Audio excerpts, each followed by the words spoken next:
Sup, my fellas. Don't forget to leave feedback, and enjoy the story.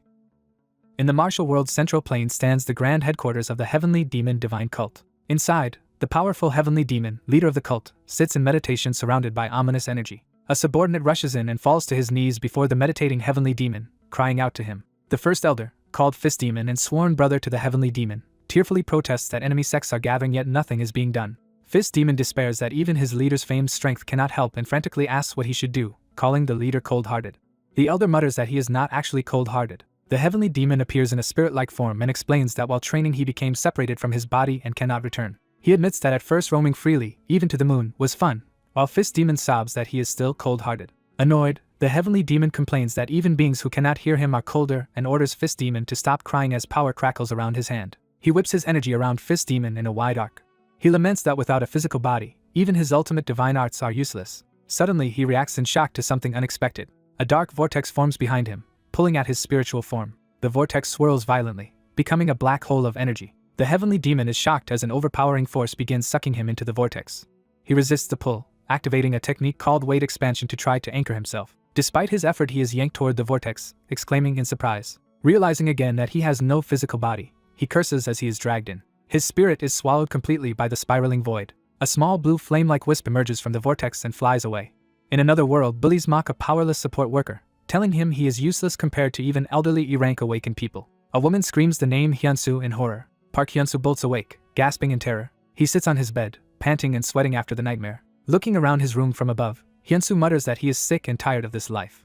The narration shifts back 2 years to when everything began. At that time, portals connecting Earth to another world appeared simultaneously across the globe. Monsters poured out of those portals and rampaged everywhere without distinction. Humanity responded with advanced weaponry and began counterattacks. However, conventional weapons proved ineffective against the monsters. As humanity neared annihilation, some people began awakening supernatural abilities. Among the awakened were S-rank hunters with exceptionally powerful abilities. These S-rank hunters' strength proved highly effective in fighting the monsters. Armed with special weapons, hunters engaged the monsters in fierce battle. Using their powers, they struck down gigantic monsters. Over time, S-rank hunters became as influential and powerful as entire nations. Yet in this new world of powers, about 1% of people remained completely powerless. In an apartment stairwell, the scene shifts back to Hyunsu's building. Hyunsu introduces himself as a 27-year-old powerless supporter named Park Hyunsu. He sits with a downcast expression, clearly burdened. A message on his phone from the hospital warns that if he does not pay by month's end, his relative Hyuntae will be discharged due to lack of beds. Knowing forced discharge would be a death sentence for Hyuntae, Hyunsu despairs and decides he should die instead. Holding a rope, he thinks he cannot bear losing another family member, and hopes the government will care for his brother if he has no guardian. Crying, he apologizes to Hyuntae, saying he tried his best. As he grips the rope, strange blue energy suddenly surrounds him and the room. Hyunsu notices something odd happening and widens his eyes. In front of him, a giant swirling black portal opens in midair. Terrified, he screams for help, asking what the phenomenon is. The Heavenly Demon spirit descends from the portal toward Hyunsu's room. He crashes down directly on top of Hyunsu on the bed. The two tumble together, the old man pinning the shocked Hyunsu beneath him. Disoriented, Hyunsu groans and demands to know who this stranger is. The Heavenly Demon, surprised that Hyunsu can see him, leans in and asks if Hyunsu truly sees him. Hyunsu shrieks in terror and scrambles away on the bed. Believing the intruder might be a thief, Hyunsu yells that he is broke and has nothing worth stealing. Floating calmly, the Heavenly Demon ignores this and wonders where he has ended up. Hyunsu realizes in fear that the robed man is actually floating in midair. Hyunsu nervously asks if the man came through the portal and if he is a hunter. The Heavenly Demon, clueless about hunters, mistakes the word for food and curiously examines Hyunsu's television. When his hand passes through the TV, he notes he still cannot touch physical objects. Panicking, Hyunsu assumes the old man is a reaper sent to take his life but pleads that he has a younger brother to protect. The Heavenly Demon complains that Hyunsu has called him both thief and reaper, then flicks his forehead. Hyunsu collapses in pain screaming, while the Heavenly Demon looks on curiously. Realizing he can physically touch Hyunsu, the Heavenly Demon grabs his head as Hyunsu begs not to be hit. The old man silently strokes his beard, thinking. Hyunsu watches, bewildered, as the Heavenly Demon casually walks out of his room. Outside, the Heavenly Demon floats through a modern city street, invisible to passers-by. He marvels that objects swifter than horses carry people along the road. Gazing at tall glass buildings, he concludes this strange city is not his original world. Approaching a man on the sidewalk, he announces he has a question. His incorporeal body passes through the stranger, confirming he cannot touch him. He realizes he cannot interact with most people and wonders if Hyunsu is the only one he can touch. Something then catches his attention sharply. Determined, he rushes back at high speed, wreathed in energy. Meanwhile, Hyunsu tapes sheets of paper over the portal on his wall to hide the ominous black hole. Finished covering it, he mutters that the hole scared him because it looked like a glaring black void. Still uneasy, he wonders if it truly is a portal and decides he should report it. His phone vibrates with an incoming call. Answering, he hears B-rank hunter Kim Hak-sung and greets him respectfully. Kim asks for urgent support on a portal raid, and Hyunsu eagerly accepts, saying he can help and will come immediately. Kim warns that the portal is B-rank and tells him to prepare well. Hyunsu agrees enthusiastically. Hanging up, Hyunsu decides death is not the answer after all and notes that the caller was B-rank hunter Kim Hak-sung. The heavenly demon, now back in Hyunsu's room meditating on the bed, comments that Hyunsu seems mentally unstable for talking to himself again, startling Hyunsu. In the stairwell, Hyunsu yells at the unseen old man, asking why he has returned. The heavenly demon retorts that he did not want to come back to such a shabby room but was inexplicably dragged back whenever he tried to leave. As Hyunsu packs for the raid, the heavenly demon asks where he is going, and Hyunsu replies that he is heading to support a portal raid and wants the old man gone before he returns. The heavenly demon, confused by all the talk of hunters and portals, asks what those terms mean, while Hyunsu notes he does not even know what a portal is. Leaving down the stairs with his backpack, Hyunsu warns that he will call the police if the old man is still there, while the heavenly demon silently watches. Suddenly the heavenly demon grabs Hyunsu by the back of the collar, saying he will be too slow at that pace. Using a technique called heavenly demon flight, he soars through the air at high speed while dragging a screaming Hyunsu behind him. People on the street notice Hyunsu flying through the sky and wonder if he is an awakened person. Hyunsu begs to be put down because everyone is staring as they streak through the city. Spotting the rendezvous bus below, Hyunsu frantically points out that they have arrived. The heavenly demon abruptly drops him, causing Hyunsu to land painfully. While Hyunsu vomits from motion sickness on the sidewalk, the heavenly demon looks on, puzzled.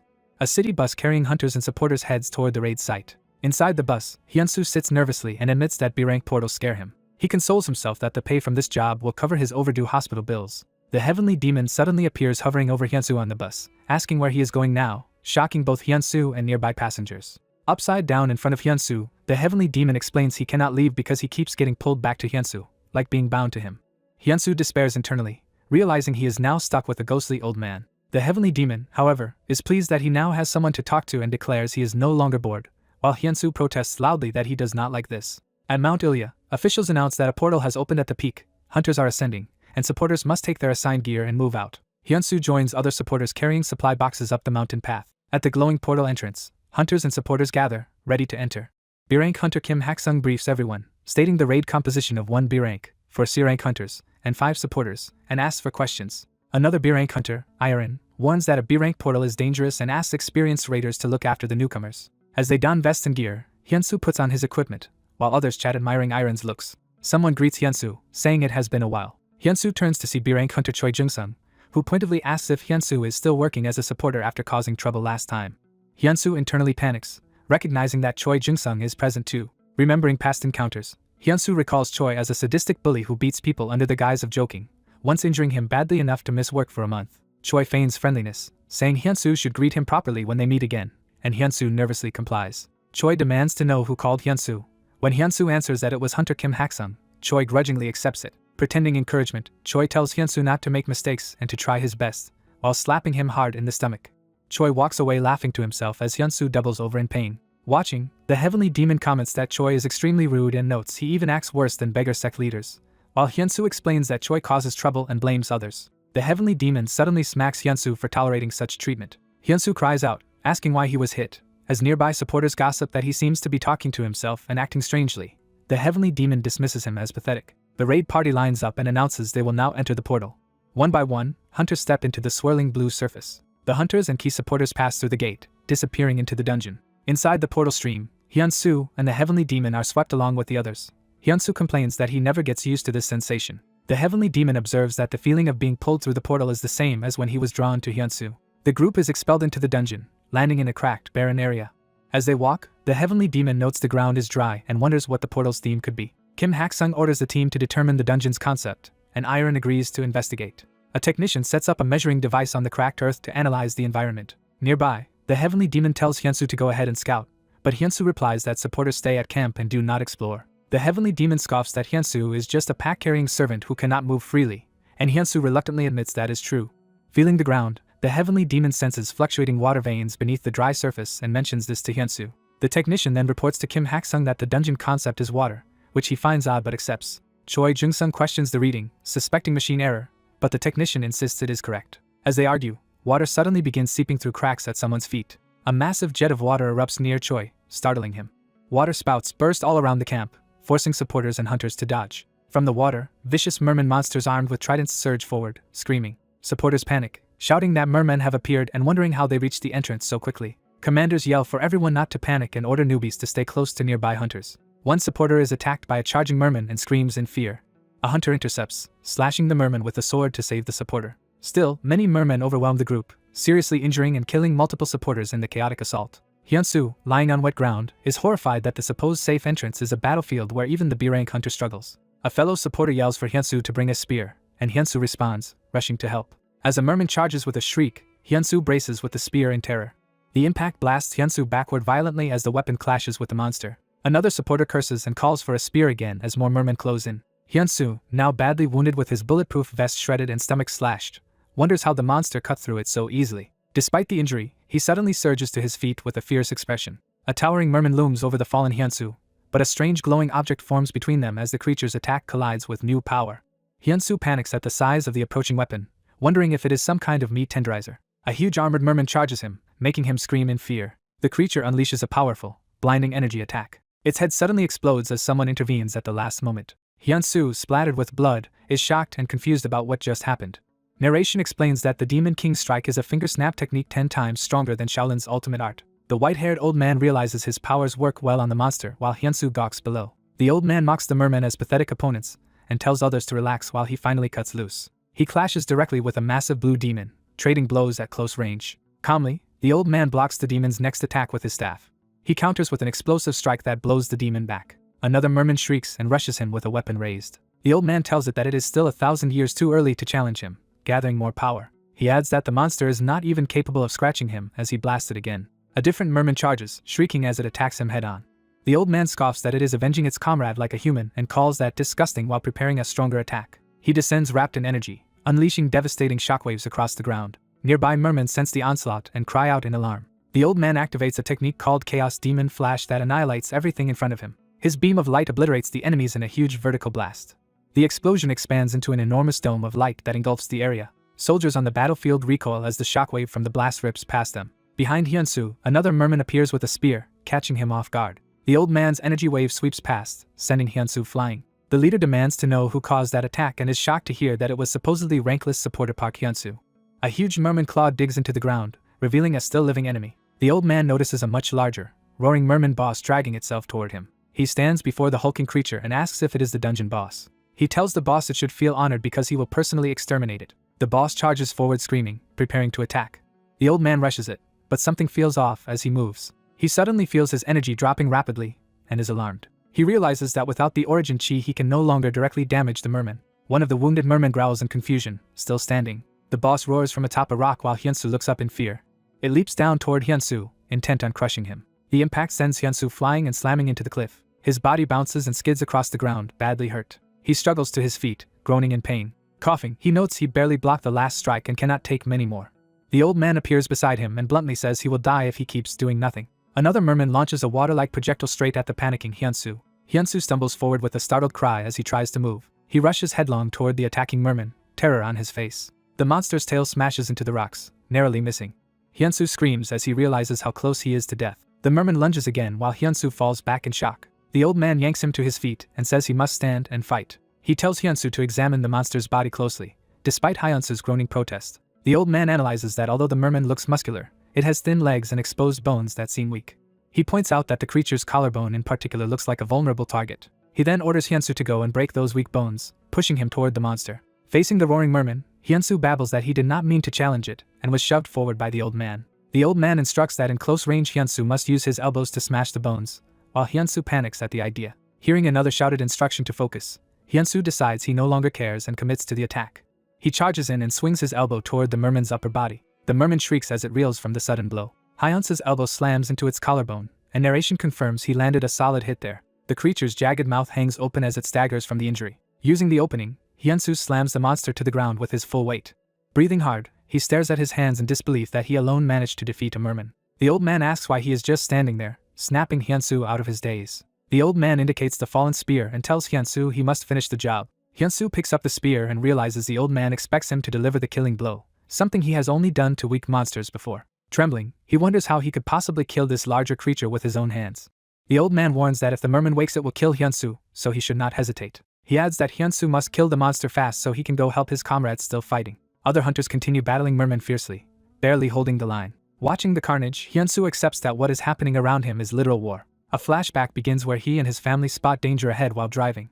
A massive monster erupts from the road right in front of their car. Inside the vehicle, his parents and siblings scream as they lose control. The car plummets off a cliff, and narration recalls the deaths of Hyunsu's mother and father. He also remembers his brother Hyuntae now lying hospitalized because of that incident. Overcome with rage, Hyunsu blames the monsters for his family's suffering as he raises the spear high. In tears, he drives the spear down, stabbing the merman repeatedly. The monster's tail twitches weakly as blood pools on the ground. Blue energy curls around Hyunsu's feet as something stirs. He looks up in surprise, sensing a change. A glowing system message announces that, aided by a powerful being, he has surpassed his limits. Hyunsu realizes with joy that he is finally undergoing an awakening. A glowing skill window appears before him, and he exclaims in awe. The system declares that his unique ability listening to instructions has awakened. Hyunsu is horrified that this strange, seemingly useless power is what he received. Elsewhere, exhausted hunters catch their breath after the brutal fight. The frontline fighters, bloody but alive, sit among the corpses of mermen. One of the leaders thinks they can no longer maintain formation, much less keep fighting. He wonders why monsters this strong appeared in what was supposed to be only a B-rank portal. He orders everyone to retreat, admitting the raid's difficulty was misjudged. The pink-haired warrior tells the group to withdraw quickly, fearing another surprise attack. She also urges everyone to prioritize helping the wounded around them. Among retreating soldiers, some blame the situation on the association while tending to the injured. Hyunsu reflects that this is the most dangerous situation he has ever faced. He admits to himself that he would have died if not for the old man's intervention. The green-haired leader calls Hyunsu over for a private talk. Hyunsu, nervous, wonders if he is about to be punished for something he did wrong. Survivors are levitated out of the portal by transport magic or technology. While being moved out, Hyunsu reassures himself that he did nothing deserving punishment. The scene shifts outside where the glowing portal now stands quietly in the forest. At the portal exit, the association announces compensation for the dead and calls for a moment of silence. The raid leaders bow their heads in respect for fallen comrades. Afterward, the green-haired leader grumbles that the association will blame the disaster on high-rank hunters. He suddenly remembers and notes aloud that they gained a newly awakened person in this raid. He has everyone applaud Hyunsu, leaving Hyunsu stunned that his awakening is already known. The other supporters cheer and marvel that he awakened. Hyunsu realizes this congratulatory gathering is what the leader wanted to discuss earlier. Later, Hyunsu quietly tapes up boxes as part of cleanup duty. Someone taps his shoulder from behind, drawing his attention. The green-haired leader slings an arm around Hyunsu and asks if he is feeling good. He remarks that the world is crazy and Hyunsu wonders what scheme he is up to now. The leader points out that while some died today, others like Hyunsu awakened. He then presses Hyunsu to reveal what ability he obtained. Watching from a distance, other hunters mutter that Choi Jung-sung is harassing a supporter again but are also curious about the new power. Hyunsu hesitates, debating whether to admit the nature of his ability. He finally confesses that his ability is called listening to instructions. Jung-sung bursts into hysterical laughter, mocking that Hyunsu's unique power is merely obeying commands, and others laugh with him. Humiliated, Hyunsu thinks that telling them really did make him a laughingstock. The old man reminds him that he had just been complaining about that ability, while Hyunsu begs him to be quiet. Jung-sung overhears the remark, bristles at being told to keep quiet, and accuses Hyunsu of getting arrogant. Enraged, he lunges forward, saying they will see how great Hyunsu's ability really is. As Jung-sung attacks, a system message announces that listening to instructions has activated. The old man appears behind Hyunsu and calmly tells him to take one step back. Hyunsu steps back, causing Jung-sung's swing to miss completely. Jung-sung stumbles, surprised at the sudden dodge. A message informs Hyunsu that by following instructions, his attack power is temporarily increased by 15%. Jung-sung snarls and calls him a bastard, furious at being embarrassed. He yells that Hyunsu must want a real fight and winds up another punch. Jung-sung charges again with a full-force fist aimed at Hyunsu. The old man mentally gives a combo technique name, preparing Hyunsu for a martial arts counter. The system records that the left crouching tiger, right rushing crush technique has now been imprinted.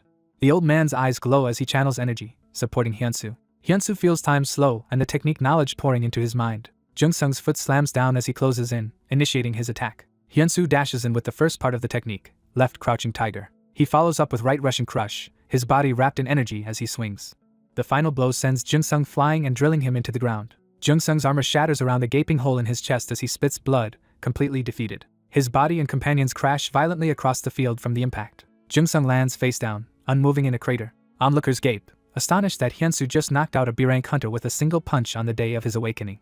Jung-sung lies unconscious, foaming slightly at the mouth. Leaders check his condition, confirm he is alive, and call for the medical team. Staring at his glowing hand, Hyunsu freaks out that he actually defeated Choi Jung-sung. The green-haired leader walks up and calls Hyunsu's name. He warns that attacking colleagues is normally forbidden and punishable. However, he decides to overlook it this once since it is Hyunsu's first day awakened. He offers to speak to the association on Hyunsu's behalf and tells him to go have his rank officially measured. Hyunsu notes internally that everyone seems delighted to see the bully Jungsung being carried away. A voice behind him suddenly offers congratulations. The pink-haired warrior smiles, extends her hand, and says she hopes to get along well with Hyunsu from now on, leaving him stunned. The protagonist feels his heart race as he realizes iron is affecting him. The old man suddenly asks the protagonist if he likes the pink-haired warrior woman, startling him. Flustered, the protagonist loudly denies liking her while she watches in confusion. The protagonist hesitates to speak, but the old man impatiently tells him to stop stalling and spit it out. The protagonist drops to his knees and begs the old man to accept him as a disciple. Still kneeling, he desperately pleads to be taught martial arts. In tears, he begs again for the old man to become his master. The old man considers his request while the nervous protagonist waits anxiously. Instead of agreeing, the old man yells that he does not want to and smacks the pleading protagonist. The old man declares he does not take disciples and complains he has no time to look after a student. The protagonist counters that training seems pointless for someone who cannot touch anything. He reminds the old man that he himself said he was bored, using that as leverage to push for training. The old man, angered, points out that if he dies, the protagonist will have no way to return home. Internally, the old man admits the protagonist's argument is correct. The protagonist recalls how weak he was in the portal and insists he only survived because of the old man's help. The old man muses that if he trains the protagonist to be a hunter, the kid might gain freedom of movement. The protagonist confirms he wants that freedom and asks if it would apply inside portals or anywhere. He fantasizes that as an A rank he could go anywhere he wants, and as an S rank he would be untouchable, explaining that means no one could mess with him. Amused, the old man repeats the word untouchable and spins around proudly while the protagonist notes how quickly he picked that up. The old man suddenly agrees to take him as a disciple and orders him to perform the formal 9 bows of rites, which confuses the protagonist. The old man clarifies he will accept him as a disciple if he bows to him 9 times, leaving the protagonist screaming in disbelief. The protagonist worries about doing the ceremony in front of so many onlookers, but the old man says this chance will not come again. Steeling himself, the protagonist groans and prepares to go through with it. Bystanders notice the protagonist bowing repeatedly and wonder what he is doing. Iron and a comrade watch and wonder if the protagonist is crazy, though the comrade says it will probably be fine. Time passes and the scene shifts to the city at night. Inside the protagonist's room, the old man complains that the place is filthy. He scolds the protagonist for planning to host his master in such a dirty house and orders him to clean immediately, while the exhausted protagonist asks to postpone it. Forced to scrub the floor under threat of more hits, the protagonist finally starts cleaning. While cleaning, he asks the old man what he thinks of the papers taped over the wall. He explains he covered the mysterious hole the old man emerged from because he was scared, revealing that the portal is still there. They study the uncovered hole thoughtfully. Suddenly the old man jumps into the portal, prompting the startled protagonist to ask where he is going. The old man reappears, grabs the protagonist, and curtly orders him to follow. Dragging Hyunsu through the portal, the old man carries him into a strange dimension. In the featureless space, the old man notes he cannot sense anything and calls it a bizarre place. He concludes this empty space is ideal for life and death training, alarming the protagonist. Sitting down, the old man commands Hyunsu to remove his shirt and sit, scolding him for questioning his master. Shirtless, Hyunsu sits before him as the old man gathers powerful energy. The old man concentrates, surrounding his hands with crackling internal energy. He slams an energy-filled palm onto Hyunsu's torso, causing intense pain. When Hyunsu demands to know what he is doing, the old man tells him to sit properly. The old man explains he is opening Hyunsu's meridians and cultivation flows so his energy and blood can circulate for martial arts. He warns that if Hyunsu cannot endure this process, he is unfit to learn martial arts, so Hyunsu grits his teeth silently. The old man continues channeling energy into his back while Hyunsu agonizingly endures. The master unleashes a furious barrage of energy strikes down Hyunsu's spine as the disciple screams but holds on. Hyunsu writhes in pain, drooling as he tries not to lose consciousness. The old man is impressed by how well Hyunsu's body responds to the treatment. He channels the final burst of energy into Hyunsu's back, declaring it the last part. Hyunsu convulses and vomits fluid as the process concludes. Overwhelmed, he collapses forward onto the ground. Watching him, the old man notes it has been a long time since he saw such a remarkable physique. He marvels that all of Hyunsu's channels opened in such a short time. Gasping for breath, Hyunsu fights to recover. Once it is over, the old man casually asks if he is alright, while Hyunsu shouts he thought he would die and could not endure that twice. The old man pities that someone with a perfect body for martial arts was born in an era without martial arts. They return through the portal to Hyunsu's room. Hyunsu excitedly reports that his body feels light and his fatigue is gone. The old man explains that is natural now that his blocked meridians, energy, and blood flow have been opened. Hyunsu bounces around happily, saying he feels like he could fly. He jumps too enthusiastically and slams his head into the ceiling, shocking the old man. As Hyunsu hangs there, the old man says he has one more thing to tell him. The old man reveals he has implanted some of his internal energy into Hyunsu, the seed of the heavenly demon divine art. Hyunsu crashes to the floor in shock, repeating the words internal energy. The old man cheerfully admits there was an 80% chance Hyunsu could have died from the procedure. Furious, Hyunsu yells that the old man nearly killed him and questions his sanity. The old man responds by beating him again for disrespecting his master. Hyunsu demands to know what the old man would have done if he had died, but the master simply points out that he is still alive. The old man states that if Hyunsu had been unable to absorb the heavenly demon divine art's internal energy, he could never have learned his martial arts, and notes, yesterday's technique was the only one teachable to normal people. Hyunsu protests that even that technique seemed incredibly powerful, but the old man says he still is not qualified to be his disciple. The next day dawns bright over the city. The scene shifts to the Modern Hunter Association building under a clear sky. Hyunsu and the old man enter the building and approach the information desk. At reception, Hyunsu introduces himself and mentions an appointment arranged by Hunter Kim Hak-sung. The receptionist suddenly recognizes his name and reacts with excited surprise. She eagerly asks to take a picture with him, and he awkwardly agrees. Afterward, she directs him to basement level 5 to meet department head Naksu for rank evaluation. In the elevator, the anxious Hyunsu wonders what awaits him, while the old man says these trials are natural for his disciple. Hyunsu steps out of the elevator onto the testing floor. Nervously, he walks down the corridor toward the evaluation rooms.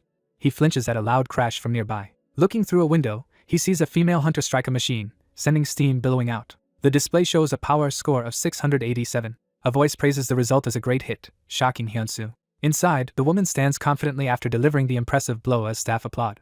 The staff member exclaims that a score of 687 is incredible. The woman insists she can do even better and wants another attempt. Department head John Naksu explains that this result still only qualifies her as B rank since a rank requires scores above 900. Disappointed, she clicks her tongue in frustration. Naksu hears something and turns toward the entrance. He spots Hyunsu arriving and asks if he is Park Hyunsu. Hyunsu greets him politely. Welcoming him warmly, Naksu says Hak-sung already told him about Hyunsu. Naksu calls out to the staff and announces that Park Hyunsu has arrived, drawing everyone's attention. The man who handled the earlier test rushes over, excitedly saying it is an honor to meet Hyunsu. Naksu explains that rumors have spread that Hyunsu recently put the infamous Choi Jung-sung in his place. Hyunsu realizes this is why the receptionist was so enthusiastic about him earlier. The woman reminds them they still have another test to do, prompting the staff to resume work. Naksu decides he will personally handle Hyunsu's rank evaluation while the assistant manager continues testing the woman. As Hyunsu and the woman pass each other, they exchange brief, tense glances. Hyunsu panics internally when their eyes meet, embarrassed.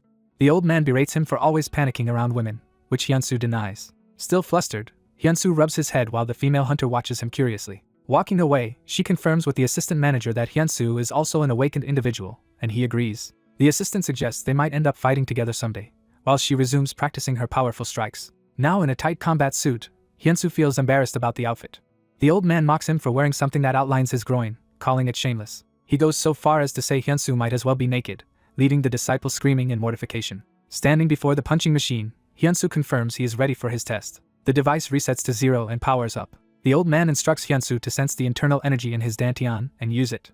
Hyunsu concentrates deeply, sweat beating as he gathers energy. The master tells him to let chi flow through the Russian crush technique he learned and apply it now. A system message activates a listening to instructions effect that boosts his next attack, and Hyunsu feels an incredible energy coursing through him. Channeling that power, he charges forward to strike. He unleashes a devastating blow infused with internal energy.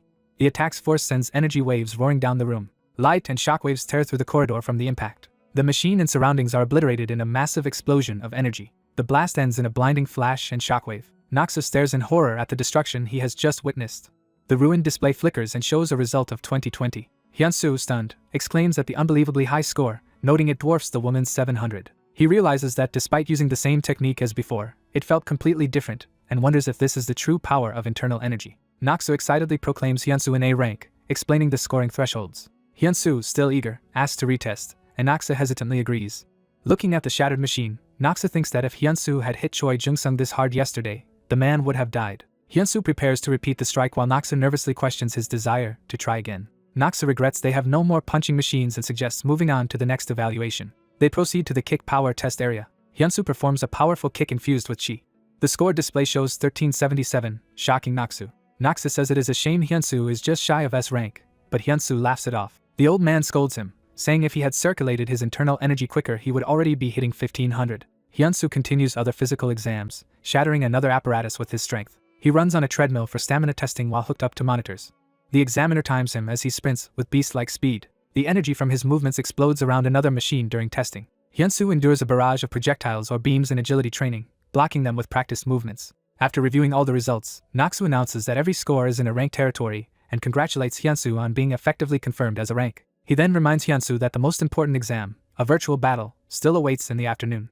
Naksu suggests Hyunsu eat at the canteen first, offering to postpone the battle if necessary, but Hyunsu insists on doing it today. Hyunsu heads toward the canteen for lunch. Delighted, he savors a rare bowl of ramyeon, Noting that due to destroyed factories it has become expensive, he devours the noodles with almost manic enthusiasm. Watching, the old man asks if it tastes that good, and Hyunsu insists ramen is the best food ever. The old man remarks that he has eaten many types of noodles himself. Hyunsu declares that noodles are the best thing in the universe and gets an idea. Grinning mischievously, he offers the old man a mouthful even though the spirit cannot eat. Offended, the old man accuses him of teasing his master after being tormented all day himself. The scene shifts to the sign of the virtual battle room, where Hyunsu's next test will take place. Hyunsu finds the virtual battle room and approaches it. He notices something surprising near the entrance. A woman in a battle suit stumbles out, badly injured and exhausted. She groans in pain, clearly worn out from the simulation. An employee rushes to support her and asks if she is okay. The staff member praises her performance and sends her to get her member card and rank while Hyunsu watches. Seeing her condition, Hyunsu thinks the virtual battle looks extremely difficult. He steps forward to enter the test area himself. A supervisor greets him and introduces the virtual battle room facility. The narration explains the room was created by genius engineer and S-rank hunter Anderson Walker. The system is described as giving realistic monster fighting experience. Hyunsu is fitted with the device and told that any injuries from virtual enemies will restrict his movements. The system explains there are 10 levels in total. Because Hyunsu is classified as A rank, he will begin from level 4. The system announces that the virtual battle is starting. Hyunsu's feet touch virtual ground as the environment loads. The forest simulation finishes forming around him. He looks up as a bright light completes the virtual world. Hyunsu finds himself in a dense forest with his master manifesting beside him. Nearby, dark ape-like monsters move through the trees. Hyunsu confirms this is the virtual room, and his master notes the space was made with advanced mystical dimension technique. The master explains that mystical dimension technique usually confuses enemies or hides things. Boasting, the master claims such tricks are nothing before someone like him, while Hyunsu is embarrassed. Sensing danger, the master and Hyunsu turn as something approaches. The master reacts in shock to the imminent threat. A huge wolf-like monster charges at them roaring. The master powers up, saying that this time he will handle it. He blasts the monster with a powerful attack. He remembers that after a certain day he can no longer directly fight such beings. He snaps back to focus, eyes sharp. Hyunsu stands with the monster's bloody remains at his feet, his master silently observing. Hyunsu excitedly asks what his master thinks of his abilities while the master just snorts. More wolf monsters surround Hyunsu, ready to attack. The master suddenly shouts an odd move name, telling Hyunsu to do a lazy rolling maneuver, confusing him. The system recognizes the instruction-based training mode and the master yells at Hyunsu to just roll. Hyunsu awkwardly rolls away as the wolves rush past. The wolves unleash ranged attacks while screeching. Two of them suddenly look upward, startled. One wolf is crushed violently from above. A gigantic ogre appears, and Hyunsu panics upon recognizing it. The ogre throws a massive punch at Hyunsu. Hyunsu is smashed into the ground by the ogre's blow. He dodges another incoming attack with alarm. The ogre continues its assault, forcing Hyunsu to scramble away while crying out in pain. Hyunsu begs his master for advice as the ogre relentlessly charges him. The master says this is a good chance to test Hyunsu's limits, and orders him to handle the ogre alone. Hyunsu realizes he cannot run if he wants his rank properly evaluated. Resolving himself, he dashes in to deliver an A-rank level kick with high power. His kick lands hard on the ogre's body. The ogre staggers, and Hyunsu rejoices that his attack worked.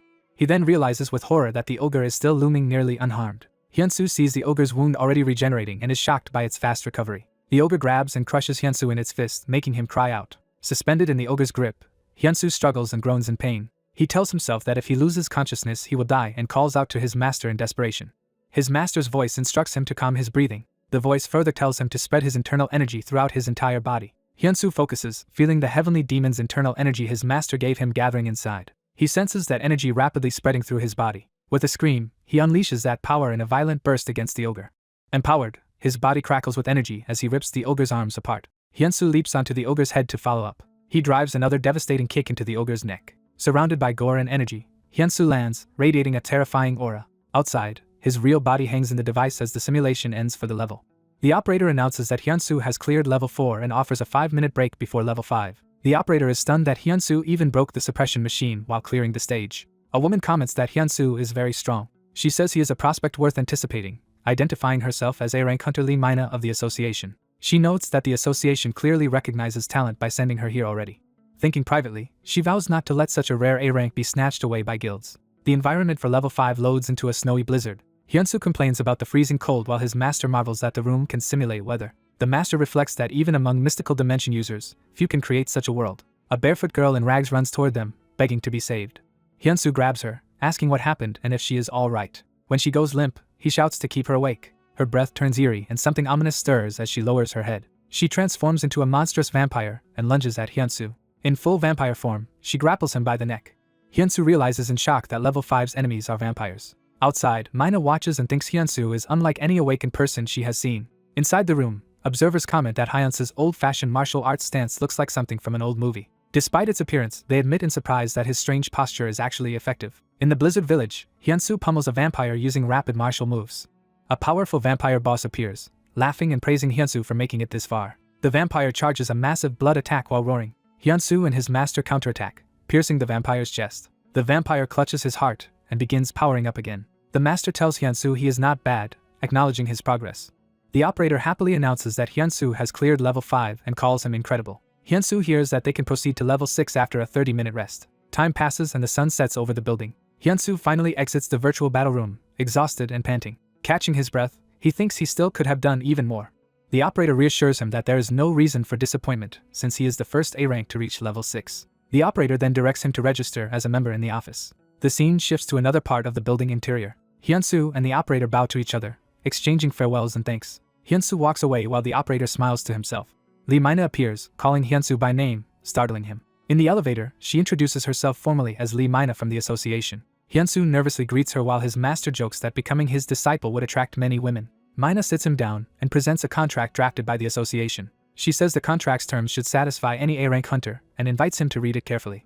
Hyunsu reads the document, excited that he may finally be becoming a hunter. He internally celebrates that the deal includes a fixed salary plus portal expedition bonuses. He recalls how, as a mere supporter before, he had to pay deposits just to participate in raids. Mina admits the contract was tailored specifically to recruit him. His master openly admires Mina's beauty, saying such looks are rare even in his world.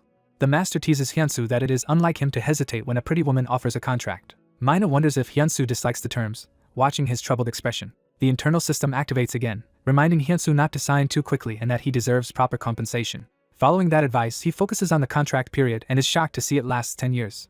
Hyunsu states that he would prefer a 5-year contract instead. He also points out that the hazard pay is low considering he might be sent into S-rank portals. Mina is stunned that a new A-rank is bargaining so hard, but she knows the association values him and cannot lose a potential future S-rank. Suddenly, a woman in revealing street clothes kicks open the door, shouting in frustration. This newcomer accuses the association of still drafting selfish contracts. Hyunsu recognizes her in shock and wonders why this fearsome woman is here. He stammers out, "Red Lions?" Realizing she is from that famous guild. She confirms that she is Ha Yurak of the Red Lions. Cheerfully shaking his hand, she says she hopes she is not interrupting and Hyunsu internally freaks out over meeting an S-rank hunter. The master gushes that Ha Yurak is also an incredible beauty while Hyunsu is mortified. Ha Yurak proclaims that the Red Lions will offer him better terms than the association, whatever they are proposing. Mina protests that this is association property and scolds Ha Yurak for even drinking her juice, while Ha Yurak casually notes she is also registered with the association. Watching, the master tells Hyunsu that Ha Yurak is the strongest person he has met since coming to this world. Hyunsu thinks about how Ha Yurak is an S-rank hunter and leader of Korea's strongest guild, the Red Lions. The two women argue that guilds pay more while the association insists it has heavy responsibilities and priority rights to portal raids. Mina retorts that Ha Yurak's information is outdated and reveals Red Lion now has rights equal to the association, pending official confirmation. Hyunsu reacts in awe, realizing Red Lion is now on par with a national institution. The women bicker about business ethics and monopolies, calling each other Uni, in exasperation. Hyunsu steps forward, startling both recruiters as he interjects. Placing a hand on his chest, he announces that he has made his decision. Mina and Ha Yurak look up at him in surprise. The story cuts to Mount Ilya where a glowing portal has appeared in a cliffside. Inside that portal, another team of hunters battles numerous aquatic monsters in chaotic underwater combat. One hunter panics, realizing the situation is far worse than what the mission report described. He notes that the monsters are too many and too fast, insisting this cannot be just a B-rank portal and fearing total annihilation. Determined to warn the leader, he reaches for his communication device. The silver-haired team leader notices something happening in the water. He orders everyone to retreat to land while he holds the monsters back. The panicked hunter recalls the special authority a team leader can use in emergencies. The leader activates his S-rank shadow clone technique, filling the water with many copies of himself. The narration explains this technique can last 10 minutes, and the clones surge to battle the monsters. Thanks to the leader's sacrifice, the squad escapes onto the shore, vowing to repay him with drinks later. Once on land, the hunter frantically asks where the leader's real body is. The real leader drags himself out of the surf, exhausted but alive. Seeing him stand, the hunter joyfully calls out to the team leader. A gigantic column of water suddenly erupts near them, signaling a new threat. The protagonist unleashes a powerful energy blast directly into a giant sea monster's maw. The wounded sea serpent thrashes as the attack tears through its head. A distraught teammate screams for their fallen team leader. The scene shifts to a modern city building at night. Two female hunters rest in an office, annoyed that a man just evaluated them and left. The red-haired woman decides to delay joining any guild, hoping for better offers, when the man suddenly returns. Bowing, the man tells the two women they have his number and can contact him later. The man walks out, leaving the stunned women on the sofa. The red-haired hunter vents her frustration at how casually he turned them down. She reflects that he rejected contracts from both the Red Lions and the Association and doubts any other guild will approach him. Enraged, she ignites with flames, startling her colleague. Wreathed in fire, she rockets away, her temper fully unleashed. Her colleague sighs to herself that the fiery woman is as hot-headed as ever. The story cuts to another part of the city on a bright day. In the protagonist's room, a dark oval portal appears on the wall.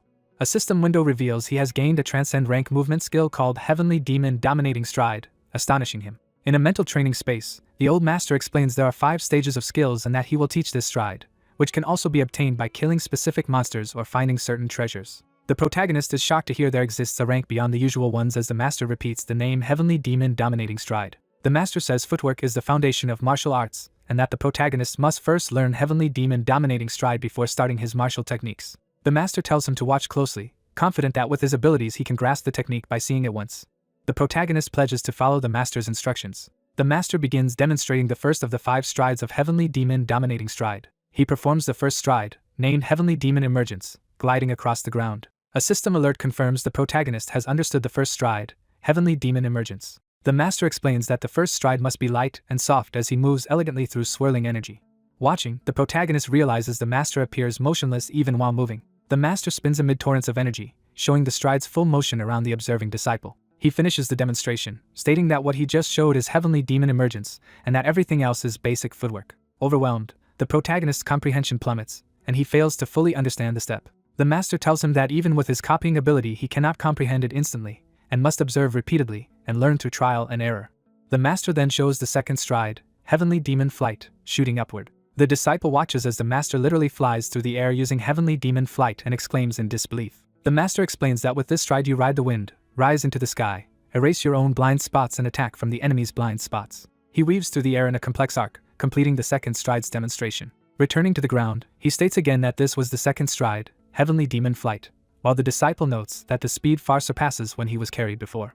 The system shows the protagonist's comprehension dropping further, as he still fails to grasp the second stride. The master says mastering Heavenly Demon Emergence and Heavenly Demon Flight will allow the protagonist to use up to 6 techniques of his cult's heaven-obliterating demonic fists. The system notifies the protagonist of another transcend rank skill's existence, heaven-obliterating demonic fists, leaving him excited. The master looks at the disciple's foolishly ecstatic expression. Annoyed, the master orders him not to make a stupid face and to pay close attention because understanding the third stride onward is nearly impossible.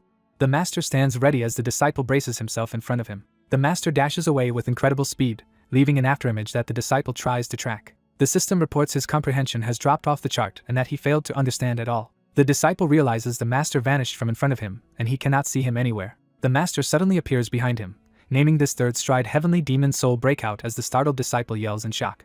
The master explains that this stride is designed specifically to kill enemies stealthily. He announces the fourth stride, Heavenly Demon Soul Shed, preparing another move as the disciple nervously watches. The master stamps the ground with tremendous force, launching the disciple upward in an explosive shockwave. Flung through the air, the disciple instinctively shields himself. The master's step creates a spinning vortex below while the disciple gapes in awe. The master explains that this stride makes you move so fast it looks like your soul leaves your body while ripping away the enemy's soul, and that it is his favorite counterattacking move. The disciple thinks that he cannot even see what is happening, let alone comprehend the technique. The master continues that if the disciple can master both Soul Breakout and Soul Shed, he can use up to the 5th technique of the second half of the heaven-obliterating demonic fists. Off-screen, the disciple guesses there are 11 techniques total, but the master curtly replies that is incorrect. The master explains that to use the final, 12th technique he must first master the 5th stride of Heavenly Demon Dominating Stride as a basic requirement. The disciple realizes that even if he masters all the strides he still might not be able to perform the 12th heaven-obliterating demonic fists technique. The master begins demonstrating the crucial 5th stride. He announces the 5th stride, Heavenly Demon Ruler's Descent, as he gathers immense power for a catastrophic stomp. The disciple screams as the master's attack descends. The shockwave hurls the disciple violently, flipping him upside down. As his surroundings spin, he realizes that a single stomp is literally turning his world upside down. The disciple slams into the ground amid a blinding explosion of force. The master declares that the purpose of the 5th stride, Heavenly Demon Ruler's Descent, is to stand above everything by making all things kneel. The disciple lies face down on the ground, groaning while the master calmly stands over him. The story returns to the association headquarters in daylight. In a conference room, an official reports the numbers of survivors, listing remaining B rank hunters and supporters. He announces that team leader Odeho is dead and the association's Triple Circle Mount Ilya portal expedition has failed. One elder blames the disaster on a portal rank evaluation error and angrily questions the evaluation department. Other officials argue that the evaluation department has never been wrong and that they merely raided the portal using their equipment, so the failure despite strong ranks is inexplicable. The presiding official shouts for everyone to stop arguing. Team leader Lee stands and says internal fighting will not solve anything. She then declares that she has a solution. Back at home, the protagonist bolts upright in bed, gasping after the brutal training. The master insults him for fainting, while the confused disciple wonders when he returned to his room. The master explains that he passed out because he could not endure the training. The disciple remembers attempting heavenly demon dominating stride before losing consciousness. The master clarifies that this footwork lets one step into the air as if walking on clouds and warns that if he had gone all out, the disciple would have bled out and died instantly. Gripping the blanket, the disciple thinks he never wants to experience that again. The master tells him the impossible 12th technique requires at least 120 years worth of internal energy, and orders him to focus on increasing his energy and mastering heavenly demon emergence and heavenly demon flight first. The disciple obediently agrees, calling him master. The scene transitions to the association building at evening. Inside, the corridors are quiet and empty. Team leader Lee works late at her desk, pondering her proposal. A flashback shows her being asked in the meeting what her proposed solution is. She tells the officials that the association should start working with external parties, prompting them to demand clarification. She states specifically that they should cooperate with the Red Lion Guild, provoking shocked reactions. Other officials angrily protest, saying they already granted Red Lion portal rights and telling her to quit if she will keep working like this. Later, Lee fumes alone, thinking the association now treats portals purely as business despite none of them having entered portals personally. The next day, the story moves to a busy shopping street under a sign advertising steamed seafood rice cake. Walking there, the protagonist gleefully checks his phone and exclaims that his payment has arrived. He decides to first use the money to pay off his friend Hyanti's hospital bills. After making the transfer, he despairs that little is left for himself. He reassures himself that he still has lucrative hunter contracts to sign. Checking his phone, he sees messages from multiple guilds and notes, smugly, that every guild including the association and Red Lion is pursuing him. Walking with his master, he suggests that since he will soon have money they should go eat ramen. He excitedly recommends that the master try ramen, calling it delicious. The master jokingly attacks him with a spinning slap, complaining about his chatter. Laughing it off, the disciple boasts that he at least managed to learn heavenly demon emergence. The master knocks him on the head, warning him not to get ahead of himself. They arrive at a convenience store. The protagonist enters, ringing the doorbell. Seeing no one at the counter, he wonders if the place is empty when a familiar girl greets him from the back. He asks Yoon how she has been, and she answers that she is fine. While choosing food, he asks if she still works part-time on weekends, and she says she does. She explains she has no choice because she must support her younger siblings. Hearing this, the protagonist falls silent, thinking. At the register, he offers to scan his own items and thanks her. He takes cash from his wallet to pay. He tells her he has left the money on the counter and says goodbye. When she calls out that he forgot his change, he cheerfully tells her to use it to buy fried chicken for her siblings. Touched, Yoon blushes and murmurs appreciatively. Outside, the master berates the disciple for trying to buy a woman's heart with money, while the flustered disciple insists that was not his intention. The protagonist internally recalls that Yoon lost her parents in the same portal incident that took his own parents, and has been raising her siblings alone. He explains to the master that she has been working instead of attending school to earn money, just like he once did. The master flicks his forehead again, saying his disciple should not praise himself. Later, a pot of ramen boils enticingly on their table. The disciple devours the noodles, exclaiming over the amazing taste. The master asks if it is really that delicious, and the disciple proudly declares that his country's ramen is the best in the world. The master eyes the food skeptically. The disciple eagerly offers him a bite with chopsticks. As the master reacts in surprise and anger, the disciple forces the noodles toward his mouth. The master ends up taking a mouthful, startling both of them. He slurps the noodle, tasting ramen for the first time. The disciple points out that the master just ate the noodles while the stunned old man sits silently. Suddenly overjoyed, the master proclaims ramen to be an incredible delicacy, and gives a big thumbs up. Grabbing the disciple's head affectionately, he says he can eat food as long as it is fed by the disciple's hands and calls him a useful student. Delighted, the master demands that the disciple feed him another helping. Later, the disciple grimly thinks that despite all this, his situation has grown more troublesome. The story cuts back to the busy city streets under the sun. Someone lifts a black plastic bag filled with purchases. Yoon walks happily down the sidewalk, glad she managed to buy the lunchbox her siblings like. Suddenly she hears a loud impact and turns in shock. Water erupts violently from manholes and street drains, knocking people down as Yoon watches in horror. A massive flood surges through the streets, overturning vehicles and sweeping civilians away as they scream for help. From the water emerge vicious aquatic humanoid monsters wielding spears. Panicked survivors cry out in disbelief at the monstrous sight. The creatures ruthlessly spear and pummel fleeing people amid the churning water. A telepathic proclamation declares that this area now belongs to the invaders. Their leader rises on a pillar of water, vowing to drive out all other races from this rich land while the monsters continue slaughtering civilians. She concludes that they will become the new owners of this land. A sudden blow from above smashes her down into rubble. She screams as a powerful attack blasts into her chest. Yoon stands frozen in tears, terrified by the unfolding carnage. Meanwhile, in the training realm, the protagonist meditates within a ring of energy while his master watches. The master senses strange overflowing energy in this place and wonders why time-dimensional travel is possible through it. The disciple happily reports that the energy circulation technique relieved his frustration. The master explains that energy circulation raises his internal energy and purges impurities, while the disciple hopes it will free him from hospital visits. The master tells him to stop fantasizing and resume the stance for practicing heavenly demon emergence and heavenly demon flight. The disciple reflects that even though his comprehension dropped, he could still understand parts of the footwork by carefully following the master's instructions. Determined, he begins moving his feet through the flowing pattern, trying to imitate the heavenly demon footwork as closely as possible.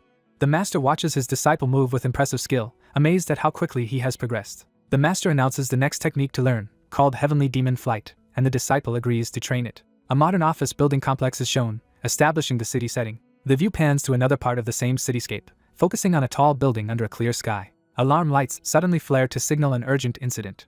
In a control room, staff report an emergency portal break at Mount Ilya in Gangdong-gu and begin mobilizing forces. The female commander regrets not partnering with the Red Lions, notes that the Isaac Guild led by Panther human Choi Hyun-woo will respond, and worries about the situation. She decides to personally head to the scene and orders her subordinate to gather as many people as possible. As she runs out, she thinks that the Isaac Guild alone will not be able to handle the crisis. The scene shifts to a normal city street, soon to be affected by the portal disaster.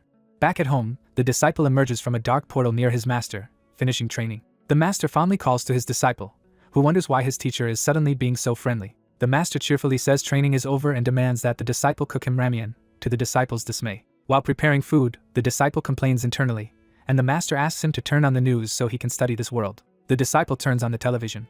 A news report shows Gangdong-gu flooded and under attack by mermen, with many casualties. Shocked, the disciple realizes the Mount Ilya portal has broken despite the triple circle he prepared. The master confirms Mount Ilya is where they recently were, and the disciple affirms it. The disciple abruptly remembers that Yun lives in that area and panics for her safety. He dashes out of his apartment, intent on reaching her. Sprinting through the city, he resolves to get there as fast as possible. His foot slams down with force as he accelerates. He encounters heavy traffic gridlock blocking the roads. Calculating, he decides a car would be too slow but thinks he can reach the area in 20 minutes by running in a straight line over buildings, though it seems difficult. He reminds himself he now has heavenly demon flight to make the impossible route workable. He launches forward with explosive power, cracking the ground beneath him. Using heavenly demon flight, he races up building walls, leaping over the traffic below. He bounds from rooftop to rooftop in long, energy-enhanced arcs. The disciple continues to rocket across the cityscape at high speed. The master follows effortlessly through the sky, evaluating that his disciple's movement technique is not bad. At Gangdong-gu, monstrous mermen slaughter panicked citizens in the flooded streets. Choi Hyun-woo in Black Panther form charges in, roaring a death threat at the monsters. The panther tears one merman apart with a claw imbued with power, freeing a captive woman from its jaws. Onlookers excitedly recognize the famed Black Panther Choi Hyun-woo and cheer him on. Hyun-woo urges everyone not to panic and to fight calmly while clinging to a street pole in the surging water. His muscular teammate answers that he understands, swinging a massive blade into the flood. The man proudly introduces himself as Gangdong-gu's busker Bang Bogum while cutting down several mermen with a sweeping strike. Another merman lunges at Bogum with a furious scream, but Bogum faces it with a confident smile. Bogum realizes something is wrong and curses as he senses danger. A huge merman slams into Bogum, overpowering him.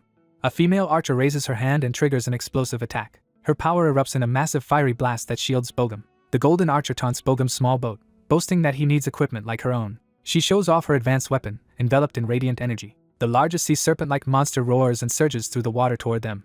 The archer bombards it with explosive arrows, detonating around its body. She proclaims herself the arrow acid of Gangdong-gu, asserting her presence. Bogum responds with a thumbs up, impressed by her support. A blood-stained thumbs up shows Bogum's resolve despite injury. Bogum clings to the giant snake's head as it crashes through the water, his earlier thumbs up now framed as a heroic last act.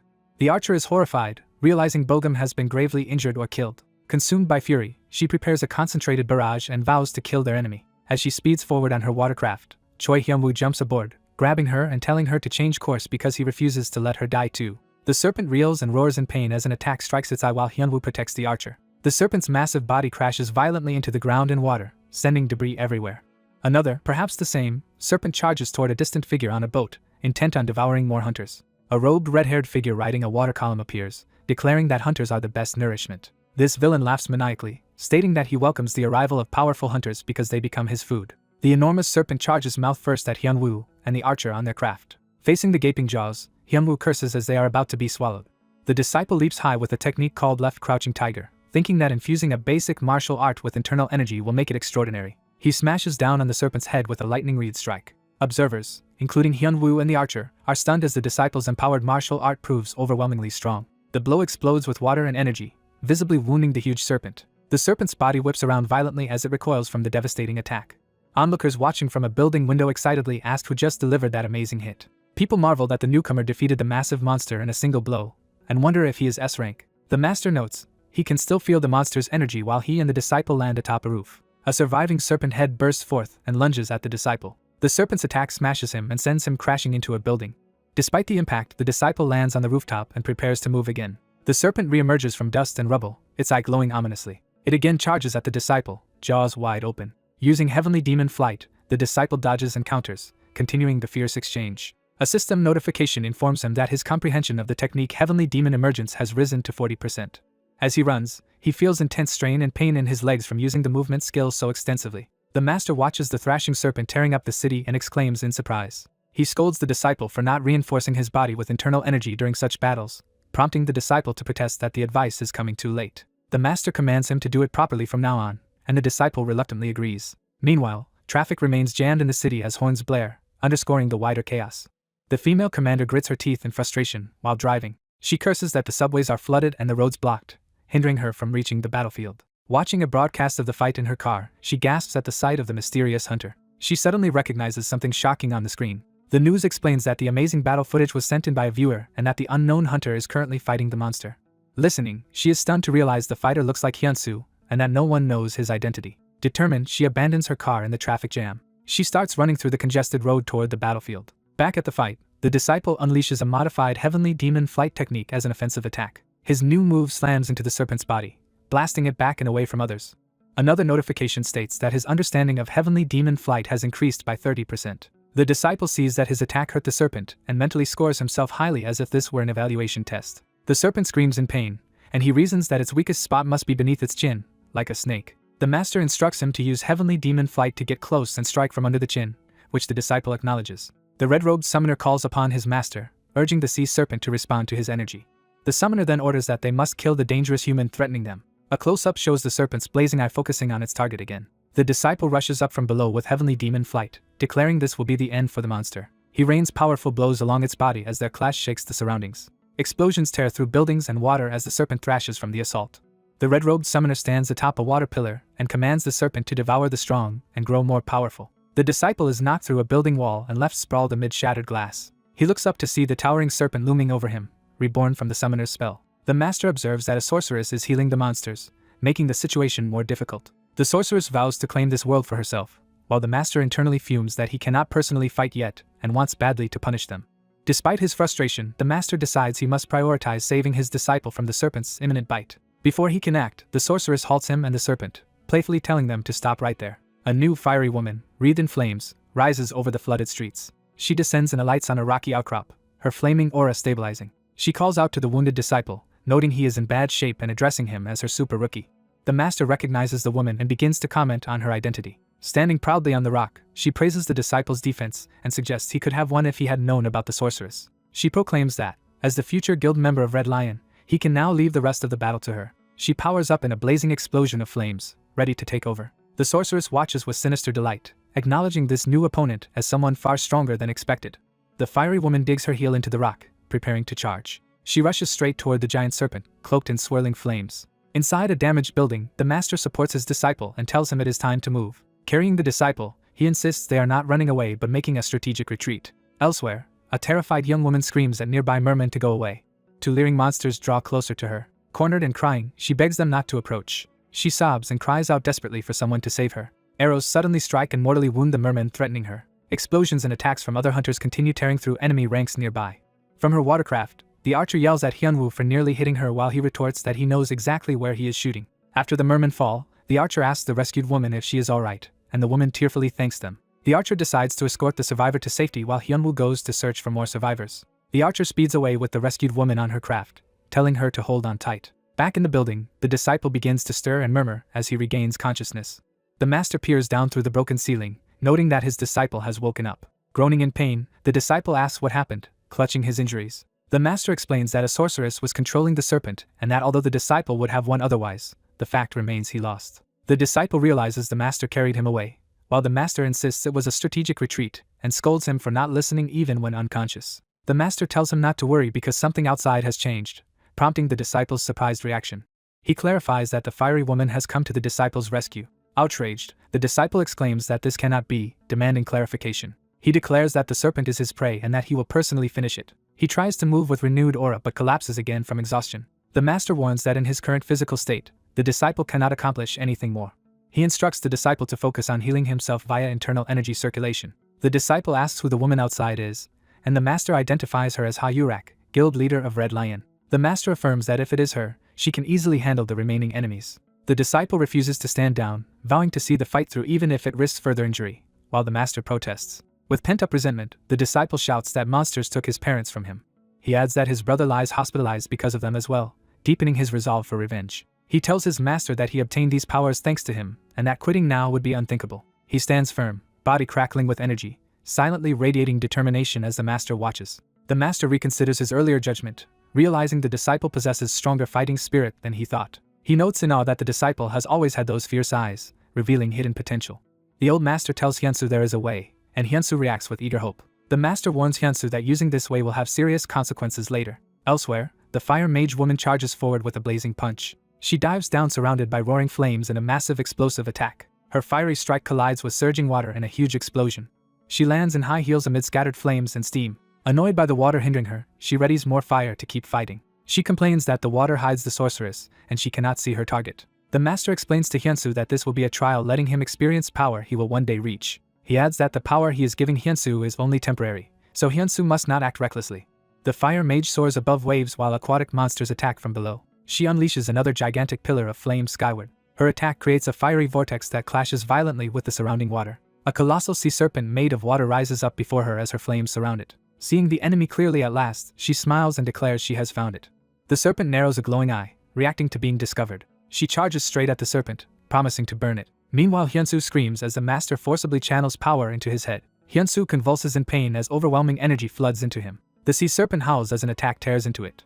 From afar, the red-robed sorceress watches the fiery explosion devastate the area. The sorceress feels as if she has encountered her natural enemy, and wants her master to see this side of her. She ecstatically calls out to her master as she rises on a column of water. The fire mage refuses to let the sorceress interfere and darts toward her. She taunts that the sea snake's danger finally drew the sorceress out of hiding, whom she has been waiting to fight. Smirking, she tells the sorceress she has long been waiting for this meeting. The sorceress, wreathed in flames, eagerly welcomes the challenge with her spear. Their clash triggers another massive fiery explosion. The sorceress screams in agony, unable to believe what is happening. Even as she burns, she cries out for Rataika, revealing devotion to the serpent. Hyunsu grits his teeth, straining as power gathers inside him. His body erupts with the borrowed demonic energy, transforming his appearance. A system message states that Hyunsu has temporarily awakened the heavenly demon body. The fire mage notes that with the sorceress gone, the sea snake no longer has a healer. She then sees the sea snake being battered back by Hyunsu's assault.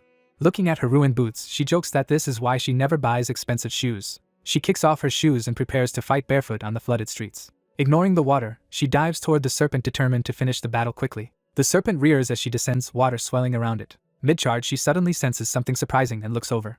The serpent unleashes a powerful water blast upward. The fire mage is blasted away, her silhouette tossed through the air. She crashes into debris as the serpent's waters rage below. The enraged serpent sprays towering columns of water around the buildings. The fire mage sinks unconscious into the deep water. A helicopter's rotors spin as it approaches the devastated area. The helicopter surveys the ruined, flooded district from above. Inside, a soldier reports to the guild leader that all citizens have been safely evacuated. Underwater, the unconscious fire mage floats as a transmission confirms the surrounding buildings are empty. She wakes, frustrated, and prepares to rejoin the fight. She rockets upward in a fiery aura surrounded by churning water. Powering up fully, she announces herself as one of the world's 9 S-rank hunters, Ha-Yurak. Her renewed flames explode against the remaining floodwaters, blasting them skyward. She tells the wounded sea serpent she has destroyed all nearby buildings so it has nowhere left to hide. Ha-Yurak declares that this next attack will be the end for the serpent. Just as she is about to strike, someone grabs her arm and shouts for her to wait. Startled, she turns to see who stopped her. Hyunsu appears beside her, his aura flaring, still gripping her arm. Elsewhere, a woman in a suit runs, worrying that Hyunsu is too inexperienced to handle this alone. She sprints through the streets toward a sports store. Spotting kettlebells in the window, she silently considers using them. Inside, she quickly buys a heavy kettlebell from the confused shop clerk. Outside, she drops the weight, testing it as the water splashes around it. The clerk calls after her that she forgot her change as she hurries off. She levitates the kettlebell with magic, preparing it as a weapon.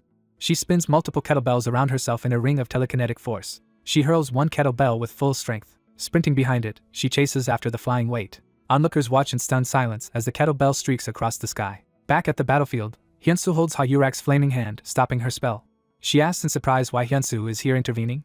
Hyunsu calmly says he will be the one to finish the serpent. Ha-Yurak refuses to step back, saying she is also furious with the monster. She adds she might consider letting him if he agrees to join her guild. Hyunsu dismissively waves off her proposal.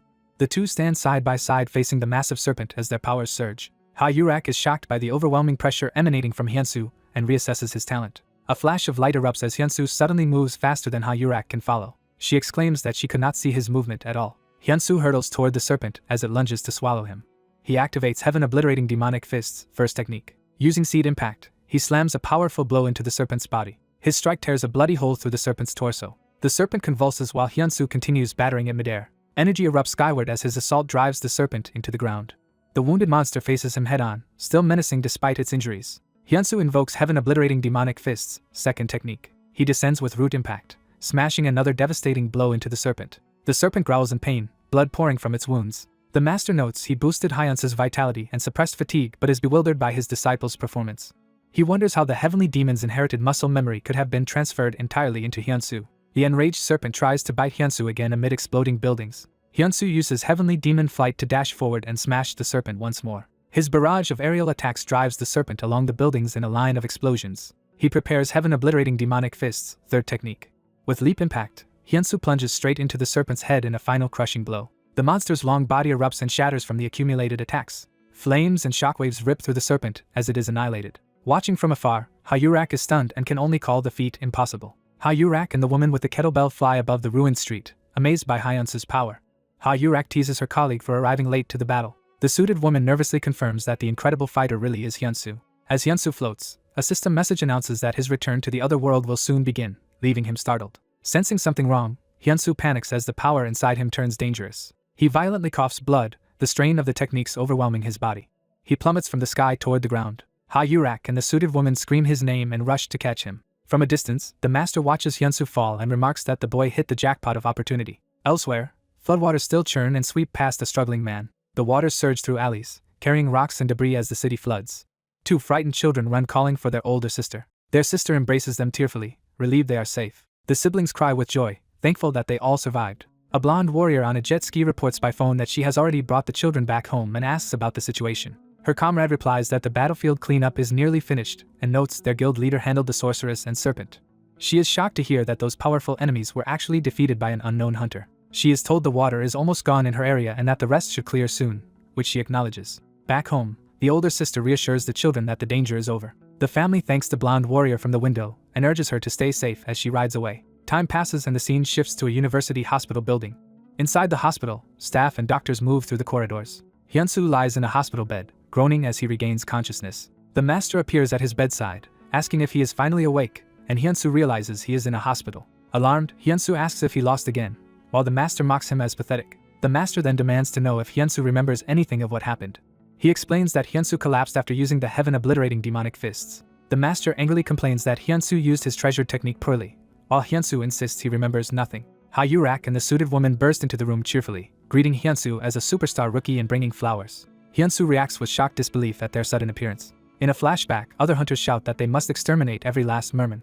Ferocious merman monsters fight amidst splashing water and attacks. A news report states that the association and guilds are still hunting down remaining mermen. Reporters interview the Triple Guild's leader, who describes their ongoing search, particularly through the sewers. She promises the public that they will not let a single monster survive. The scene cuts to the exterior of an apartment building, indicating peace has returned to the city.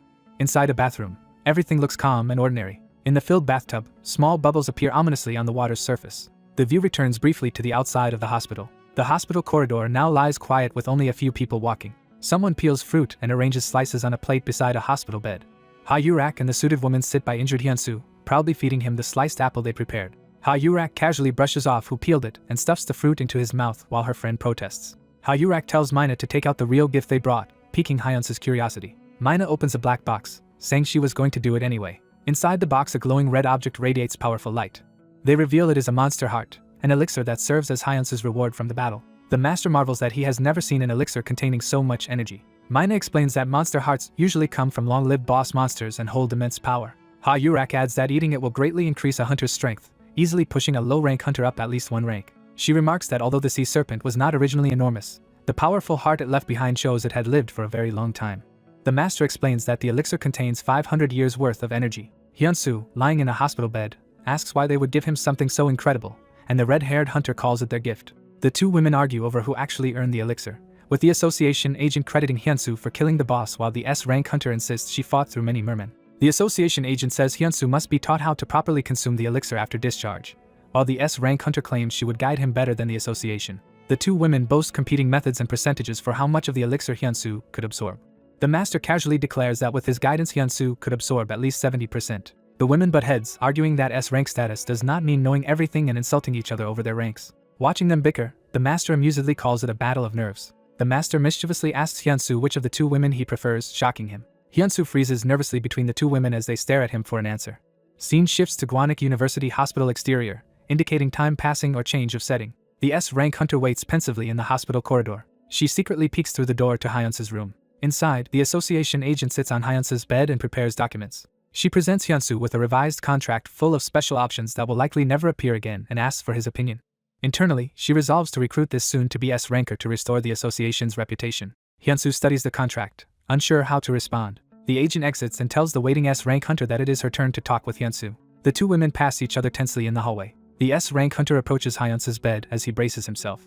She roughly kicks his bed in frustration, startling him. Sitting down, she asks whether he likes the association's proposal, admitting that even she found their offer attractive.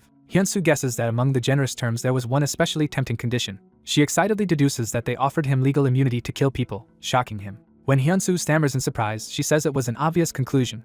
She scoffs at the idea of immunity, pointing out that he will soon become an S rank anyway. Hyunsu listens as she explains that such immunities are meaningless once someone reaches S rank. She explains that in this world true power is no longer nuclear or monetary but the existence of S rank hunters. She argues it is absurd to grant legal immunity to beings already that powerful, and the master agrees. She insists what Hyunsu really needs is a powerful backing to protect him until he reaches S rank.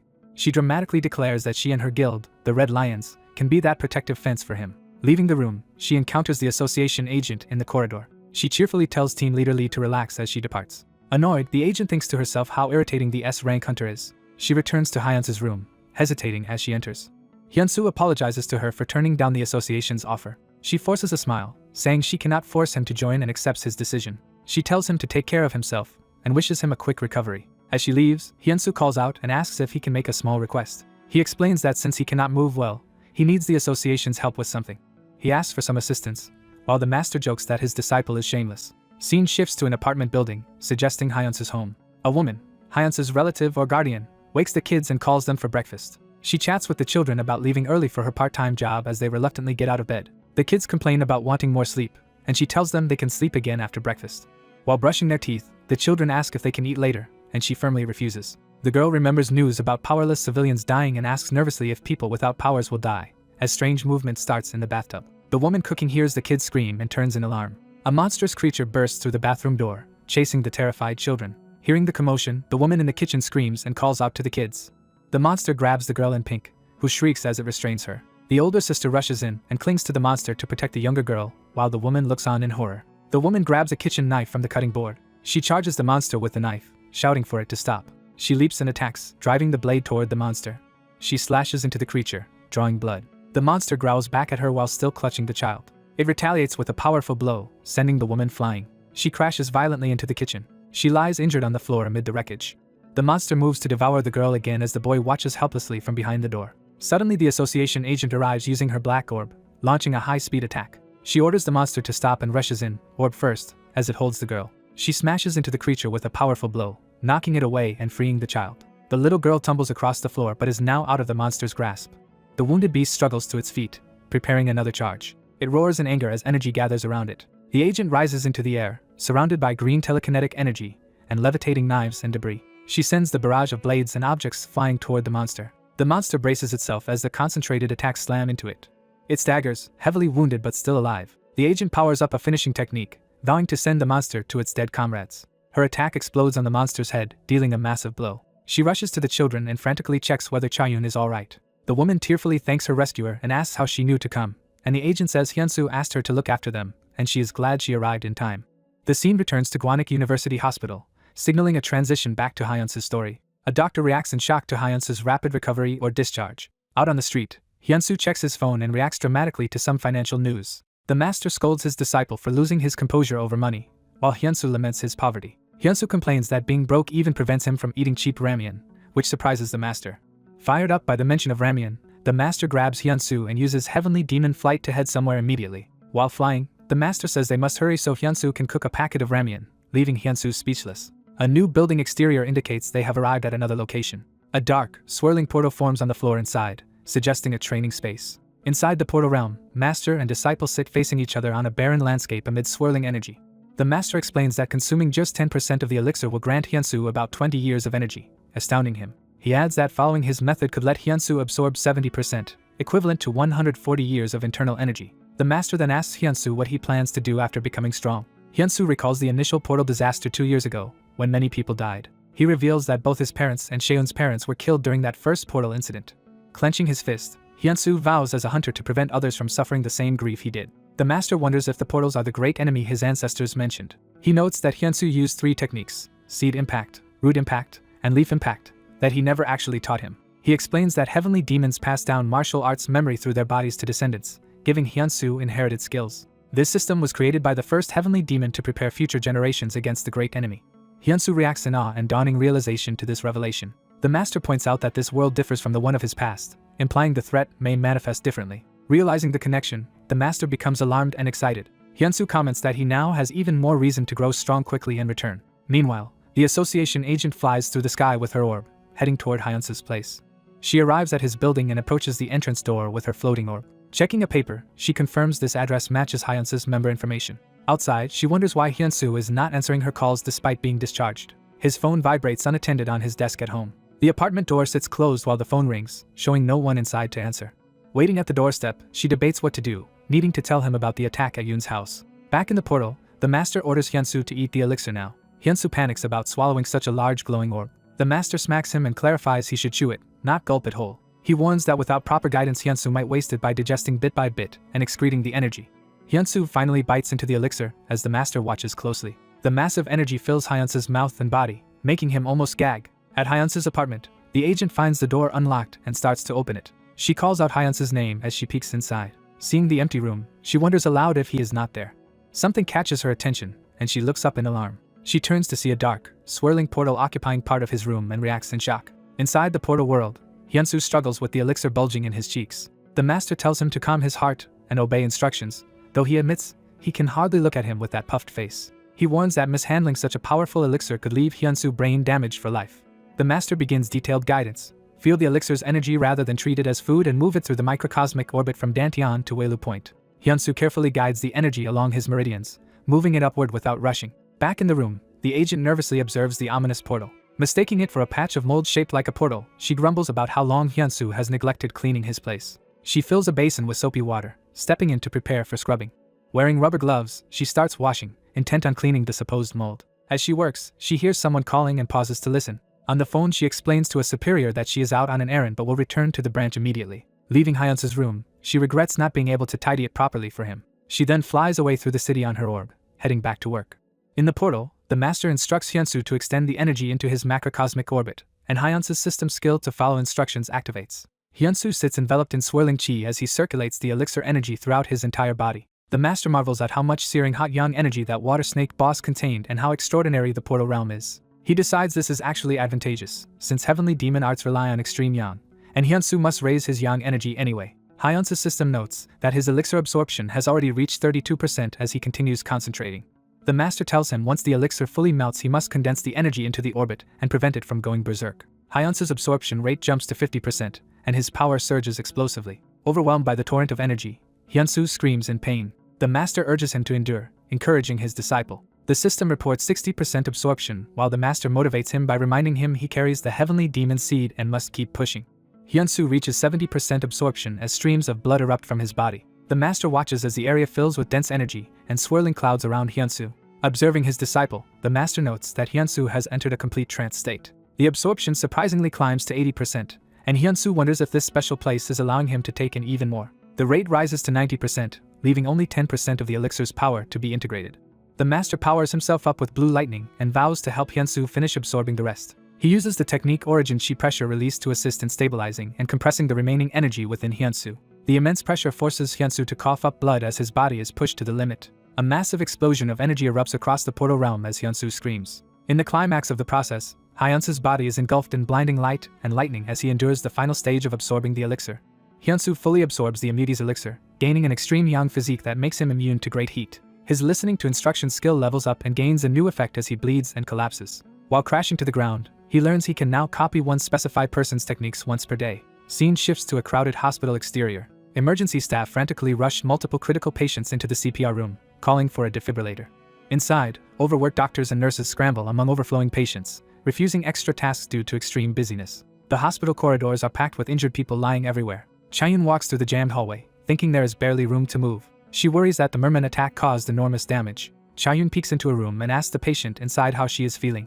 The hospitalized girl says she is now alright. Chaeyoon explains that the girl's siblings had to be moved to another medical center due to lack of beds, and the girl anxiously asks if they are okay. Chaeyoon admits the siblings still have not awakened, shocking the girl. Chaeyoon says lingering unconsciousness is a common symptom after encountering mermen but reassures her that doctors will find a cure. The girl, crying, reluctantly accepts Chaeyoon's reassurance. Later, Chaeyoon waits in a lobby while talking on her phone. She silently frets when the person she is calling does not answer. She notes with concern that Hyunsu is still ignoring her calls. Remembering the battle, she wonders why Hyunsu, who took the worst injuries, recovered while others remain in bad shape. She can understand her friend's sister fainting from fear of the merman, though. But she is puzzled that the uninjured brother is also unconscious. She questions why both siblings ended up in comas. The scene changes to the exterior of another office building. A suited man reports that the merman incident caused about 1 billion won in damage and at least 117 deaths, with casualties still increasing. The pink-haired guild master hears that some people who met the merman are now in unexplained comas. She is told doctors still have no idea what is causing the coma cases. Concluding there is little non-medical people can do, she dismisses the report and lets the man leave. The aide exits as she remains in her office, thinking. Her phone rings and she quickly answers. Annoyed that Hyunsu is ignoring her calls despite being a new recruit, she fumes.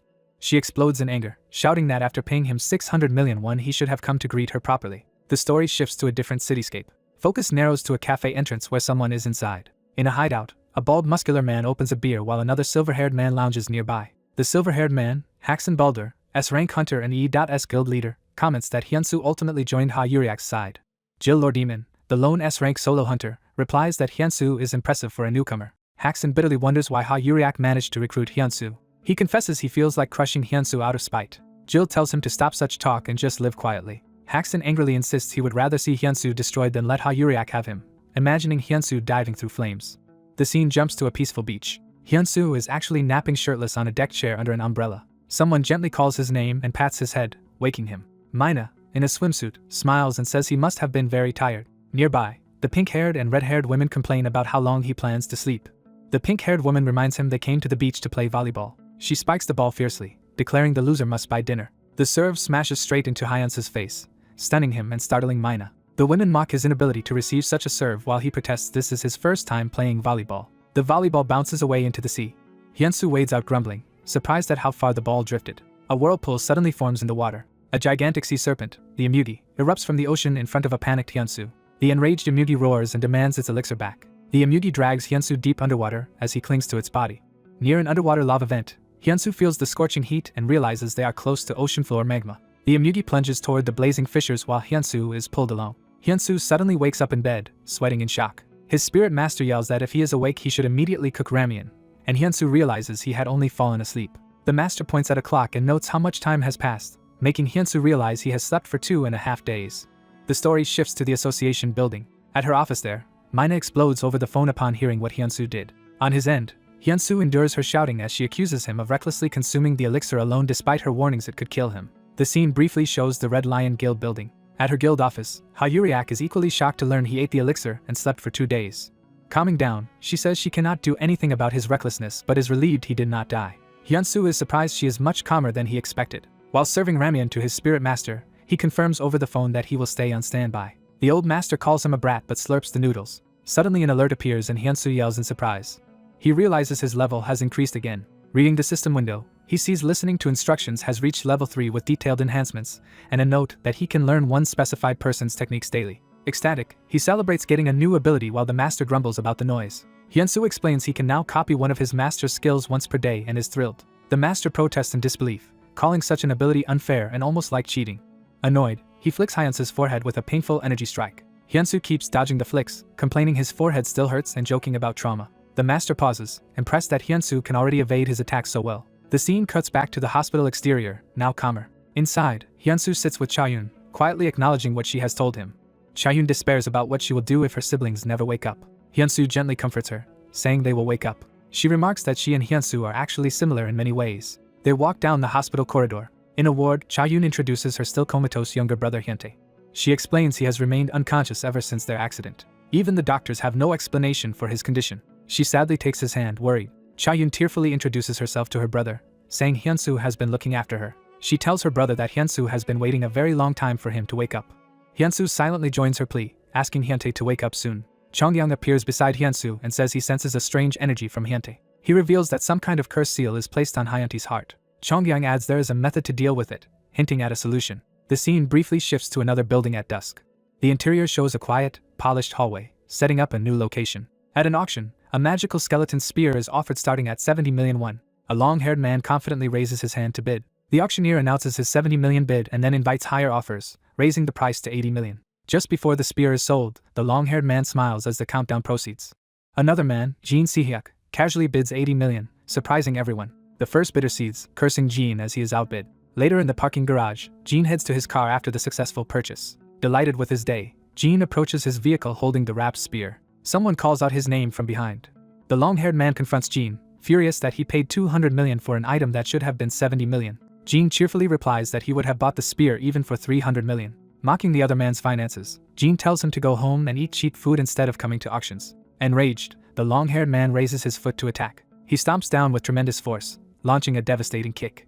The shockwave smashes a car and pillar, startling Jin. The attacker then approaches with a menacing grin, asking Jin if he has a death wish. Jin readies the skeleton spear and says that since the other man started the fight, he will not hold back. The long-haired man, now wearing a crackling metal gauntlet, vows to prove the spear is worth only 70 million. Jin charges with a water-like thrust from the spear while the opponent counters with his electrified gauntlet. Their clash sends lightning and force flying as Jin's spear strike meets the armored chest. The counterattack sends Jin hurtling backward, slamming him hard. Jin crashes violently to the ground in a fiery explosion. The long-haired man advances, boasting that no one who wins a bid against him ever leaves an auction alive. The narrative returns to Red Lion Guild headquarters. Inside, Hayuriak berates the long-haired man, asking if he plans to keep causing such trouble. She continues scolding him for creating complaints she has to resolve. He excuses his actions by claiming he just got angry when the other bidder stole his auction item. Hayuriak sharply tells him to shut up and warns she will no longer tolerate his behavior. She threatens that if he causes more trouble, she will flay and incinerate him, terrifying him into meek agreement. She curtly orders him to leave her office. He exits while a photo on her desk shows her posing with Hyunsu, highlighting their connection. He nervously pops his head back in, saying he has something else to ask. He wants to know when she will introduce him to the newly recruited A-rank hunter, implying Hyunsu. With a sly smile, he insists he is not trying to assert dominance or anything. Hayuriak blasts him away with flames, telling him to go away as he complains he cannot even speak. Walking down the hallway, he muses that he will probably meet that A-rank hunter soon anyway. The scene cuts back to the hospital exterior at sunset. Inside, Chaeyoon excitedly realizes Hyunsu is also a hunter. Hyunsu explains that awakening does not follow a fixed schedule, and she finds this fascinating.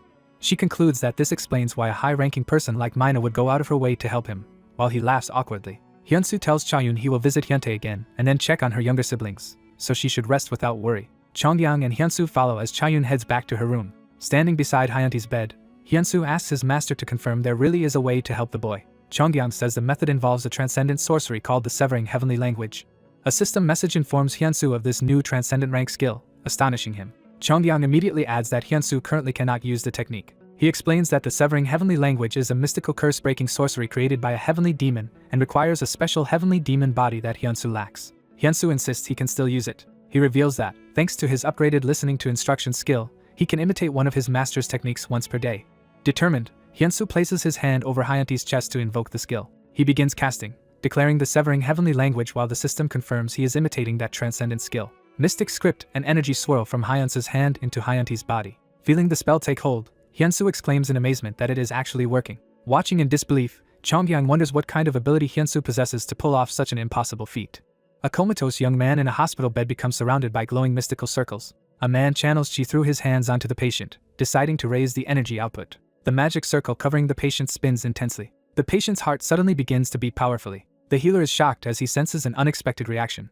He pours out even more energy, causing a huge burst of light over the patient. Collapsing to the floor, he despairs that his attempt to heal the patient failed. The white-haired master examines the patient and says he senses an incredibly powerful being but that the healer simply lacks enough power. The healer asks if that is the reason for the failure, and the master reassures him to trust his explanation. Scene shifts to a European-style city street where vehicles are parked outside buildings.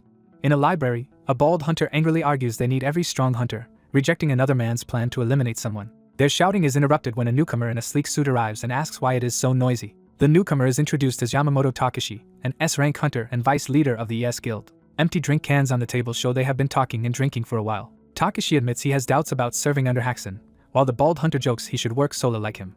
Takashi asks how the latest fragment search went. Takashi explains the fragment site was wrong again and only a barren desert like before. They wonder if they must now rely on finding a new fragment in Korea, deciding to wait since the Red Lions are in charge there. They note that the emergence of a hunter named Park Hyunsu may accelerate the expedition to the next fragment. The bald hunter recalls that the paradise portals are fragments of the ancestral dragon and laments that clearing all fragments within a year is like a curse. A memory of a powerful entity warns that if humans do not clear every fragment within 1 year, a disaster beyond even S-ranks will strike the world. Takashi concludes firmly that all fragments must be found within a year, no matter what. The bald hunter agrees, stressing that more high-rank hunters are needed to achieve this. The scene returns to Saesong Medical Center at sunset. Hyunsu visits 2 comatose siblings in the hospital as a nurse looks on. The siblings lie motionless side by side in their beds. Doctors say they have done all they can and can only use heat mats to keep such patients warm. A nurse explains to Hyunsu that the entire ward is full of similar coma patients. In another room, a worried wife asks when her husband will wake, but the nurse says only the doctor can answer. Hyunsu's master appears and states that cold energy is causing everyone's condition. He reminds Hyunsu that all these patients previously encountered the merman. The master explains that aquatic creatures inherently carry yin energy. He adds that the merman in particular held extremely strong yin energy, which overwhelms people who already have a lot of yin. When the patient's oni meets the merman's, it fuses into cold energy that puts them into a hibernation-like state. Hyunsu realizes this explanation fits what he is seeing. He asks if there is a way to cure the patients. The master answers that using yang energy to expel the yin will wake them. A boy at a bedside tells his mother to look at Hyunsu. The mother turns, surprised, toward Hyunsu and her child. Hyunsu starts propping the comatose boy up, alarming the mother who thinks he is disturbing the patient's fragile condition. The boy shows his mother a video, recognizing Hyunsu as the famous Amugi killer. As Hyunsu channels energy, the family watches in growing astonishment. Hyunsu places a glowing, warm hand over the boy's chest, pouring yang energy inside. Dark, smoky energy streams out of the boy's head as the cold yin is forced out. The master urges Hyunsu to burn away the yin energy immediately. Hyunsu instead senses he can absorb the expelled yin energy himself, shocking his master. The master warns that, with Hyunsu's extreme yang body, absorbing yin could be disastrous. Ignoring the warning, Hyunsu sucks the black energy into himself while clinging to the boy. The master shouts at him in outrage for taking such a reckless action. Hyunsu clenches his fist as yin and yang whirl inside him, a system-like message declaring he has fully absorbed the power of yin. A further message states his extreme yang body has begun transforming into a harmonious yin and yang body, symbolized by 3 glowing flowers over his head. Seeing the 3-flower aura, the master recognizes it as the legendary 3 flowers peak bloom, a pinnacle state of martial arts. He reflects in amazement that, even briefly, Hyunsu reached that state while in a trance. Hyunsu asks his master what a harmonious yin and yang body actually is. The master internally marvels that such a body surpasses both extreme yin and extreme yang and wonders how Hyunsu's ability can create it. Muttering that this development is basically cheating, he leaves Hyunsu bewildered. The boy wakes up confused about where he is, to the tearful joy of his family. Hyunsu is relieved when the boy recognizes him as his older brother figure. The boy's mother runs into the hallway screaming for the doctor and nurse. Lights and alarms emphasize the hospital's sudden commotion. Soon the room fills with medical staff and family as Hyunsu continues helping wake the siblings. Hyunsu lifts his hand, still crackling with energy, showing the remnants of absorbed yin. The family, doctors, and nurses rejoice and cry as both children fully regain consciousness. The girl covers her mouth, overcome with emotion. Later she cries alone near the hospital lobby, still overwhelmed. She calls Hyunsu and tearfully thanks him again and again for saving her and her brother. Outside, officials discuss how coma cases are increasing so fast that hospitals are running out of beds. A man and woman agree they must request more beds and additional medical staff from their branch manager. The woman suddenly senses something and pays closer attention. She receives a call and learns in shock that Hyunsu was responsible for the miraculous recoveries. Back at the hospital, another formerly comatose man wakes up to the joy of his wife and child. Hyunsu receives a system notice that he has acquired level 1 of the harmonious yin and yang body after bringing his extremes into balance. The grateful mother thanks him profusely, calling him heaven sent, while he modestly says he only did what he could. The doctor suggests they move on to the next ward, and Hyunsu eagerly agrees. A triumphant montage shows Hyunsu, doctors, nurses, and now awake patients walking the hallway filled with light. People murmur in awe about his incredible healing ability and ask to take photos with him. The master comments that this praise is good and fitting. He tells Hyunsu that as a heavenly demon he should get used to being worshipped, leaving Hyunsu flustered. Night falls, closing the day of miracles. Hyunsu continues treating an elderly patient while a nurse assists. On the phone, he tells his guild leader he is at Saesong Hospital, only for the leader to say he already knows. The guild leader explains that the Hunters Association has requested their help with another hospital as well. She adds that the association is paying a fee for this work and that Hyunsu can keep all of it himself. Hyunsu protests that he is just a guild member, but she reminds him the contract states solo efforts belong entirely to him, so he agrees to visit the association afterward. She happily praises his performance, thinking that the association will owe their guild favors. The scene shifts to a crescent moon over rooftops. Takashi sits in the dark, his phone buzzing with new information. He answers and reports to his boss that he has discovered where Park Hyunsu lives. The boss, apparently Hackson, praises him and orders him to send the address, while another hunter dozes nearby. Takashi prepares to leave, grabbing the door handle. He steps outside in casual clothes, zipping up with grim resolve. Outside the house, he crouches as if to launch himself at extreme speed. With a predatory grin, he begins accelerating, electricity crackling around him. Takashi rockets through the city at supersonic speed, trailing a shockwave. From afar, his path appears as a streak of light cutting across the night sky. Morning over Hyunsu's neighborhood shows a peaceful city under a rainbow. Hyunsu's apartment building is shown as someone comments about yet another disturbance. Inside, Hyunsu complains to his master about eating instant ramen again, while the master insists it is the world's best food. Resigned, Hyunsu goes to cook it anyway. His phone rings, showing a call from the guild leader. Confused why she is calling so late, he answers. She urgently asks where he is. When he replies he is home about to cook, she yells for him to get out of the house immediately. At the same time, his master senses a massive force approaching and warns that a very powerful presence is heading straight for them. Hyunsu bolts out of the apartment and sprints up the stairs toward the exit. He bursts outside the building and keeps running. He hears something incoming and looks up tensely. Hackson drops from the sky above him like a black comet. A blinding beam slams into the street between cars, tearing through the road. The attack explodes, flipping vehicles and engulfing the street in fire. Hyunsu staggers from the blast, shouting in pain. As the smoke clears, a lone figure stands ahead while Hyunsu readies himself in the background. Hackson emerges from the smoke, calling out Park Hyunsu's name menacingly. He gathers a swirling sphere of purple lightning in his hand and snarls a word meaning die. Hyunsu watches in alarm as the deadly energy forms. The lightning beam races toward him, but he braces behind a dome of energy to block it. The collision results in another massive explosion that rocks the area. Hackson walks through the drifting smoke unfazed. Elsewhere, a modern glass building is shown, likely the Hunters Association headquarters. Alarm sirens there begin blaring. Staff report that an unidentified powerful entity is moving in Hyunsu's residential area, confirming their fears. Team Leader Lee notes that such supersonic speed is rare even among S ranks and guesses who it must be. Her guild leader, on the phone, agrees it is probably Hackson, who despises her. She removes her heels while ending the call, thanking the caller for the intel. Flames and aura erupt around her as she declares she is the only one capable of stopping Hackson. Team Leader Lee resolves that she must head out as well. The branch general manager stops her, calling out and surprising her. He warns that a clash between S ranks might occur, and that it would be pointless for her to be present. He adds that the association is not idle and has already told the Azure Dragon team to prepare the Divine Item Mirror World. On the streets, that team speeds toward the area on blue motorcycles. Their leader radios the others, codename Bee, Ant, and Cheetah, to brace themselves because they are dealing with an S rank. The three riders enthusiastically confirm their readiness. The leader checks that Hawk, who carries the Mirror World item, is in position. Hawk smirks and says he is deploying now. Standing atop a tall building with a glowing device on his back, Hawk surveys the road below. He then dives from the rooftop toward the city. Mid-fall he transforms, sprouting huge hawk wings from the device. Fully changed into a Hawkman, he soars across the city skyline. Back at the battle, Hackson is startled by something and narrows his eyes. He sees Hyunsu now wielding balanced yin and yang energy, and notes in disbelief that Hyunsu has already reached an evolutionary realm. The master observes from afar that Hackson's power is far greater than that of the red-haired woman and is comparable to the supreme peak realm of his own world.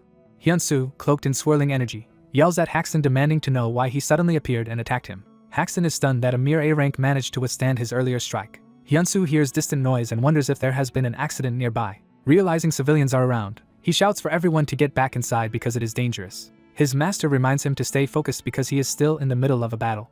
Hackson unleashes another spiraling energy blast, which Hyunsu intercepts with his own power. Hyunsu counters using his technique Flower Arts, meeting the attack head-on. Panting, he mocks Hackson for repeating the same move and assuming it would work again.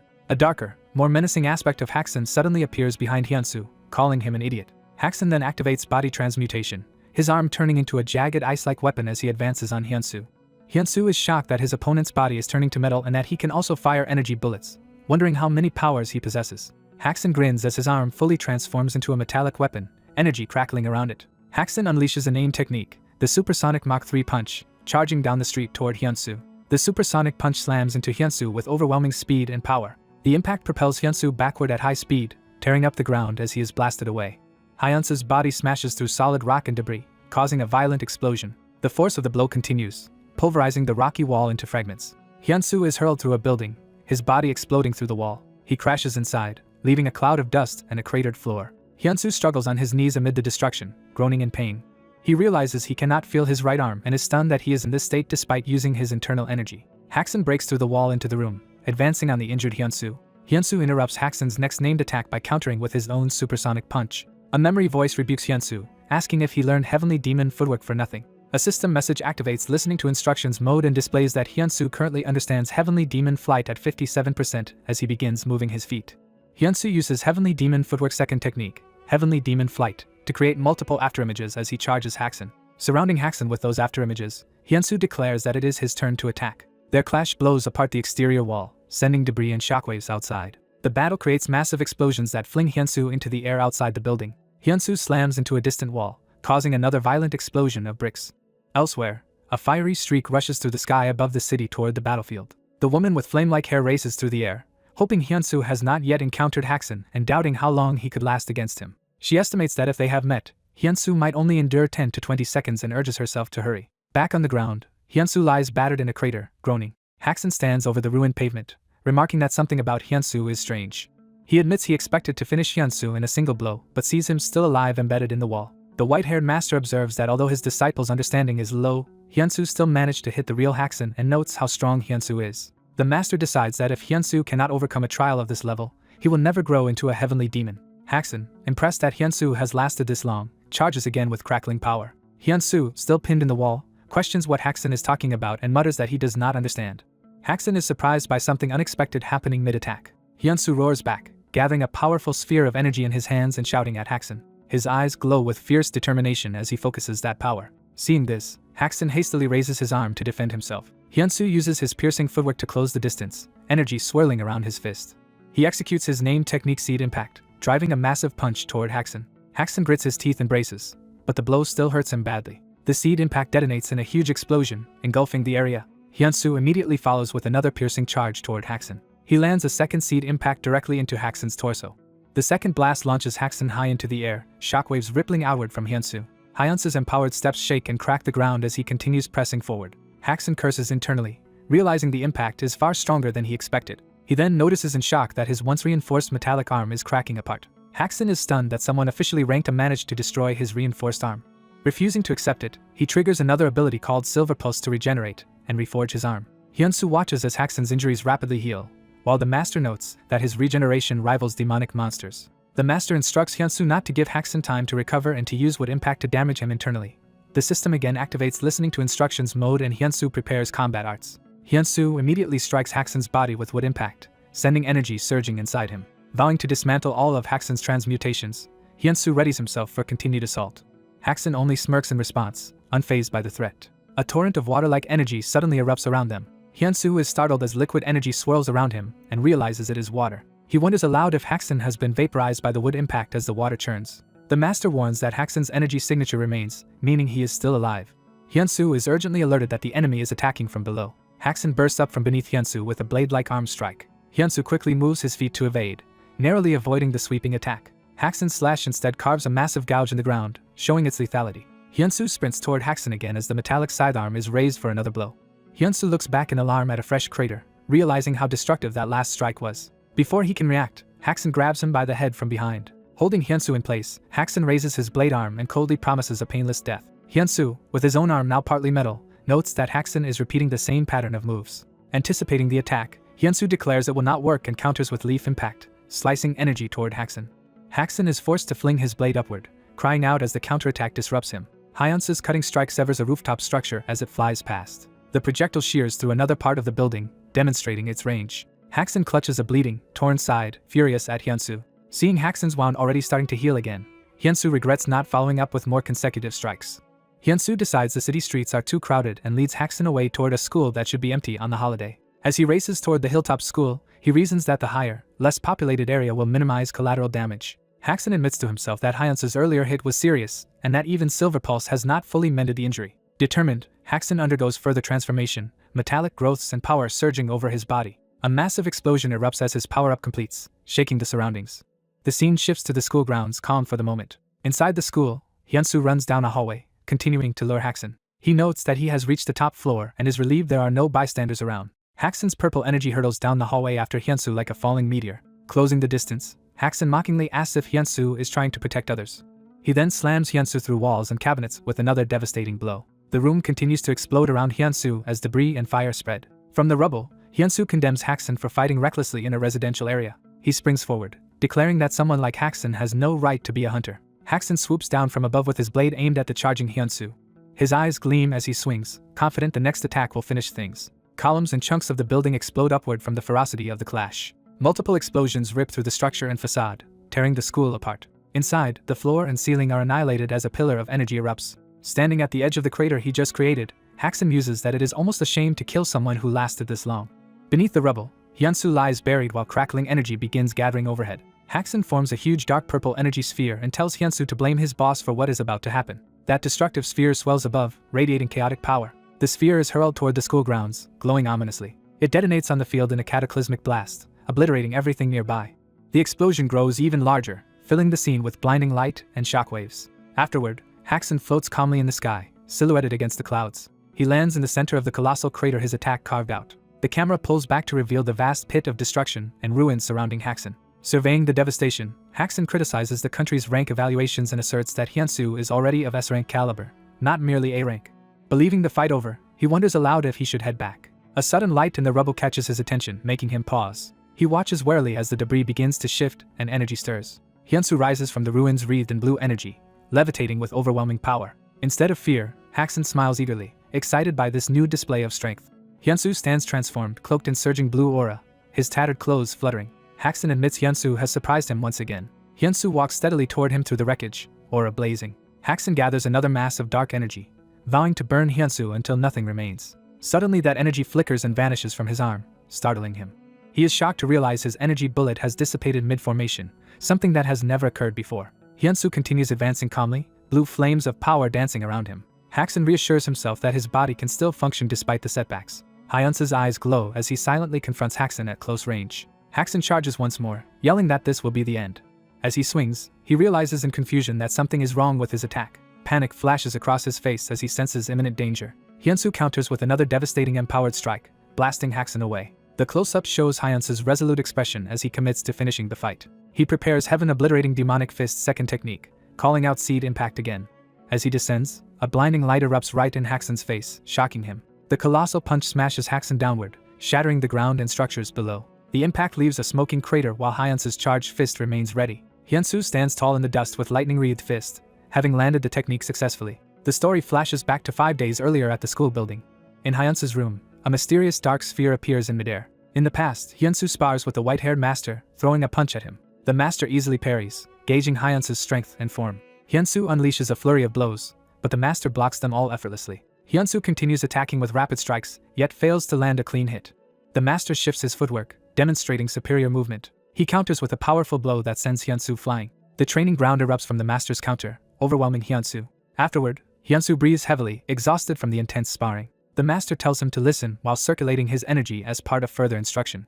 He explains that Hyunsu possesses both the heavenly demon seed and immense Amugi internal energy but has not yet learned to use them properly. Hyunsu agrees, thinking that despite gaining energy his only noticeable improvement has been fast recovery. The master compares Hyunsu's energy to a deep well filled with water. He elaborates that strong people can draw from that well many times, while the weak can barely fetch from it at all. He clarifies that the well's water itself never runs dry, implying Hyunsu's reserves are vast. Hyunsu concludes that he must become stronger in order to access more of that power. The master says the way to unlock that strength and use his internal energy is through actual combat experience. He states plainly that fighting real battles is the necessary training. The master emphasizes that defeating a powerful enemy yields more growth than 100 training sessions. Back in the present ruins, Hyunsu recalls that his first truly strong opponent now stands right before him. Amid the rubble, Haxan begins to stir, refusing to stay down. His metallic hand claws out from the debris, signaling he is still alive. Haxan erupts from the rubble in a monstrous, further transformed state, screaming. Fully revealed, his body crackles with electricity and metal as he powers up yet again. Hyunsu is stunned that Haxan can still stand after being hit by seed impact twice and wonders if he is dealing with a monster. Hyunsu reels from the previous attack, feeling his whole body burn from defending against it. The silver astral wizard admits Hyunsu pushed him farther than expected and says it is no surprise the red lion is interested in him. Preparing a glowing orb in his hand, the astral wizard wonders if his technique is not ready yet. Amid the rubble he introduces himself as the astral wizard and prepares to fight again. He stomps the ground and launches forward with explosive speed. Charging in, he shouts that he is also capable of brutal close-quarters combat. He accelerates to Mach 5 and hurtles down toward Hyunsu like a falling meteor. Hyunsu shouts in alarm as the grinning wizard closes in with a deadly strike. The astral wizard's high-speed punch slams into Hyunsu's chest. Hyunsu is blasted away through the air by the impact. A massive energy blast chases him as he twists in the air to evade it. The wizard pursues from above, dropping down to finish Hyunsu. While descending, he declares that Hyunsu cannot escape and that he will take his head. Hyunsu's master suddenly intervenes, yelling at his disciple to get it together before he is decapitated. The master orders Hyunsu to use the martial art Heavenly Demon Soul Shed as a system message says listening to instructions activates. Hyunsu strains as another message reports his understanding of Heavenly Demon Soul Shed has risen to 65%. The master desperately urges Hyunsu to succeed with the technique. The scene shifts to an earlier training field where master and disciple stand alone. In that memory, Hyunsu complains that Heavenly Demon Soul Shed is too hard, and his master begins explaining it in simpler terms. The master instructs him to imagine taking a single step back and letting his consciousness pass through that point. Hyunsu repeats the instruction to himself, trying to grasp the idea. Back in the present, the astral wizard dives at him again, bidding him farewell. At the last moment, Hyunsu activates Heavenly Demon Soul Shed, his body slipping away as a blue flame double appears. The astral wizard's attack hits only the afterimage, leaving him shocked. He wonders what just happened, certain Hyunsu had been flying toward him moments earlier. Suddenly his arm is struck by a bright blast from behind. A barrage of blue explosions engulfs his body. Reeling inside a vortex of energy, he demands to know what this strange attack is. Hyunsu, now in close range, commands his gathered energy to explode against the wizard. Realizing he cannot dodge in time, the astral wizard curses. Hyunsu unleashes Tree Impact, a powerful finishing blow. The attack detonates, causing a massive explosion that devastates the surroundings. Hyunsu emerges from the smoke, bloody but still standing. He presses both hands against the wizard's chest, grappling him. They stare each other down at close range, locked in a struggle. Exhausted, Hyunsu notes that he has spent all his strength, as if he had only fetched water from a well. The injured wizard looms over him and says this will be the end for Hyunsu. He drives another savage attack toward Hyunsu's face. A flashback shows the corpses of subordinates slain earlier, underscoring the stakes of this battle. In that memory, the heavenly demon vows to kill the demonic enemy responsible. The colossal ancestral dragon appears before the heavenly demon, remarking that he alone survived but is now drained. The heavenly demon swears on the honor of his fallen subordinates to flay the dragon and use its skin to appease their souls. The dragon offers him a chance to serve as its right hand and conquer the world together. The heavenly demon dismisses the offer and tells it to shut up, slamming his foot down. As the dragon notes his internal energy should be spent, the heavenly demon replies that heavenly demon arts allow him to fight without any inner power. He explains he can borrow power directly from nature through the heavenly demon divine arts. The dragon, startled, asks what this new power is. The heavenly demon activates heavenly spiritual body and rockets upward, aura blazing. Back in the present, civilians watching from afar panic as smoke rises where the school once stood. A motorcycle squad races through the ruins toward the devastated campus. The lead rider screeches to a stop at the blast site. One rider plants a boot on the ground as they dismount. The squad's leader removes his helmet, says they have reached their objective, and stresses that they must proceed very cautiously. Observing the flattened area, he marvels that an entire district was erased in just 20 minutes. Nearby operatives deploy equipment and drones while advancing through the rubble. From a concealed position, one watcher reports that the attacker's target was Hunter Park Hyunsu and assumes Hyunsu must already be dead. Looking again through binoculars, he suddenly shouts in surprise. On the battlefield, Hyunsu and the astral wizard clash again, trading explosive blows at high speed. The wizard is finally knocked away, tumbling and crying out. Lying on the ground, he groans and asks Hyunsu why he suddenly appeared and attacked him. Smirking, the wizard feigns ignorance while Hyunsu angrily insists they talk this out. The observers realize Hyunsu is still alive and that he and the intruder are fighting hand to hand. The astral wizard, crackling with blue lightning, laughs menacingly as he stands back up. He notes with satisfaction that his energy line has fully recovered. A column of light erupts as his restored power surges skyward. Ecstatic, he hovers in the air, body overflowing with lightning and dark energy. Power concentrates into a glowing sigil on his chest. Hyunsu sees this and gasps. The wizard's energy pierces the sky in a towering pillar. Hyunsu's master suddenly intervenes again, smashing Hyunsu aside to save him from the blast. The master takes a grievous hit, blood spraying as he cries out. A gigantic burning crater opens where the attack lands. Watching from cover, an operative despairs at how they could ever stop such a monster. The wizard himself wonders why Hyunsu's master suddenly moved in that strange way, as if something had pulled him away. He concludes that Hyunsu will die if he is struck once more. A surveillance drone hovers above, recording the ruined battlefield and fallen Hyunsu. Hyunsu lies unconscious amid the debris, barely clinging to life. In a control room, a woman monitoring the fight screams at Hyunsu to get up. The master stands over his prone disciple, telling him to wake up and warning he cannot keep rescuing him forever. Hyunsu weakly thinks of his master as he stares up at him. A spiritual image of the heavenly demon appears behind the master, startling him. The heavenly demon's soul emerges from above Hyunsu's body and aligns with him. Hyunsu senses his master's presence flowing directly into his consciousness. The operations commander orders the Azure Dragon team to intercept before Park Hyunsu dies. On the ground, the Azure Dragon team leader acknowledges the command and moves to engage. One team member curses the order, admitting that after witnessing the battle he is terrified to step in. As he watches again, he suddenly notices something change on the field. They see Park Hyunsu struggle to his feet once more. The master reflects that while outsiders should not interfere in duels, he cannot allow his disciple to die and wants to help him escape. Hyunsu insists to his master that it is not over yet. He recalls his new skill from listening to instructions level 3, which lets him copy one of his master's techniques per day. Seeing this, the Azure Dragon leader cancels the assault order and keeps everyone on standby. High above, the Astral Wizard notices Hyunsu muttering and asks what he is doing while charging another attack at his chest. Hyunsu prepares, determined to use a martial art that requires no internal energy. He shouts Heavenly Spiritual Body, astonishing his master, who never taught him that move. Empowered by the copy technique, Hyunsu dashes forward wrapped in blue spiritual energy. The Astral Wizard concedes Hyunsu is strong but says he is getting tired of this fight. He unleashes another enormous purple energy blast straight at Hyunsu. Hyunsu gathers power between his hands and braces himself. He slams the charged energy downward, launching a massive counterattack. His blast streaks upward in a chain of luminous circles toward the wizard. The two ultimate attacks collide, spiraling into a golden vortex that shocks both combatants. Observers realize that the artifact mirror world is absorbing energy from both sides. The mirror fills with swirling light as it devours their combined power. Overloaded, the mirror world shatters into countless fragments. With the artifact gone, the wizard and Hyunsu face each other again across the wreckage. A new figure suddenly appears high above, radiating light as both fighters look up. The Astral Wizard scoffs that the mirror world was used, assuming their desperation. One agent remarks in disbelief that the mirror world broke after only a single use. Hayurak calls out to Haxin, drawing his attention. A blazing red column crashes down between Haxin and Hyunsu. Hayurak descends within the flame, landing in a powerful stance. Hyunsu recognizes her and calls her boss as burning energy coils around her arm. She silently faces him, leaving him confused by her expression. Then she smiles slightly and tells him he did well. Internally impressed that Hyunsu lasted so long against Haxin, she orders the Azure Dragon team to fall back, saying she will handle him. The watching agents are relieved that Hayurak arrived in time. Haxin asks if she intends to fight him alone and laughs mockingly. Hyunsu's comrades worry from afar, begging their boss not to overdo it as she confronts Haxin. A green portal opens above the battlefield, drawing everyone's attention. Two new S-rank hunters, including a tall white-haired man, step out of the portal. The story flashes back 1 week to the Portal Strategy Committee headquarters. In a meeting room, officials begin outlining a major decision while an automatic translation system activates. They explain that S-rank guilds around the world will be responsible for handling the ancestral dragon's portals, called Paradise. For countries without S-rank hunters, the committee will assign appropriate guilds for expeditions. Haxin, present at the meeting, grumbles that they were summoned only to be informed of decisions already made. He angrily rejects the committee's plan, insisting humanity's survival depends solely on their own strength. Declaring that he and the E.S guild will act independently, he storms out while Hayurak shouts after him. Hayurak yells that they must cooperate to overcome the catastrophe, but Haxin retorts that it is none of his concern. He states that if he can stop the apocalyptic entity, then humanity lives, and if he fails they all die, which is all that matters to him. Back in the present, the city streets are choked with traffic and fleeing civilians as the crisis unfolds.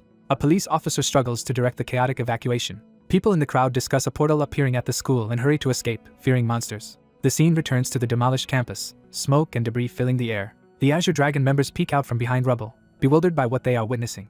They realize that 4 of the world's superhuman S-ranks are now gathered here, and worry their battle could cause a national disaster. One of the newly arrived S-ranks strides toward Hayurak. He apologizes to Hayurak on behalf of his guild leader for Haxin's reckless behavior while restraining the still agitated Haxin. Hyunsu recognizes the newcomer from magazines as Divine Sword Yamamoto Takeshi, the 8th-ranked S-rank hunter in the world. Another S-rank, Jill Lord Demon, scolds Haxin for causing trouble in another country and is identified as the 9th-ranked magician of time and space. Realizing this, Haxin understands that the one he fought was actually the famed rank 2 German hunter Haxin Balder. Jill pleads with Haxin to stop provoking people, but then senses something and reacts. Hyunsu, horrified, processes that his opponent was the 2nd strongest S-rank in the world. He recalls that Haxin has never appeared in media and is known only for his extreme violence. Takeshi tells Hayurak that the E.S guild will apologize publicly and pay for the damages, asking her to overlook the incident. Hyunsu shouts that he cannot forgive Haxin. He angrily explains he was attacked without reason, his school destroyed, and everything blown to pieces. Continuing his rant, he starts to mention how the residents suffered when Jill calls out to him. Jill cheerfully introduces himself to Hunter Hyunsu, saluting. When Hyunsu notes Jill's fluent Korean, Jill explains he can tune brainwave wavelengths to speak any language in the world.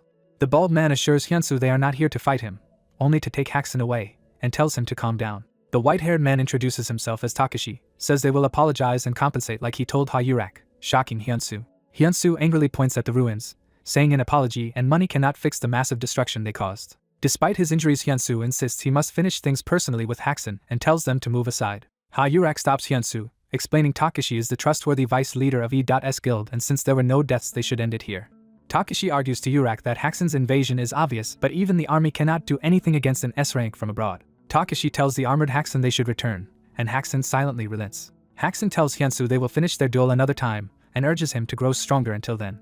A massive beam of energy shoots into the sky as the portal or power used for Hakusen's retreat activates. Takashi, relieved, notes that they have managed to overcome yet another crisis. Takashi tells Hyunsu he heard Hyunsu is an A-rank hunter and says the emergence of a strong hunter like him is worth celebrating. The bald man warmly says he looks forward to getting along with Hyunsu in future, while Hyunsu protests that he is already in his 20s. The bald man activates a glowing square portal, preparing to leave with his team. As he steps through the portal he cheerfully tells Hyunsu they should meet again, while Hyunsu yells back in frustration about being called a boy. Left behind, Hyunsu scowls while Ha-yurak watches him pensively with folded arms.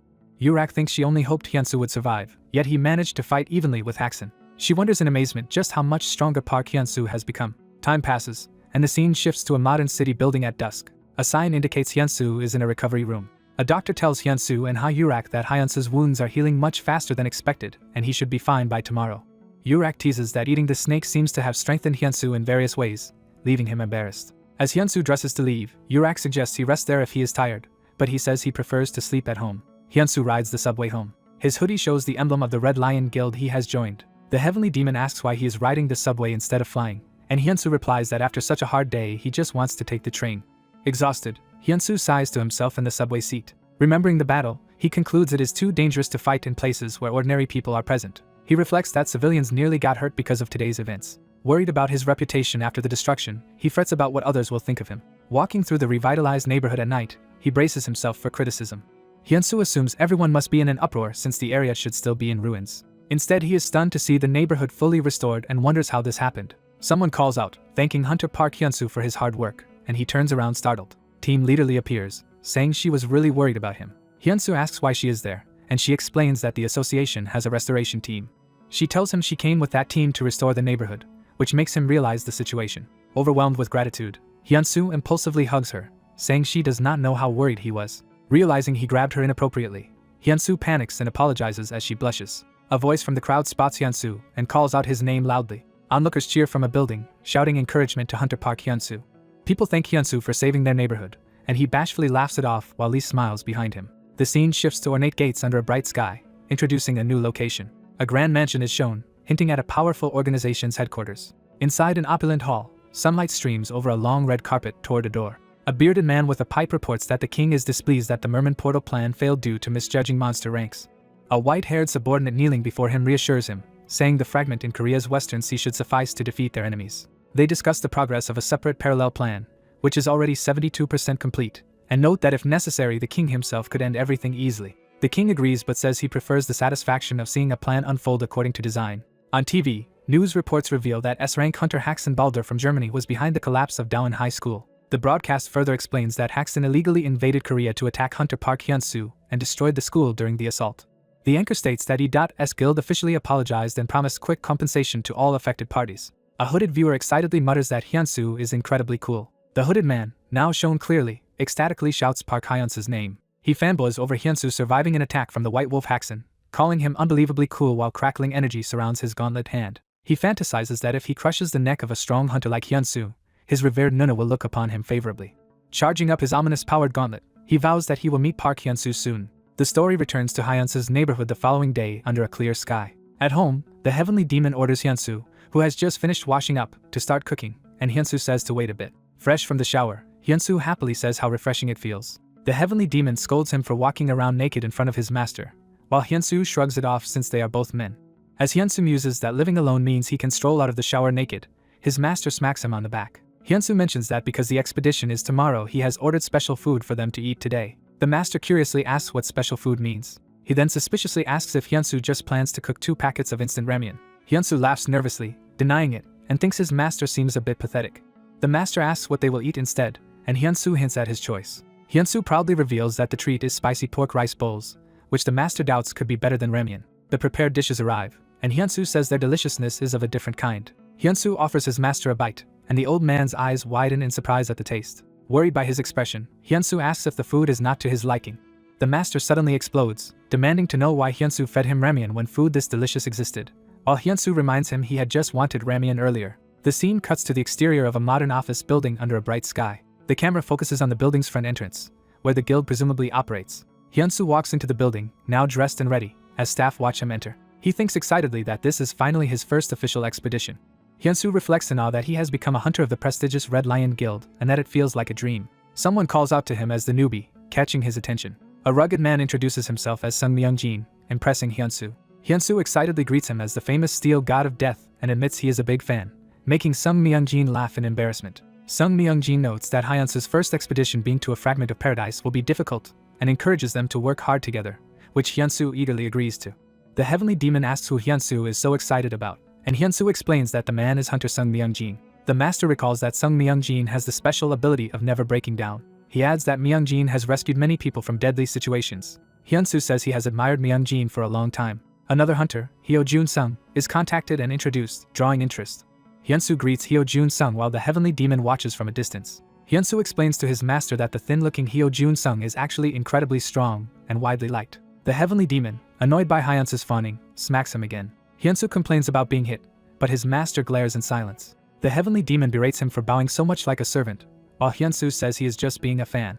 The master sternly reminds Hyunsu that as the successor of the heavenly demon who will one day lead the heavenly demon divine cult, he must not bow to just anyone and must act with that pride. Hyunsu takes this to heart and promises he will remember. Yurak and a tall man in a suit are shown smiling in a photograph, hinting at her past. Yurak, now armored, looks at the photo on her desk with a serious expression. Hyunsu enters her office after being summoned, and she confirms she wanted to see him. Fully armored, she says she has something to ask, while Hyunsu marvels that this must be her combat outfit for the expedition. Pressed for time, Yurak says she will ask directly, prompting a nervous reply from Hyunsu. She pointedly asks whether Hyunsu intends to continue working with her. When he hesitates, she reminds him that he survived a fight with Haxon. Yurak notes that although he was evaluated as A rank and may indeed have been that then, his performance shows he has grown much stronger. She declares that Hyunsu is now undeniably an S-rank hunter. Hyunsu is stunned, repeating to himself that he is S-rank. Yurak recalls promising to train him until he became S-rank. She says that since he has already reached S-rank, their original training contract is effectively void. She then asks what he plans to do now that he is free. After brief reflection, Hyunsu begins his answer. Smiling, he declares he intends to stay in Red Lion. He explains that he has not yet done anything meaningful for the guild despite receiving a large signing bonus, so he cannot leave now. Hyunsu insists he is not shameless enough to walk away, which amuses Yurak. Yurak enthusiastically grabs his shoulders, calling him member Park Hyunsu and urging him to give his all on his first expedition. She tells him that in the basement there is a combat outfit prepared with his name and orders him to change into it, and he happily agrees. Afterward, Hyunsu politely excuses himself from Yurak's room, and she casually tells him goodbye while holding a plant. Outside, Hyunsu is startled to find his master waiting. The heavenly demon asks why Hyunsu is surprised and if he did anything wrong. Hyunsu laughs it off, saying he unconsciously bowed his head again. The master hits him once more, clarifying that while Yurak is indeed his superior and not just anybody, Hyunsu should still hold himself properly. Hyunsu jokingly calls Yurak a good boss and asks if his master even understands the word boss. The master hovers down the hallway saying he knows modern terms from watching news and dramas, leaving Hyunsu to chuckle awkwardly. Elsewhere, armored guild members snap to attention at a shouted order. Yurak, now in full leader mode, announces to her soldiers that the time has come to subjugate the fragment of paradise. She declares that their mission is to go after the fragments of paradise. A member notes they will need high-grade gear and healing potions for the operation. Yurak emphasizes that above all they need the courage to protect their comrades, insisting that this resolve is enough. Watching her speech, Hyunsu thinks that although he always knew she was impressive, today she is truly showing herself as a heroine. Yurak tells the troops to look at the comrade beside them and asks if they are confident they can protect that person. The soldiers answer loudly that they can, striking their chests in solidarity. Yurak thrusts her fist upward and rallies them to head for the fragments. The scene transitions back to the villain's luxurious mansion under clear skies. In the throne hall, the armored white-haired subordinate strides forward. He reports that the Red Lion expedition squad has reached the Western Sea, addressing his superior knight. Knight asks what kind of military strength the Red Lion squad has brought. The subordinate replies that beyond S-rank Yurak there are 30 A ranks in the force. Knight comments that with so many A ranks they cannot be careless. Yet he declares that even so, today will mark the end of the Red Lions. The white-haired subordinate is shown within a swirling cosmic barrier, readying his power. Knight proclaims that Korea itself will vanish from the earth as their plan advances. Out at sea, a dazzling light appears high above the ocean. The light condenses into a gigantic swirling water portal over the waves. A naval vessel approaches the portal, carrying the Red Lion expedition toward it. On deck, armored Hyunsu and the others gaze at the portal. He notes it is his first time entering paradise. Sung Myung-jin explains that in the first of two previous expeditions everyone except the S rank died. He continues that although the second expedition succeeded, over 20 people died and most survivors were severely injured. He grimly explains that people enter this so-called paradise and then die, which is why it has its ominous name, leaving Hyunsu uneasy. Myung-jin adds that merely confronting a fragment of paradise makes one's whole body shiver. The heavenly demon gravely states that death itself lurks within the portal. Hyunsu thinks that if even his master says that, this portal must be far beyond a normal one. Yurak ignites her aura and shouts that they must enter, since the key to saving humanity lies inside the portal. She charges forward, leading the shouting troops as they leap into the swirling gateway. The squad is engulfed in a torrent of light and energy as they are drawn into paradise. Hyunsu braces himself and dives into the portal with determination. The portal spits out a beam of light into the sky as the expedition fully disappears into the other world. The armored protagonist crashes down into a desert, landing from a high-speed fall. Kneeling in the sand, he looks around in confusion and wonders what this place is. He stands in the vast desert beside the floating white-bearded master, both surveying the area. The master concludes the space is too large to be mere illusion, prompting the student to question what he means. The master recalls nearly dying in his youth from the cost of using a dimensional illusion technique called Heavenly Guardian.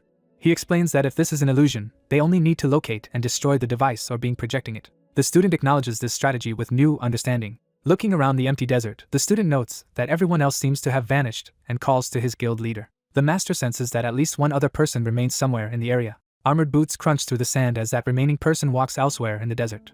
A long-haired armored hunter grumbles that everyone is gone and he seems to be completely alone. He wonders uneasily if he might be the only one left in this place. Spotting a glint on the ground, he exclaims in surprise. He discovers a massive gem that looks like a diamond of extraordinary size and value and becomes ecstatic. Believing he has struck it rich, he eagerly reaches down to grab the gem. A colossal sand beast bursts out of the ground with the gem as a lure, nearly devouring him as he screams. While fleeing, he curses his own greed and admits it was foolish to believe a random diamond would just be lying around. He regains his resolve, charging back toward the monster with a powerful strike. Lightning crackling around his arm, he prepares and unleashes his name technique Rock Breaker. The electrified blow smashes into the sand beast's head, causing a violent explosion of debris. The enraged creature roars and lunges again as the hunter continues his close-range assault. The monster's tail scorpion-like stinger stabs down at him, while he still struggles at its jaws, and he screams in pain. He hurriedly conjures a glowing Spartan shield that blocks the descending stinger. Bracing under the shield, he reflects that carrying a wide variety of gear and skills truly helps during dangerous expeditions. He switches weapons and fires a skeletal-looking spear attack into the monster's body. Realizing there are no support mages or healers in this expedition, he panics about having to fight alone. Resolving to rely on pure force, he decides to repeatedly use Rock Breaker against the creature. His empowered punch obliterates part of the monster in a burst of light and blood. Panting but undaunted, he insists his injuries are nothing, then suddenly notices something alarming forming nearby. The sand beast, now far larger and more terrifying, rises up again with its gaping maw.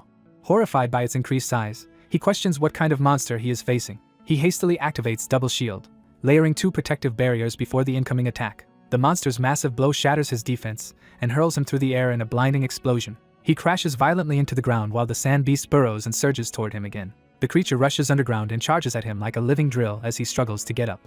Bleeding and exhausted, he despairs that this might be his end. At that moment, a distant voice shouts an attack command, and an immense beam of power spears down onto the monster. The follow-up seed impact detonates inside the beast, blowing its body apart. Elsewhere in the desert, the protagonist executes the same pierce-through technique, charging with electrified fists. He drives his seed impact punch into a giant stone creature, blasting it from within. The impact causes another huge internal explosion that wrecks the monster's body. The long-haired hunter watches the aftermath in stunned silence as debris rains down. Meanwhile, over an endless shining sea, a fiery projectile streaks downward from the sky. A flame-wreathed woman descends, remarking that entering the portal scattered everyone to different locations. As she rockets over the ocean, she wonders if there is another portal hidden within this one. Noticing only vast water in every direction, she remarks that all she can see is endless sea. Hovering above the glowing waves, she prepares to investigate the depths. She decides she cannot just keep flying aimlessly and must check whether anything lurks in the sea below. She invokes her large-scale fire spell Inferno Night, filling the sky with numerous blazing orbs. She sends the fiery spheres plunging down toward the ocean surface around her. The orbs trigger a colossal chain of explosions across the sea. A gigantic fiery dome expands over the water from the blast. The shockwave forces a towering column of water and foam to erupt upward. She then dives down through the clouds of steam and spray toward the newly formed whirlpool. Submerged in the roaring torrent, she calmly descends with flames still dancing around her armor. Underwater, she spots a strange red glowing barrier or surface below and reacts in surprise. In another region, flames and smoke rise as forests and cliffs are ravaged by battle. On the ground, allied hunters are blasted about and wounded amidst explosions and monster attacks. Packs of demonic wolf-like creatures advance through the smoke while a hunter groans in pain. A dual-blade fighter shouts for his comrades not to give up. Rallying them, he warns that if they lose heart their teammates will die as shadowy monsters surge toward the group. A blonde warrior grapples with a wolf monster's jaws and another hunter is astonished by his sudden intervention. The blonde man roars that they never said they would surrender while crushing the beast's head. He kicks another monster away, declaring his intention to survive and earn a huge bonus reward. The dual-blade fighter agrees energetically and cuts down foes at his side. A bald hunter channels a devastating spell called Lightning of Annihilation, electricity crackling from his body. Leaping into the fray, he yells that A-rank hunters should not be underestimated as his lightning slams into enemies. Even while electrocuting a monster at close quarters, he is mauled and badly injured. His body is then smashed into the ground by another beast's heavy blow. The blonde warrior, already wounded by a stab through his side, grimaces in pain. The dual-blade leader sees his injured comrade Jun Sung beset by monsters and rushes toward him. Jun Sung, sweating and pale, tells him not to approach. Despite the warning, the leader charges forward through a hail of enemies, determined to reach him. His expression tightens in shock as he witnesses what lies ahead. A massive golden beast slams down, crushing the stone and joining the chaotic battlefield. Straining under another enormous boulder-like attack, the leader proclaims himself the steel god of death, Sung Myung-jin, and refuses to lose. Suddenly, new purple flying demons burst from the ground near his feet. Caught off guard, he is slashed repeatedly by the surprise attackers. Silhouetted against blinding light, he continues fighting, surrounded by monstrous shapes. Another comrade screams Myung-jin's name in anguish and launches a powerful strike. The ensuing blow leaves a deep crater in the ground between their legs. Bloodied but still moving, the blonde warrior charges alongside a horned beast in a desperate counterattack. He grabs the monster's horn with a crushing grip. Shouting that he did not come here to die, he drives the horn down at the creature's head. All around them, hunters and monsters clash violently as shadowy foes swarm from every side. On a distant cliff, a white-haired observer chuckles as he watches the explosions in the valley below. A bearded man sipping tea remarks that the fight might be over before he can finish his cup. The white-haired woman in a bodysuit complains that the entity called Gulag has not even appeared yet, and finds that boring. Her companion answers that if Gulag did show up, the situation would actually become duller for him. She asks again about the hunter who slew the Amugi and survived a battle with Haxan, and he is identified as Park Hyun-soo.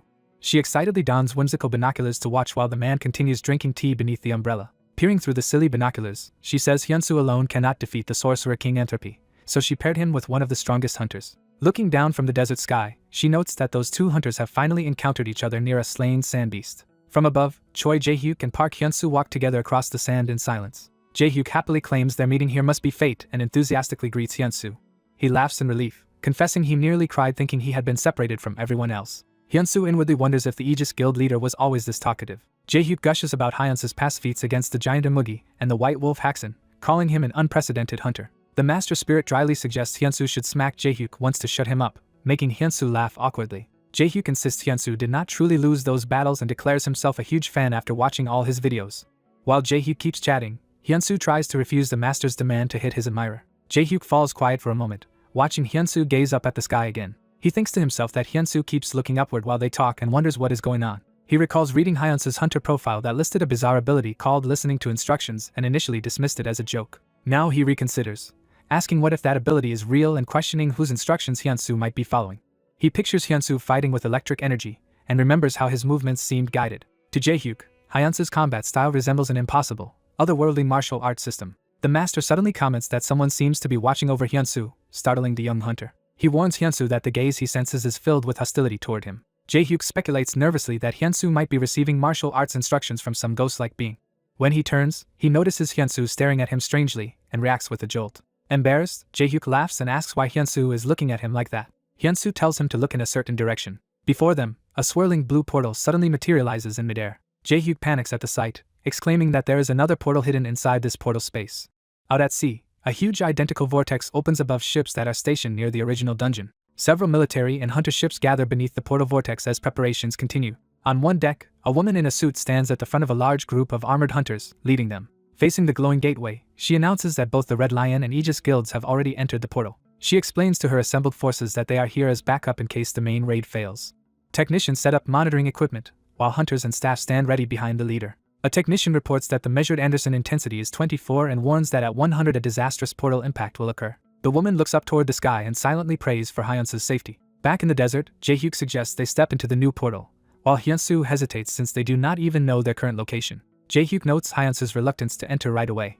To show confidence, Jae-hyuk volunteers to go through first and walks into the glowing vortex. Hyun-soo reaches out and shouts for him to wait, but Jae-hyuk vanishes inside. The master dismissively says to forget the noisy fellow and proposes exploring the desert further, leaving Hyun-soo conflicted. Hyun-soo refuses, saying he cannot abandon a teammate after coming here as a team. Ignoring his master's protest, he kicks off the ground and dives into the portal as well.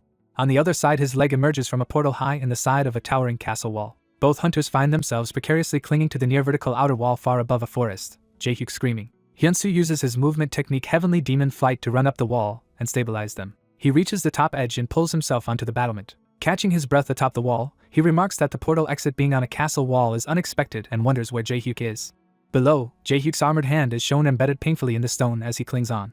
Hyunsu looks down and calls to him, amazed at how he managed to cling there after being flung around. Once Hyunsu pulls him up, Jae-hyuk asks how Hyunsu could move so fast while he laughs it off. Looking toward an inner structure, Jae-hyuk suggests they should head there next. As they gaze out, Hyunsu marvels at seeing an entire ruined civilization existing inside a portal for the first time. Jae-hyuk proposes that they split up, with him and Hyunsu entering the castle from opposite sides, and Hyunsu agrees. Hyunsu stops him for a moment before they separate. Since normal communication devices do not function here, Jae-hyuk hands Hyunsu a red signal flare so they can contact each other. Hyunsu accepts the flare and promises to use it if anything happens. Jae-hyuk waves goodbye, saying they will meet again later, and Hyunsu notes that such preparedness suits a veteran hunter. The master comments that Hyunsu has learned not to judge others too quickly, and Hyunsu sheepishly acknowledges it. Inside the portal city, a cracked clock tower ominously looms over the ruined environment. Sunlight filters into a dilapidated, overgrown castle corridor leading toward an inner chamber. Deep within, a skeletal armored king sits upon a throne with a staff, radiating dark power. The skeletal monarch rises amid drifting embers in the echoing hall, signaling the true boss of this portal has awakened. A massive armored hand clenches, signaling the awakening of a powerful being. Amid a devastated battlefield, someone wonders if the Gate of Light is opening. The white-haired observer notes that all Red Lion A-rank hunters have been wiped out. His companion, bored of waiting, asks about the status of the remaining 2 hunters. Using binoculars, the observer reports Park Hyunsu nearing Entropy's ancient castle and starts to mention Ha-Yurak. He laughs that Ha-Yurak is fighting alone in Abel Sea against swarming sea monsters. Ha-Yurak powers up in blazing armor and yells for the enemies to come at her. She unleashes her named flame spell Mephisto Fire, vowing to burn all the monsters. The flaming projectiles rain into the sea, causing monsters to scream as they're hit. Panting, Ha-Yurak wonders how many foes there are and resolves she cannot abandon her comrades. Seeing her escape route vanish, she accepts she is effectively trapped. An enormous ring of monsters closes around her above the glowing sea. Ha-Yurak roars and further ignites her body with intense flames. She forms a gigantic flaming fist and attacks with the technique Fire Fist. The inferno tears through many sea beasts, burning them as they shriek. Yet more flaming monsters charge toward her, screeching angrily. Some of the creatures cannibalize or clash with one another in the chaos. Even after her assault, an overwhelming number of monsters still rush her. A colossal shadowy titan rises from the sea, dwarfing Ha-Yurak. Surfacing, Ha-Yurak curses at the dire situation. The giant brings down a massive water-like attack toward her tiny figure. In a different area, an armored man walks along the wall. Park Hyunsu complains that the path atop the wall feels endless. He decides to drop down from the wall interior instead. Sliding down the wall using burning hands and feet, he descends toward the ruined city. Clinging to the wall near the bottom, he notes he is almost there. Hyunsu lands amidst rubble at the wall's base. Looking over the fantasy-like ruined town, he feels the place might still hold something valuable. He conjures a glowing orb of guidance in his armored hand. Hyunsu asks the orb to lead him to where precious things are. The guiding light flies out over the devastated city. Chasing it, he recalls it once led him to gain the skill Rock Breaker and wonders what reward he'll obtain this time. Elsewhere on the wall, Knight and his bearded disciple arrive, wind swirling around. The disciple notes there is no one around and suspects something happened, but Knight suddenly tells him to wait. Knight senses a vast, alien presence nearby. They both look up as something begins to approach from above the wall. A tremendous impact rocks the area with an explosion. Surrounded by dust, the disciple and Knight react in shock to the sudden blast. The armored skeleton Gulag appears from the smoke, asking if they intend to enter the Gate of Light. The city's cracked clock tower looms as debris falls, marking the tumultuous moment. Transported inside a vast cathedral, Knight remarks on the strange place. Seated on a throne, Gulag thanks them for coming at his invitation and says he has questions. Gulag asks if they reached this land through the Gate of Light. Knight confirms they came via portal, confusing Gulag, who repeats the unfamiliar term. The disciple realizes Gulag can actually perceive him. Knight retorts that of course he can see his disciple, surprising the younger man. Gulag deduces Knight is a sorcerer who manipulates souls, which Knight nervously denies. Gulag casually flicks his hand, showing magical control as Knight reacts. Declaring them his guests, Gulag conjures a table with tea, astonishing the disciple. The disciple asks if Gulag is the king while Knight quietly reacts. Gulag answers uncertainly, saying his memories of being king are vague. Knight notes he has counted at least 283 years of Gulag's existence, startling the disciple. Knight estimates that likely over 10 times that span has passed, meaning more than 2,000 years. Gulag wonders why they are not drinking.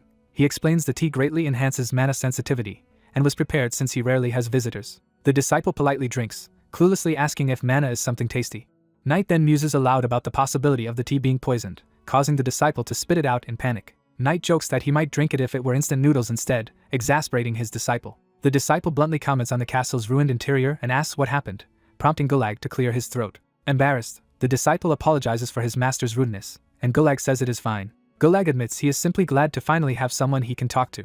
He concludes he was probably the king of this realm, while Knight reassures him he certainly looks kingly. Gulag begins recounting how this once prosperous, envy-inducing country fell. He describes a land where hard work reliably brought happiness to its people. Then the so-called Gate of Light began appearing, spewing out various monsters. The sudden invasion shocked the world. He remembers only chaos and battle against the monsters. Knight impatiently shouts that Gulag should just admit he was the king during that catastrophe. Gulag continues, explaining he used every bit of his magic power in that war. He did so with the intention of annihilating every invading creature. The story returns to the battlefield littered with bodies and beasts. A titanic demon's foot slams into the ground amid the carnage. The giant demon Gulag once fought strides across the battlefield, radiating dark power. The demon silently surveys the destruction. It casually dangles a bleeding knight by the head. The demon crushes or impales that knight, splattering blood. Watching remotely, the white-haired observer reacts with delight. He announces to Knight that Gulag has awakened, but Knight lazily calls Gulag disappointing. The observer asks what they should do, and Knight answers that the choice is obvious. A command to overlap portals appears as Hayurak dives again in a flaming heart-shaped aura. Her attack collides with a massive water wave, shattering part of it and sending monsters flying. She curses that the huge monster doggedly chases her and will be hard to finish. Suddenly a new azure vortex portal appears above the sea, startling her as the demon is drawn toward it. She exclaims in confusion when the demon emerges from that new portal directly in front of her. Closing in, she senses an unfamiliar phenomenon and wonders what it is. The demon realizes two portals have overlapped, trapping him in a nested portal space. The sky above cracks as the portal system destabilizes while the demon watches. The demon looks up, puzzled by the strange events. The sky fractures further, signaling a coming deluge of power. A colossal torrent of water erupts downward from the rupture. The demon is swept up by the surging water, roaring in surprise. Gulag's narration resumes, saying that even after using all his magic he still could not defeat every monster.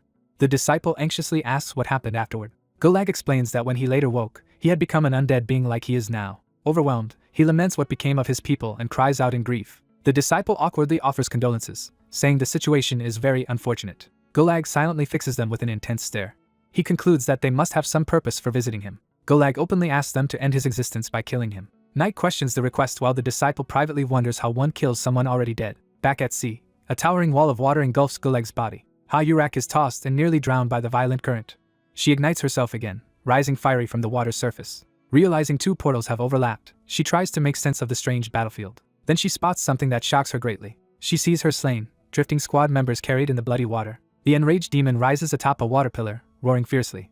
Hayurak, eyes shadowed, steels herself despite her wounds. The demon takes to the air over the churning sea, preparing another attack. Watching from the cliff, the observer excitedly notes that Gulag and Hayurak have finally confronted each other and asks Knight which side he will bet on. Knight casually says he will bet on Gulag and tells the observer to wake him when it is over.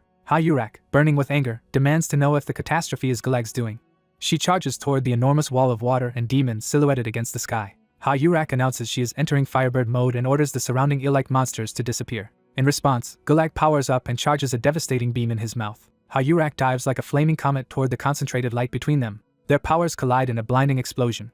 Gulag's beam continues to lance forth amid swirling energy. Hayurak is hurled away as flames and light engulf the battleground. The resulting blast expands outward, obliterating everything in its radius. When the light clears, Gulag still hovers within a huge vortex of fire. Hayurak, bloodied but resolute, notes that all the lesser monsters have been burned away. She then declares it is now Gulag's turn and plunges down toward him wreathed in flame. Back in the throne room, Knight repeats Gulag's request that they kill him. Knight bluntly asks why Gulag cannot simply kill himself, shocking the disciple. Gulag asks if they are truly master and disciple and scoffs at someone treating a soul as his master, while the disciple insists the relationship is complicated. Gulag raises his staff and channels a great magic power. To demonstrate, he smashes his own skull with his staff, stunning Knight and the disciple. The disciple realizes Gulag has just shattered his own head. Gulag's broken crown falls to the floor among rubble. Moments later, his skull regrows and reignites with magic, surprising him again. He explains he has attempted suicide many times, but always revives like this. Gulag admits he no longer even remembers what curse keeps him bound. He begs them to end the torment of living alone in this empty world. Knight calmly agrees to kill him, startling both Gulag and his disciple. Knight adds that he will do it only under a certain condition. Meanwhile, Hyunsu continues following the guiding orb through a forested ravine. The orb leads him to a massive, weathered gate, and he wonders where he has arrived. Inside the structure he senses a presence, and concludes something important lies within. He powers up his gauntlet fist with purple energy, preparing to act. Deciding to simply break in, he charges the door with a magically enhanced punch. The door explodes under his blow, blasting him backward amid debris. Hyunsu emerges through the smoke into the interior, having made his own entrance. He steps into a grand hall lined with dragon statues and marvels aloud. Examining the grotesque statues, he comments that the place feels like an ancient building. One statue begins to crack, pieces falling from its snout. All the statues start to awaken and glow as Hyunsu walks between them. He senses something behind him and flinches in alarm. Spinning around, he shouts in confusion at the sudden movement. The dragon statues fully animate and surround him as Guleg's voice elsewhere states that this is his only condition. Back in the throne room, Guleg asks if they wish to learn how to leave this place. The disciple eagerly tells his master that they just need to exit through the same portal they originally came from. The master smashes the armored disciple's head, knocking sense into him. The disciple howls in pain while the master scolds him that what he seeks no longer exists, shocking him. In a memory, the master teaches always to know the exit when entering a place, triggering the disciple's listening to instructions trait. Confronting the skeletal king, the master admits he has no idea how to escape and would have left already if he did. The skeleton says he does not know the exit either but hints there is something more. Rising from the throne, the skeletal king claims to know something that could help them. The disciple nervously steps after him down the stairs. The skeleton leads them through the ruins at high speed while the two follow from behind. The master warns his disciple that the skeleton might have ulterior motives and tells him to stay alert. The disciple thinks the skeleton does not actually intend to harm them. They arrive before a massive sealed door. The skeleton channels mana and invokes a spell to force the door open. He completes the incantation and blasts the door with a beam of power. The disciple watches the light streaming through the newly opened doorway. He wonders what that unfamiliar energy was, while the master admits he has never felt such power either. The disciple steels himself, thinking he could break such a door anyway and there is nothing to fear. Inside, the skeleton introduces a miraculous marble called Anthropy, saying nothing in the world compares to it. The skeleton tells the young man to place his hand on the marble, and the disciple hesitantly confirms. The skeleton explains the marble can show anything from daily life to the universe's birth, but whatever appears will reflect the user's true desire. When the disciple hesitates, the master says there is no point in backing down now, even though he earlier warned him to stay cautious. Resolved, the disciple reaches out to touch the glowing marble. He decides to give it a try and firmly places both hands on the orb as energy swirls. The marble flares white under his hands and begins reacting violently. Power erupts around him while the skeleton watches, the orb drawing in energy. Ghostly shapes surge from the marble as it activates. The disciple panics, shouting to his master that the orb is trying to suck him in. As he is dragged further, he suspects the skeleton tricked them. The skeleton laughs, apologizing mockingly for lying to them. The disciple screams for his master, saying he cannot pull his hands free from the orb. The master asks why the skeleton is doing this, and the king answers he wants to escape this place just as they do. The skeleton recounts how, after long research, he discovered a method to manifest a gate of light. He admits he lacks sufficient energy to complete it while the disciple continues to be drained. He says he sensed when they appeared in this world that the time had come, and now he laughs maniacally. The disciple rages that the skeleton deceived him. The skeleton recalls absorbing the souls of his people to defeat monsters in the past. Because of that, he ended up alone here with no more energy he could harvest. He says that was when the disciple appeared carrying the power of thousands of lives, and he now forcefully draws that power out. The skeleton declares he will not question why the disciple has so much energy since it will all become his anyway. The master calmly says he has learned everything he needed from this monster. He urges his disciple to calm down and trust that the martial arts he taught can free him from this predicament. The master commands him to use the technique called Heavenly Demon Dominating Stride, triggering the disciple's instruction-listening trait. The disciple realizes he panicked just because he could not pull his hands away and starts to focus. Empowered by the Heavenly Demon Dominating Stride, he launches himself upward from the marble. His explosive leap causes a massive blast that shakes the surrounding tower. The skeleton is stunned, wondering what is happening. The marble rolls away while the skeleton reels from the shock. The disciple lands firmly on the marble, now dominating it instead of being dominated. Surrounded by a demonic aura, he glares down and demands how the skeleton dared make him kneel. The master notes that this is exactly how others should behave before the heavenly demon. Enraged, the skeleton curses them as insect-like beings.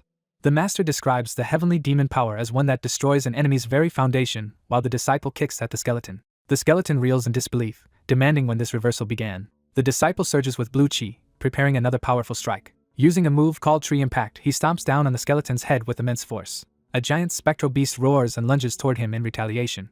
The disciple conjures a Spartan shield to block the charging monster. The long-haired disciple form appears, shouting as he charges with a glowing fist. He smashes one of the spectral beasts away with a powerful blow. Another beast screams and attacks, but he counters it head-on. He pulverizes the beast with a punch, sending it flying as it shrieks. Surrounded by endless shadow monsters, he realizes they keep coming. He decides they should escape for now and runs while beasts chase him. As he runs, a glowing crack in the floor appears under his step. The ground collapses and he plunges into a dark pit. He crashes painfully at the bottom, yelling in agony. Looking down, he sees deadly spikes below and reacts in alarm. He manages to grab the wall and cling there, stopping his fall just in time. Climbing back up, he collapses on the floor, remarking he nearly died. Catching his breath, he notices a strange light nearby. He sees a huge crystal pillar emitting energy in the hall. Realizing what it is, he excitedly cries that he has found exactly what they need. He punches and shatters the crystal pillar in a tremendous explosion. Among the debris, the skeletal king's crown-like life vessel clatters away. The skeleton's form trembles violently as his stored souls begin to leak. The master tells his disciple the fight is not finished yet, surprising him. The skeleton's chest glows as power erupts in response to the damage. Even after taking tree impact head-on, the skeleton withstands it, leaving the disciple shocked at his durability. Cracked and enraged, the skeleton begins unleashing darker power. He grudgingly admits the disciple fought well for a kid while retrieving his life vessel. He then dismisses him as mere dust compared to his own might. Laughing, he claims perhaps the master could have posed a threat, not the disciple. The master calmly warns his disciple to watch his back. The skeleton gathers a massive ball of power at his staff's tip, aiming at the disciple. As purple beams cage the arena, the master orders heavenly demon materialization, activating the disciple's instruction following again. The disciple dashes, his feet cracking the floor as he moves. He races through falling debris, weaving between lethal beams. The skeleton mocks him as a slippery loach while tightening the web of energy. The beams converge in a blinding burst that devastates the floor. Amid the chaos, the disciple keeps his focus and searches for an opening. He uses heavenly demon flight to propel himself at high speed across the shattered arena. He soars upward through the ruined ceiling toward a new angle of attack. Watching, the skeleton reasons the disciple cannot maintain that evasive technique forever. The master encourages his disciple from afar, telling him to rise and keep going. The disciple hauls himself up onto a ledge with renewed determination. He crouches on a floating stone chunk, readying his next move. The skeleton scoffs that such petty tricks will not work on him, while someone snaps at him to shut up. The master calls the skeleton the true insect and mocks his belief that he can match someone of the heavenly demon's level. Floating above, the master declares he himself is the heavens and that the skeleton is a powerless soul. The skeleton rages that he can be arrogant precisely because he stands in the heavens. He vows to destroy the disciple to prove there is always someone stronger and forms an even larger killing sphere. The skeleton unleashes a storm of purple lightning toward the disciple. The disciple sprints along the wall, dodging blasts that obliterate everything behind him. He notes that although the floor is ruined, the remaining pillars can still be used. He charges one of the pillars with blue energy while shouting. He directs his power to pierce straight through his opponent. Using seed impact, he drives a devastating punch through the structure. The shockwave collapses more of the arena and forces the skeleton back. Meanwhile, the long-haired disciple form continues striking, shattering crystalline constructs. The broken crystal field confirms to him that the enemy's core has finally appeared. He smiles and says the true target has shown itself. Amid the dust, a gleaming crystal shard hovers into view. He grabs the shard, declaring he will absorb it. The skeleton, seeing only a tiny fragment, scoffs that the attempt is a joke. Above him, the short-haired disciple dives in for another attack. As power surges through the long-haired form, he senses energy beyond A grade and wonders if it is S grade. The skeleton suddenly realizes someone is interfering with his life vessel. The disciple charges with a high-level heaven-obliterating demonic fists technique. He fuses his heavenly spiritual body with the attack, sending a colossal wave of blue power. The skeleton's face cracks under the onslaught. The disciple strains with everything he has as the clash reaches its peak. The long-haired form screams as more energy floods his body. He endures the pain as his power continues to rise. A glowing sphere forms in his grasp, consolidating the absorbed energy. The force rips apart his remaining armor, exposing his transformed body. The condensed energy core begins to fracture from overload. Now empowered by heavenly spirit, the disciple rockets forward. The skeleton senses the approaching threat in alarm. The disciple's slash tears through the skeleton and his shadowy power. As the skeleton's skull shatters, he laments that losing his life piece is the only reason for his defeat. Their final clash detonates in a cataclysmic explosion of light. The storm of trapped souls spirals into the bursting core and starts to disperse. When the whirlwind clears, master and disciple stand together, watching. At the crater's center, the long-haired disciple kneels, aura still crackling. He slowly rises from the rubble, surrounded by blue flames of power. He looks at his transformed hands, feeling the unfamiliar energy. He clenches his fists, testing his newfound strength. Power surges through him as he roars to the sky. His leap triggers another massive explosion beneath him. He ascends through the smoke, body glowing and unrestrained. He then dives back down like a meteor toward the battlefield. Facing a new wave of monsters, he stands bare-chested, aura flaring. Smirking, he notes that things feel different from before and asks what he should do now. His arm morphs further into a demonic claw as purple lightning crackles. He marvels that his strength is going wild while examining the monstrous arm. Surrounded by monsters, he swings with overwhelming force, their bodies exploding on impact. He gathers crackling orbs of power in his demonic hand, preparing an even greater attack. He releases a gigantic pillar of light that towers upward from the arena. The beam detonates in a blinding blast. The destructive column rips through everything in its path. The surge of purple energy continues tearing the area apart as the battle reaches its violent climax. The corrupted king's former body, now a monstrous warrior, stands in a ruined hall radiating dark power. Feeling the gathered power surging through him, he savors his transformation. He exults that this new body is now perfect. Spectral souls swirl as someone incredulously asks if they really want to enter the orb. The old king explains that when he first grabbed the black sphere, its power flooded his entire body.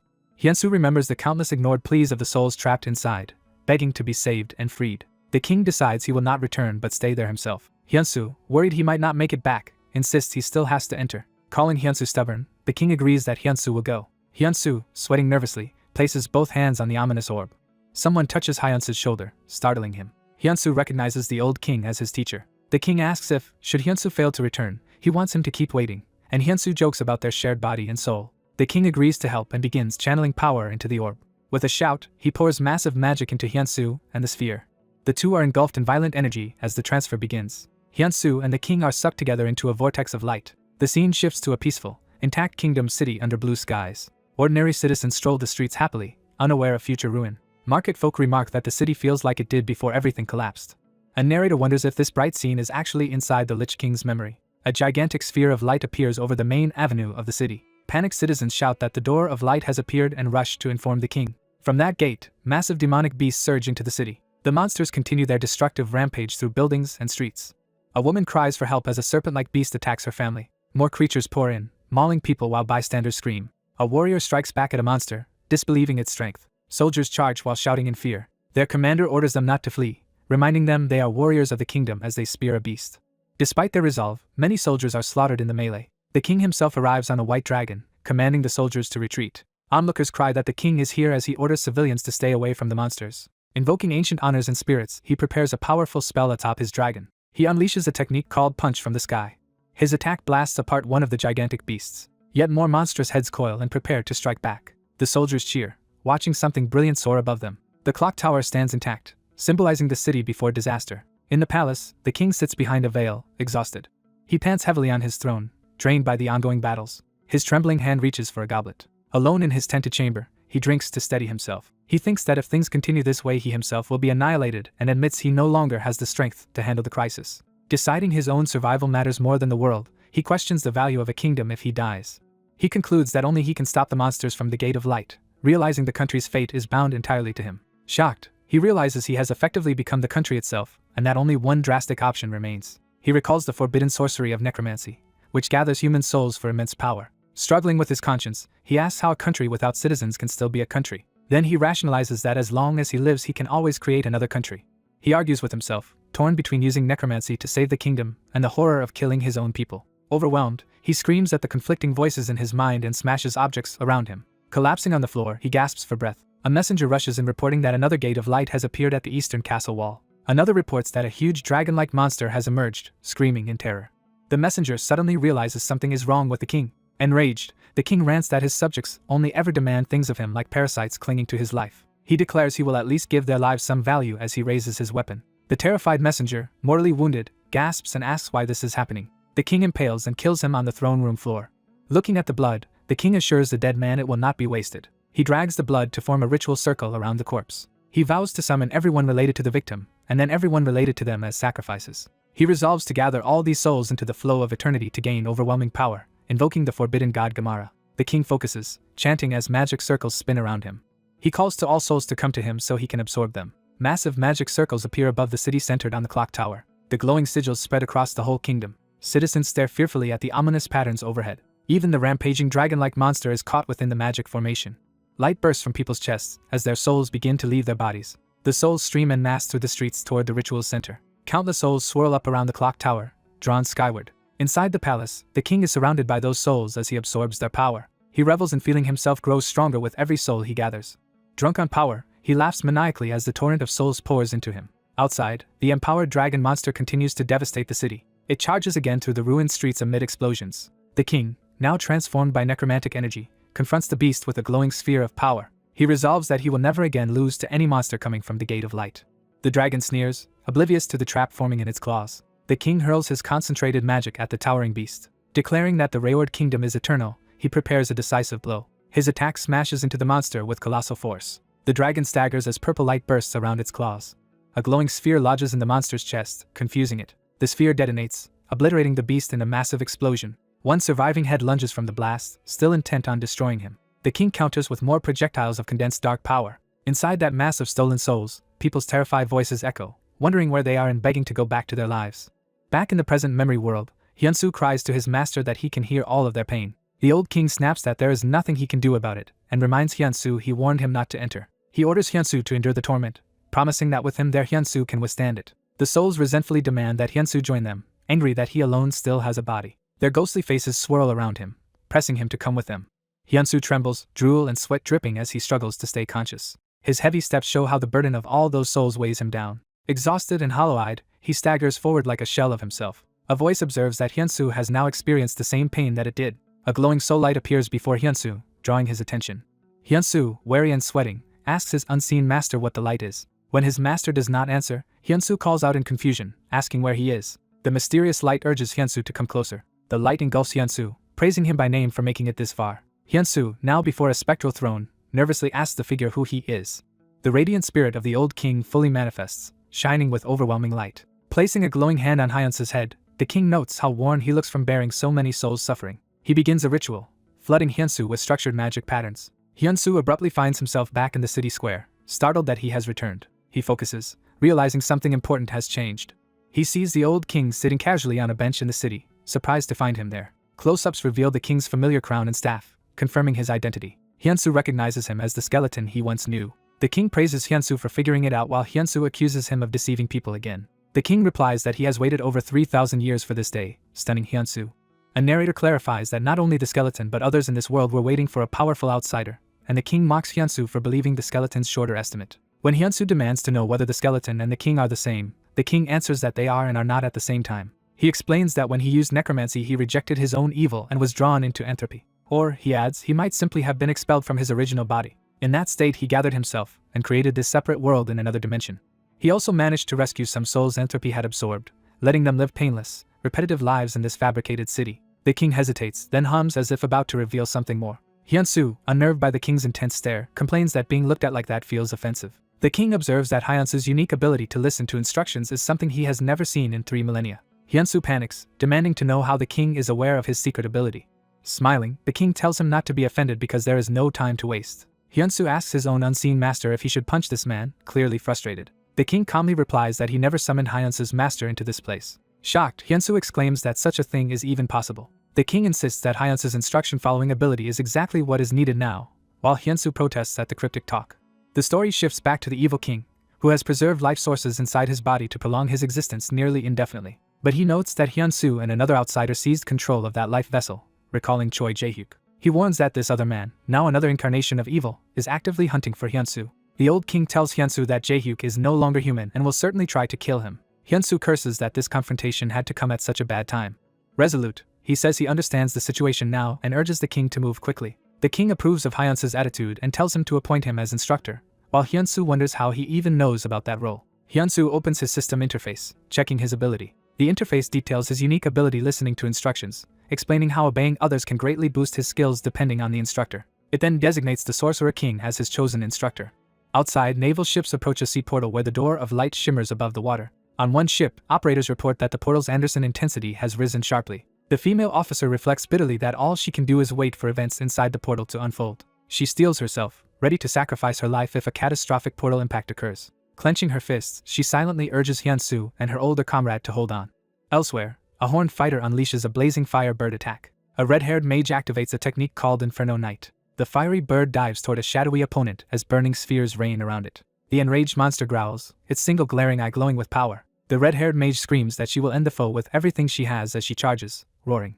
The rampaging demon lunges forward with a roar, gathering power. A massive explosion erupts, blasting everything around it. Smoke billows up in a towering column from the blast. The pink-haired armored woman rises skyward on a pillar of flame-like energy. She dives back down through the smoke, bleeding but determined to continue. The demon charges at her again through the clouds as she stares up tense. She realizes her full power attack failed and wonders what kind of monster he is. A past conversation explains that the creator used all power to form this world, so Hyunsu must learn mana to free the trapped souls. Sitting in armor, Hyunsu asks if mana is similar to chi as he tries to sense it. The Sorcerer King explains mana as raw natural energy compared to refined chi, and understanding dawns on Hyunsu. The Sorcerer King instructs Hyunsu to absorb raw mana, and a system message notes a learning mode activating. Hyunsu exhales and begins focusing his breathing to draw mana in. A torrent of blue energy descends into him as he meditates in the town square. Surrounded by glowing orbs, Hyunsu marvels that this new force is mana while the system reports increased experience and comprehension. The Sorcerer King is shocked that Hyunsu grasped mana so quickly. The Sorcerer King reflects that even he needed hours to first breathe mana and doubts that mere instruction listening explains Hyunsu's feat. He wonders if Hyunsu is simply an extraordinary genius. Hyunsu, now feeling mana, asks what to do next, and his teacher says the next step is difficult but believes Hyunsu can manage, while Hyunsu impatiently urges him to teach. Following guidance, Hyunsu uses mana to seize control of every soul inhabiting his golem body. The Sorcerer King tells him he will feel all those tormented souls' agony and must return their pain to them. Hyunsu's armored body is wreathed in ghostly energy as he prepares to act. He presses the glowing sphere of souls to the ground, channeling mana into it. While Hyunsu focuses, a sinister man with long hair approaches from behind. The newcomer smirks as he gets close, preparing to speak. Revealing himself, Choi Jae-hyuk greets Hunter Park Hyunsu, saying he has been looking for him. Jae-hyuk pauses mid-speech, sensing something is off. Seeing Hyunsu motionless over the sphere, Jae-hyuk sarcastically asks if he is asleep. Hyunsu, sweating but focused, remains in deep concentration. Jae-hyuk contemptuously grabs the glowing sphere, calling Hyunsu's effort a waste. He admits he only wanted to test Hyunsu's abilities, then prepares to kill him with the sphere's stolen power. Inside Hyunsu, his heart feels like it will burst from the mana, and he remembers there is no second chance as he wonders what to do next. The Sorcerer King's instruction echoes. Infuse mana into his words and cast the spell with the incantation disappear. Hyunsu pours mana into the command disappear, unleashing a powerful wave from his body. The swarm of vengeful spirits begins to vanish in the blue light. Their forms dissolve completely as they are released. The spiritual barrier shatters like glass under the effect of the spell. Watching from afar, Hyunsu's martial master senses the spirits disappearing and suspects his disciple intervened. He concludes that Park Hyunsu must be an unprecedented genius. The master encounters the Sorcerer King's projection and recognizes him as the skeleton he once fought. The Sorcerer King informs him that Hyunsu has accomplished a great deed and that he and his people have finally been destroyed and liberated. The master confirms that destroyed means they have ceased to exist entirely, and the Sorcerer King agrees. As his form burns away, the Sorcerer King asks the master to tell Hyunsu that they were liberated. Back in the clock tower, Jae-hyuk slams Hyunsu away with a blast from the stolen sphere. Hyunsu, though battered, clutches the cracking orb as it glows fiercely. The orb finally explodes in a blinding burst. Hyunsu reacts sharply, eyes wide as light engulfs him. A beam from the shattered tower shoots outward, striking the distant Big Ben-like clock tower. The beam detonates against the tower's face, causing a chain of explosions that devastate the surrounding area. Jae-hyuk watches the destruction with a smug, speechless expression. Hyunsu, enraged but still alive, lunges toward him to continue the fight. Jae-hyuk notes that Hyunsu is awake, and Hyunsu angrily shouts his name. Jae-hyuk is pleased, saying it would have been boring to kill him too easily. He then charges again, casually bidding Hyunsu goodbye while forming another deadly sphere. As Jae-hyuk attacks, Hyunsu manages to land a sudden counterblow, shocking Jae-hyuk. Jae-hyuk reels, unable to understand the move he just failed to perceive, surprised that his current self could not track it. Hyunsu slams into the ground and rockets upward, using explosive force to propel himself. His attack smashes Jae-hyuk into the side of the tower in a huge blast of energy. Jae-hyuk rationalizes his failure by blaming his unfamiliarity with the new power. From the crumbling tower, Hyunsu again leaps down toward him, ready to continue the assault. Jae-hyuk, consumed by arrogance, insists he is the strongest now that he holds S-rank power. He clenches his empowered fist, channeling that stolen might into it. Screaming, Jae-hyuk vows to show Hyunsu the power he gained as he dives at him with a purple-charged punch. Hyunsu senses the Sorcerer King's energy coming from Jae-hyuk and realizes his enemy truly absorbed it. Accepting this, Hyunsu declares he cannot let Jae-hyuk escape and charges in. Their clash erupts in a massive electrical shockwave as their blows meet. Jae-hyuk's arm begins to crack and bleed under the strain of the power. Hyunsu capitalizes, driving a crushing kick through Jae-hyuk's guard and sending him flying. Jae-hyuk curses in disbelief at Hyunsu's overwhelming counterattack. Hyunsu presses the aerial assault, striking Jae-hyuk again before he can recover. The blow lands cleanly, slamming Jae-hyuk across the face. Reeling and bleeding, Jae-hyuk is shocked to be hit from another angle, his arms shattering under the onslaught. Hyunsu criticizes him for getting distracted mid-fight. He drives a brutal kick into Jae-hyuk's torso, smashing him into the ground. The impact explodes across the city, sending debris and dust high into the air. At the crater's center, Jae-hyuk lies sprawled and battered among the broken earth. He groans that his arm was nearly torn off as he struggles to rise from the rubble. Determined, he starts breaking the rock to free his trapped legs, saying he just needs to pull them out. As he prepares to counter, Hyunsu hurtles toward him from the sky while Jae-hyuk starts an incantation. Jae-hyuk grabs Hyunsu mid-fall and unleashes his named attack seed impact into the ground. The technique detonates violently, obliterating the surrounding rock. The shockwave flings Jae-hyuk's body away along with stone fragments. He crashes through the forest, carving a trench before slamming into the ground. Jae-hyuk lies sprawled again, badly damaged and motionless. Nearby, Hyunsu excitedly tells his martial master that he feels overflowing energy, believing his internal chi is synergizing with the Sorcerer King's mana. He thinks that, with this power, he could even defeat the Haxton if that enemy came for him now. The master solemnly acknowledges Hyunsu's achievement. He adds that Hyunsu's current power rivals the supreme peak level of his original world, astonishing Hyunsu. The master notices Hyunsu's awkward reaction and asks why he looks that way. Hyunsu wonders why the usually strict master is praising him so much, and the offended master snaps at him for making a fuss over a compliment. Hyunsu protests that the master is being too harsh even while praising him. Annoyed, the master vows never to compliment him again, leaving Hyunsu comically distraught. As Hyunsu sulks, a strand of ethereal blue mana swirls around his raised hand. He realizes in surprise that the mana surrounding him is fading away. The master points out that Hyunsu's strength is dropping again, confusing Hyunsu as to what is happening. The master explains that unlike chi, mana cannot be stored and continuously used for long periods. Hyunsu reacts with shock as the implications sink in. Suddenly the world around them shakes, drawing his and the master's attention upward. They see an enormous mana vortex and explosion forming in the sky, signaling a new crisis. Hyunsu stares wide-eyed at the phenomenon and demands to know what it is. He recognizes the fiery figure battling the demon in the distance as his guild leader and panics, wondering why she is there. Elsewhere, Knight is informed that the Sorcerer King lost and escaped entropy, which surprises him. Knight concludes that if Gulag loses, their supposedly safe location might still be attacked. Reacting to this news, Knight snaps his book shut with concern. He reassures himself that Gulag cannot possibly lose, even against both aspects of the Sorcerer King. Knight grips his weapon, resolving to act personally. He declares he will nip this problem in the bud, and his subordinate readily agrees. Watching the distant battle in the sky, the subordinate repeats Hyunsu's shock that the guild leader has appeared. Back with Hyunsu, he suddenly trembles as energy gathers and he asks what is happening. Overhead, a huge swirling portal of mana forms, radiating power. Hyunsu gasps at the sight, realizing things are escalating yet again. The master notes that they have returned to their starting place and sees many portals converging into one giant nexus. An unknown voice identifies this convergence as a phenomenon called overlapping. Hyunsu spins around, demanding to know who just spoke. Knight's subordinate appears before him, accusing Hyunsu of disrupting too much of Knight's plan. The master senses the killing intent emanating from the newcomer. The subordinate mockingly sends Hyunsu a heart gesture, feigning friendliness. Sharp spikes erupt from the ground around Hyunsu's feet, launching a surprise attack. The spikes hurl him violently into a cliff face while the subordinate watches. She is startled to realize that what she hit was only Hyunsu's afterimage, meaning he moved fast enough to leave one. The master probably thinks that Hyunsu just used mana to momentarily amplify his power. A system message confirms Hyunsu has started using the mana he absorbed in combat. Empowered, Hyunsu dives down with his seed impact technique, aiming it directly at the subordinate. She hastily raises her umbrella as a shield, shocked by the sudden counter. The impact explodes across the plateau, engulfing the area in flame and dust. The blast sends the subordinate flying into the air, clutching her umbrella while Hyunsu stands braced below. Hyunsu is stunned that she managed to deflect seed impact using only an umbrella and thinks she is toying with him. She dashes toward him, their feet cracking the ground as they move. From atop the wall, she teasingly calls Hyunsu dreadful for attacking a supposedly weak girl like her. Hyunsu stomps down and activates another movement art, Heavenly Demon Flight. He rockets upward in an arc, astonishing her with this strange movement technique. Charging with blue aura, Hyunsu demands to know why she attacked him and orders her to explain. She coyly refuses to answer while he has such a scary expression, joking that he does not understand women. She counters by filling the ground with more deadly spikes, forcing Hyunsu to dodge through them. One of her sweeping attacks slams him away while she mocks him. Hyunsu recovers and unleashes a new technique, Tree Impact, striking the ground toward her. She easily keeps her distance, laughing that his attack is nowhere near enough. Suddenly a bright projectile whizzes past her, causing her to look over in surprise. The blast strikes her defenses and knocks her back with a cry of pain. The explosion expands along the tower's side, sending debris and shockwaves outward. Knight appears at her side, catching and steadying her. Cradled in Knight's arms, she apologizes for underestimating Hyunsu. Hyunsu and Knight face each other atop the wall, sizing one another up. Knight reveals that Hyunsu's intended role was only to wear down the Sorcerer King, while Hyunsu demands to know his identity. Knight says that was his original plan based on the information they had gathered about Hyunsu's abilities, while Hyunsu again presses him to identify himself. Knight dismisses the question, stating Hyunsu will die soon as he blitzes forward with frightening speed, which shocks Hyunsu.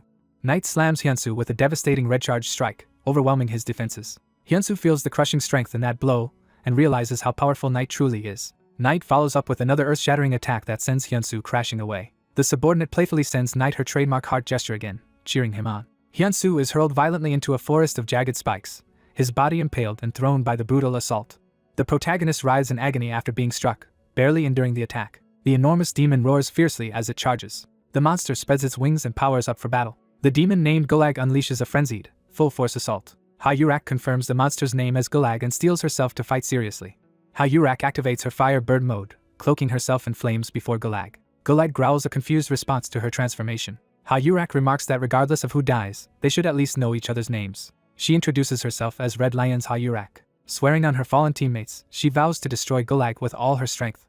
Gulag screeches as numerous eyes open across its body. Ha-Yurak notes that S-rank hunters possess life-sacrificing techniques, including the one she is about to use. She gathers an immense sphere of destructive energy in her hands. Ha-Yurak orders her technique Plasma to burn everything as she releases the attack. A laptop crackles with energy as someone frantically types. A technician shouts that the Anderson density is rapidly climbing past 85. Soldiers and staff stare anxiously at the turbulent, glowing portal in the sky. The female officer senses the portal might explode and despairs that if an S rank fails, they have no hope. She stands on deck, worried and unsure what to do. On the phone with the branch manager, she reports that the density has reached 85.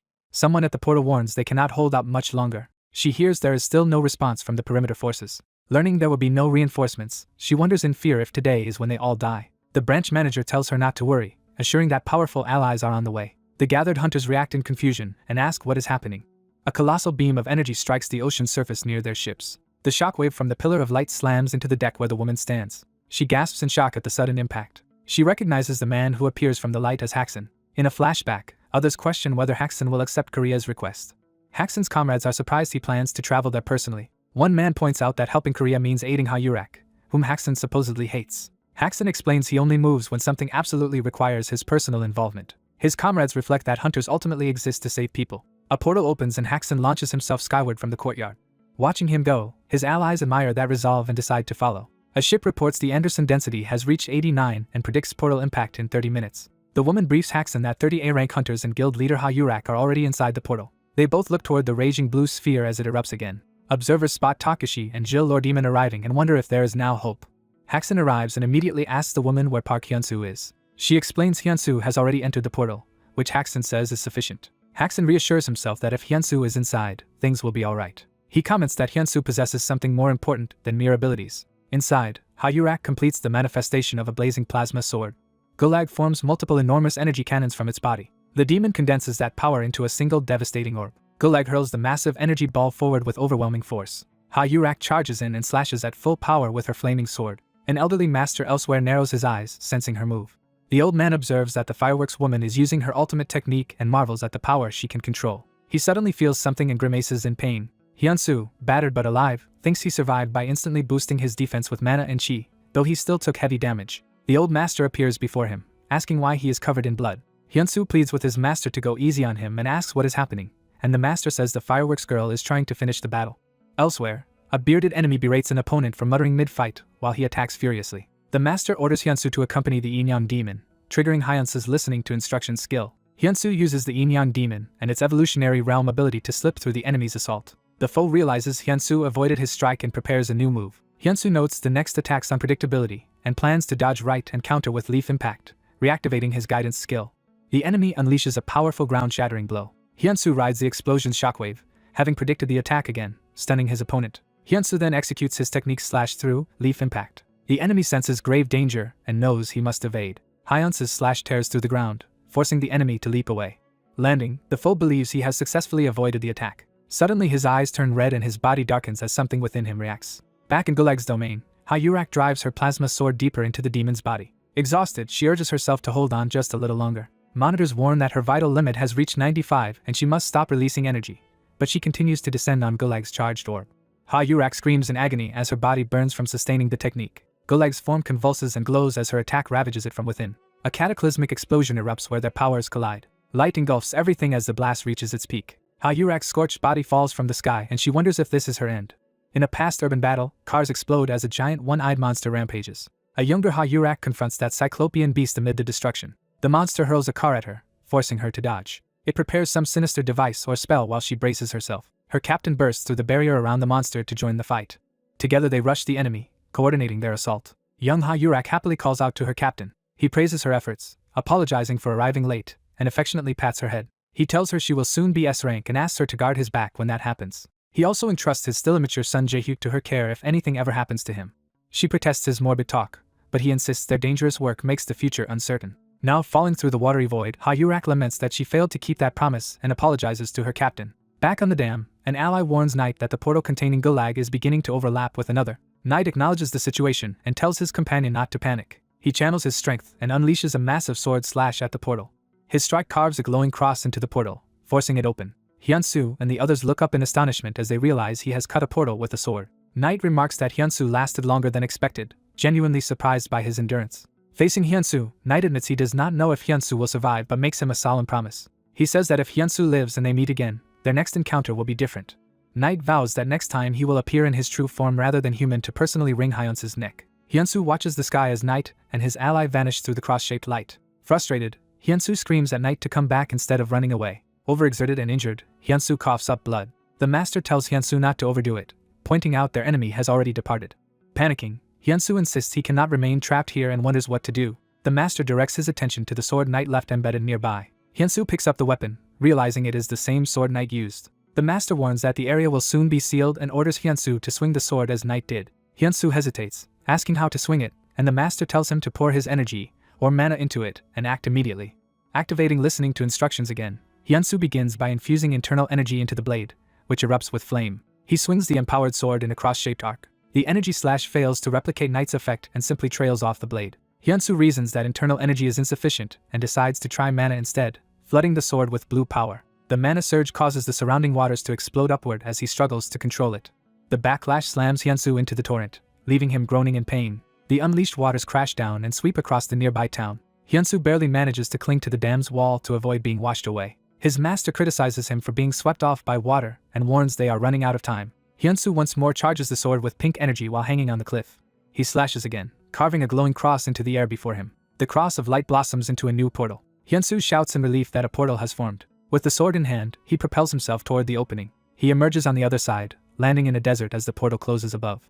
Looking around, Hyunsu realizes this desert resembles the place they first entered. He notes that it looks exactly like the initial desert from their arrival. The master observes that this is indeed the same place as before. A distant clock tower surrounded by swirling water appears above the city. Hyunsu points out the waters to his master, who explains they have merged with the battlefield where the fireworks woman fought. Hyunsu silently absorbs the implication. He concludes that the guild leader must now be in that merged space. Determined, Hyunsu uses the sword to open another portal so they can return. Elsewhere, a grand palace stands peacefully under a bright sky. Inside, a portal opens in the ceiling of an ornate hall. Knight and his ally stumble out of the portal into that hall. They land heavily, Knight groaning from his injuries. The white-haired ally cries out to Knight in alarm. Knight waves her concern away, insisting he is fine. He clutches his wounded side, revealing the damage he took. The ally wonders why Knight did not evolve despite such severe injury and reflects that his promise to the king must be extremely important. She thinks of the terrifying king, an existence so overwhelming that no follower dares disobey him. Later, Knight lies shirtless on a bed, his wounds still visible. Rook's masked attendants prepare bandages and medical supplies. They begin treating Knight, assuring him he will recover by tomorrow.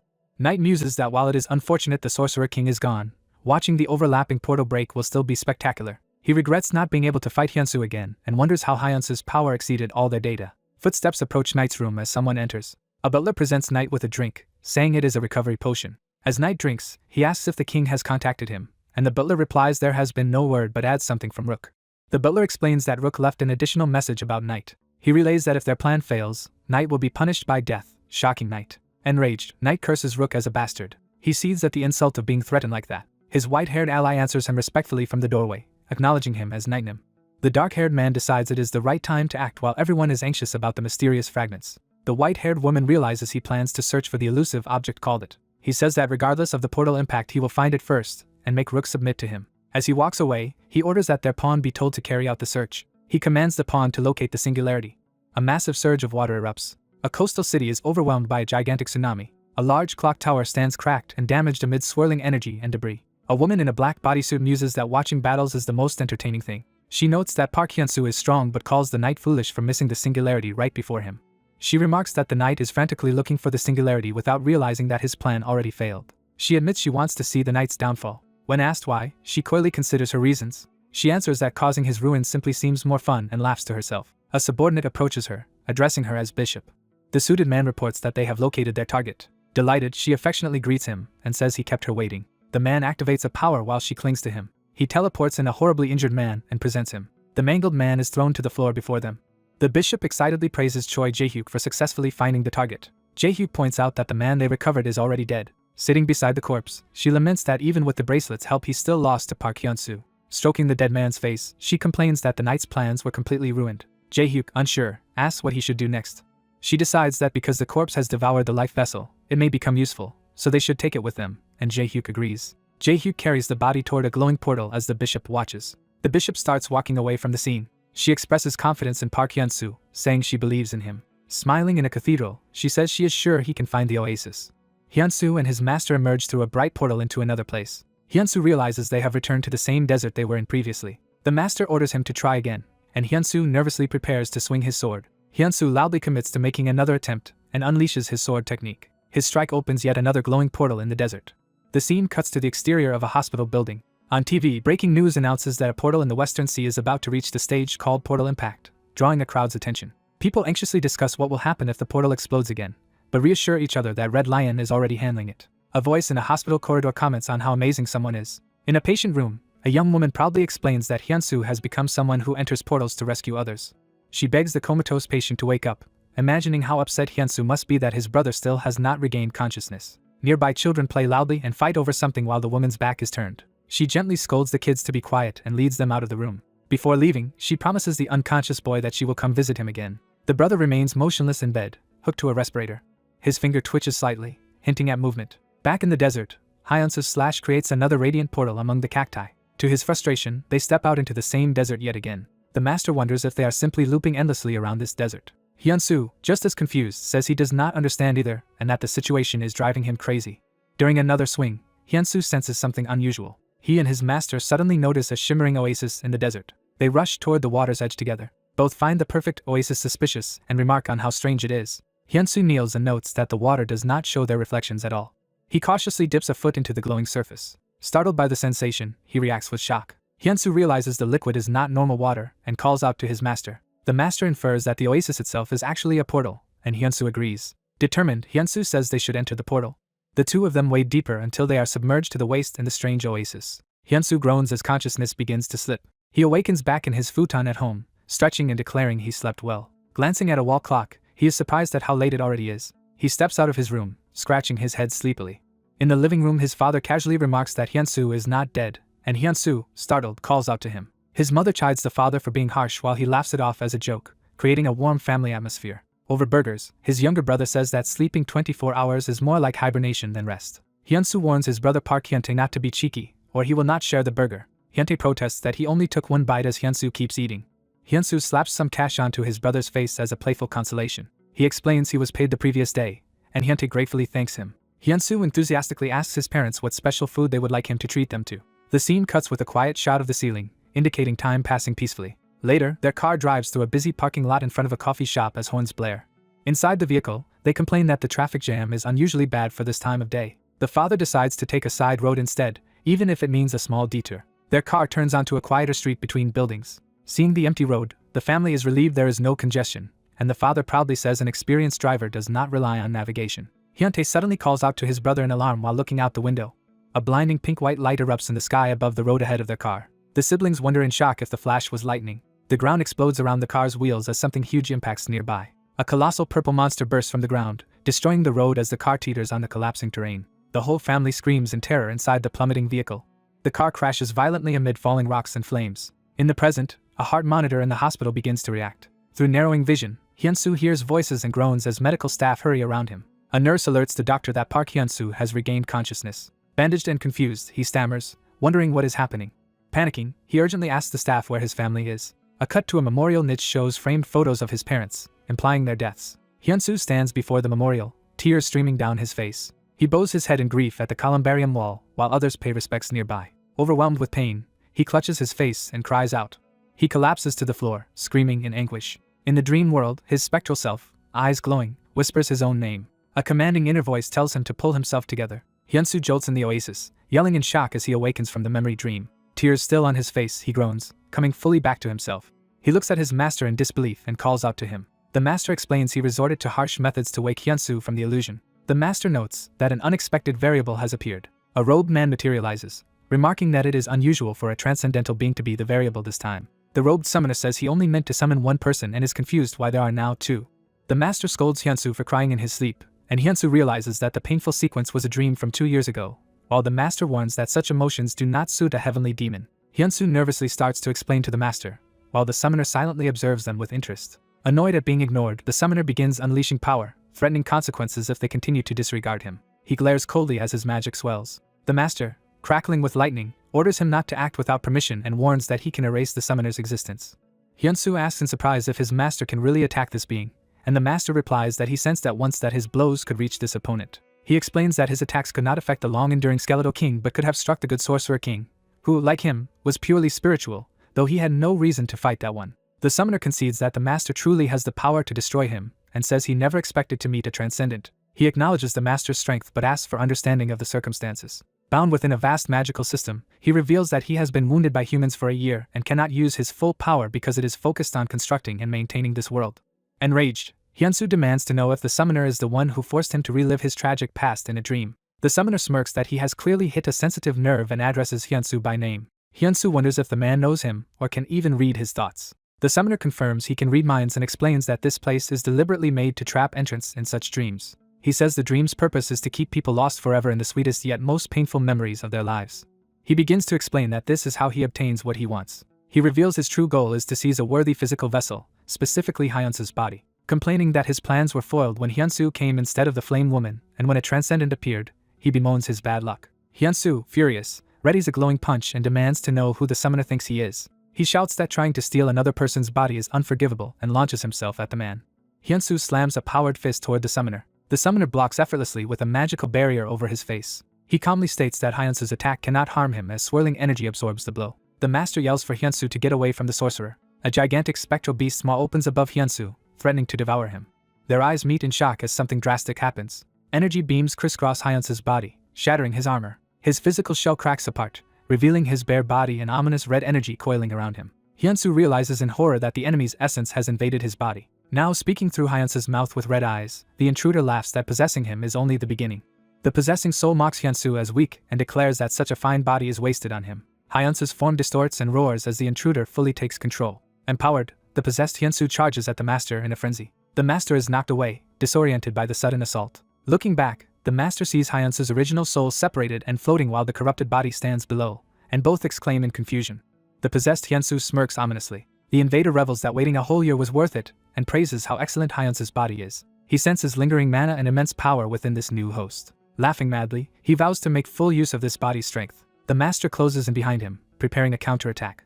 He identifies the technique as a body-stealing sorcery, something he once had offenders burn for when he ruled the Murim. Condemning such users as deserving execution, he unleashes a devastating strike that rips the invader's soul out of Hyunsu. The summoner reels in disbelief that he has been forcibly expelled from the body. Hyunsu's eyes clear, and he exclaims that his consciousness has returned. Shocked, the summoner demands to know how the master can interfere with other people's bodies as Hyunsu stands behind him clutching himself, and the master glares, ready for what comes next.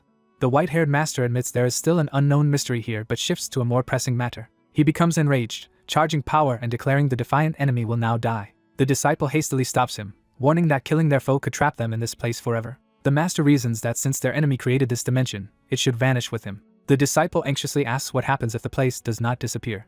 The master notes that in that case the disciple could die and even laments missing out on Ramyun. He explains his sword no longer obeys him and killing the enemy would not ensure they can build a portal. Their robed foe smiles quietly, clearly plotting something. The disciple demands to know why the enemy is so pleased. The robed man complains that events ruining his predictions are driving him crazy. He sits back down, feet tapping, preparing to speak seriously. Seated on his throne, he activates magic and faces them with a composed smile. He explains he had calculated that today he would escape this place, and cannot believe the situation has changed. He formally introduces himself as Pavlishin, the being they call the Ancestral Dragon. The title shocks the disciple while the master braces himself. The disciple exclaims that the guild leader claimed this dragon was defeated a year ago. Pavlishin reveals he only made it seem that way, even using soul language to deceive everyone. He recounts that he was actually on the brink of death and frantically calculated in that desperate moment. He then scattered fragments of himself and hid here, waiting until someone eventually discovered this place. The disciple wonders why Pavlishin is revealing all this, suspicious of his intent. Pavlishin reads his mind again and says there is no reason to deceive him now. He announces his remaining time is short and that he will vanish by tomorrow. He reveals his plan was to lure the flame woman here, take over her body, and wreak chaos on the outside world. He says that outcome, where she arrived and he possessed her, would have been the ideal scenario. Instead, someone outside his calculations, an incredible existence, interfered in his plans. The master asks why Pavlishin covets other worlds, demanding to know his motive. Pavlishin answers that his own world was ruined to the point mana could barely exist there. As he was facing erasure, mysterious beings known only as the kings appeared and offered him a deal. Back in the present, he explains these beings are called the kings, confusing the disciple. The master chides the disciple for not understanding despite having fought the knight, hinting at a larger hierarchy. The disciple realizes their enemies are ranked like chess pieces and jokes there must be others such as bishop and pawn. Pavlishin warns that mocking them is foolish, as simply facing them would cause unbearable pain and annihilation. The master adds that if the knight regains his full self, he will surpass even the sorcerer king's original power. Pavlishin points out the disciple fought both sorcerer king and knight when each was only at half strength. He notes that if the disciple struggled that much against the weakened knight, worse threats lie ahead. He further warns that meeting a king directly would result in instant, traceless death. Pavlishin then describes learning portal magic from the kings and linking a portion of his dying world to Earth. He recalls that humans fiercely resisted, making it difficult to fully connect the two worlds. Because of that resistance, he realized he had to eliminate humanity to connect his world completely. So he devised a plan, fragmenting the portal the moment the humans thought they had killed him. In the present, chains and structures shatter as his story reaches its climax. The dimension violently collapses around them with explosions and falling debris. Pavlishin, now exhausted and slumped, says his time has run out and everything since happened as he described. He tells the master Cheonjiang it was an honor to meet such a transcendent being. As Cheonjiang departs with the disciple, Pavlishin consoles himself that there must be a reason his plan failed. The master announces he has nothing more to say, signaling the end of their audience. He opens a door-like portal, telling the disciple to leave quickly so this world can collapse like a completed raid. Pavlishin offers the disciple one last piece of advice before they go. He advises him to breathe mana as he exits, hinting at a way to harness more power. The disciple silently considers this, clearly preparing to act on the suggestion. Pavlishin calls this final instruction a gift to the disciple. The disciple steps into the glowing portal, beginning his return. Outside, he deliberately inhales mana, triggering a system notification. The system reports that his mana is increasing explosively and approaching overload. Overwhelmed by pressure, he realizes he must refine the mana to survive. He understands that refinement means converting mana into internal energy, something his body can use. He starts circulating power using his martial breathing technique, focusing intensely. He feels the energy gathering at his core while the system notes his body is changing to adapt. The sensation reminds him of when the Time Master opened his meridians in the past. The experience then surpasses that memory, resembling when he temporarily gained a heavenly demon body. Remembering he has endured this kind of transformation before, he resolves to overcome it. Straining under the process, he roars as immense power rages through him. The energy finally stabilizes and bursts outward as he floats with a wild grin. A system message declares he has attained the state called Three Flowers Peak Bloom. Inside the collapsing dimension, Cheonjiang notices strange phenomena and wonders what trick is occurring. He confirms the ancestral dragon is gone and questions whatever presence now faces him. Suspicious, he continues searching the swirling void. He declares there is no point hiding, confident he can sense anyone present. Deciding he can fight freely without his disciple watching, he prepares to unleash his full power. Cheonjiang smashes the realm with an enormous punch, shattering the area. The blow triggers a massive explosion that tears through the surroundings. Amid the destruction, a mysterious figure yells for mercy and to talk things out. Cheonjiang hovers with his fist crackling, unfazed by the chaos. He demands to know the intruder's identity, while the unseen voice jokes that revealing it would not help. The master impatiently raises his hand again, prompting the voice to frantically beg him to wait. He orders the stranger to reveal himself, but the voice insists it is impossible. Cheonjiang asks if the stranger will not reveal himself or literally cannot, and the answer is that he cannot. The master presses further, asking who he is and why he was summoned here, while the voice repeats that it only wanted to meet him out of curiosity. Cheonjiang scoffs at the idea that someone so secretive is merely curious, his power flaring. He charges toward the hidden entity in a blur of movement. The mysterious visitor counters by using a heavenly demon technique called Dominating Stride. Even so, the intruder admits how terrifyingly strong the old man is as he is battered around. Cheonjiang dismissively orders him to leave and shatters the space, forcing an exit. Calm again, he floats with arms crossed as the realm finishes breaking apart. He complains about powerful beings approaching him in secret and daring to summon him. In the background, a faint image of Pavlishin appears, tying the encounter to the earlier summoning. Cheonjiang smirks, clearly entertained. Laughing loudly, he declares the whole situation fascinating. Outside the portal above the sea, the system informs Hyunsu his body has finished transforming and his listening to instructions skill has leveled up. It also reports that his yin-yang body has increased in level.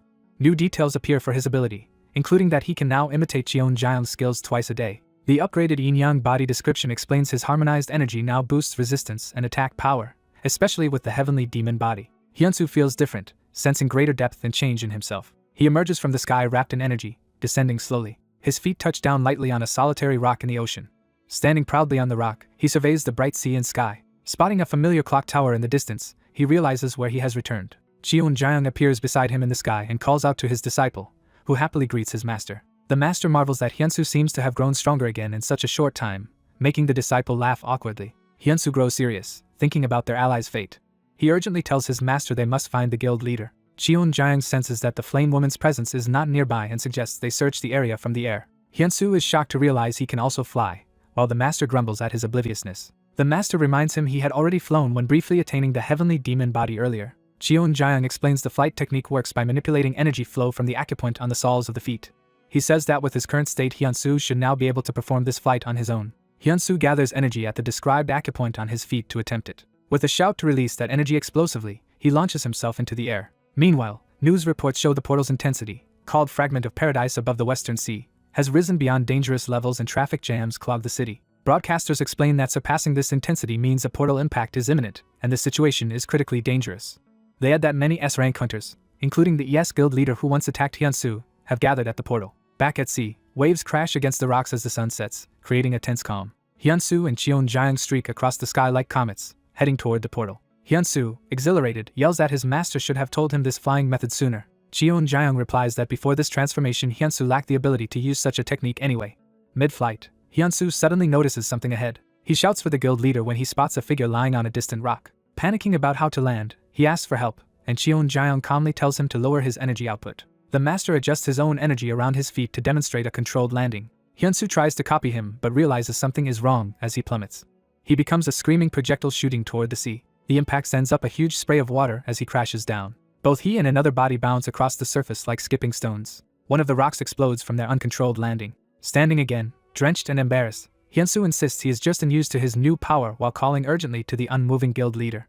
He notices her hair color has changed dramatically. Cheon-jaeyoung observes that her battered armor and condition show she has been through an extreme battle, prompting Hyunsu to curse under his breath. Nearby warships float before the raging portal in the glowing sky. Technicians monitoring the portal announce that its intensity has stabilized at 95 instead of triggering immediate impact. Commanders remark that by their expectations the portal should have exploded already.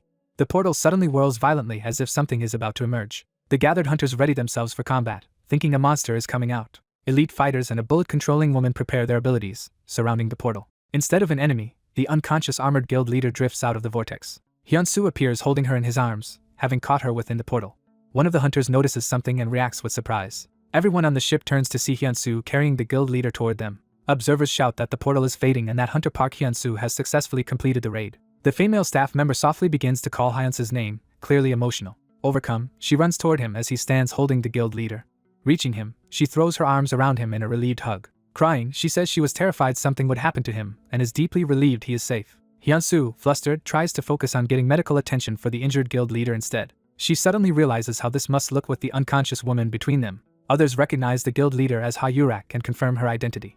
The staff woman admits she barely recognized Ha-yurak because her hair color has completely changed. She also notes that Hyunsu himself looks different, while crew members rush over with a stretcher. Hyunsu inwardly reflects that he does indeed feel deeper and changed after all that happened. As the guild leader is loaded onto the stretcher, someone calmly tells Hyunsu he has clearly grown stronger. Hyunsu looks up to see a familiar powerful hunter arriving and asking why he has appeared here. Hyunsu angrily confronts the white-haired man about approaching him despite a restraining order, while the man notes Hyunsu has grown stronger. Irritated, Hyunsu demands someone rein in the man, and a big bald ally cheerfully greets him. The bald man offers to handle Hyunsu for the white-haired leader. The leader seriously asks Hyunsu what happened inside the portal, and Hyunsu realizes he can understand the foreign language. Hyunsu answers that as an ordinary guild member he cannot disclose portal details, while thinking he would not tell them anyway. The leader observes Hyunsu is no ordinary hunter. Hyunsu brushes off the question of his abnormality as unrelated, and the leader presses that his lack of denial confirms it.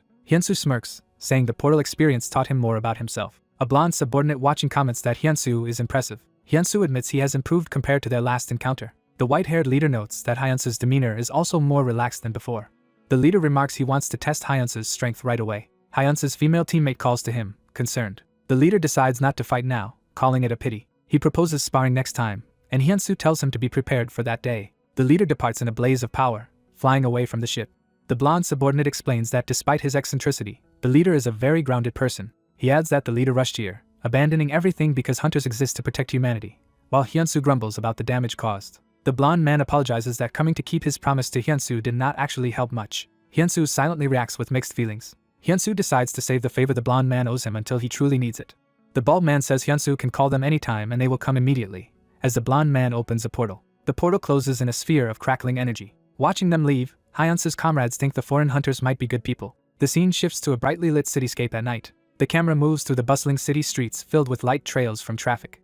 In a ritual chamber, flames burn around a circular magic array. A muscular, long-haired man meditates within the fiery circle as dark energy swirls. The man opens his eyes with a powerful, almost divine aura. His eyes flare intensely, radiating killing intent. He rises, enveloped in smoke and embers, clearly agitated.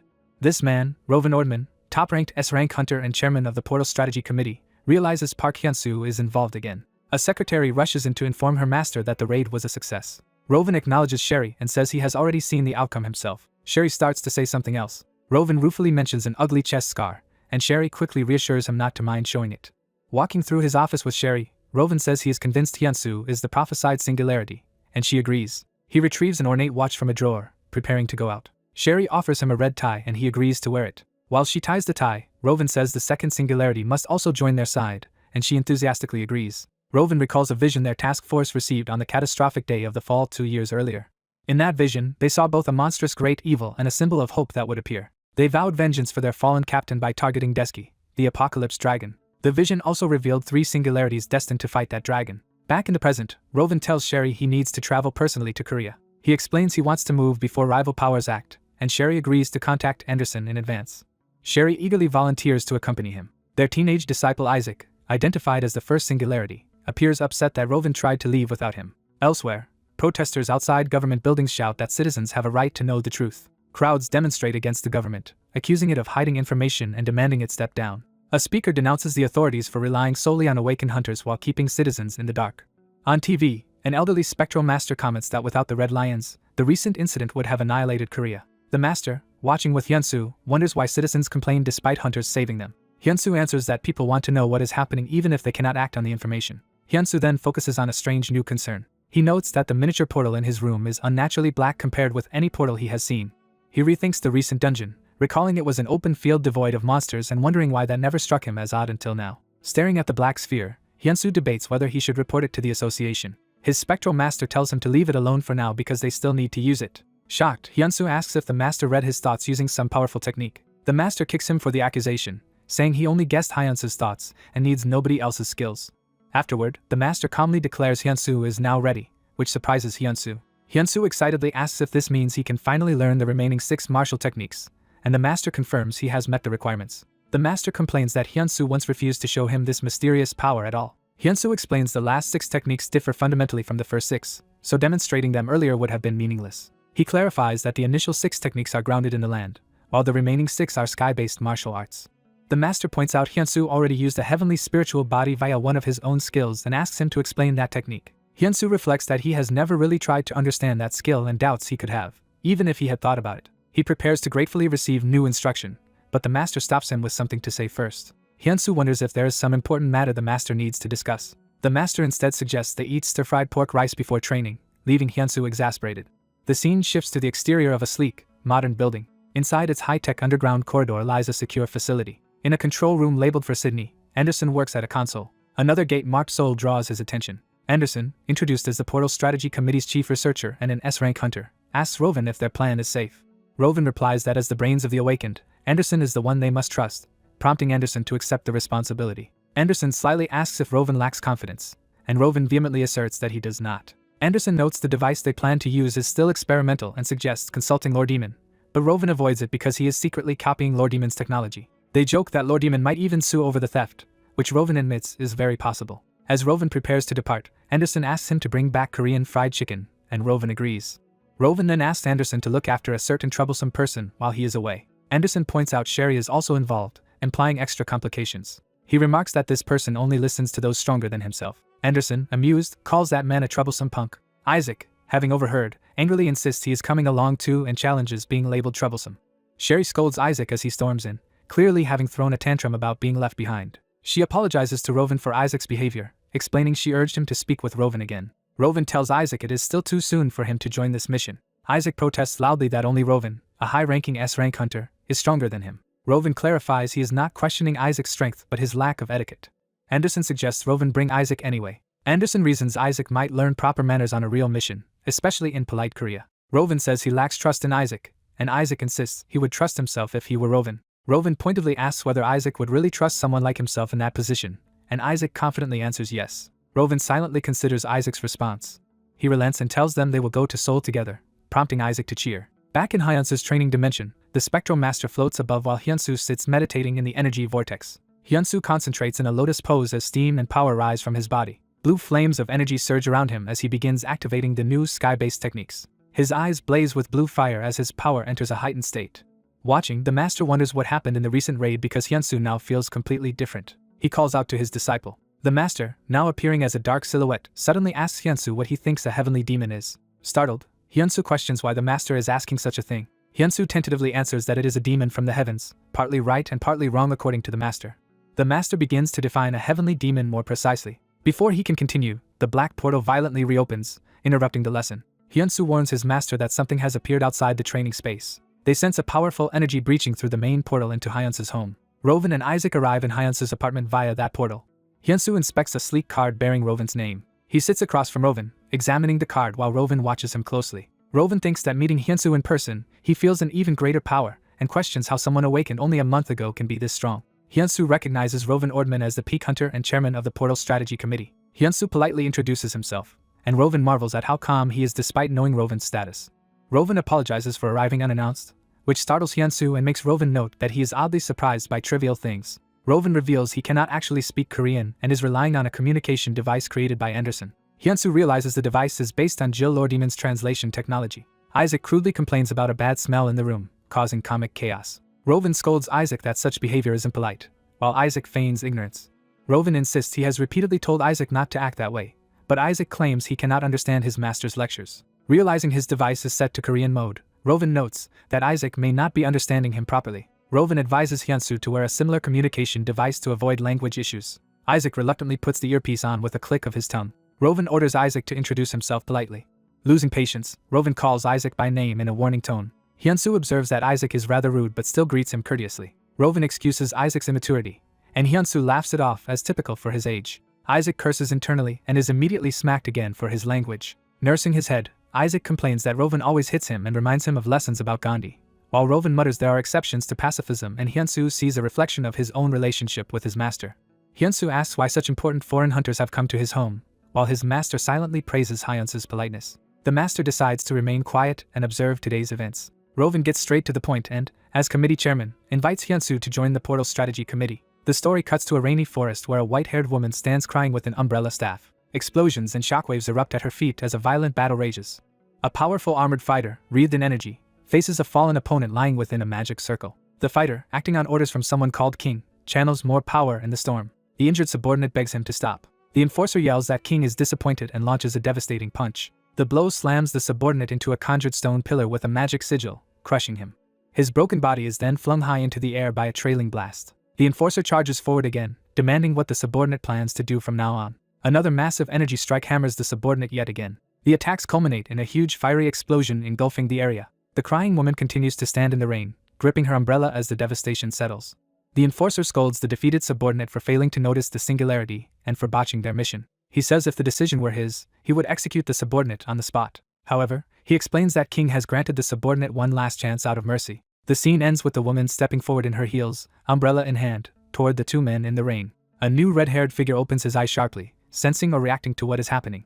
Under an umbrella in the rain, a man sternly orders the woman beside him to capture the singularity by any means. In the pouring rain, a figure with an umbrella stands over a bloody body lying motionless on the ground. A white-haired person runs through the rain, screaming Knight's name in panic. The white-haired person reaches Knight's fallen body and shelters him with a pink umbrella on the cracked, rain-soaked ground. Time shifts to a peaceful city scene, focusing on a modern brick building under a clear sky. Over a glass of water, someone repeats the term singularity in confusion. An older man recalls that 2 years earlier, during the Portal Impact battle, he had a vision of 3 beings destined to protect Earth from extreme evil. He explains that these special beings seen in his vision are called singularities. Facing Park Hyunsu, he is asked why he considers Hyunsu a singularity, and addresses him formally as Hunter Park Hyunsu. Hyunsu reveals that his ability is time interference, shocking his listener. The man adds that his power also includes reconstitution, as he lifts the glass. He drinks, triggering his ability. The now empty glass glows in his hand. Water suddenly swirls back into the glass as if rewinding time. Hyunsu reacts in disbelief, seeing the glass completely refilled with water. The man explains he can crack time to look into it and interfere with it, which Hyunsu likens to a time machine. The man says it is slightly different but similar to a time machine. He tells Hyunsu he has watched all of Hyunsu's battles, including against Imugi, Haxon, and the Sorcerer King. He acknowledges Hyunsu might be offended by this intrusiveness. Hyunsu angrily confirms he is, springing up. The man apologizes and assures Hyunsu he does not spy on people's private lives, and Hyunsu accepts the apology. The heavenly demon spirit, observing, thinks Hyunsu maintained the dignity of the heavenly demon's successor. The white-haired man declares that after watching all of Hyunsu's battles, he is convinced Hyunsu is a singularity. Elsewhere, Isaac learns he is one of the 3 singularities discovered by the Portal Strategy Committee. The man earnestly asks Hunter Park Hyunsu to join the Portal Strategy Committee and help save humanity. Hyunsu replies that though he heard them out, he still belongs to the Red Lions Guild. Isaac asks if Hyunsu must discuss it with his guild leader first, and Hyunsu agrees that is proper. Hyunsu asks for more time before giving them an answer. The man accepts and says he will call using the number on Hyunsu's business card. As he departs through a portal at Hyunsu's door, he expresses hope that Hyunsu will join them. In the stairwell, he tells Isaac it is time to go and steps into the portal. Back inside, Hyunsu grabs a doorknob. Alone, Hyunsu remembers he almost forgot to close the black hole gate. The heavenly demon suddenly appears and stops him, saying it is not time yet, leaving Hyunsu confused. The doorknob to the building's entrance begins to turn again. Isaac cautiously re-enters through the half-open door. Hyunsu confronts him, scolding him for entering someone's home without permission. Isaac, surprised he was noticed despite hiding his presence, wonders if Hyunsu sensed him by luck. Hyunsu replies that at his level, noticing Isaac's stealth is trivial. Irritated, Isaac's fist flares with energy as he mutters disbelief. Fired up, Isaac launches himself at Hyunsu, saying this makes him want to fight more. Hyunsu's eyes sharpen as he prepares to respond. Their blows collide with explosive force, filling the room with light and energy. The impact shatters the building's windows and shakes the street outside. Amid the debris, Hyunsu blocks Isaac's next strike head-on. Isaac, stunned, realizes his attack has been stopped. Hyunsu mocks that Isaac's attacks are so slow they make him sleepy. Isaac is suddenly flipped and sent spinning, shocked. Hyunsu slams Isaac hard into the floor with a powerful follow-up strike. The scene cuts away to a calm sky and the sunlit interior of a grand building. Inside a regal room, the white-haired assistant tends to the heavily bandaged and exhausted Knight. The assistant, crying, asks if Knight is alright and curses the enemy who hurt him, while Knight remains silent. When the assistant accidentally hurts his back while treating him, Knight groans and the assistant hurriedly apologizes. A woman in a tight black outfit walks in, saying Knight always exaggerates his pain. This glamorous woman, addressed as Bishop, cheerfully greets them. Knight demands to know why she is here, and she coyly answers she cannot visit unless something is happening. She teasingly says she heard Knight was beaten badly and came to check on him. They discuss his punishment from King, and she notes he is no match for King anyway. Enraged, Knight shouts that he should kill her here, only to clutch his wounds in pain. He tells her to stop spouting nonsense and leave, but she says she is busy and did not come just for fun. Knight threatens her again while she calmly asks if he is not curious about what she has to say. She hints that her information would greatly benefit him, making Knight pause. He demands to know what it is she wants to tell him. She smiles and says she has a condition before revealing it. Knight repeats in disbelief that there is a condition. She proposes that if her advice lets him succeed in his mission, he must grant her one future request without question. Knight internally thinks she is unfathomable, beyond even King or Queen's understanding. After considering, Knight agrees and swears on his name to honor her condition. She informs him that a group called the Dark Spirit has begun to move. Knight asks if she means the small anti-hunter group opposing the Portal Strategy Committee, mostly made of ordinary people. She explains that many resent the hunter-dominated world and have formed this group. She adds that with firearms restricted, hunters hold ultimate power and rule over powerless humans, fueling such resistance. Knight notes he has heard they resort to terror attacks, though he thinks they have little effect. The bishop says that is true for now and produces a glowing card, prompting Knight to ask what it is. She explains Dark Spirit has chosen Black Thunder as their leader, and that the card holds his contact. Knight reads the name Black Thunder, Henry, and recalls he is a top A rank who rejected the Portal Strategy Committee. The bishop tells Knight to listen closely as she explains her plans involving Dark Spirit and Black Thunder. Back at Hyunsu's damaged building, bystanders stare at the shattered windows, wondering what is happening. People gather outside, remarking that every window is broken and speculating there was an oversurge of power. Hyunsu steps out and apologizes to his neighbors.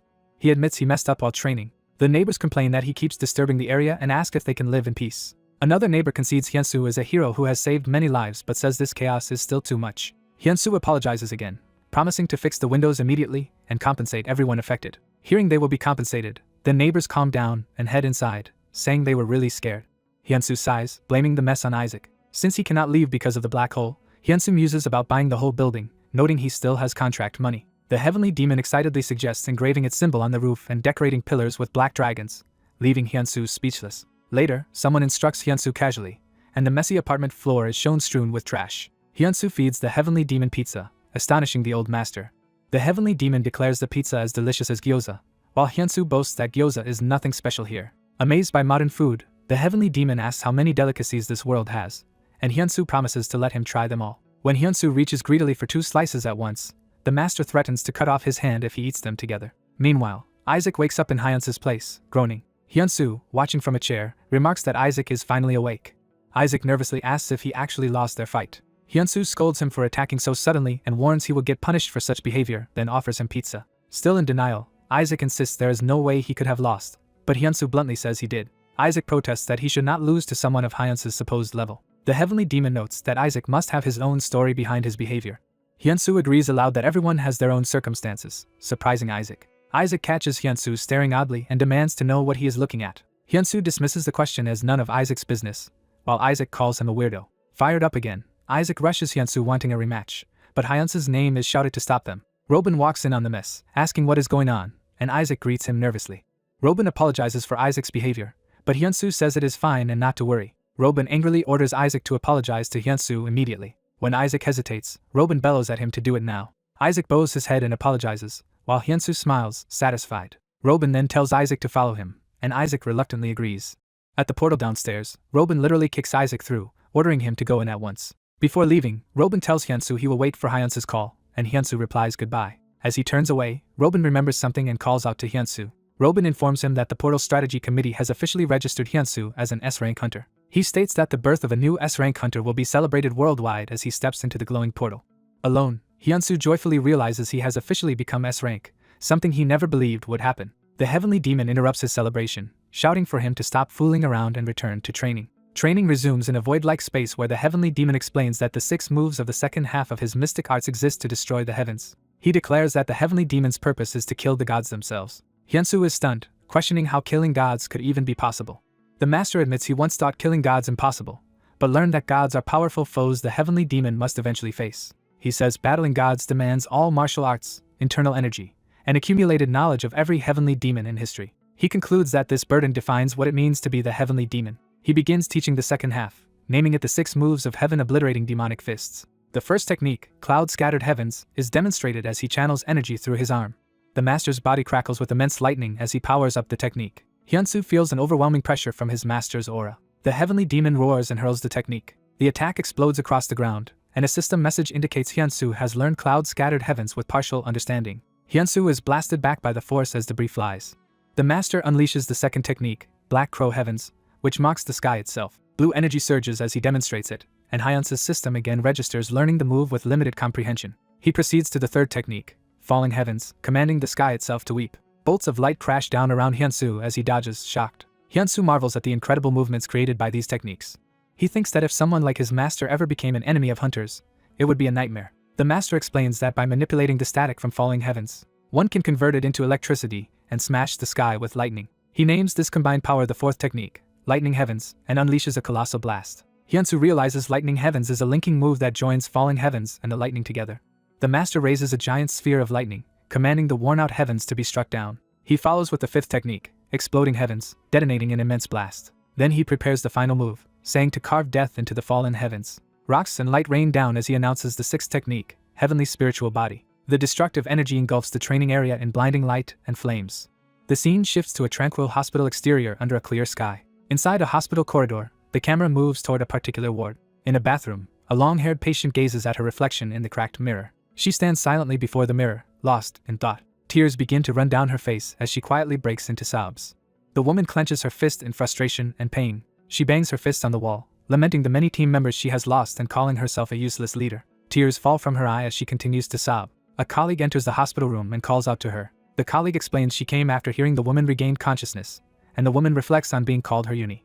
The colleague apologizes for being overly happy to see her, and the woman reassures her that she did not mind. The woman says she currently cannot use her abilities, leaving the colleague speechless. The colleague tries to comfort her, suggesting her condition might be temporary, while the woman stays silent. The woman asks how things are outside, and the colleague replies that the fragment has been contained and Hyunsu is now hailed as a national hero. The colleague complains that Hyunsu has not visited even though his boss is awake, while the woman quietly reacts. The colleague reports that Hyunsu has made no move since Robin visited him a week ago, shocking the woman who repeats Robin's name. Realizing Robin visited Hyunsu, the woman grows alarmed. The scene shifts to an exterior view of a city building. Inside, Hyunsu trains with his white-haired master, emerging from a dark portal as part of his practice. Hyunsu proudly asks his master to acknowledge his improvement, but the master bluntly dismisses the claim. When Hyunsu complains about not being praised, the master kicks and scolds him for becoming arrogant. The master inwardly notes that, although unstable, Hyunsu managed to reach Lightning Heavens in just a week and calls him incredible. While lounging with his phone, Hyunsu learns that the flame woman has already been awake for 2 days. Annoyed his master never told him, Hyunsu yells, but the master only clicks his tongue. Hyunsu decides he has to leave despite his exhausted condition, prompting his master's concern.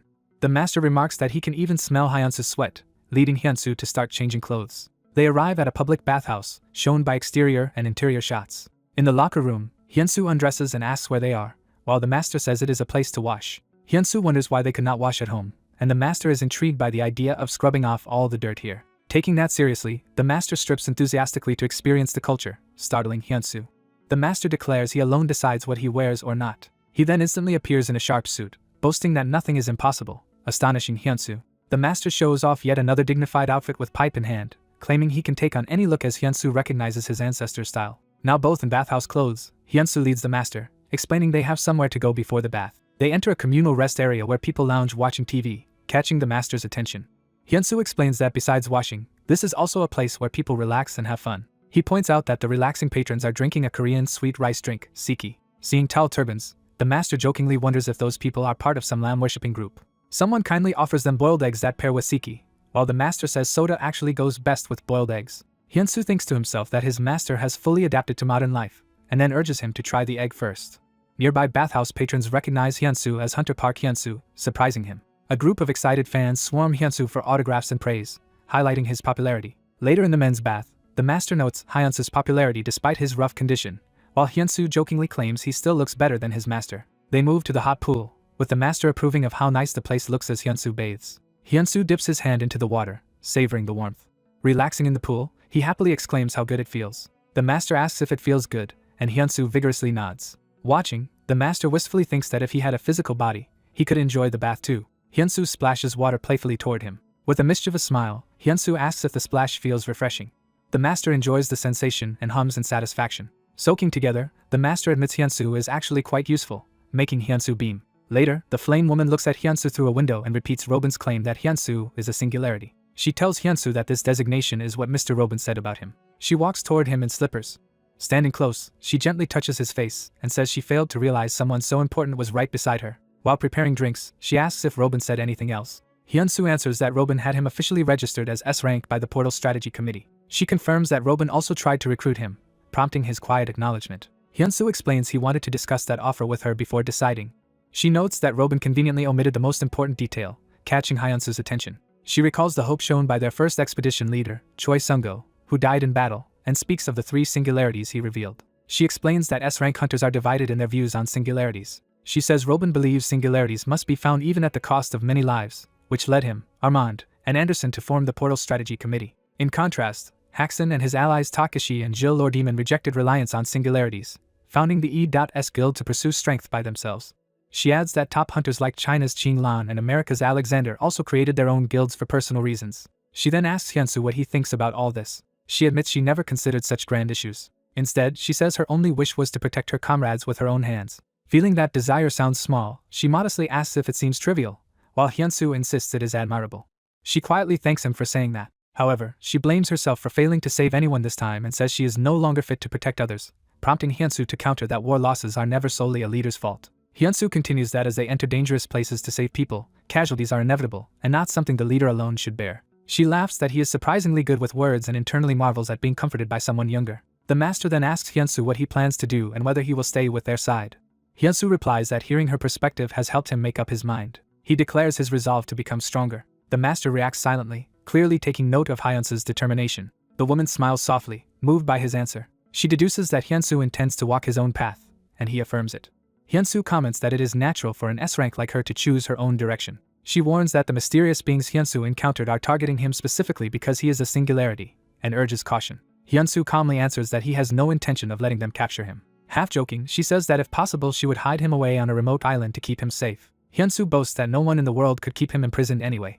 She smiles wordlessly in response. She steps forward and offers him a hug, which he bashfully accepts. Embracing him, she tells Hyunsu to never let his guard down, since hunters can become villains in an instant. She then says she looks forward to working with him from here on. The story shifts to a distant cityscape filled with buildings and power lines.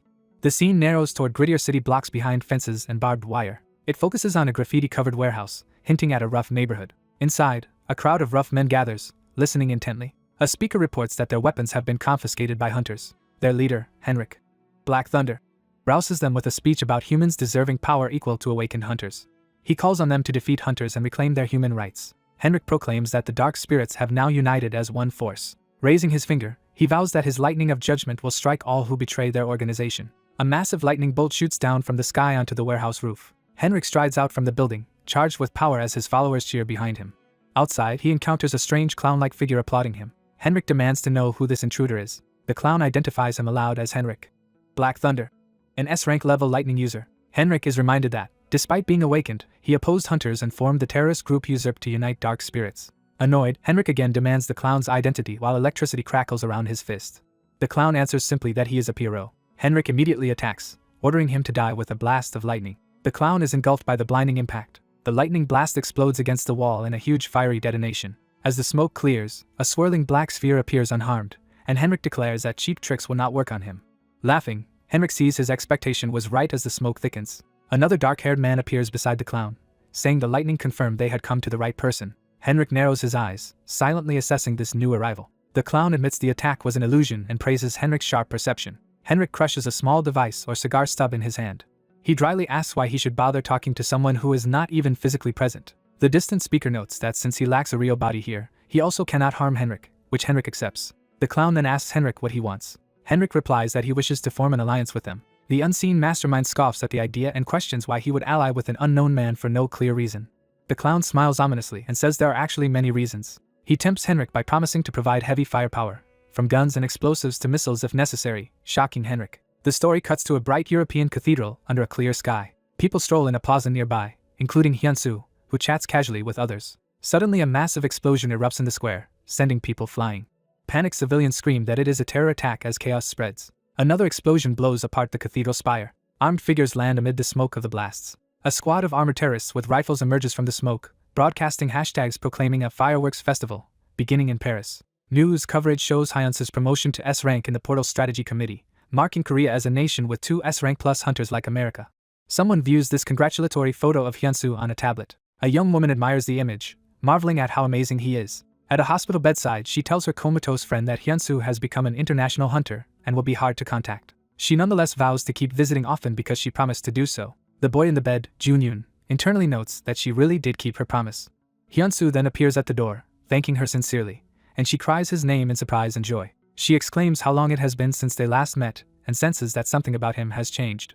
Hyunsu downplays it, cheerfully ruffling her hair. She begins to recount that earlier she had noticed something unusual. She tells Hyunsu that the comatose boy's fingers moved, a sign of recovery that she clearly witnessed.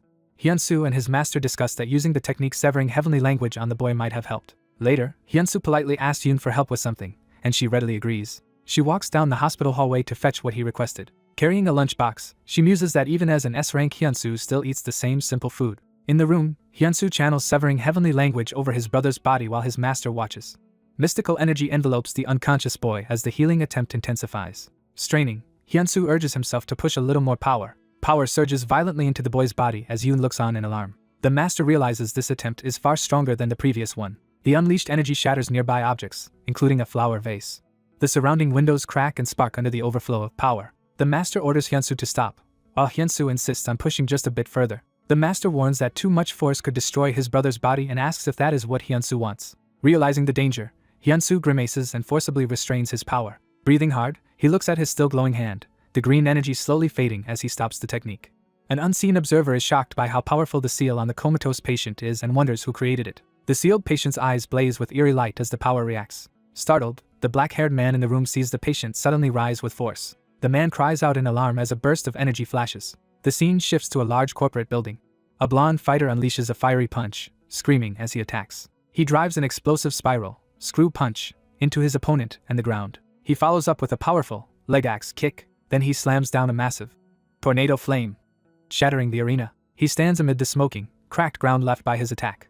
Frustrated, he mentally rages that he actually lost to Hyunsu despite such power. In a control room, Anderson is pleased he sent that lazy genius to Hunter Park because the boy is finally motivated. Someone calls out to Anderson from behind. Anderson remarks that losing to Hunter Hyunsu has sobered Isaac up. Armand, an S-rank hunter and vice chairman from France, appears and complains that Robin is ignoring his calls.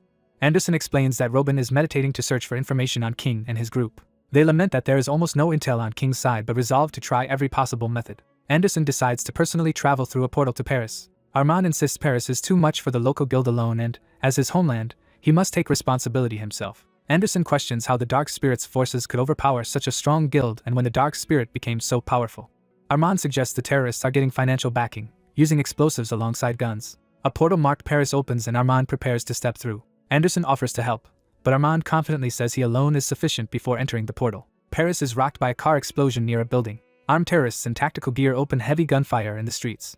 Civilians inside flee as bullets smash windows around them. A woman shields a child from an explosion behind them. 2 hunters in red uniforms drop into the fray, cutting through the chaos. One of them cleaves through the battlefield with a blazing sword strike. His slash tears through enemy gunmen, maiming them. Terrorists shout to kill the arriving hunters as both sides clash with bullets and blades. A hooded caster begins summoning a giant magical face behind the hunters. He raises a doom barrier. a domed shield that blocks the terrorists' attacks around his team. One hunter explains this technique lets them defend from outside attacks while freely attacking from within. Fire and energy blasts surge out from the barrier, overwhelming nearby gunmen. A heavily armored brute orders his allies to move aside and raises a large weapon. He activates a special firearm, boasting #hunter eradication and #group massacre and threatening to fire hundreds of bullets. The weapon spews a storm of rounds and explosions across the area. The hunters realize something is wrong as the attack intensifies. Silhouettes are torn apart amid a violent storm of fire and shrapnel. The brute exults, calling this carnage a party. One wounded hunter refuses to accept dying like this while her comrades lie on the ground. The armored man charges again, intent on finishing them. He suddenly notices something unexpected interrupting him. The brute is yanked upward into the air, startling nearby terrorists. He's then smashed violently into the pavement, leaving a crater. The remaining gunmen panic, wondering what just happened. Armand appears, descending with aura swirling around him. The battered hunters rejoice that Armand has finally arrived. Terrorists spot Armand's approach and order everyone to tear him apart. Rows of gunmen unleash continuous fire on Armand. Armand calmly walks forward as a fluid barrier deflects the bullets around him. Power flaring, he warns the enemies that challenging an S rank is courageous but foolish. Dark energy lashes out from him, shredding the gunman. He clenches his fist as his attack peaks. The terrorists are ripped apart by the resulting shockwave. Later, we see corpses and destruction while Armand hovers in the sky above. Armand looks around, assessing the battlefield. Civilians cry over injured people in the ruined streets. Firefighters battle huge blazes and rescue survivors in the devastated area. From a rooftop, Armand surveys the city, which is engulfed in flames and smoke. He gathers dark power overhead, preparing a large-scale spell. Armand releases a shouting, full-power technique. A colossal blast of energy surges outward, overtaking the city blocks. Afterward, thick smoke drifts between buildings, obscuring the view. Firefighters remark that the giant fire has been extinguished. People and emergency workers look up, recognizing Armand floating in the sky. Armand waves casually in acknowledgement. He wonders if he has eliminated all the enemies. As he descends, he notices suspicious vehicles arriving on the damaged street. A sudden barrage of lightning detonates around him midair. Armand is struck hard by the ambush, grimacing in pain. A new explosive impact rocks the street. Someone praises Armand for extinguishing the fire so quickly but approaches menacingly. Armand identifies the newcomer as Henrik Abrohi-Miwich. Henrik, the lightning user, marvels that Armand survived his previous strike. Armand warns him not to underestimate S ranks but notes Henrik might not withstand repeated attacks. Armand declares that an S rank cannot be hit by the same technique twice and reveals he knows Henrik relies solely on lightning. Henrik laughs and tells him not to get arrogant. A small device rolls to Armand's foot. It explodes under him before he can react. Henrik gleefully declares farewell to Armand as more lightning gathers. Armand realizes Henrik's tactic is a mere diversion and deems it useless. He attempts to raise a psychic shield to block the next attack. To his shock, his power fails and he cannot summon the shield. Henrik pours devastating lightning into Armand, electrocuting him violently. Armand screams and spits blood from the overwhelming shock. His body crashes to the ground, covered in lightning burns. A pair of feet approach the fallen S rank. Henrik taunts the incapacitated Armand, revealing he used a device that temporarily seals abilities, which Armand now realizes. Henrik vows to kill Armand and use his death to spread fear of the dark spirit's power. A new portal of bright blue energy suddenly opens nearby. Anderson emerges through the portal, announcing Henrik's defeat. Henrik is caught off guard as green energy slices toward him. He is struck and sent tumbling away. Cursing, Henrik recovers and prepares to counterattack. Recognizing Anderson, Henrik accuses him of cheating by teleporting directly with coordinates. Henrik decides the damage done is enough since the entire world's hunters have been warned. Laughing madly, he unleashes a vast shockwave of red lightning that radiates through the city. The story cuts back to a tranquil exterior view of a hospital.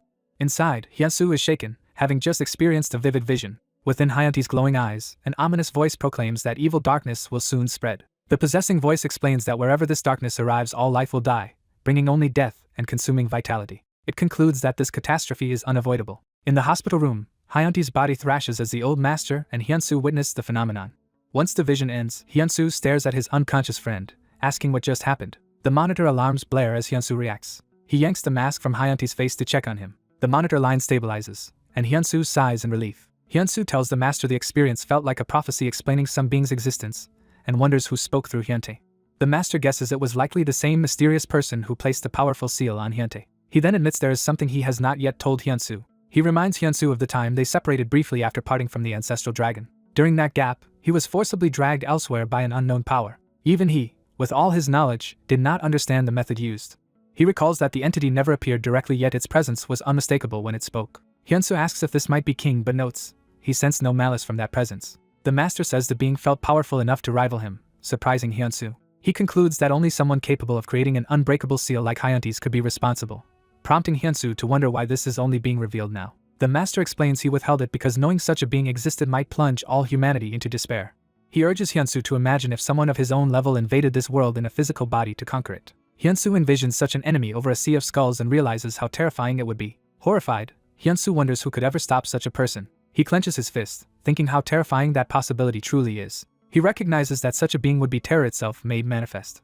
The master relays that the ancestral dragon described that entity in exactly those terms and tells Hyunsu he must grow even stronger to protect this world. A nurse rushes in saying the hospital exterior is in chaos with windows shattering everywhere. She then panics that even their ward's windows have been damaged. While she sweeps up glass, she asks if Hyunsu is hurt, and he reassures her he is fine. Watching her fuss over him, he is amused that a civilian worries about him despite his S-rank status.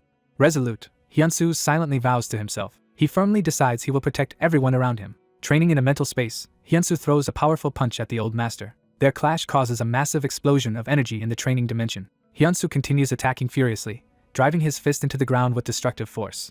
Exhausted and pained, he grunts from the strain. Later, a hand calmly reaches for a coffee mug. Hyunsu and Mina sit in the hospital cafeteria, and she asks if he heard about the terrorist attack in France. She explains that France is in chaos because an S-rank hunter has fallen there. Training resumes elsewhere as the master plummets toward Hyunsu with incredible speed.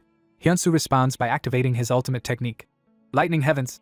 Surrounding himself with crackling power, the unleashed lightning surges wildly through the training space. Hyunsu's determined eyes focus as he endures the backlash. He finds himself suspended in the storm he created, startled by its intensity. Observing, the master notes that at that speed Hyunsu's movements are like a fly's, implying he is still too slow.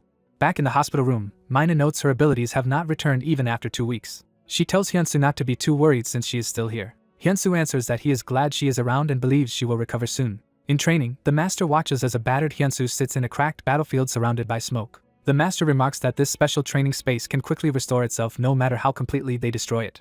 The mysterious white-haired man who summoned the hero refuses to reveal his identity. He explains that when he became ill his spirit left his body. Elsewhere, the protagonist vows to beat up that old man the next time they meet. A view of the city building where the protagonist now lives. After buying the entire building, the protagonist enjoys a better shower in his robe. His phone notifies him of an update. Answering the call, he realizes the caller is Mina. At another large building, the Hunter Association prepares for a meeting. The branch manager greets Hunter Park Hyunsu with a handshake. Hyunsu politely greets the branch manager in return. The secretary seats Hyunsu and orders tea for the meeting. The branch manager begins explaining why he called Hyunsu in today. He asks Hyunsu to become leader of a new special terrorism squad. Hyunsu drinks his tea, thinking. The manager watches anxiously as Hyunsu silently sips. They confirm Hyunsu has heard about Armand from France. Hyunsu mentions the rumor of a marble that can neutralize abilities, which they confirm. The manager warns that similar terrorist attacks could happen here, so they are forming a team in advance. As he asks for Hyunsu's help, Hyunsu apologizes. Hyunsu formally declines the offer to be squad leader, surprising them.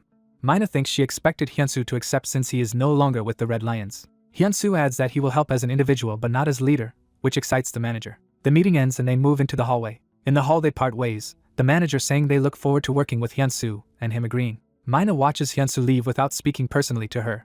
She thinks he only talks to her for business and asks aloud why he refused the leadership role. Hyunsu's spirit master appears and praises his reason that those with power should not serve under others, which the master approves. Hyunsu boasts that he is the heavenly demon's successor, amusing the master. Hyunsu notes he should still visit the association sometimes, and the master teases that he only wants information. Hyunsu protests his innocence as the master claims to see everything. Night falls over a crowded city intersection. People enjoy street food and nightlife. Joggers and groups of youths move through a plaza. Boots march while someone posts on social media about a peaceful night in the land of chicken and beer. A hooded terrorist admires the city and expresses delight. One of the terrorists uses a phone. He reports to his captain that they have arrived safely in Seoul. He notes the dense population and tall buildings, anticipating setting the city ablaze. Their Mohawk leader comments that the special item works well. While graffiting with a glowing spray, he wonders who the mysterious provider Pierrot really is. The terrorists marvel at the fascinating item Pierrot gave them. A security guard yells at them for drawing on the wall. The Mohawk leader ends the call saying they will return shortly and hangs up. Another guard also confronts a pair of terrorists for spray painting. A guard is violently struck by the terrorist's power.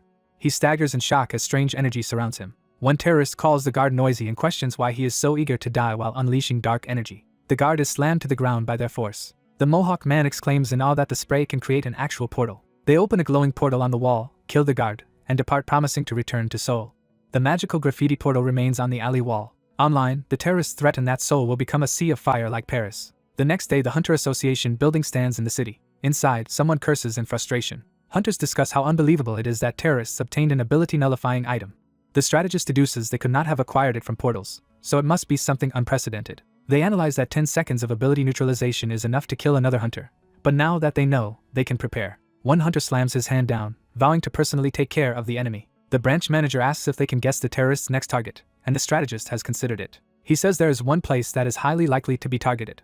He recalls a portal fragment incident, and the new hero who resolved it and instantly became an S rank. He reasons the terrorists want global recognition and will aim to kill the most talked about S rank. They conclude the target is Seoul, South Korea. At the earlier alley crime scene, police investigate behind caution tape. They find no fingerprints or traces, only a chalk outline and scorched ground. The officers are baffled, likening it to a ghost killing and wondering if an awakened killed civilians. One notes there are still no clues, but he senses awakened energy at the scene. Mina kneels at the outline and scolds someone unseen for entering the crime scene. She adjusts her hair, preparing to identify herself. Mina introduces herself as team leader Lee Mina from the Hunter Association and announces they will take over since the suspect isn't awakened. The police pack up the scene as Mina looks on. Later, Mina walks alone along the alley when a shadowy figure drops down behind her. Jaein lands beside her, startling but not alarming her. She greets Jaein, who responds respectfully. Mina jokingly asks why he descended from above, and he says he was checking the roof. Jaein contacts a scout named Eagle via earpiece, asking for reconnaissance updates. The Flying Beast partner reports there are no suspicious movements. Other codenamed operatives B, Cheetah, and Ant also report their sectors are clear. Jaein sighs as he encounters a familiar large silhouette. The jovial monk Lim greets Jaein excitedly as his drinking partner, revealing he is part of the squad. Mina formally greets Monk Lim and says she has heard a lot about him. Lim says he was shocked, prompting Mina to ask why. He points out that both he and the recently defeated hunter use telekinesis, showing concern. Jaein asks if Lim has read the fortunes and what will happen to the country. A narrator clarifies Lim's fortune-telling is far beyond ordinary shamans. Lim begins to reveal the result of his divination. He predicts catastrophe and says the culprits he foresaw will appear here. Lim worries if their current members are enough for the countermeasures planned after Paris. He unleashes a powerful amulet technique while complaining that others rely too much on him. Boasting, he laughs that his amulet arts are worth 100 men. Mina assures him theirs is only one of 5 squads assembled for countermeasures. She adds that they also have an incredible person acting as their control tower, piquing curiosity. Hyunsu approaches as Mina reveals that control tower is Armand from the Portal Strategy Committee. Recognizing Hyunsu, the squad reacts with surprise. Mina happily announces that S-rank hunter Park Hyunsu will be working with them. Jaein assumes Hyunsu is their captain. Hyunsu clarifies he will operate independently and only share information, leaving leadership to them. Mina internally notes how different and overwhelmingly powerful Hyunsu now feels compared to before. Monk Lim suddenly gasps and falls back when he senses something. Terrified, Lim sees the great spirit or deity standing beside Hyunsu. Panicking, Lim shouts about a demon god while Jaein tries to calm him. Hyunsu's master laughs, amused that Lim can see spirits. Hyunsu reaches out his hand. He politely helps Monk Lim up while Jaein urges Lim to stand. Lim thinks to himself that Hyunsu is surprisingly friendly for someone accompanied by such a great entity, while Mina questions how Hyunsu knew Armand was already back. Hyunsu brushes it off as a gut feeling, assuming Armand must have lost, which Mina realizes makes sense. Jaein proposes Hyunsu become captain, but Hyunsu insists Jaein take the role. Jaein objects, pointing out Hyunsu is an S-rank hunter. Hyunsu reiterates he will work alone and that Jaein has experience leading teams, and Jaein reluctantly accepts. Hyunsu says he is fine with this arrangement, and warns they might only get in his way otherwise. Monk Lim insists they must not trouble someone traveling with a deity, while Hyunsu awkwardly denies it and everyone laughs. Their wrist devices suddenly start beeping in unison. A hologram of Armand appears on a watch, announcing a message to all teams. In the control room, Armand says he will connect everyone to Chairman Robin. Hearing Robin's name, Jaein and Lim react with surprise. Robin, injured and half-naked in a ritual circle, introduces himself as chairman and says the situation is urgent so he will be brief. Surrounded by flames, he explains that investigation of the Paris attack has progressed. Armand relays that the Seoul murder case was caused by the Dark Spirit and should be considered an advanced scouting action. He warns that the terrorists will soon charge into Seoul. Robin apologizes that he cannot help personally and asks everyone to cooperate with Armand and Anderson on site. The teams learn that the enemy's invasion has now been fully confirmed. Explosions suddenly erupt among cars in the city. Armed terrorists shout online slogans as they unleash heavy gunfire. Another attacker fires a launcher, adding to the chaos. Buildings explode violently from the blasts. Civilians panic and flee as they realize a terrorist attack is underway. A massive pillar of purple lightning descends onto the city skyline. Their Mohawk leader revels in the destruction, declaring the city worth destroying as bullets rain around him. Back at the strategy headquarters, the exterior of the building is shown. Someone pours coffee into a mug. Inside the command room, the branch manager thanks Robin for joining such an important operation. Over the comms a voice says there is no need to be formal. The manager insists on respect because the speaker is the vice chairman of the Portal Strategy Committee. The vice chairman modestly drinks coffee, calling himself one of the defeated. The manager tries to reassure him that the previous loss was unforeseeable and would have happened to anyone.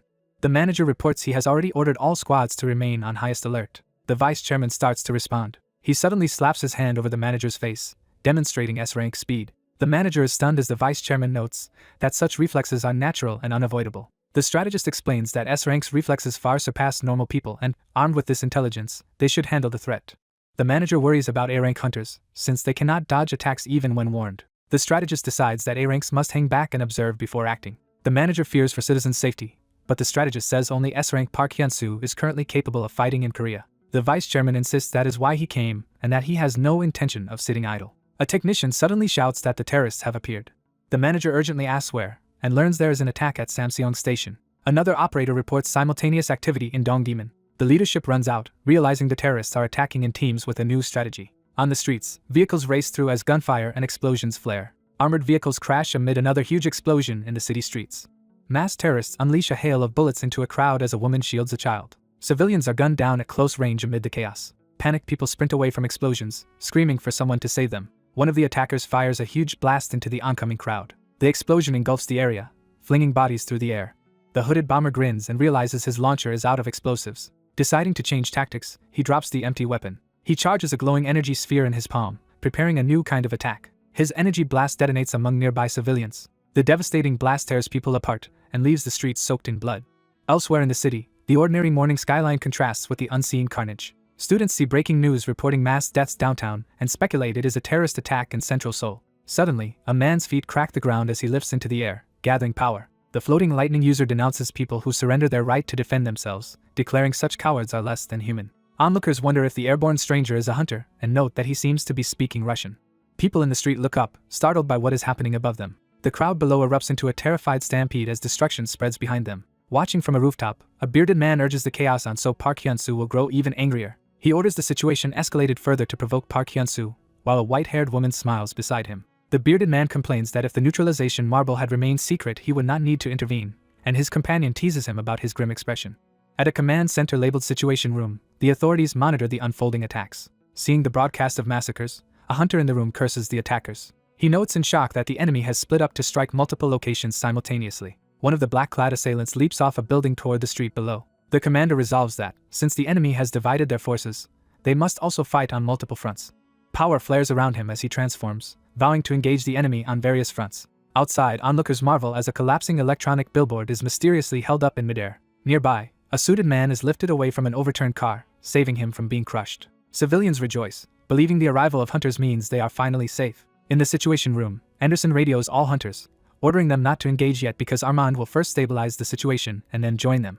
Anderson opens a direct communication line, calling out to Hunter Park Hyun-soo. Through his watch, Park is informed that Henrik, the powerful lightning user, has appeared in Myeongdong. Standing amid smoke, Park answers that he is already on the scene, warned that his opponent is a strong lightning ability user. Park faces Henrik, who hovers over a street littered with unconscious civilians and crackling electricity. Park takes in the sight of people lying injured and unconscious around Henrik. Enraged by the harm done to innocents, Park vows to make Henrik pay. Henrik smirks and correctly guesses Park is Korea's new S-rank hunter. Park asks his spectral master what he thinks of Henrik and the mysterious marble that nullifies abilities. The master recalls that martial arts-based powers likely will not be neutralized by such a marble. However, he admits the world is too strange to be sure, so Park decides he must test it by fighting Henrik directly. Henrik taunts Park for chatting while his enemy stands right in front of him. Power surging, Henrik proclaims he will kill Park to spread the name of Dark Spirit across the world. He unleashes a gigantic lightning strike that devastates the street. When the smoke clears, Henrik looks up and realizes something is off. Shocked, he sees that Park has vanished from where he expected him to be. Park suddenly appears at Henrik's side mid-punch, asking where Henrik is looking. Henrik reels, unable to comprehend when Park got that close. Park dodges a counter and blitzes past, while Henrik invokes his technique Seed Impact to respond. Park's Seed Impact smashes Henrik across the street, sending him flying over cars. Henrik crashes through a vehicle and into the ground with explosive force. Groaning amid the wreckage, Henrik struggles to rise. Approaching calmly, Park tells him he is far too weak to deserve the S-rank title. Park adds that enduring Seed Impact at all is impressive, noting inwardly that Henrik's toughness exceeds his expectations. Henrik snarls that S-rank hunters are all unbearably arrogant. A broadcast order goes out that A-rank hunters and below are to hold position and not interfere. Some A-rank hunters under fire resent being told to only watch while the battle rages. One of them, a beast-type hunter, bares his fangs as he makes his decision. Transforming into a massive Black Panther man, he charges forward, declaring that his sense of justice will not allow him to cower. A gunman targeting him is suddenly slashed and stunned as the panther closes in. The panther tears through an enemy soldier with brutal claw strikes. Other attackers shout that a hunter has appeared and open fire on him. Ignoring the bullets, the panther mauls and slashes through multiple gunmen, drawing cries of pain. Watching from a distance, another hooded enemy mocks the panther's righteousness and prepares to kill him first using a glowing marble. Before he can act, A voice calls out to the panther, drawing his attention. The enemy presses the neutralization marble to the panther's face, catching him off guard. The marble activates, flooding the panther with light and forcing him out of his beast form. His hands quickly revert from claws to human fingers as his transformation is undone. Now human and shocked, he realizes the neutralization marble has stripped away his power despite his attempt to dodge it. The hooded wielder explains that the marble disables S ranks only for 10 seconds but leaves A ranks powerless for at least a week. The now helpless hunter processes this grim information in alarm. Desperate but unbroken, he charges the bomber barehanded, shouting the name of his attack: public execution. Elsewhere, a man clicks his tongue in irritation as he steps onto the battlefield. This newcomer admonishes the disobedient hunters, reminding them they were ordered not to interfere. Armand, dressed in white, rushes in as the hooded bomber recognizes him in disbelief. The bomber boasts that he anticipated this and reveals he has several neutralization marbles prepared. Before he can use another, Armand's flames engulf his head in a sudden, lethal strike. A blue-haired powerhouse steps forward, furious that such vermin dared speak his name. Another group of gunmen tries to defend themselves by creating a barrier, but a massive force begins crushing it inward. One surviving hooded leader sneers that the hunters hiding from him are cowards. Suddenly a dark, ominously glowing sphere appears beside his head. The neutralization marble slams into his skull with crushing force. Guided telekinetically by a woman, the marble smashes clean through the enemy's head. The suited woman arrives and retorts that they were not cowards, merely delayed. More enemies spot her and shout her location, preparing to fire. One gunman's weapon erupts in flames before he can shoot. A fire-wielding hunter incinerates the attackers, their screams echoing as they burn. The woman mildly scolds the fire hunter, reminding him headquarters told them not to act. He replies that with great power comes great responsibility, and he cannot simply watch evil being committed, even if it costs his life. A wounded enemy on the ground prepares to retaliate, determined to humble the meddling hunters. He rolls a neutralization marble toward the pair, prompting a startled reaction. The woman recognizes it at once and shouts that it is a neutralization marble. The marble activates, forming a swirling vortex of energy at their feet. The fire hunter urges her not to panic as he braces himself. Armand appears, explaining that he is currently controlling the marble and has rendered it harmless. He compresses it with overwhelming pressure until the dangerous marble is reduced to a tiny gem. The now harmless gem vanishes in a flash, astounding the onlookers. Another terrorist curses the interference of S-ranks and prepares a new marble. Armand calmly moves his arms, readying his own counter. His power obliterates the attacker's reaching arm in a single sweep. The observing A-ranks are stunned that Armand dispatched another A-rank with just one swing, realizing S-rank strength far exceeds their imagination. Armand tells the two A-ranks to handle cleanup in this area while he moves on. Elsewhere, an entire building is collapsing amid smoke and ash. From the rubble and dust, Park Hyun-soo emerges, ready for more battle. Henrik, battered, taunts Park that he is overrated and prepares to resume the fight. Crackling with lightning, Henrik lunges, declaring he will kill Park now. Park rushes in faster, reminding Henrik of his earlier warning. He drives Henrik into the ground with overwhelming speed, telling him he is far too slow. The impact sends Park rebounding skyward as Henrik's body craters the earth. The collision triggers another enormous explosion of light and force. Watching from afar, the bearded man and his companion notice that the neutralization marble seems ineffective on Park and wonder if it is because he is a singularity. The white-haired woman says it is time for the bearded man to step in personally and to bring a certain ominous object along. He narrows his eyes, silently agreeing as the wind and embers swirl around him. A demonic sword called Absolute Death speaks from its sealed realm, scoffing at the idea that, now unsealed, it could lose to Park. Its wielder insists they are only preparing for contingencies. Back on the street, Henrik lies beaten in a crater while Park stands over him. Bleeding heavily, Henrik curses and coughs as Park watches him impassively. Park notes that headquarters wanted Henrik alive, then lifts his foot toward the fallen man. He instead rockets away, leaving Henrik embedded in the ground as he races toward a new threat. The ensuing shockwave shatters surrounding stone and sends debris flying everywhere. As dust billows, someone shouts for everyone to wait and not move yet. Park focuses intently, sensing something amiss. Armand runs up, calling out to Park and asking him to wait a moment. Slightly disappointed, Armand admits he hurried over hoping to defeat Henrik himself. Park casually offers to let Armand finish Henrik off, while Armand protests that is not what he meant. Armand is astonished that Henrik, who was nearly S-rank, was defeated so easily, while Park privately assumes his foe still has some fight left. Armand concludes that Park Hyun-soo is truly a singularity and one of humanity's greatest hopes. Suddenly, a strange energy envelopes Henrik's body as Park and Armand react in alarm. Both exclaim in shock as something unexpected begins to happen. A massive vortex opens overhead, and Armand calls out Park's name as they look up. From within the swirling portal, a gigantic demonic beast descends, reminding Park of its promise to return in its true form to break his neck. Park recognizes the newcomer as Knight and braces himself. Armand wonders if this Knight is the same mysterious figure even their information network could not uncover. Furious at these enemies, Armand vows he will never forgive them. Knight focuses his burning red eyes on Armand with hatred. He orders Park to wait aside for a moment as he confronts the massive beast. Armand is shocked at how quickly Knight has appeared. Knight dives at him, forcing Armand to hastily throw up a glowing shield. Their clash creates another blinding burst of energy. Electricity surges over Armand as he realizes something has gone terribly wrong. A colossal explosion of lightning and fire hurls him across the battlefield. The blast rips through buildings and cars, tearing the city apart. Park screams Armin's name as he sees the devastation. He glares up at Knight, calling him a bastard and preparing to fight. Knight, fully manifested in his monstrous body, invites Park to finish the battle they started long ago. In the crater, Armin struggles to rise, badly wounded but alive. Remembering briefings, he realizes the enemy creates portals to move and now rushes because they have discovered a singularity. He resolves not to let them take Park. Armin levitates, surrounded by floating boulders and swirling golden energy, ready for a serious fight. He tells Park he will handle Knight himself so Park can focus elsewhere. Knight roars that he already warned Armin not to interfere. Charging power, Knight unleashes his ultimate technique, Gatling Shower, from a massive glowing sphere. A storm of violet energy beams rains down, blasting apart Armin's rock field as he desperately tries to withstand the onslaught. The protagonist sprints at superhuman speed, his steps exploding with power. He dashes through the city surrounded by violet energy pillars and debris. Someone compares this technique to the Sorcerer King's skill but notes it is far stronger. A huge beast unleashes an enormous downward blast, pulverizing the ground. The white-haired ally warns the beastly knight to avoid needless destruction, saying their king would disapprove, while the knight stays silent. The beast forms a glowing sphere of power in its chest, preparing another attack. The street is left covered in deep craters from the previous onslaught. A massive rock sphere forms amid wrecked cars and lingering smoke. Hunter Park hides inside the earth, wondering if the enemy has finally stopped attacking after the unexpected barrage. The beast mocks the previous attack as unimpressive, then reacts in surprise to something.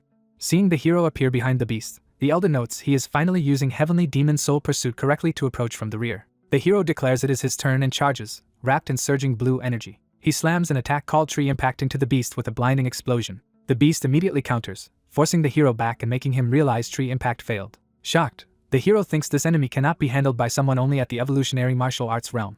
Accepting that, he decides to face the foe head-on and rushes in with a blue-powered punch. He launches a frontal technique named Seed Impact at the charging beast. Their clash sends a colossal beam arcing through the cityscape. The impact rains debris and energy down between the skyscrapers. Watching from above, the hero worries that their battle is devastating the city. The beast is stunned that the hero could withstand its punch, and calls his resilience crazy. Enraged, the beast roars and spins up a city-wide vortex of dark power. A sudden stone barrage engulfs the beast, catching it off guard. The beast is battered and pinned within a shell of rock. That rocky prison detonates outward in a violent eruption. From above, the hero spots Hunter Park below amid broken craters and shouts his name. Hunter Park powers up, saying he will pressure the foe whose attacks can create black holes and warns the others to be careful. A new, darker stone sphere surrounded by smoke forms in the sky. Hunter Park senses something wrong and tenses in alarm. He is struck, blood spraying from his arm as he forces himself forward. Gravely injured, he spits blood and staggers, but keeps moving. The umbrella-wielding ally blocks his path, vowing not to let him interfere with the knight's battle. The beast bursts free from the rubble, roaring in fury. Cursing, Hunter Park prepares to re-engage, wrapped in golden energy. The umbrella user plants her feet, readying herself on the cracked ground. Hunter Park hurls a blazing rock attack at her, forcing her to scream as she defends. She raises her umbrella as a shield, barely fending off the crashing boulders. Using a kicked rock as a springboard, she leaps high into the air away from the chaos. A bent street sign is ripped up, charged with energy, and flung through the sky. The energized sign slams into her umbrella midair, but she manages to spin away and land. Nearby, another combatant grunts and slams a foot down, signaling a movement. Holding his wounded side, Hunter Park marvels at his opponent's strange movements, and at how she managed to injure a body bullets cannot pierce. Realizing his condition, he decides he must retreat to recover. The umbrella ally soars upward, distancing herself from the ground battle. She calls to Knight that she will open a portal so they can continue fighting elsewhere without restraint. She opens a glowing portal ahead and urges the beastly knight to follow her. The elder warns the hero that following could be a trap and asks what he will do. The hero resolves that, trap or not, he will destroy both the enemy and whatever scheme awaits, then rushes toward the portal. Hunter Park looks up as a new blue portal blooms in the sky above the city. He realizes the combatants vanished into it, and curses their disappearance. Elsewhere, a rustic, wooden settlement stands under calm skies. The hero arrives in this barren, mountainous place and wonders where they have been brought. The shadowy beast mentions hearing from the ancestral dragon about a group trying to link doomed Earth with the hero's own threatened world, which the hero dismisses as none of the beast's concern. Troubled, the hero demands the beast repeat what it just said. The beast forms another glowing purple orb between its claws, beginning another attack. It hurls that orb while shouting that the hero's world is none of his business, filling the area with deadly red beams. Recognizing the same attack patterns, the hero uses Heavenly Demon Flight to duplicate himself and weave through the beams. The beast looms close, explaining that hidden within those barrages lies an additional technique. It reveals the separate skill as it raises its fist, ready to follow up. The beast unleashes that new, overwhelming strike in a towering column of energy. Far away, a tall corporate-like skyscraper stands under the sun, implying another perspective. In a monitoring room, two officials note that Hunter Park Hyunsu has vanished, concluding he followed the enemies into their portal. The bespectacled man is astonished that there exists an ability even their neutralization marble cannot counter. Watching a display of Henrik lying in a crater, they confirm he is still alive. Agents report that the enemy remnants at Samseong Station have been captured. Another team reports that the situation at Dongdaemun is also resolved and the culprits restrained. Henrik lies battered on the street as operatives approach him. Observers are amazed he survived such a beating. Looking down at his ruined body, they remark that he is in terrible shape. One monk-like agent notes they were ordered to take Henrik alive and prepares sealing talismans. Channeling the power of Yin-Yang and the 5 elements, he casts a large restraining spell on Henrik. Henrik's body is lifted and bound in a glowing sphere as the spell takes hold. Inside that sphere, Henrik is fully sealed and immobilized. The monk says he will return to headquarters with the prisoner, and his comrade thanks him for his efforts. Frustrated that he could not enter the portal, Hunter Park curses while hovering above the city. Nearby, a woman in office attire floats, her legs visible as she stands in midair. She asks Armand where Hyunsu went, worried for him. Armand points toward the sky, explaining that Hyunsu followed the enemies into the portal, which is now sealed to them. She silently raises a heavy round device, preparing to use it. In a flashback, she laughs awkwardly as Armand once asked if she just carried that weight around for exercise, and she hinted there was another reason. Armand comments now that she still does not fully understand how to wield her own ability. As they part, she promises to report any new information, and he thanks her from across the ruined but peaceful city skyline. Back in the other world, a sign creaks outside a wooden inn as a new battle rages nearby. The beast charges out of swirling smoke, red eyes blazing, ready to continue the fight. It is shocked to find the hero gone from his expected position. The Umbrella ally shouts a warning that the hero is behind the beast. The hero again employs Heavenly Demon Soul Pursuit to appear at the beast's back. He follows up with a spinning seed impact kick, driving in with high speed. Sensing danger, the Elder Spirit urgently warns him that the enemy is behind him now. The beast seizes the hero in its massive arms from behind. Crushed in its grip, the hero screams in pain. Struggling, he tries to invoke a Heavenly Demon technique but cannot finish the name. At the last second he uses Soul Shed to slip out of the monster's grasp, leaving only an afterimage as he escapes. The beast stares at its empty hands, stunned that the hero escaped its hold. It hastily prepares another blue-white energy sphere, reacting to the reversal. That attack detonates in its face as something interrupts, engulfing it in light. Laughing, the beast calls the hero's movements bizarre and unlike anything it has ever seen. The hero grins through the smoke, saying that even if he explained his techniques, the beast would not understand them. He rushes the beast head-on, shouting that it could never comprehend his skills. They exchange another brutal close-range blow, fists colliding. The clash erupts into yet another massive explosion that rocks their surroundings. The hero lands a heavy punch to the beast's face amid splashing white energy. He is dismayed that even this solid hit seems ineffective. The beast counters with a crushing blow that smashes the hero into the ground. Roaring for the hero to die, it launches a powerful technique named Crescent Cut. The red crescent wave tears across the battlefield, slicing everything in its path. That crescent continues outward, carving a long arc through the sky. It slashes into the distant town, obliterating buildings in its wake. The hero sees an opening in the beast's guard and moves in under its raised arm. He thrusts forward with tree impact again, aiming at the beast's torso.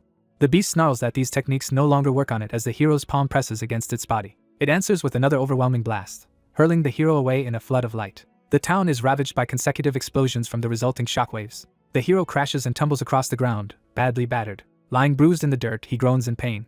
He forces himself up on shaking arms, thinking grimly that the beast is incredibly fast. The beast's massive leg slams down beside him, pinning him in place again. The hero watches in dread, thinking the enemy is simply too fast for him. Looming over him, the beast declares the fight already decided. It smashes the hero skyward with another devastating blow.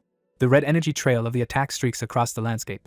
The hero slams into a rocky cliffside, shattering stone all around him. Buried in rubble, he struggles to breathe and mutters weakly. The elder appears above him, telling him to pull himself together. The elder explains that the beast is at a godlike level compared to him, and reminds him that the second half of the heaven-obliterating demonic fist was meant to slay gods.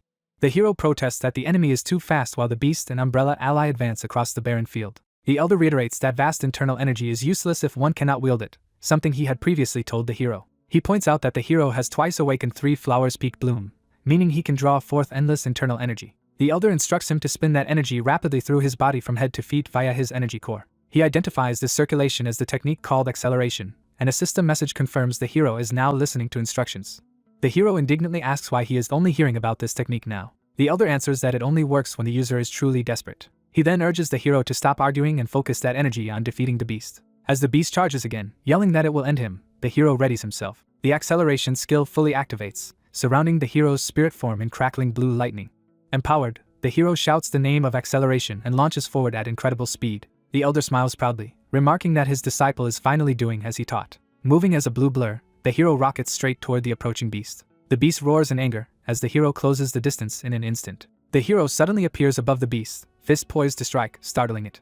Watching, the elder comments with satisfaction that the hero is applying his teachings well, With glowing azure eyes, the hero charges up a punch described as one that scatters clouds. He unleashes cloud-scattered heavens, driving a piercing blow straight through the beast's body. The beast reels in disbelief, realizing the hero now feels completely different from before. The hero dives again, invoking the next technique by calling old crows to mock the heavens.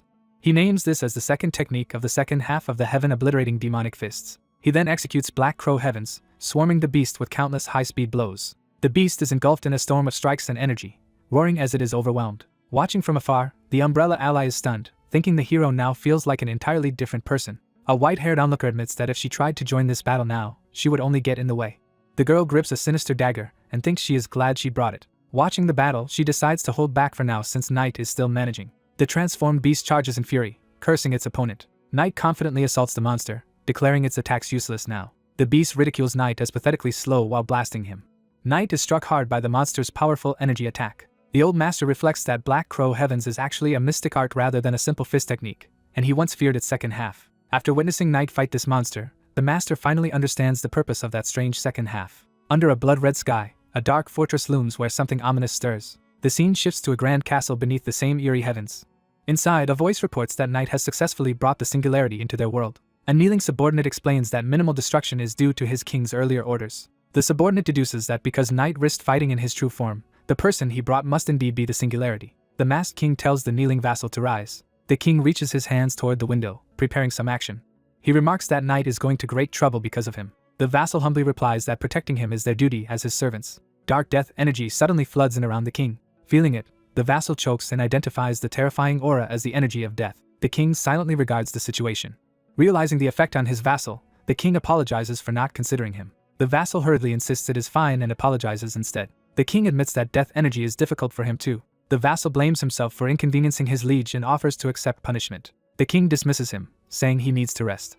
The vassal begins to accept this order. As he turns to go, something else occurs to him. He pauses to ask how Bishop is doing. The king answers that Bishop is not under him but offers to find her if ordered. He then reiterates that the vassal may leave. The vassal exits the room. Alone, the king closes the window and focuses on the outside. He looks out with a serious, contemplative expression. Back on the battlefield, the enraged beast smashes the ground while roaring. It launches into the sky and prepares a massive killing attack aimed at Knight. The beast raises its hands and forms 3 blazing orbs above. Those orbs multiply into a web of red energy. The glowing strands spread across the sky, ready to rain down. The master asks Knight what he will do as Knight stares up, overwhelmed by the power. Knight resolves that such power is nothing and initiates heaven-obliterating demonic fists, second half, third technique. He unleashes falling heavens, countless red beams tearing downward. The beast panics because it can no longer read Knight's movements. Shocked by Knight's strength, it decides to change its plan. The monster gives up on capturing Knight alive. It resolves to annihilate the entire area along with him.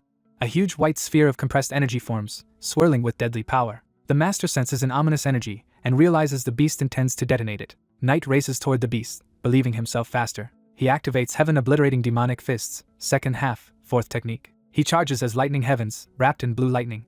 The beast is struck and bound in crackling lightning. Knight escalates to heaven-obliterating demonic fists, second half, fifth technique. Terrified, the beast feels as if the sky itself is falling. Knight brings down exploding heavens directly on the monster. The beast retaliates with a ferocious counterattack amid the devastation.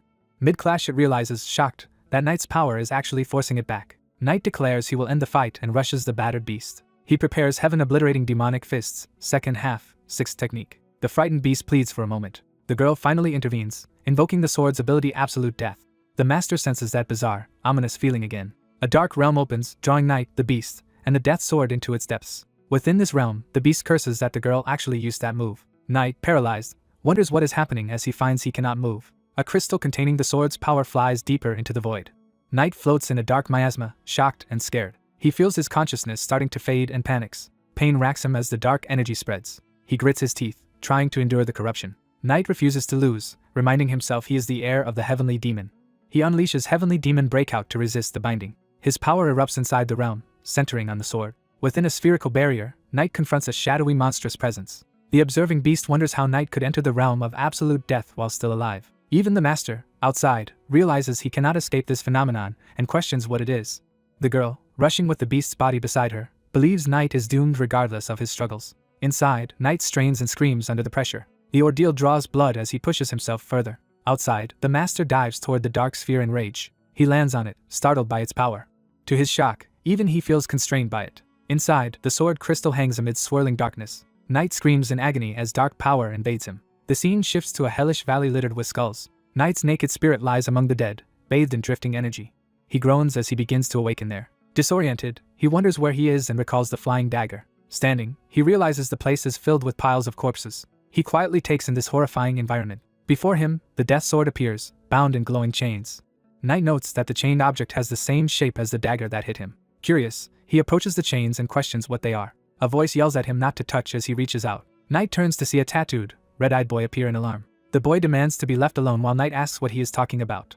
When Knight indicates the chained sword, the boy acknowledges it. Knight, confused, asks why that chained figure looks like the boy himself. The boy initially answers only with a troubled silence. He then demands to know how Knight arrived here alive and wonders if this is a realm only for the dead. He explains that dying to reach him is normal and that only one person has ever come without dying before. Knight grabs the boy's arm and bluntly asks if there is any way to leave this place. Knight feels a new surge of energy as contact is made. The boy senses something strange, realizing he is feeling Knight's consciousness. The scene transitions to a prison staircase leading to a barred cell. The narration identifies the place as a prison. In that memory, the tattooed child sits chained in a cell as the masked king stands before him. The king tells the child that from now on he belongs to Jim and will be cared for by him. The child, crying, begs not to be forced to hurt people anymore. The king insists that as a creature born in Midogi, the child's purpose is predetermined and that Jim's actions ultimately serve the world. The child desperately pleads for it to stop. The king orders him to become his hidden shadow and support, declaring that this is his destiny. He grips the child's head and infuses him with overwhelming power. The child's eye fills with tears as magical patterns glow. That memory shatters like glass around him. The sword then appears, blazing amid cosmic light. The king praises the sorrowful power sealed in the weapon. In the present, his distant projection says he cannot stand aside and urges Knight to take the sword. The sword violently reacts, releasing energy that strains against its chains. Knight stares up silently as the sword struggles free. The boy reflects sadly that the previous owner of this power was a pitiable person. Knight grabs the heavy chains while the boy, alarmed, reacts. The boy yells at Knight not to touch him, but Knight answers that the boy said he did not want to stay here. The boy protests that no one can break the chains because they are the seal placed by the world's strongest man. Knight counters that he also arrived here alive and thus the rules can be broken. The boy is stunned by this claim. Knight says he personally knows the strongest man in the world and calls whoever did this to the boy a loser compared to his master. He begins applying heavenly demon principles, focusing to excite the very air as he pulls the chains. Channeling immense strength, Knight violently strains the seal, while the boy marvels at his power. The boy shouts that Knight's energy is on an entirely different level than the king's. Knight declares that as the strongest man's disciple, he will one day surpass even him. The boy watches in awe as light flashes across his face. Knight explains that he is creating super vibration inside the chains by applying internal pressure. Through gritted teeth he vows that someday he will achieve this. He then accelerates with explosive speed, dragging the chain with him. He proclaims he will become the very best, beyond even his master, as he delivers the decisive pull. The seal finally shatters, blue light erupting around Knight's punch. The stunned boy exclaims that Knight has really broken his seal. The freed sword slams down with tremendous force. Knight reaches out an open hand toward the boy. Smiling, he invites the boy to escape this place with him. He promises to punish everyone responsible for the boy's suffering and asks him to lend his strength. The hesitant boy wonders if he is capable of that as his hand trembles. At last he grasps Knight's hand, accepting the offer. Outside, Knight's real body, now with glowing eyes and dark energy, erupts back into the battle. The master, straining against the outer barrier, laments how painful it is not having a real body. He resolves that he will not lose his disciple to such a twisted fate. The girl, still fighting alongside the beast's body, decides Knight has reached his limit. She admits she has never seen anyone endure absolute death for so long. The master screams his disciple Hyunsu's name in anguish. The beast narrows its fiery eyes, reacting to Knight's impending return. A massive red energy beam crashes into the ground, causing a huge explosion. The white-haired man declares the battle finished as the beast beside him glares. The blonde hunter suddenly realizes something about the attack and his beast partner asks what. A swirling blue-white vortex of power forms. Hyunsu emerges shirtless and scarred, walking out of the smoke with power swirling around him. Smiling despite his wounds, Hyunsu notes he almost arrived too late and could have died. His old master yells, demanding to know why Hyunsu is drenched in blood. Hyunsu apologizes but insists he actually feels fine. The master reacts skeptically. Furious yet relieved, the master says Hyunsu deserves a beating for worrying him so much. Seen from afar by the enemies, Hyunsu bows and apologizes repeatedly. The blonde hunter and his beast eye Hyunsu warily, wondering what is with that guy. Hyunsu tells his master he plans to punish the enemy group first because he has a personal grudge. The blonde hunter and beast charge at Hyunsu, shouting at him for mumbling.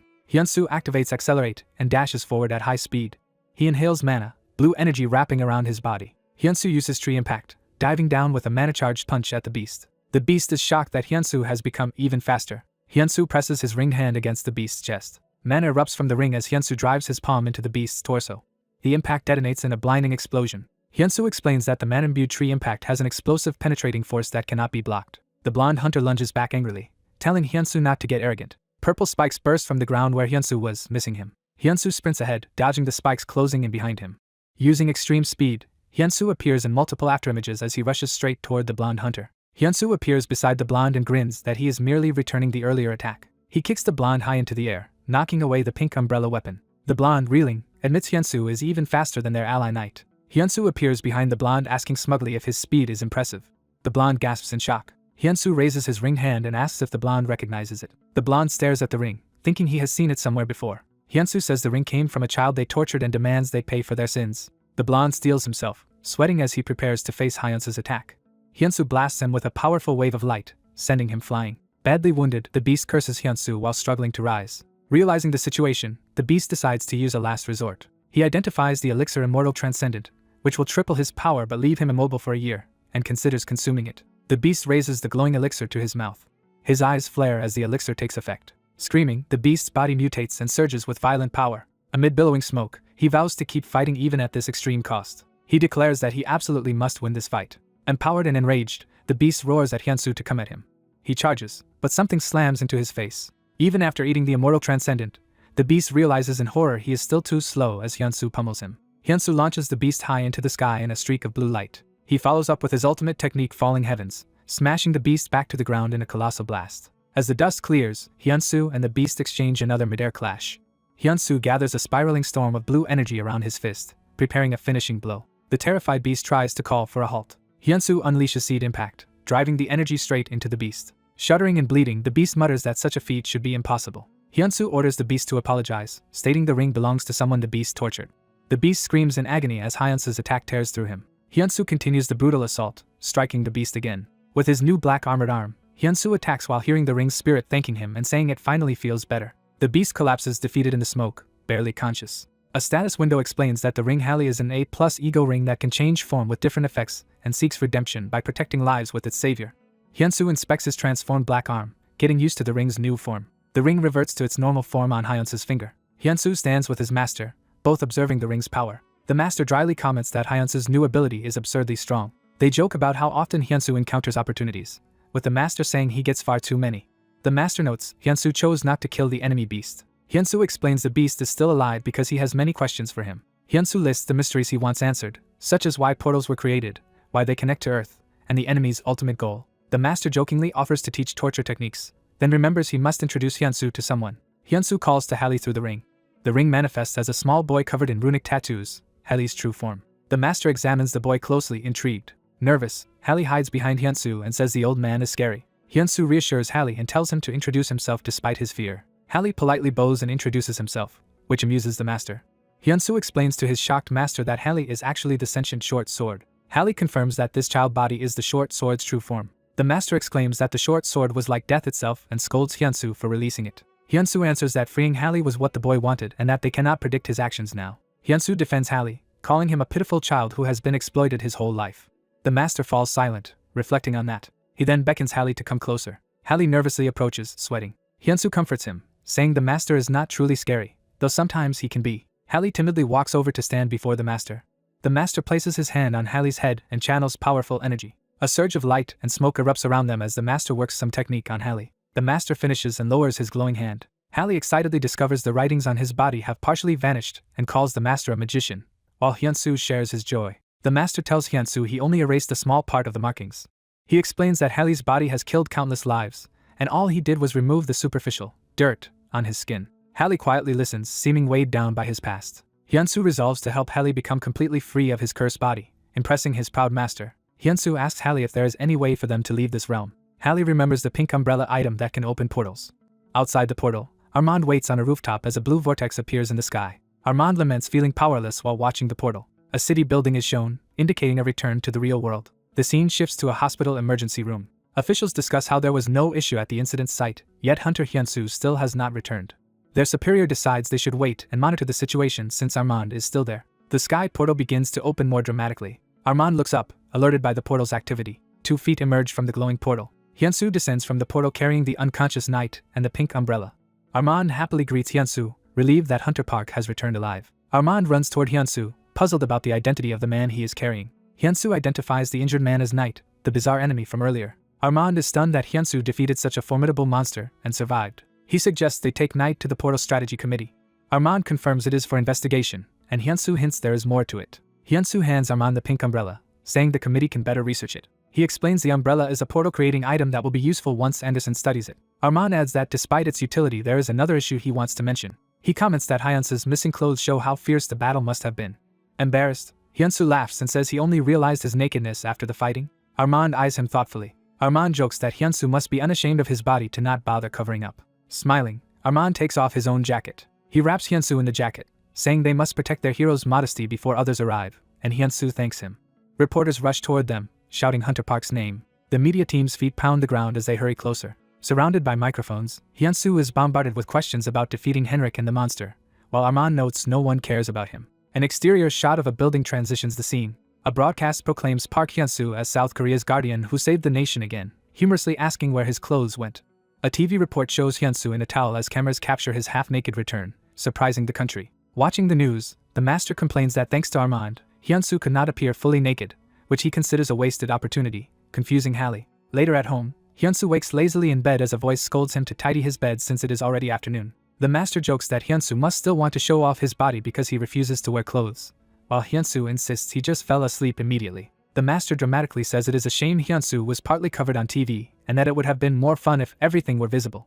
Frustrated, Hyunsu collapses face first onto his pillow, yelling. Hallie checks if Hyunsu is angry, but Hyunsu says no and tells him to simply call him Hyunsu. The master laughs that Hyunsu is sulking because he could not show off and tells Hallie to leave him alone, both teasing him. Hyunsu grabs his sheet and tells them to stop. Annoyed, he throws something at his master, shouting for him to quit already. The master shamelessly says they are close enough that Hyunsu can walk naked at home and offers to admire him, with Hallie cheerfully volunteering too, leaving Hyunsu speechless. From another room, the master orders Hyunsu to put on some pants, while Hyunsu grumbles. Back on the bed, the master calls to Hyunsu, who lies there browsing his phone. Hyunsu looks up, surprised by his master's serious tone. The master says he has something important to tell him.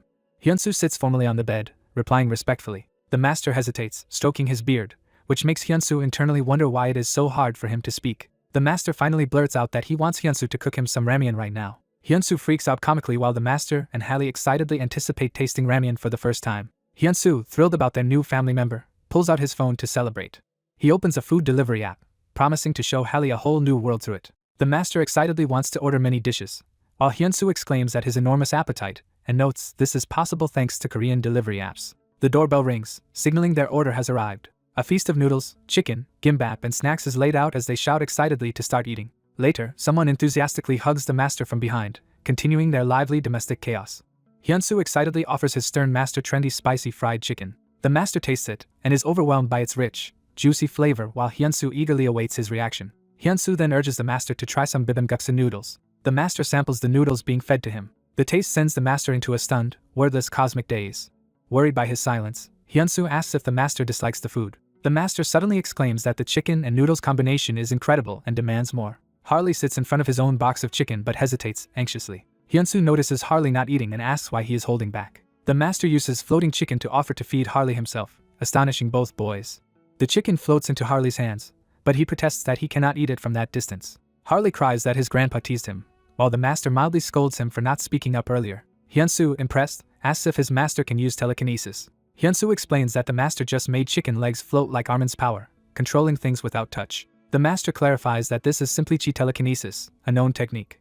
He chides Hyunsu for asking obvious questions and notes he never taught him to make objects fly. The master explains chi telekinesis as forming an invisible hand to lift things, assuring Hyunsu he is capable at his level. He adds that it only lets you pick things up, unlike Armin's more versatile ability, and Hyunsu acknowledges this. Time passes, indicated by an exterior view of the building. The master playfully tosses Harley around with chi, making the boy laugh while Hyunsu calmly eats. Hyunsu narrates that Harley once called him a terrifying being who resembled his grandpa when they first met. He reflects that this present moment is probably the most peaceful time in Harley's life. Hyunsu grows thoughtful and serious, clearly remembering something. Flashback. The master once told him that if he ever reached S rank, he would have to find his own way back. Hyunsu notes he is now S rank but still has no idea how to return. Since the master has said nothing more, Hyunsu decides to trust him completely. Hyunsu bows deeply, thanking his master and vowing to keep his promise. The master looks on with a slightly surprised expression. When someone asks what he is doing, Hyunsu casually says there is a bug, while the master internally calls him dense. The scene shifts to a distant castle under a starry, windswept night. Inside the castle, two dark figures occupy a grand, eerie chamber. One is an imposing elder with long white hair and a black feathered cloak sitting on a throne. The other is a younger officer in a military-style uniform and cap, lounging on steps. The officer asks if the elder fell asleep, and the elder irritably responds. Rising, the elder asks the officer why he has come.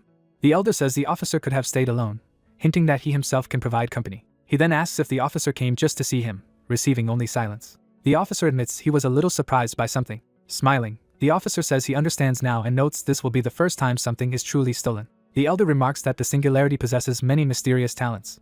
Another narration notes Harley has disappeared, and Hyunsu worries that the boy's deep-seated fear could not vanish overnight and wonders what actually happened. Back in the castle, the elder teasingly asks how excited the officer is about his subordinate knight's death, observing his curiosity about everything. The elder reveals the singularity did not kill Knight and asks if the officer wants Knight alive. The officer points out that if Knight lives it will be awkward, since Knight might talk. Another voice says forcing Knight to speak will be difficult, though capturing him could yield much information for humans.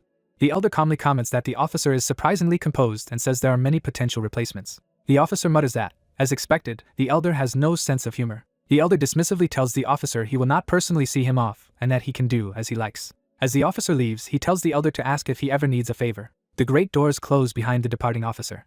The elder silently watches, looking pensive. He comments that the officer is a tough one. Alone, the elder opens a balcony door and steps into the night air. A gust of cold wind surges past the balcony. The elder reflects in disbelief that Harley intends to leave and quietly speaks Park Hyunsu's name. Smiling faintly, he muses that from now on life will no longer be boring. The scene cuts to a modern skyscraper in the city. Inside a high-tech facility, an unseen interrogator derides a captive as persistent and questions the purpose of his life. We see Knight strapped to a chair, facing a standing interrogator. Knight, beaten and bloody, pants heavily.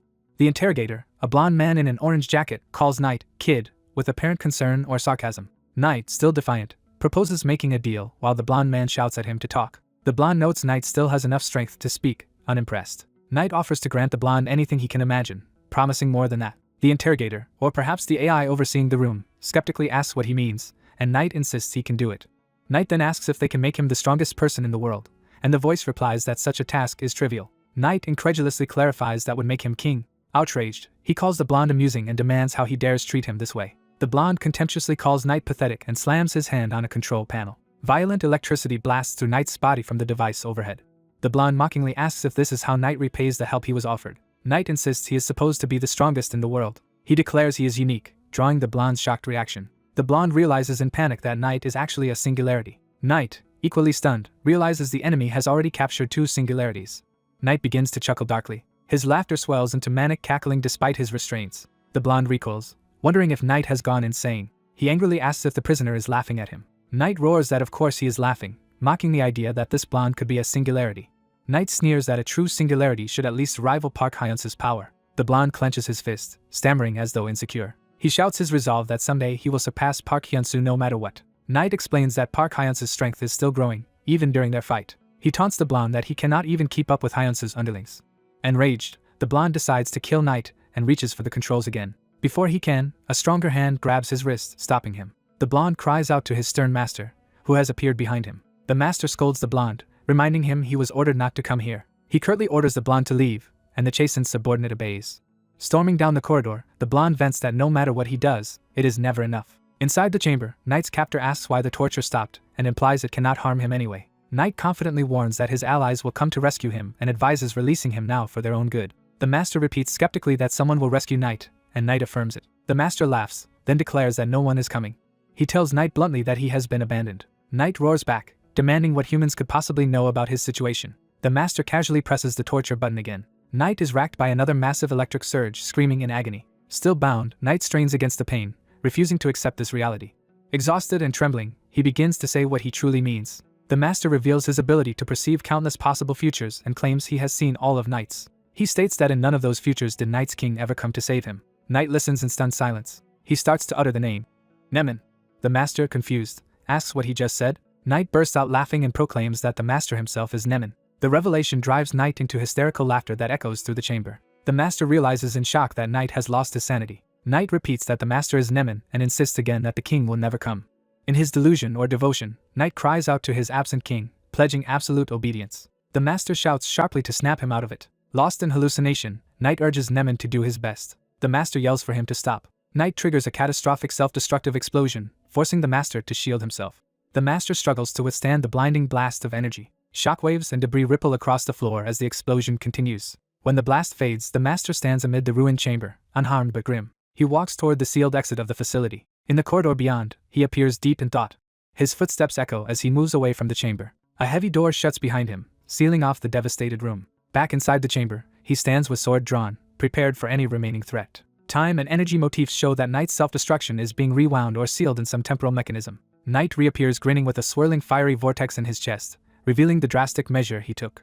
The scene replays his final words encouraging Nemen to do his best, emphasizing the suicidal resolve. The master unleashes a furious sword strike. Blood sprays violently as his blow lands. Knight, mortally wounded, reacts in shocked disbelief. The master coldly bids Knight farewell. His sword point settles on the ground, signaling the end of Knight. The master laments that even with his sight, he never foresaw a self-destructive future like this. He reflects that Knight has created an unpredictable future, implying serious consequences for others. He concludes that if the other factions learn of this, they will surely overturn the world, and affirms this with certainty. The narrative shifts back to the master, who finds himself on a familiar battlefield from 50 years ago where he once retreated from a Murim faction trap. Startled, he wonders why he has returned to this place. He hears someone call, "Master," and turns. He sees his long-lost disciple Kang's Coil standing before him. Overjoyed, he asks if Coil is really alive as they hover on clouds facing each other. Narration explains that Chung Ma Kang's Coil was the master's most cherished disciple among his 10. Coil calmly says he is actually dead, while the flashback shows him urging the younger master to flee from the pursuing Murim elites. In the past, Coil had pleaded that even if the master could win, his body could not withstand the burden and begged him to stop for the sake of their religion's leader. The younger master had sworn never to forget Coil and vowed to avenge him. The present master closes his eyes, remembering that promise. Now he demands to know what happened, and Coil replies that he has already avenged him by brutally killing the Murim League's leader Jinxianpi. Coil warns that they do not have much time left. The master, confused and agitated, demands to know what Coil means. Coil, instead of explaining, tells him that when the appointed day arrives he must not hesitate, while the master angrily insists on details. Coil turns away and begins to fade, saying goodbye as the master desperately calls his name. The master's eyes snap open with fierce determination, clearly shaken by what he has just seen or remembered.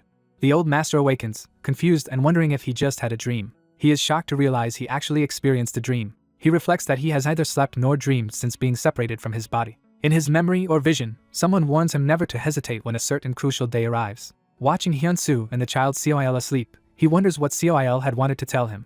Scene shifts to a large traditional Chinese complex. In China, a government building is shown. Attention moves to the president's office inside. An official complains to the president that the Black Dragon Society should not be left unchecked. The president replies that even the military and police are helpless, so he questions what they themselves can do. Another official explains that the world's balance relies on yin and yang, that China's Black Dragon can manipulate this balance, and they must respond. A colleague agrees. A knock at the office door interrupts the meeting. A secretary enters to tell the president he has a phone call. The president, annoyed, says he is in a meeting and will return the call later. Learning the caller is Qingran from the Black Dragon Society, he reacts with alarm. He excuses himself from the meeting to answer the call. On the phone, Tinsher Shidong politely greets Ho Ju. While he is away, the remaining officials mock Black Dragon Society, insisting it is no longer above them, and ask what their next move should be. On the call, Tin hears mention of a portal and repeats it in surprise. He then asks the others if a portal impact is expected soon. The caller confirms an impending portal in the Tibetan plateau, and says he contacted them first to inform them. The woman on the other end requests that news of the portal remain confidential for now. Time skips to an airport as an airliner comes into land. Qing Lan strides through the terminal in red boots while being asked if she truly intends to go. She answers that they are already on their way. Her aide explains there is currently a terrorist attack occurring in Korea. He adds that the committee has already announced the terrorists were suppressed. Qing Lan acknowledges there are still risks but insists the same is true for pursuing the final fragment of paradise, begging her aide to reconsider his opposition. She hushes him, saying she will depart quietly and he should not draw attention. She tells him it is time to go, and he reluctantly agrees. The story cuts to a riverside cityscape elsewhere. Focus narrows to a brick building, likely Hyansu's training site. A dark swirling portal forms indoors. A massive fiery explosion erupts, signaling the impact of that portal. Hyunsu narrates that the king is the supreme enemy they must someday confront. He recalls sensing an overwhelming presence while viewing Halis's subconscious, and wonders how strong he must become to defeat this foe. Hyunsu violently launches himself forward, attacking and training. He smashes the rocky ground with a devastating punch. Smoke and shattered rocks around the training ground afterward. Drenched in effort, Hyunsu tells himself he must grow even stronger. The master appears and says Hyunsu's performance is fairly good. Hyunsu reacts with an awkward, suspicious smile. He asks the master what he just said, surprised by the unexpected praise. The master repeats his compliment, telling Hyunsu he did well. Hyunsu, unused to kind words, blurts out his confusion. He points out that the master usually treats him harshly and asks why he is suddenly being nice. The master grabs him roughly in response. Laughing, the master accuses him of becoming a pervert who enjoys being cursed at, saying he now resembles his own master. Off-panel, the two continue bickering as the master chases him, demanding a free hit and Hyunsu screaming. The scene shifts to a modern office building in Korea. A nameplate indicates the Korean branch manager Baek Chun-ho. Inside, the elderly branch manager works at his desk. Hearing a knock, he permits the visitor to enter. A female employee peeks in and says there is a customer wanting to see him. He is surprised by the sudden request, and she hints that the visitor is someone he cannot refuse. Chingran, now in her youthful form and red dress, pushes past the flustered secretary, saying she will go in. Recognizing her, Baek Chun-ho exclaims Chingran's name in shock. A voice casually greets him after a long time. Chingran, introduced as the Black Dragon Society's S-Class Hunter ranked 3rd, notes that he looks younger. She explains that using her ability has the penalty of reverting her body to a younger age. Teasingly, she reminds him it has been a while since a friend visited and urges him to offer her tea. Baek, hurriedly calling his secretary, asks for tea and then asks Chingran whether she drinks tea at all. She bluntly demands coffee instead. 2 steaming cups are set on the table, ready for their talk. Baek asks why she has come so suddenly. She answers that a portal has appeared on the Tibetan plateau. She reports that the portal's current concentration level has reached 82. Baek, alarmed, asks if such a dangerous portal should not trigger evacuations nearby. She says a small nearby town has already been evacuated and that she was ordered to handle matters confidentially. Baek concludes that if she is personally involved, the situation must be severe. She clarifies that the issue is not exactly dire in that way, explaining the portal only allows a single entrant, and that entrant must be male. Baek adds that no one knows what lies inside. Chingran notes that nobody who has entered has ever returned. He asks if that means all entrants died, and she says she does not know. She begins to explain her reasoning. Baek wonders aloud what would happen if the hunter Park Hyunsu entered this portal. He muses that if it were an ordinary portal there would be no reason to send Hyunsu specifically. Chingran insists it is not a simple portal. She reveals that its danger is estimated at S rank. The story briefly cuts to a busy Chinese city and a grand building, indicating international stakes. A luxurious compound with pool suggests the Black Dragon Society's base. Elsewhere, an official eats and remarks that the situation is absurd. He criticizes the premier for having no will to oppose the Black Dragon Society, and mocks him as a tame dog. A companion pours him a drink, telling him to have another. That man says Qing Lan informed the premier about the Tibetan Plateau portal. Chan, one of King's pawns, remarks that this is why Qing Lan has traveled to Korea. Back in Korea, Baek welcomes Hunter Park to the branch. Baek personally guides Hyunsu inside. As they walk in, Hyunsu senses an intense aura and turns sharply. In a flash, Qing Lan engulfs the room in suffocating fiery energy, startling Baek.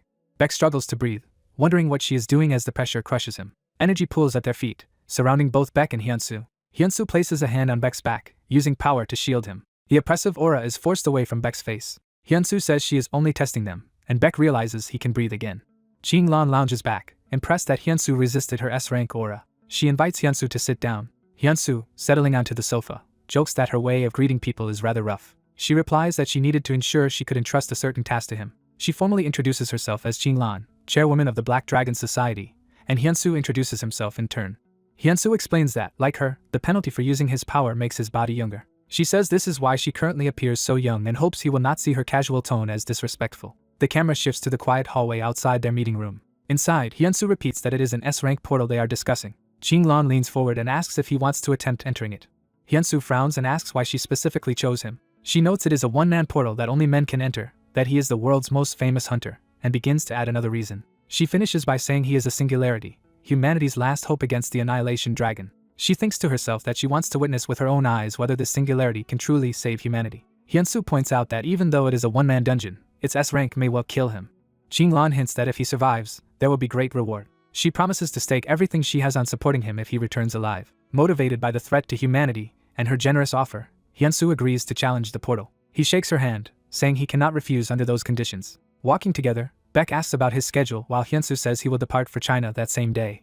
In an elevator, Qing Lan advises him to see his friends and family first since he may not survive. Hyunsu silently weighs the possibility of his own death. His master appears beside him, saying that with him there Hyunsu need not worry, and Hyunsu affirms he understands. Hyunsu reflects that he himself has grown far stronger as well. The story shifts to a grand European-style mansion, base of the enemy faction. A voice in that mansion announces that Knight is dead. King's subordinates sit in council and explain Knight chose self-destruction rather than submit to torture. Sal then laughs that, for a fool like Knight, dying that way was the right choice. Another subordinate slams the table at his callousness. Chan angrily reminds Sal then that their comrade has just died and warns him to mind his words. Sal then shrugs that he is not wrong, while Chan screams his name in outrage. Their large leader tells them not to quarrel among themselves. He orders Bishop to temporarily fill the vacant knight position, and Bishop agrees. Sal then eagerly asks who will become the next official knight, hoping it might be him. Katrina mocks him, saying it will certainly never be him. The two argue until others demand someone silence her. Bordeaux sternly orders both of them to be quiet. The group falls silent, looking toward their leader. The leader states that none of them will be the next knight. He reveals that King has already chosen someone else for that role. Sal then awkwardly backs down from his expectations. The leader asks Chan about the situation in China, and Chan replies he intends to exploit the Chinese side's greed. The leader confirms Bishop will manage the portal so Chan can focus solely on this mission. Chan vows to completely eradicate the Black Dragon Society along with Qing Lan. The leader then orders everyone except Bishop to leave the room. Alone with Bishop, he notes that it has been a while since they could talk privately. He adds that he has heard Park Hyun-soo agree to raid the portal, which elicits interest. As a plane takes off, someone remarks that they anticipated this outcome. At an airport baggage area, a woman and another traveler wheel their suitcases forward. Hyun-soo's feet are shown as he walks through the terminal. Standing with his master, Hyun-soo notes that someone is supposed to be picking him up. A voice calls out, asking if he is Hunter Park Hyun-soo. A man introduces himself respectfully as Hang and says it is an honor to meet him. Flashback to 3 days earlier in China establishes when these preparations began. The view lifts over a Chinese street, signaling that events are now moving toward the portal confrontation. A stern man in a red suit stands calmly, preparing to address his subordinates. He tells the assembled men that their Trio Alliance Association has long dominated markets in China and worldwide. Introducing himself as Chang Wufei, leader of the new organization Greed, he explains that their association was crushed and erased by Qing Lan's Black Dragon Society. Chan Wufei proudly unveils their new name Greed and vows they will obsessively pursue their desires until they destroy the Black Dragon Society and regain their former glory. His men enthusiastically echo his declaration to covet and desire. Chan Wufei tells them they only need to trust and follow his lead. Smiling behind his desk, Chan Wufei proclaims they will now usher in a new era, and the men respond in obedience. The scene shifts to Guanik University Hospital. Inside the hospital, attention focuses on a particular patient room. A comatose patient lies in bed as someone notes that the doctor has reported no change in his condition. The white-haired master and black-haired hunter discuss how hard it has been for Yoon to care for the patient, and how her efforts let the hunter act with a peaceful mind. Joking that gratitude can be shown with money, the master leaves with the hunter, who suggests they go. As they walk, the master asks if the hunter plans to visit the fire-using woman next. The story moves to a large modern office building. The firewoman, hair now redder, casually drinks as sunlight streams in. She hands the hunter a drink and mentions having heard that Qing Lan requested his help, which he confirms. Relaxed on the sofa, she advises him to prepare thoroughly before entering the portal and says Qing Lan will ready what she thinks he needs. He agrees. The hunter comments that she seems close to Qing Lan, and she explains they bond as the only S-rank women despite their age gap. She seriously tells him he must return alive, and he promises that he will. When she urges him not to die, he reminds her he even survived the fragment of paradise, and she acknowledges it. He steels himself to stand, his hands pushing off his knees. Heading out, he says they will meet again, and she replies that she will see him later. The door closes behind him as he leaves her office. Alone, the firewoman sits with folded arms, weighed down by concern. She looks at her hand, fingers tensing. Flames suddenly burst to life in her palm as she reacts emotionally. With determined eyes, she thinks that she needs to move quickly. The narrative cuts to an airport where planes are taking off and landing. At the terminal, a suited man guides the hunter toward the exit. The driver remarks on the hunter's fluent Chinese, but the hunter admits he actually cannot speak the language. The hunter reveals an earpiece translator as the reason he can communicate. The master chides him that a real man does not explain such details, embarrassing the hunter. Outside, the driver invites the surprised hunter into a luxurious black car, drawing the attention of bystanders. In the moving car, the hunter asks how long the trip will take and hears it will be about 4 hours. He thinks to himself that flying under his own power would be faster, and that car travel now feels inconvenient. Suddenly jolted, he notices something wrong outside the car. Through the window he sees an explosion and people fleeing, and he urgently begs the driver to stop. The driver dismisses the incident as an occasional accident, and says he was instructed to focus solely on getting the hunter to their destination. Despite some hesitation, the driver insists others will handle the situation and tells the hunter not to worry. The car speeds through a traditional gate toward a secluded compound. The driver announces that they have arrived at the Black Dragon Society headquarters. Seeing the grand fortress-like building atop a cliff, the hunter marvels that it looks even more impressive than in pictures, while the master judges it acceptable. The driver explains that he is to bring the hunter to a private residence used exclusively by the chairwoman. At the residence entrance, the cheerful chairwoman rushes out, arms open, enthusiastically welcoming the hunter. The hunter is taken aback, sweating awkwardly at her exuberant greeting.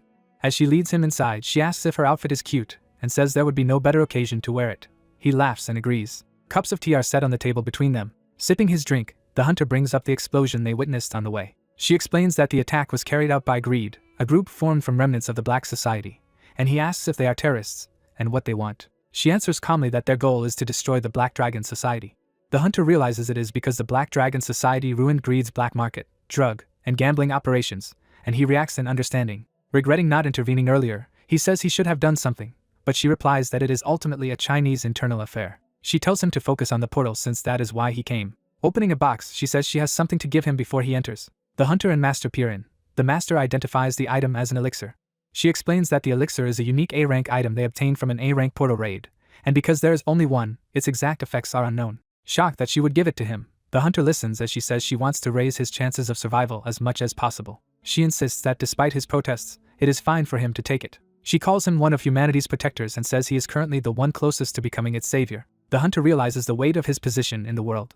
The master urges him to accept, saying he should not refuse a sincere gift. Outside afterward, the chairwoman instructs the driver Hang to take the hunter to his accommodations, and he agrees. Watching them leave, she senses something unusual. She turns back and, noticing the floating box, asks if the hunter can use psychokinesis. He clarifies that the floating is his material's shift ability, and says carrying the box that way seems safer.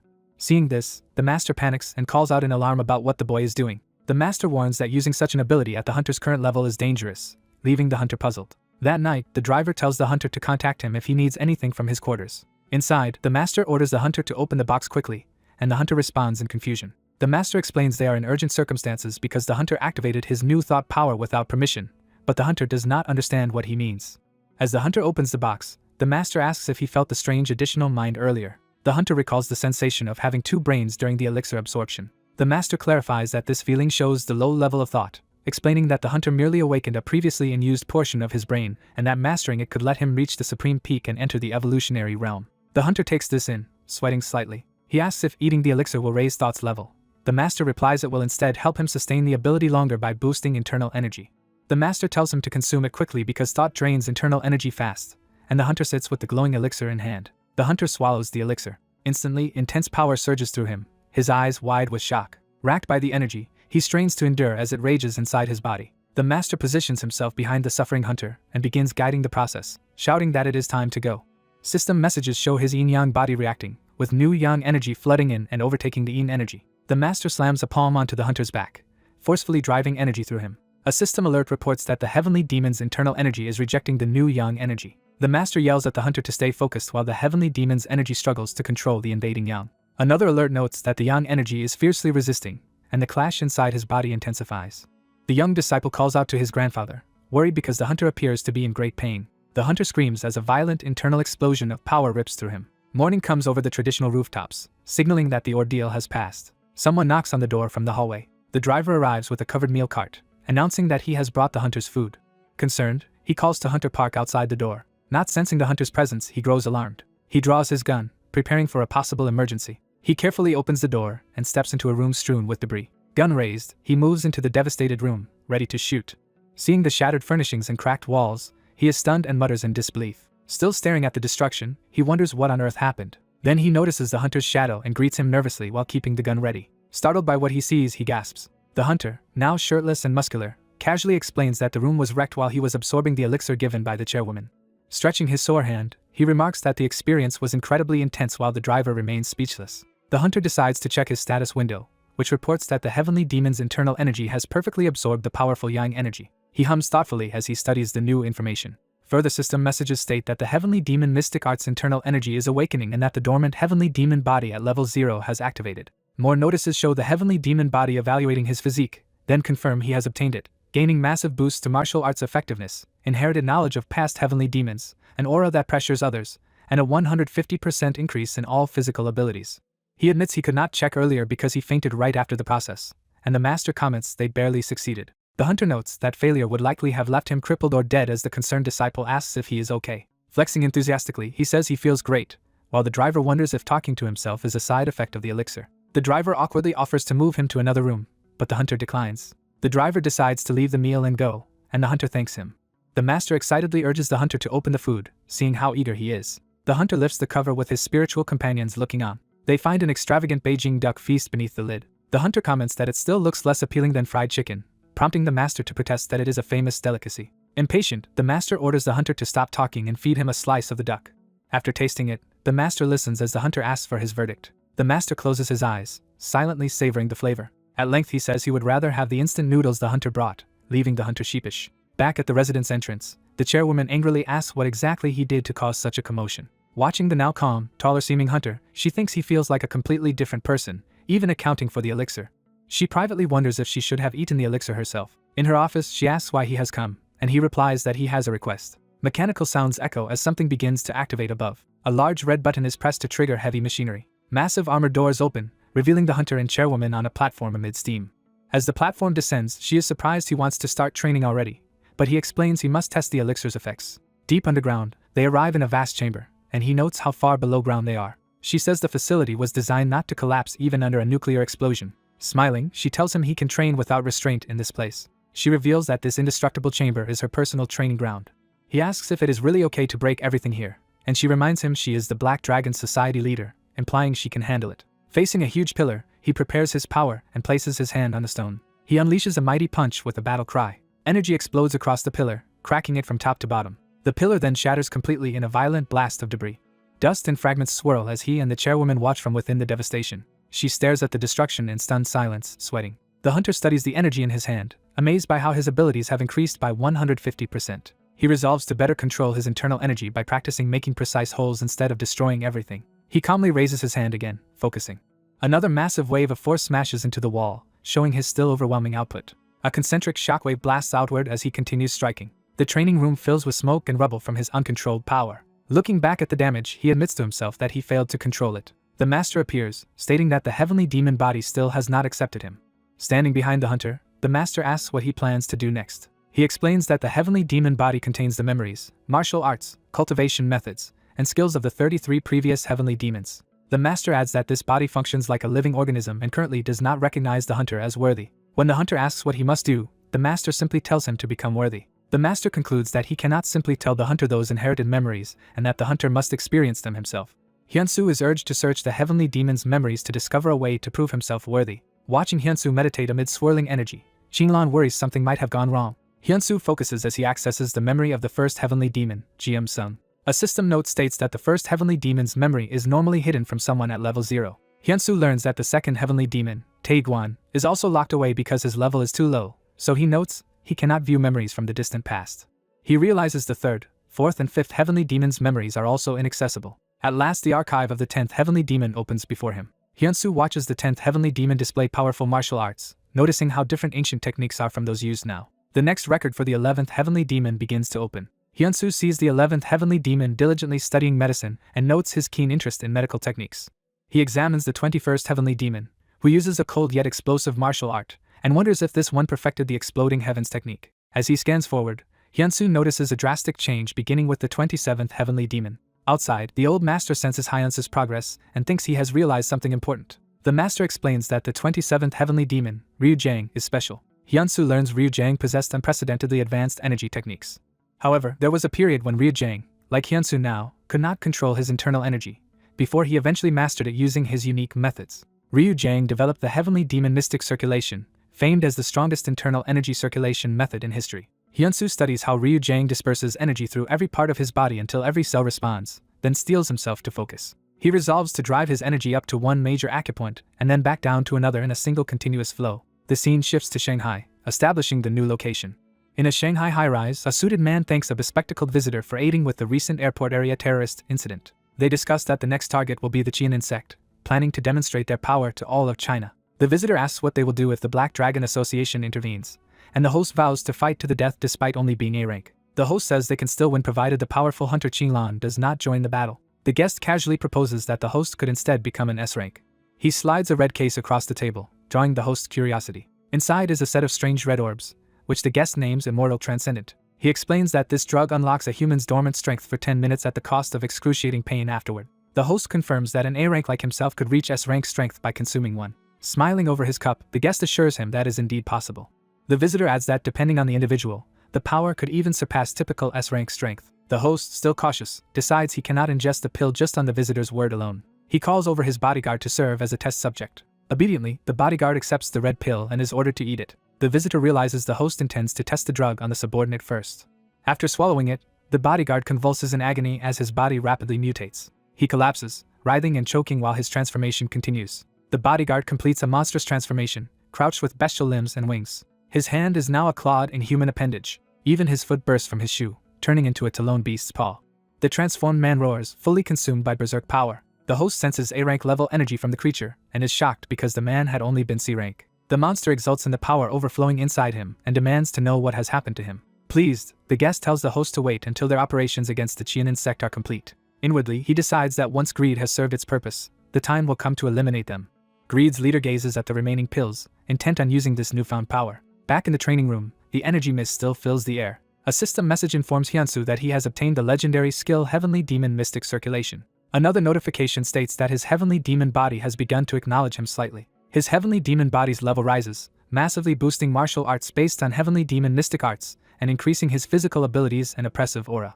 The old master looks over Hyunsu's upgraded form and remarks with approval that his progress is respectable. Hyunsu readies his stance, preparing to test his new control. He cries out with determination as he unleashes his power. He senses the Heavenly Demon Mystic Circulation gathering the once unruly internal energy into his arm for a strike. Hyunsu executes the heaven-obliterating demonic fist's first technique. He follows up with an attack called Seed Impact, driving his power downward. The blow pierces the training platform in a straight line, creating a series of explosive craters. The camera reveals a massive spiraling tunnel bored straight through the ground by his strike. Hyunsu, delighted, confirms the result is exactly what he expected from the technique. Qinglan, stunned by the devastation, struggles to understand what just happened as Hyunsu smiles confidently. The master praises the display as more fitting, while the young boy excitedly calls Hyunsu's feat amazing. Hyunsu notes that he has successfully gained control of his power but wants to test one more idea. The scene shifts to the Tibetan plateau, setting up the next location. There, a portal swirls open before two conspirators, indicating a new operation. The woman monitoring the portal complains that the stabilization is only at 92% and proceeding slowly. She muses that she went through great effort to capture something within this portal and anticipates torturing Park Hyunsu with it. The blue-robed schemer from Shanghai arrives through the air, landing before her. She confirms he passed along the immortal transcendent pills and hears his report that testing on a C-rank lasted about 11 minutes before killing the subject. She dismisses the dead tester as weak but notes with interest that he at least surpassed the design time limit. Handing him a small remote, she gives him an additional tool. She explains that the remote can detonate anyone who ingests the immortal transcendent, and orders him to kill them once they are no longer useful. Before he leaves, she adds another instruction. He must also prepare Choi Jae-hyuk in advance. Back in the city square, a normal day under a bright sky becomes the stage for impending chaos. People walk and chat casually, unaware of the looming threat. A massive explosion suddenly engulfs the area, hurling bodies in a fiery blast. Panic screams erupt as bystanders react in horror to the detonation. The crowd flees while one man shouts that a terrorist attack is underway. Above, a large red banner is unfurled on a rooftop amidst the explosions. The banner reveals the terrorist group's name, Greed, hanging over the burning structure. Chan Wei declares that the age of greed has begun and laughs maniacally. The narrative cuts to a traditional compound elsewhere, foreshadowing another perspective. Hyunsu, now outside, channels swirling energy around his body, still adapting to his new strength. The boy companion watches in awe, exclaiming at Hyunsu's display. Qinglan also looks on, thinking the spectacle is incredibly cool. The master notes that black energy is normally unique to the heavenly demon body, so the blue-green aura indicates something different. Hyunsu confirms he is combining heavenly demon mystic circulation with mana, the external energy of this world. The master begins to clap, impressed. He straightforwardly tells Hyunsu that his accomplishment is amazing. Hyunsu, moved, realizes his strict master has just praised him. Overwhelmed, he struggles to hold back tears, thinking to himself. Wiping his eyes, he pretends something merely flew into them when asked what is wrong. Qinglan notices her phone buzzing and wonders what the incoming message is about. She answers the call, and her reaction shows that alarming news has just reached her. Sensing the disturbance, Hyunsu activates the heaven-obliterating demonic fist's energy detection ability. He expands this into a domain detection that scans the entire Qian insect compound. Before Qinglan can finish explaining, Hyunsu volunteers to accompany her. She realizes he already suspects greed is behind the incident. Hyunsu states that they must stop greed before more civilians are harmed. As a hunter, he resolves that he cannot simply watch such atrocities occur. Qinglan smiles, saying his response is exactly what she expected from him, then prepares to depart first. She tears open a portal on the floor with her own ability and steps into it. Qinglan admits she finds Hyunsu's new power genuinely impressive. Back at the attack site, Greed's banner flutters above the temple as smoke billows into the sky. Masked gunmen corral terrified civilians at gunpoint, ordering them not to resist. Chan Wei calls the Black Dragon Association's complaint center to make his demands. Identifying himself and Greed, he orders the operator to convey a message to Qinglan. He demands 100 billion yuan from Qinglan within 30 minutes, threatening to kill all the civilians if she refuses or is late. Gunfire erupts as the terrorists fire into the air, heightening the chaos. While shooting, they rant that the crowd are fools brainwashed by the Black Dragon Association. One terrorist taunts the hostages, doubting the Black Dragon Association can save them. Amid the smoke, a silhouette of a lone figure appears, drawing their attention. The gunmen panic and unleash concentrated fire on the mysterious person. Energy beams pierce through the smoke from where they fired. Empty bullet casings clatter to the ground, indicating the barrage has finished. The terrorists assume their target, possibly a Black Dragon agent, has been killed. To their shock, Hyunsu appears alive within swirling energy, making them wonder if he is a hunter. Looking over the dead and wounded civilians, Hyunsu angrily questions who gave the terrorists the right to slaughter innocents. The master, watching spiritually, urges Hyunsu not to hold back and to punish every one of the attackers. Hyunsu respectfully agrees to his master's directive. The frightened gunmen call him insane as they see him talking seemingly to himself. Hyunsu reveals he has caught their bullets in his hands, now transformed into jagged projectiles. He dashes in, hurling the captured bullets back at them with incredible speed. The returning projectiles pierce several terrorists, who scream in pain. Observing from above, a subordinate tells Chang Wei that someone from the Black Dragon Association seems to be interfering. Over the phone, Chang Wei orders his men to use the special item he provided earlier. The field leader confirms and signals his squad to proceed with the new plan. The remaining gunmen place immortal transcendent pills into their mouths. Hyunsu and his master notice this strange behavior and are momentarily puzzled. The terrorists undergo monstrous transformations into bestial forms, terrifying the remaining civilians. Exhilarated by their surge of strength, the transformed men vow to kill everyone around them. Watching the change, Hyunsu recognizes the pills as the same kind of drug their previous phone knight had taken and deduces a link to King. The master remarks that his own world once had a similar drug that drew out the user's most dangerous tendencies. Hyunsu counts 7 transformed enemies charging toward him. He calmly stands his ground as all 7 monsters converge on his position. With overwhelming force, he cuts down several of the charging beasts in a single sweeping attack. Another monster lunges at his back, screaming for his death. Hyunsu tightens his fist, black energy coiling around it. He smashes one of the monsters with that empowered blow. He continues his assault, spiraling through the pack in a whirlwind of strikes. Watching from the roof, Chang Wei is stunned that Hyunsu felled a transformed foe with a single hit. He concludes that Hyunsu must be an S-rank hunter, on par with the top tier like Qinglan. Chang Wei eyes an immortal transcendent pill of his own, considering using it. He decides to take the drug himself, planning to become an S-rank and personally kill Hyunsu. As he consumes it, a violent surge of energy erupts into the sky. A massive shockwave forms a ring in the clouds as his transformation begins.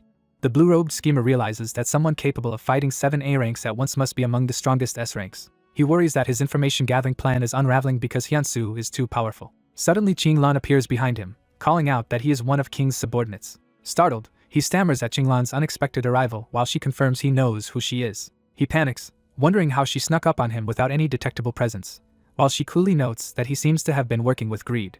The chairwoman confronts the masked man, saying capturing him will yield valuable information. The masked man nervously asks if she will be okay, and she asks what he means. She rushes in angrily, warning that becoming any younger would make his future harder, surprising him. She calls him insolent and clenches her fist, gathering power. Surrounded by energy, she threatens to deny him an easy death.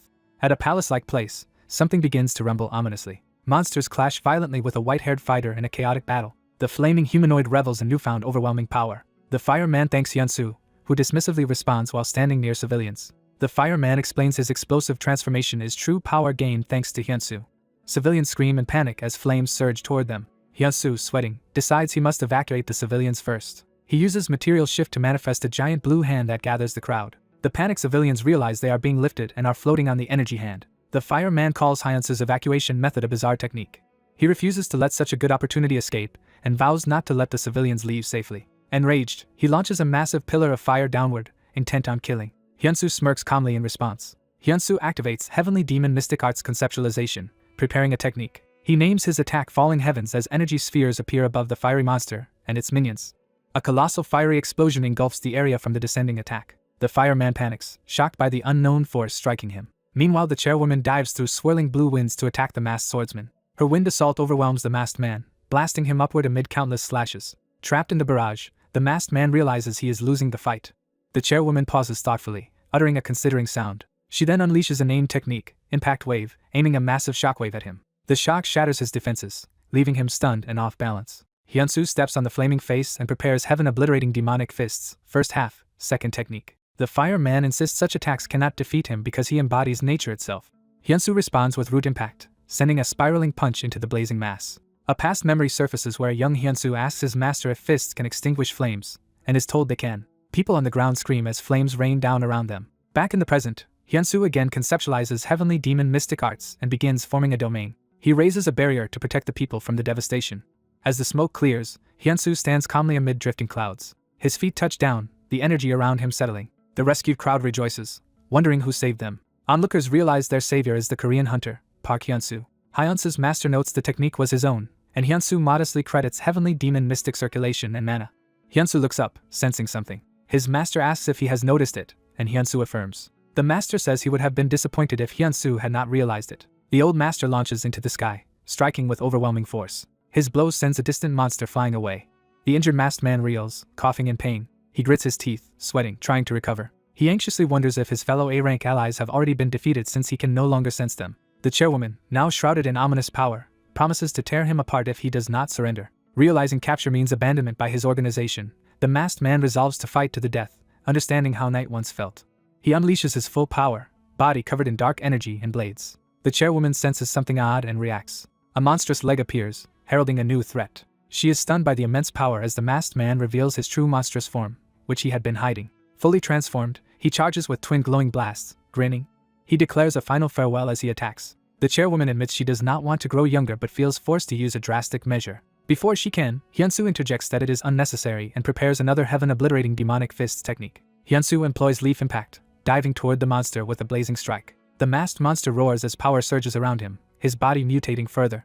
A system window states his gauntlet transformation has increased his physical abilities by half. He slams an enormous transformed arm down with crushing force. The impact makes him vomit dark blood as he is grievously wounded. Paralyzed, he realizes his body can no longer move. He demands to know what Hyunsu has done to him. Hyunsu announces himself from behind and punches him again. Grabbing the immobilized foe, Hyunsu says he will finish him with one decisive blow. The chairwoman stops him, insisting the enemy must not be killed yet, confusing Hyunsu. She explains that the masked man has a connection to King, shocking Hyunsu. Elsewhere, an imposing government building stands under a clear sky. Agents in suits sprint urgently through its halls. They kick open a door to a high official's office. Storming in with guns drawn, they announce the vice premier is under arrest for treason, citing Chang Wui's subordinates' confessions. One agent falls silent as he sees what is inside. The vice premier is already dead, slumped in his chair with a self-inflicted gunshot. Time passes and a distant mountain range comes into view. Someone reports that Chan has also been taken alive. Within a hidden base, a black armored leader says this outcome is unexpected and outside their calculations. A muscular man notes their consolation is having gathered data on the immortal transcendence. The blonde woman comments on Knight selfishly hoarding an amazing item, saying she would have improved it if she had possessed it. The armored figure says that if they capture Park Hyunsu with the portal this time, they will conduct extensive research on him. The muscular subordinate wonders if Albiza will be able to make Chan talk. The woman clarifies Albiza is Anderson and remarks that Anderson's abilities are already crucial for Albiza's plans. She finds it amusing that heirs to an ancient will unknowingly cooperate with each other. Smiling, she muses over the names Newman and Albiza. She recalls the war on planet Ares and the powerful Ares warriors they once fought. Although they ultimately won, Ares will somehow pass to Earth, a phenomenon she still does not understand. Someone asks if this development frightens her. She answers that since the singularity has appeared, things are bound to change. Her comrade counters that they still have King on their side. She adds that King has faith in him, and inwardly marvels that King believes in her. King's red eyes glow ominously from within his helmet. In another city, a tall corporate tower stands under the sun. A close-up shows blood drawn from the captured masked man's arm. Scientists say they have secured his gene sample and that a more effective procedure than interrogation is ready. The lead scientist smirks that the man will be shocked to wake up next to a perfect clone of himself. Through the lab window, the silhouettes of Hyunsu's allies observe the procedure. The chairwoman and an older ally remark that Hyunsu again played a major role and defeated the enemies almost too easily. She comments that Hyunsu is already stronger than Haxin. The white-haired man, surprised by his rapid growth, notes that Isaac is stagnating in comparison.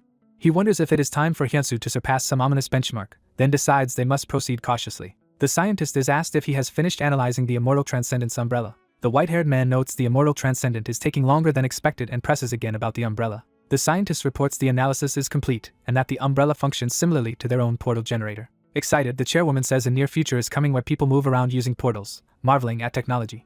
The scientist announces he will take his leave. She asks him to greet Armand for her, while the white-haired man thinks Armand would be disappointed not to meet him. The white-haired man explains he is too busy with many responsibilities. The chairwoman, flustered about tomorrow's unspecified event, reacts comically. He asks her not to peek into his future, and she reminds him she cannot control that ability. As she departs, she protests that she does not know his future either, leaving him chuckling. The scene shifts to a snowy mountain valley. A massive swirling blue portal opens in that valley. Hyunsu and the chairwoman stand before the portal, preparing for his descent. Narration lists one of Hyunsu's items, an A-rank black dragon cannon ring. Another narration highlights his A-rank reflection ring. It then notes a B-rank invisible shield belt. Finally, it mentions his A+ rank clear necklace. Hyunsu asks if he can bring all these items into the portal, and the chairwoman tells him to go but to return alive. He steps toward the portal, saying he will see her later. Nearby, a helicopter's rotor spins loudly. A security officer receives a call on the landing site, asking for the chairwoman's location. He explains she went close to the portal with Hunter Park Hyunsu, and that they cannot approach further due to its pressure. The caller anxiously asks who is guarding the chairwoman now. Her boots land beside the officer as she returns. She dismisses the need for any protection, startling the officer who calls out to her. The officer notes that Hyunsu has already entered the portal. Annoyed by the noise, she orders the helicopter rotor to be shut down. Watching the quieted scene, she remarks that all they can do now is wait. Inside the portal world, sunlight shines down on a forest of spiky trees. Hyunsu appears in this strange forest, prepared for battle. The alien woodland stretches endlessly around him. His master appears beside him, saying this place feels less ominous than the paradise of Fragment. The master adds that there is still a powerful presence here, making Hyunsu alert. Hyunsu suddenly senses danger and turns sharply. He dodges as a deadly beam or slash tears through the spot where he stood. Shocked by the mysterious attack, he wonders what it was. The unseen strike continues carving through trees, forcing Hyunsu to retreat farther. The bombardment erupts into a huge explosion of lightning-like energy in the forest. His master observes that the energy is extremely dangerous and enhanced. A shadowy figure cloaked in smoke appears within crossing beams of red energy. Hyunsu acknowledges he clearly sensed something but could not see the attacker. His system announces that the invisible shield item has been activated. A protective energy sphere forms around him as he braces. The shielded Hyunsu is driven through the forest by another devastating beam. The attack slices a giant rock apart in a perfect cross. Realizing the shot cut through his B-rank barrier so easily, Hyunsu is alarmed. He grits his teeth in frustration, letting out a strained exclamation. He shouts into the woods, demanding the hidden enemy reveal themselves. From a vantage point, Hyunsu scans the eerie forest, searching intently for the unseen foe. The man challenges his hidden attacker for fighting from concealment, and begins to respond. Deciding to force the enemy out, he activates the Black Dragon Cannon skill. He fires a massive energy blast downward into the forest. The summoned black dragon-shaped energy hurtles toward the target. The beam slices through the trees and vegetation. The blast explodes violently through the forest. His white-bearded master remarks on the impressive power of the attack. The master notes that the technique's strength changes depending on who uses it. The man threatens to annihilate the entire forest if the hidden foe still refuses to appear. A voice suddenly shouts in protest, stopping him. A fox-tailed girl appears, angrily declaring the forest to be hers and launching him away. The master and disciple notice the newcomer and react with surprise. Observing her, the master identifies her as a mystical creature. The fox girl furiously demands to know why he is destroying her forest. She slams him with a powerful physical blow. She screams for him to leave her forest alone, releasing another shockwave. Her scream creates a devastating explosion that sends him flying. Bruised and shaken, he marvels that someone can create such impact using only their voice. Watching her strength, he mentally admits she is overwhelmingly powerful. The fox girl charges at him again with a fierce battle cry. She strikes him in close combat, knocking him through the air. As she darts around him at high speed, he realizes just how fast she is. He activates his accelerate ability and rushes to counterattack. His accelerated strike unleashes a curved, electrified slash. He rides the backlash of energy, quickly repositioning in the air. She contemptuously deflects his attack and prepares another move. Their attacks collide, filling the forest with crossing beams of red light. He invokes the cloud-scattered heavens technique, surrounding himself with dark swirling energy. Their clashing powers detonate again in a huge explosion. The fox girl, scorched but determined, acknowledges his surprising strength. He is shocked to realize he is losing even in terms of speed. She wonders how a human can be this strong yet insists the situation remains unchanged. Still enraged, she declares that despite his strength nothing has improved for her. As she fires another massive attack, his system prompts him to defend using energy arts, activating an instruction skill. He uses heavenly demon mystic arts, forming black spheres and unleashing the falling heavens technique toward her. Dark projectiles rain down like meteors. Surprised, the fox girl sees the barrage of black strikes descending on her. He chains a new move, consecutive lightning heavens, flooding his arm with blue lightning. Lightning repeatedly blasts her, pinning her in a storm of electric strikes. The lightning column slams her toward the ground as she screams. Her silhouetted body plummets from the sky amid lingering energy. She lands hard but quickly braces herself, annoyed. Her eyes crackle with power as she glares at him. She accuses him of stealing her forest and trying to kill her, leaving him confused. Consumed by anger, she vows that he will be the one to die. She leaps again with claws crackling in preparation for a killing blow. He can perceive her incoming attack but realizes he cannot dodge it. Her energy beam pierces through his body, inflicting heavy damage. He crashes into the ground in another explosion. Watching from above, she smugly calls this punishment for meddling with her forest. His body lies broken in a crater, clothing shredded and bloodied. His master shouts at him to wake up. Meanwhile, the fox girl prepares to finish him, promising to end his life immediately. At the last moment, his ring activates the reflect damage ability. He regains focus as purple energy gathers around him. Unaware, she dives down screaming for his death, wreathed in lightning. Her next massive attack slams down and triggers a huge pink lightning eruption. When the smoke clears, she appears battered but still standing in the crater. She is shocked to realize something has gone wrong. Looking around the impact site, she sees that he has vanished. He reappears high above, exhilarated by surviving and the intensity of the fight. Hovering beside his master, he confirms he has already recovered and feels refreshed. Smirking, he alludes to a hidden additional effect of his item. He reveals that the item's extra ability lets him reflect the damage his enemy inflicts on him, stunning her. The fox girl vomits blood as the reflected damage hits her. Reeling and covered in wounds, she demands to know what he has done. She continues to cough blood, barely remaining conscious. Another blast erupts, engulfing the area in smoke. The dust drifts away over the forest after the huge clash. Out of the smoke, a shadowy form faces him while he watches warily. He reacts with alarm at the new presence. A transformed, white-haired fox woman emerges, saying his power forced her into this advanced form. Confused, he wonders who this woman is and what happened to the childlike fox from before. His master explains that this is the true form of the mystical creature they sensed. The elegant fox woman approaches him playfully, asking if he does not recognize her. He notices her twitching ears and 7 white tails, confirming her identity and level. She says she cannot maintain this form for long but that it is more than enough to tear him apart. As she touches his chest, he panics because his body is not responding to his will. His master yells at him to snap out of her charm, breaking the spell. Shaken back to his senses, he forcefully pushes her away. She shrugs off his resistance and decides to simply overpower him with brute force. She traps him in crackling bindings that shock and immobilize him. He screams in pain as the electrical damage rips through his body. His system informs him that reflect damage is on cooldown for 19 more minutes as he falls. Bleeding and desperate, he prepares to activate another skill called Clear.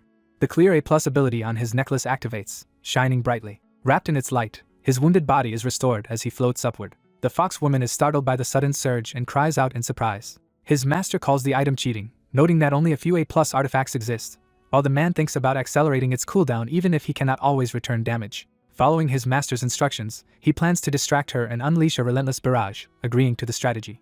The fox woman counters by summoning numerous black spheres and casting falling heavens herself. She tries to crush him with a storm of dark strikes, forcing him on the defensive. As she tears through his attacks, she boasts that such tricks cannot stop her, while he wonders if she has figured out his plan. He notes that even conceptual techniques like hers can be resisted, but is still amazed she blocked falling heavens. He decides that move was only a diversion and begins charging the 6th technique of heaven obliterating demonic fists. He invokes heavenly spiritual body, surrounding himself with an enormous blue spiritual aura as he dives. The fox woman claims his tricks will not work and rushes to intercept, while he worries she might have seen through him. Confident in his next step, he rushes in, believing she cannot stop this ultimate strike. She gathers a glowing orb of power in her mouth in preparation. She fully charges the orb, energy surging from her open jaws. She hurls the condensed energy projectile toward him. He braces as the deadly orb streaks straight at him. The attack blasts across his body again, sending him tumbling. Energy trails follow his fall as he is knocked from the sky. Another colossal explosion erupts from their clash. Smoke and shockwaves spiral upward from the blast's center. Battered and covered in blood, the fox woman still hovers amid the dissipating smoke. Likewise scarred, he curses that even heavenly spiritual body failed to finish her. He reflects in disbelief that such a powerful technique did not work. She snarls that she cannot believe what this human has put her through. Empowered by swirling energy, she stares up at him hovering above. She notes that he has managed to force out her 8th tail, showing how serious the fight has become. She crosses her clawed hands, readying a final, all-out attack. Declaring the battle's end, she descends while unleashing a lattice of lethal energy beams. He answers by calling on his living gauntlet Halley, transforming his arm and greatly boosting his physical power. Reasoning that his spiritual body is ineffective, he resolves to rely on other methods. He decides to imitate his master's own version of heavenly spiritual body, copying instructor Cheon Jeong's technique. He again unleashes heavenly spiritual body, this time with his master's overwhelming aura. She scoffs that such an attack is useless and begins charging another mouth beam. She fires the towering beam of energy straight upward to meet his descent. He powers through, roaring as blue energy coats him. His enhanced attack crashes down like a lightning pillar. The impact creates a huge dark energy sphere hovering over the battlefield. The sphere erupts, sending streams of white-blue power skyward. The fox woman is blasted high into the air, burned and unconscious. Her body crashes into the distant forest, leaving a smoking impact site. Watching, he concludes she cannot possibly withstand his master's technique. His master calmly agrees with this assessment. In the past, the young fox lies wounded in a ruined forest while someone laments that such dangerous humans might be unleashed upon the world. A future version of the master orders his disciple to finish off the strong fox girl with a single decisive blow. The man charges toward her prone body, gauntlet raised to strike. Half conscious, she pleads weakly for them not to steal her forest. He halts mid-punch, shocked by her words. Looking down at her, he declares that this forest now belongs to both him and Ryan. A memory shows explosions erupting across the forest as birds flee in terror. In that memory, Ryan and a black-haired girl stand on a cliff overlooking their forest being devastated by invaders. The girl tells Ryan that terrifying humans from another world have come. Crying, she worries aloud that at this rate all of them might die. Ryan reassures her that she will protect them, and the girl timidly agrees. Earlier that day, Ryan happily gathers mushrooms in the peaceful forest. Excited, she decides they will have mushroom soup for dinner. Human hunters spot her, shout that they have found a fox, and call others over. Surrounded by armed men, Ryan faces the hunters in the fading light. She refuses to back down, shouting that the forest is hers. She unleashes a murderous blast that tears through the hunters. The surviving men scream as her dark power tears them apart. She demands to know what they are trying to steal from her forest. A sinister voice answers that what they want is Ryan herself. Ryan tells her friend Iris to run as a villain seizes the crying girl. Back in the present, the man activates Clear over Ryan's body, choosing to heal rather than kill her.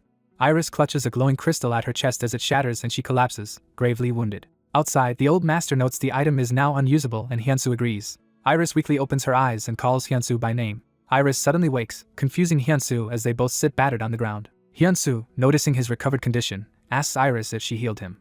Hyunsu thinks it over, eyeing the surroundings suspiciously. Iris explains she came to this place by passing through a portal. She anxiously asks if Hyunsu really is not here to steal her forest. Hyunsu explains that this forest is actually a portal they are trapped in, which confuses him. Iris elaborates that the portal mimics the outside world to imprison her but remains connected to it. She explains that if the portal's power fades, its inhabitants spill into and endanger the outside world, so outsiders came here to kill her. Shocked, Iris wonders aloud if she herself is considered dangerous. Hyunsu says that now they can communicate, the situation has changed, and he powers up. He proposes that they leave the portal, surprising Iris. Hyunsu activates Heavenly Demon Mystic Arts, Conceptualization, summoning immense energy. He declares domain and spreads his conceptualized power across the entire forest. Estimating the portal's size, Hyunsu compares it to about 800 football fields. He remarks the area is not that big while Iris angrily protests him belittling her forest. When Iris asks how he'll escape, Hyunsu says they must destroy the portal itself. Iris yells at him in confusion for talking to someone she cannot see. She notices something afar and anxiously asks what is over there. Hyunsu teases her about being scared of ghosts, making her flustered. Calling her a funny mystical creature, Hyunsu responds amusedly as Iris explodes in indignation. Startled by a sound, Iris shouts to know who is there. Iris panics and grabs Hyunsu in fright. The scene shifts to the calm mountains outside the portal. A cabin stands alone in that mountainous area where the portal's entrance is located. Inside, an observer wonders why Hyunsu has not emerged yet if he already won. The woman called Bishop states the portal will self-destruct if Park Hyunsu loses. She notes that 20 days have passed outside since he entered. Her assistant explains that only about 2 hours have passed for Hyunsu inside. Bishop remarks that an S-ranker's battle should last at most 20 minutes, and wonders what is going on. Deciding something is wrong, Bishop says she will enter the portal herself to check. The assistant reminds her normally only one person may enter. Bishop replies that people of their status are exceptions to that rule. She opens a blazing portal gate, preparing to step in. The armored knight is instructed to accompany Bishop by entering as well. Bishop and the assistant stand before the active portal while Knight approaches from behind. Back inside, Hyunsu asks Iris how long she can maintain her 8-tail form. Iris answers using her world's unit of time, confusing Hyunsu. The master converts that measure to 7 or 8 minutes in Hyunsu's time. Hyunsu explains his plan to gather all internal energy, conceptualization, and mana, then use mystic circulation to shatter the portal. The master instructs him to focus that energy in a narrow, controlled direction, which activates Hyunsu's instruction listening ability. Hyunsu calls for his demonic arm Halley and powers up with determination. He draws back his massive demonic fist, preparing a devastating strike. Hyunsu stretches the colossal arm upward, readying a vertical blow at the portal. Resolving to obey the master's advice, he focuses all power into a single direction. The ground cracks as he channels every bit of energy into one use of Heavenly Demon Mystic Circulation. He condenses his internal energy for a single application of the Heavenly Demon Body technique. Hyunsu invokes Heavenly Demon Mystic Arts, Conceptualization again to concentrate the attack. He unleashes true Heavenly Spiritual Body, firing a blinding vertical beam that pierces the sky. The beam expands in a massive explosion of light. The blast subsides to reveal Hyunsu standing amid swirling energy as a congratulatory system message appears. The system informs him he has awakened a unique conceptualization called Mind Destruction, which astonishes him. The portal sky cracks apart from the impact, glass-like shards raining down on the forest. Hyunsu ponders the name Mind Destruction while watching the power surge around his hand. The master, shocked yet impressed, asks when his disciple managed to create such a unique conceptualization. Iris stares at the crack forming overhead and realizes she has indeed been imprisoned in this world all along. Hyunsu warns her to stay in full 8-tail form since they do not know what awaits beyond the crack. Iris shifts into her matured white-haired 8-tail form, power flaring. Her transformed body descends lightly toward the ground. In this form, Iris asks if Hyunsu prefers how she looks now, leaning in too close, making him flustered and requesting more distance. Hyunsu reassures her there is no reason to be scared. Excited, Iris urges that they head out quickly. The crack in the sky widens into a huge star-shaped rift, revealing the exit. Iris and Hyunsu fly upward toward the rift together. Iris glances toward him mid-flight with a soft, focused expression. Hyunsu also looks ahead, quietly resolved. Iris's feet glide upward surrounded by portal mist as she nears the exit. Suddenly, she grabs Hyunsu and kisses him, shocking him. Afterward, Hyunsu demands to know why she did that, and Iris casually answers it was a present. Pointing at the swirling rift, Iris says she will go in first. Before she can, a black slash tears through her torso, wounding her badly. Iris cries out in pain as the blow lands. The armored knight is revealed as the attacker, having ambushed her with a flaming sword strike. Knight derides her as an arrogant demon. Hyunsu screams Iris's name in horror. Despite the grievous wound, Iris rallies and furiously launches herself at Knight. Knight braces as Iris's attack clashes with his glowing defensive sphere. Their energies collide violently in an explosive burst. Iris strains against the resistance, gritting her teeth. She and Hyunsu both wonder how Night managed to join them since only one intruder should enter a portal. Night, laughing ominously, hovers beneath them, powered by Bishop's magic. Enraged, Iris curses him and prepares to charge again while Hyunsu backs her up. Hyunsu chases after Iris as she hurtles recklessly toward Night. Iris suddenly notices another incoming threat from above. She looks up to see a formation of golden swords descending from the sky. The swords rain down, viciously perforating Iris as she screams. Torn and bleeding, Iris plummets unconscious toward the forest below. Hyunsu shouts her name again as she falls.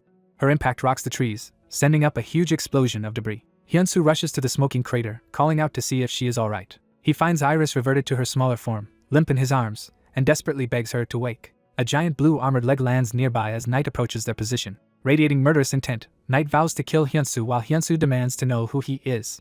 The master urges Hyunsu to calm down, saying the armored figure looks familiar. Hyunsu realizes the Knight is someone they have met before. Bishop arrives inside the portal, marveling at the scene of Hyunsu shielding Iris. She praises Hyunsu for winning Iris to his side and even cracking her portal. Knight advances while Bishop walks toward Hyunsu and the injured Iris. Hyunsu inspects his ring and concludes it is the reason for these unexpected developments. He removes the strange ring from his finger. Placing it on Iris's hand, he remarks that the ring marks her as one of the king's subordinates. Bishop formally introduces herself by the title Bishop and remarks it is only polite to tell him who is going to kill him. Hyunsu scoffs at her declaration, calling it a joke. Bishop responds to his rudeness by conjuring a massive purple sphere of power overhead. Knight charges at incredible speed with his sword raised. Iris, regaining some strength, activates her A-rank skilled damage reflection through the ring. As Knight closes in, red sparks erupt over his armor from the reflected damage. The pain also rebounds onto Bishop, who is shocked as the backlash cuts across her body. Wounded, Knight staggers and gasps. He continues to threaten Hyunsu despite a deep gash in his side. Hyunsu angrily rushes in and kicks him, telling him to shut up. The blow is so strong it knocks Knight's helmet clean off and sends him flying. The unmasked, heavily scarred Knight asks if Hyunsu truly does not remember him. The master recognizes him as Choi Jae-hyuk, the man who once accompanied them in the Paradise of Fragment. Choi Jae-hyuk, crazed by obsession and revenge, mutters that he will execute Hyunsu as the strongest. Hyunsu answers by yelling for him to shut up and punching forward again. The clash continues as Hyunsu drives Choi back with overwhelming force. Hyunsu unleashes a technique called Leaf Impact, gathering power into his fist. His strike releases a gigantic shockwave that slices through Choi and the area. Choi is engulfed in the following assault as Hyunsu presses the attack. Wrapped in dark tendrils, Choi screams in disbelief as he is overwhelmed. Nearby, Iris regains consciousness and reacts to the aftermath. She realizes she has been healed and asks Hyunsu if he was the one who did it. She notices the ring on her hand glowing with power. Hyunsu, relieved, smiles and urges her to hurry so they can leave. He lifts Iris into his arms and rockets them upward toward the swirling rift. Hyunsu insists they must enter quickly before their enemies catch them, and Iris agrees. As they approach the exit, Bishop's fiery aura appears at the edge of the crack, blocking their path. Bishop charges at them, screaming Park Hyunsu's name. Cursing, Hyunsu hurls Iris toward the exit first, telling her to go ahead. Iris is flung into the rift and looks back in shock as she ascends alone. From within the portal, she begs Hyunsu to survive what is coming. Pulled upward, she screams his name as the rift engulfs her.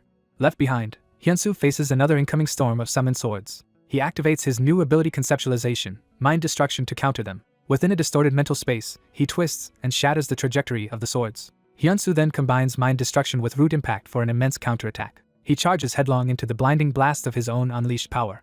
Bishop is stunned that he could block her attack so easily. The master calls out proudly to Hyunsu. He laughs in delight at seeing his disciple's Conceptualization in action. The master analyzes that Hyunsu has merged Root Impact, which rattles foundations, with a Conceptualization that destroys the root itself, and feels proud as a teacher. Bishop watches, realizing Hyunsu has grown even stronger than when he fought Knight, and that a singularity like him is terrifying.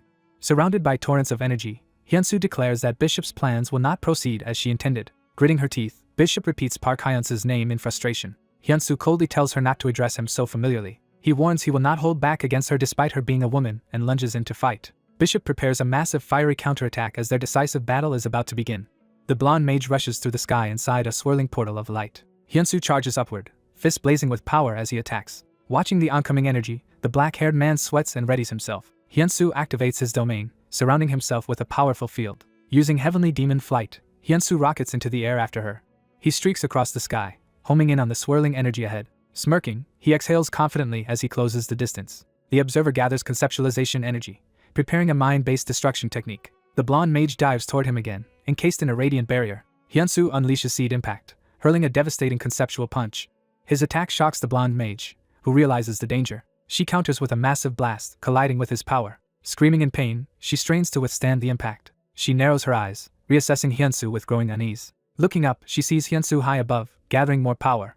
A dark hand forms, gathering ominous purple energy and symbols. Possessed by darkness, she calls vengeful spirits to tear Hyunsu apart. She reveals she has been collecting all vengeful spirits from portals to use now. Grinning, she challenges Hyunsu to endure the vengeful spirits of darkness. A spectral arm erupts from Hyunsu as someone calls his name, startling him. The spirit possessing his arm promises to handle the vengeful spirits for him. The ghosts rush forward, jaws gaping as they attack. Using the spectral arm, Hyunsu commands the vengeful spirits to return. He forms a blazing sword of spirit light, promising it will free them from their shackles. Surrounded by spirits, he tells them to go back and seek freedom.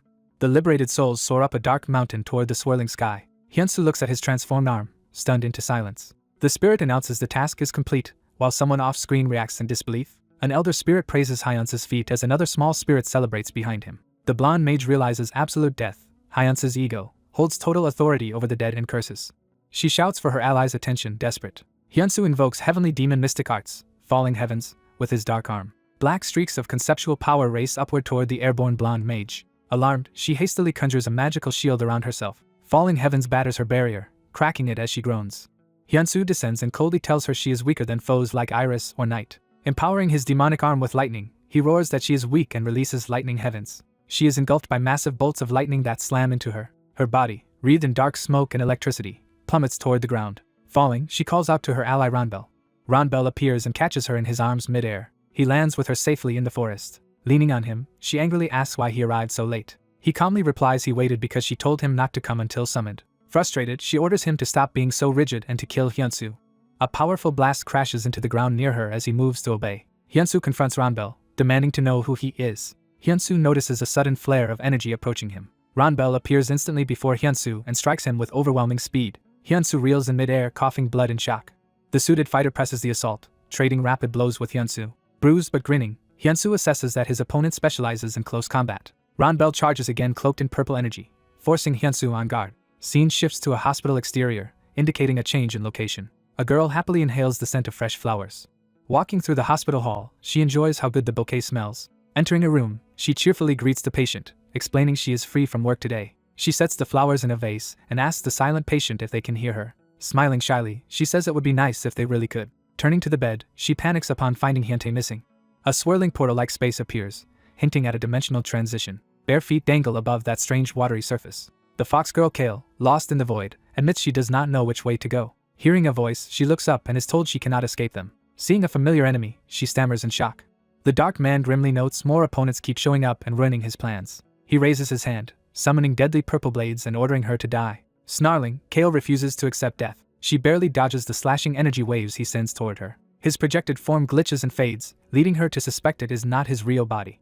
The man appears above her with a different body, claiming resistance is useless. He smashes her into a glowing barrier with a brutal downward strike. Bloodied, Kale bites her lip and struggles back up. Fueled by rage and a monstrous shadow, she vows to kill him. He suddenly tells her that her friend Rinna is still alive.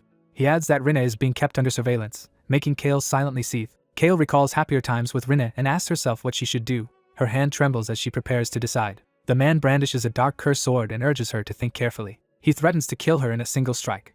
A commanding voice interrupts, ordering him to stop. A serene young man in white, radiating blue energy, appears. The dark man demands to know how this newcomer entered the space. The newcomer invokes forced teleportation, commanding the enemy to return to where he came from. The dark man is engulfed by the spell and panics as he is dragged away.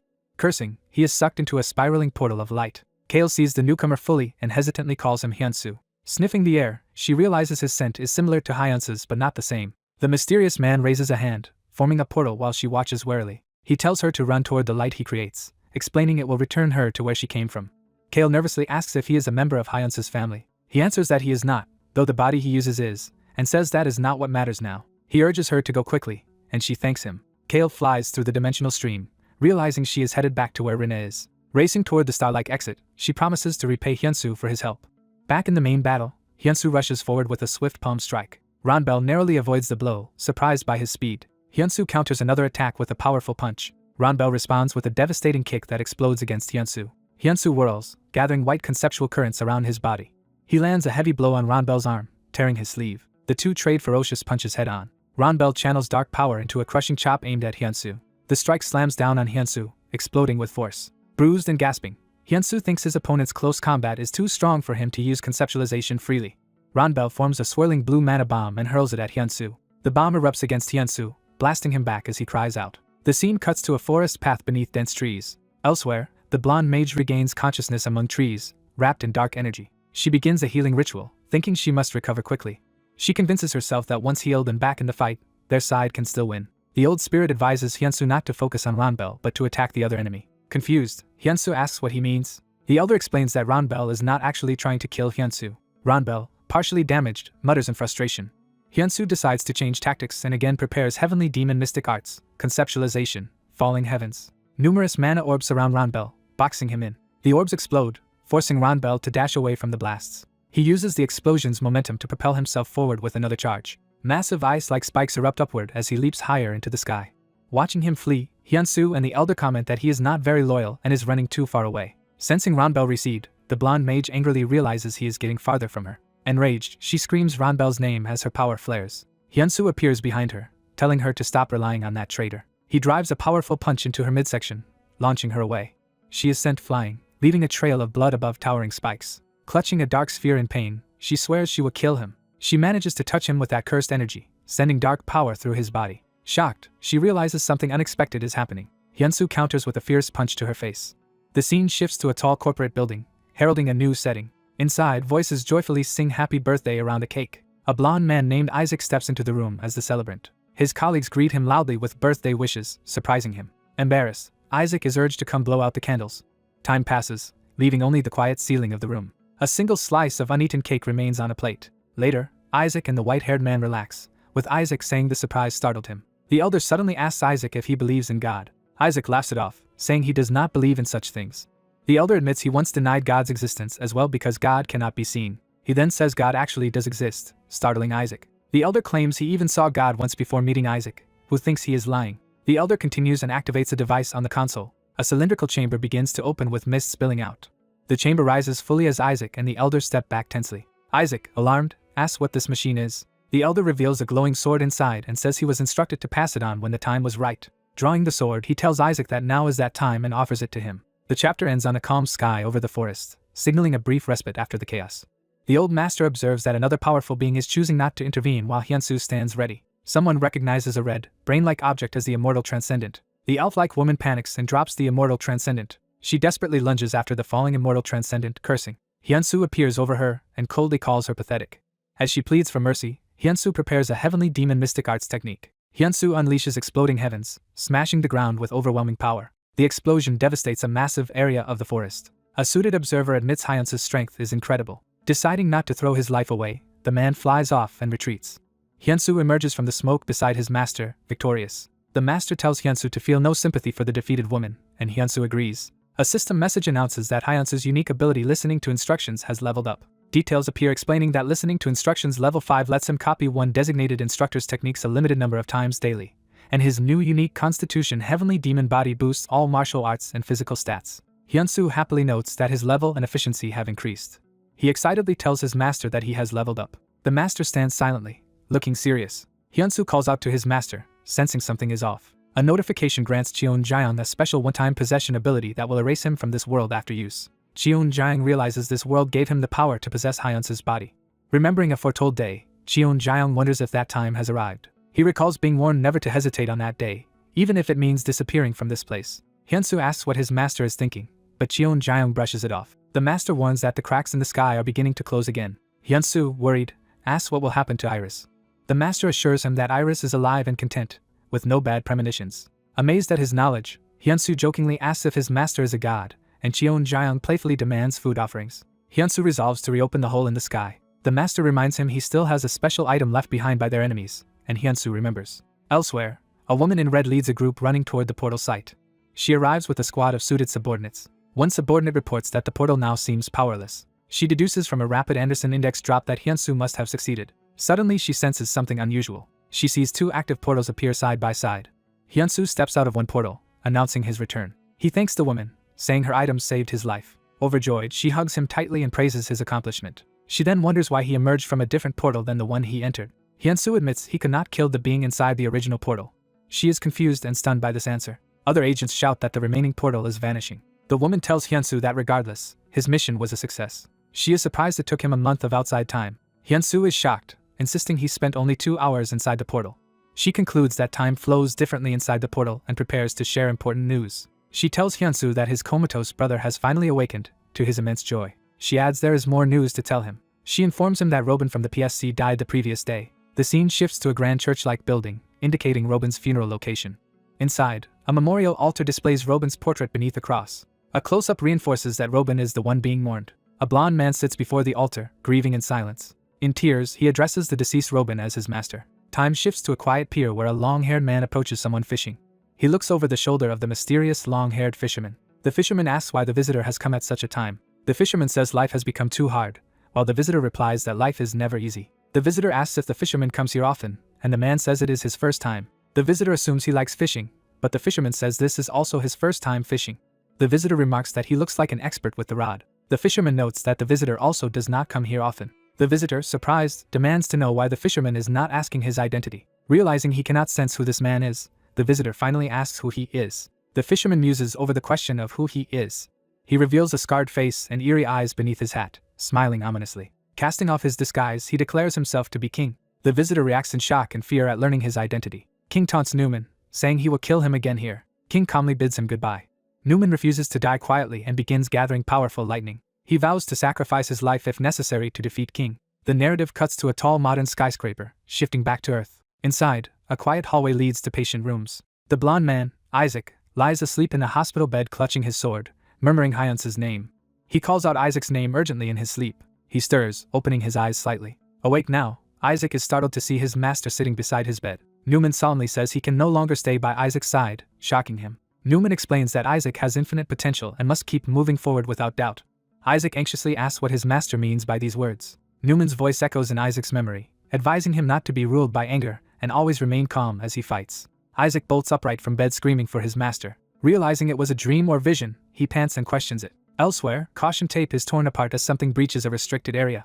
The ripped tape reveals armed figures emerging from a toxic fog. Men in gas masks remark that the area is utterly ruined. Advancing through the desolation, they note that even water cannot penetrate it and wonder what happened. Spotting a silhouette in the miasma, one asks what that shape is. A gigantic skeletal creature emerges from the fog, towering over them. The scene shifts to a hospital building with a medical cross. Hyunsoo bursts into a hospital room calling for his brother Hyuntae. Inside, Hyuntae sits on the bed, apparently awake and smiling faintly. Hyunsoo runs to him and anxiously asks if he is alright. Hyunsoo comments on how unexpected it is to meet him like this, still in disbelief. The person in Hyuntae's body calmly says he is not actually Hyuntae. Ominous prophetic words about a deadly spreading darkness echo as Hyunsoo listens in horror. Hyunsoo grabs the figure by the collar and demands to know who he really is. Cheon Jaeyoung appears and warns Hyunsoo not to be too rough since it is still his brother's body. Hyunsoo releases his grip in shock. He angrily asks the possessor if he is the one who harmed his brother, but the man answers no. The possessor explains that King caused the portal catastrophe and that he is actually maintaining Hyuntae in suspended animation to keep him alive. Hyunsoo, still furious, demands to know the possessor's true identity. The entity introduces himself as Mare, the god of planet Ares, astonishing Hyunsoo. Mare clarifies that Ares is a planet roughly 700 million light-years away from Earth. Hyunsoo silently processes this revelation while Mare watches him. Hyunsoo asks his master why Mare is here and whether Mare can see him as well. Mare confirms he is the one who summoned Cheon Jaeyoung, calling him a transcendent. Mare acknowledges that Hyunsoo dragged his soul here, saying he took advantage of the separation between Hyuntae's body and soul. Cheon Jaeyoung bristles with power in a flashback, thinking that if he still had his body he would have torn Mare apart.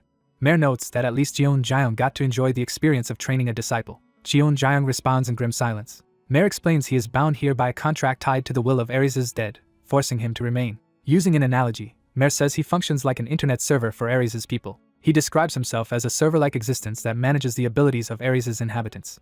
Mare says he does not expect forgiveness and permits Hyunsoo to kill him once everything is over, then asks what Hyunsoo wants to know. He decides to show Hyunsoo the truth, forming a glowing spherical projection. A portal-like vortex opens as Mare uses his power to display Ares' past to Hyunsoo and Cheon Jaeyoung. On Ares, alien officers report that the 4th defense line has fallen, all sky portals are open, and an annihilation rank monster has appeared. Another officer shouts that Newman Knight's army has reached the 5th defense line and urges that time must be turned back, while Hyunsoo wonders if he is seeing Ares' past. Command realizes Bishop has appeared in the sky while Karak battles in Area D. They plead with Newman to rewind time as much as possible, and he agrees. Newman prepares a great time-manipulating spell using glowing orbs. Hyunsoo recognizes this as a time travel ability similar to Robin's. Time suddenly freezes, and Hyunsoo sees someone in the control room halted mid-action. Mare explains that the frozen figure shares Robin's exact ability and that he stopped time to better explain. Mare identifies the man as Newman, the previous owner of Robin Ordman's power. A projection of Newman confirms that the Earthling Robin later inherited his very same time ability. Hyunsu realizes that all awakened humans besides Robin must also be tied to Ares. Mayor says the people of Ares each had unique special powers that made unification difficult. He recounts how Newman managed to unite Ares, bringing together 11 kings with Newman presiding. Mayor points out Haxon, whose counterpart Karak is the mightiest physical fighter among them, sharing his combat-focused personality. He then identifies the red-haired Ha-Yurak, Marin's counterpart, as possessing the power of a dragon. Despite having a common enemy, the kings had been bitter rivals, yet Newman still achieved unification. Mayor notes that Paul contributed most to this process. Paul, revealed as the Earth Chief Commander Choi Sang-ho, is shown leading S-rank hunters. Mayor clarifies that this Paul corresponds to Choi Sung-ho, Ha-Yurak's superior on Earth. With Paul's help, Newman successfully unified Ares. United, the kings begin a full-scale counterattack against King's forces. Their combined army initially holds its own thanks to its newfound unity. The 11 kings together form a tremendously powerful fighting force. However, Mayor explains this success is short-lived once Queen enters the battle. Hyunsu asks about Queen in alarm. Images of Bishop and King appear as Mayor says he always suspected a Queen piece would exist too. Mayor reveals that Queen is a living weapon created from the cells of 4 ancient kings plus the current king, fused with science and magic. Queen's power is shown overwhelming and beyond all expectations. She proves stronger than any attack they can muster, easily overpowering the people of Ares. Even Karak, the foremost combat specialist, charges in furiously but cannot stand against her. Queen goes on a rampage with terrifying strength. The narration concludes that even Karak's full power amounts to child's play before Queen's devastating attacks. Ares' warriors panic and start to flee, convinced they are doomed. Narration explains that while Ares' side could handle Knight and Bishop, the arrival of Queen completely overturned the battle, forcing Mayor to seek someone else's help. A gravely injured Arisian staggers into a rocky cave, barely staying on his feet. Bleeding and exhausted, he looks up in shock and recognition. A fiery, godlike being appears and is addressed as Newman. Hyunsu, startled, realizes that this blazing figure is actually Mayor. Mayor confirms the fiery warrior is his true form but says he is now reduced to a weak, ghost-like state. The wounded Arisian asks Mayor if he is the god of Ares, and Mayor clarifies he governs their abilities. Furious, the Arisian demands to know why Mayor is not helping while Ares is in mortal danger, and insists he should protect Ares. Mayor answers that his role is limited to granting powers and hints there is another reason he cannot intervene. He reveals that a higher being called a Transcendent is backing their enemies. Because of that Transcendent, Mayor says he is unable to provide direct help. The Arisian clenches his fist as he starts to grasp what that implies for them. Mayor grimly concludes that this means they are destined to die. Overwhelmed, the Arisian drops to his knees. He screams in rage for King and vows never to forgive him for what he has done. Still desperate, he asks if there is any way for Ares' will to live on. Mayor answers it could be past the people of another planet, and the Arisian begs him to do so. Determined, the Arisian declares that if they fail, their successors will inherit their will and eventually stop King. Mayor warns that choosing this path might condemn them to endless suffering without happiness. The Arisian says he does not care, as long as he can one day drive a blade through King's subordinates' hearts. Back in the present, Hyunsu and Mayor float in a void-like space as Mayor prepares to explain more. Hyunsu asks about his master and what singularities are, prompting Mayor to begin defining them. Mayor states that singularities are special variables, a power that did not exist on Ares and was unknown even to King. Mayor then asks if Hyunsu understands why Mayor is now in this weakened state. He explains that his current condition is the price he paid to create the singularities like Hyunsu. Mayor recounts that he crossed many dimensions to find Hyunsu's master, Cheon Jaeon, solely to deliver Isaac the sword. He adds that Cheon Jaeon will likely appear before them soon. Hyunsu says he has one final question, and Mayor invites him to ask it. Hyunsu asks if the prophecy that singularities will save the world is actually true. Mayor reflects and replies that this is his own personal desire. Hyunsu is shocked to learn the prophecy is driven by Mayor's wish. Mayor calmly confirms that the supposed prophecy is indeed his desire. Hyunsu notes that they already killed Knight and Bishop, powerful foes on Ares. Mayor explains that Knight and Bishop being defeated is impressive but not unimaginable given how strong they were. He emphasizes that Hyunsu not only killed them but even captured Pawn alive. Mayor adds that because of this, his desire of opposing King is steadily turning into reality. He admits feeling sorry for Earthlings forced to awaken abilities but says those powers are necessary with King targeting Earth. Hyunsu reasons that the Prophet Robin must have seen the future, but Mayor says no seer can predict accurately when a god like him is involved. Mayor explains that gods stand above future sight abilities, so even weakened, no seer can surpass him in rank.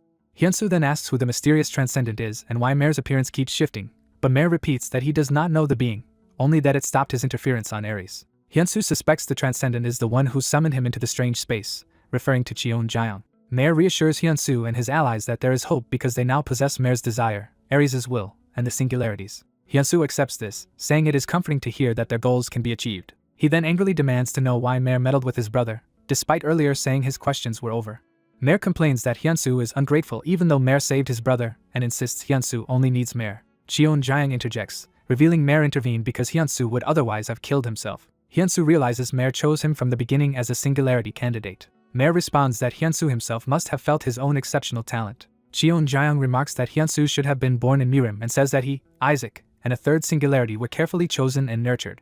In a flashback, the demonic sword speaks to Isaac, offering power as he grasps it. Isaac reacts in alarm as the sword begins talking to him. The sword presses Isaac again, demanding to know if he truly desires power. The question echoes in front of Isaac's deceased master's portrait, intensifying his turmoil. Isaac panics at the talking sword while it boasts of being an infamous demonic blade.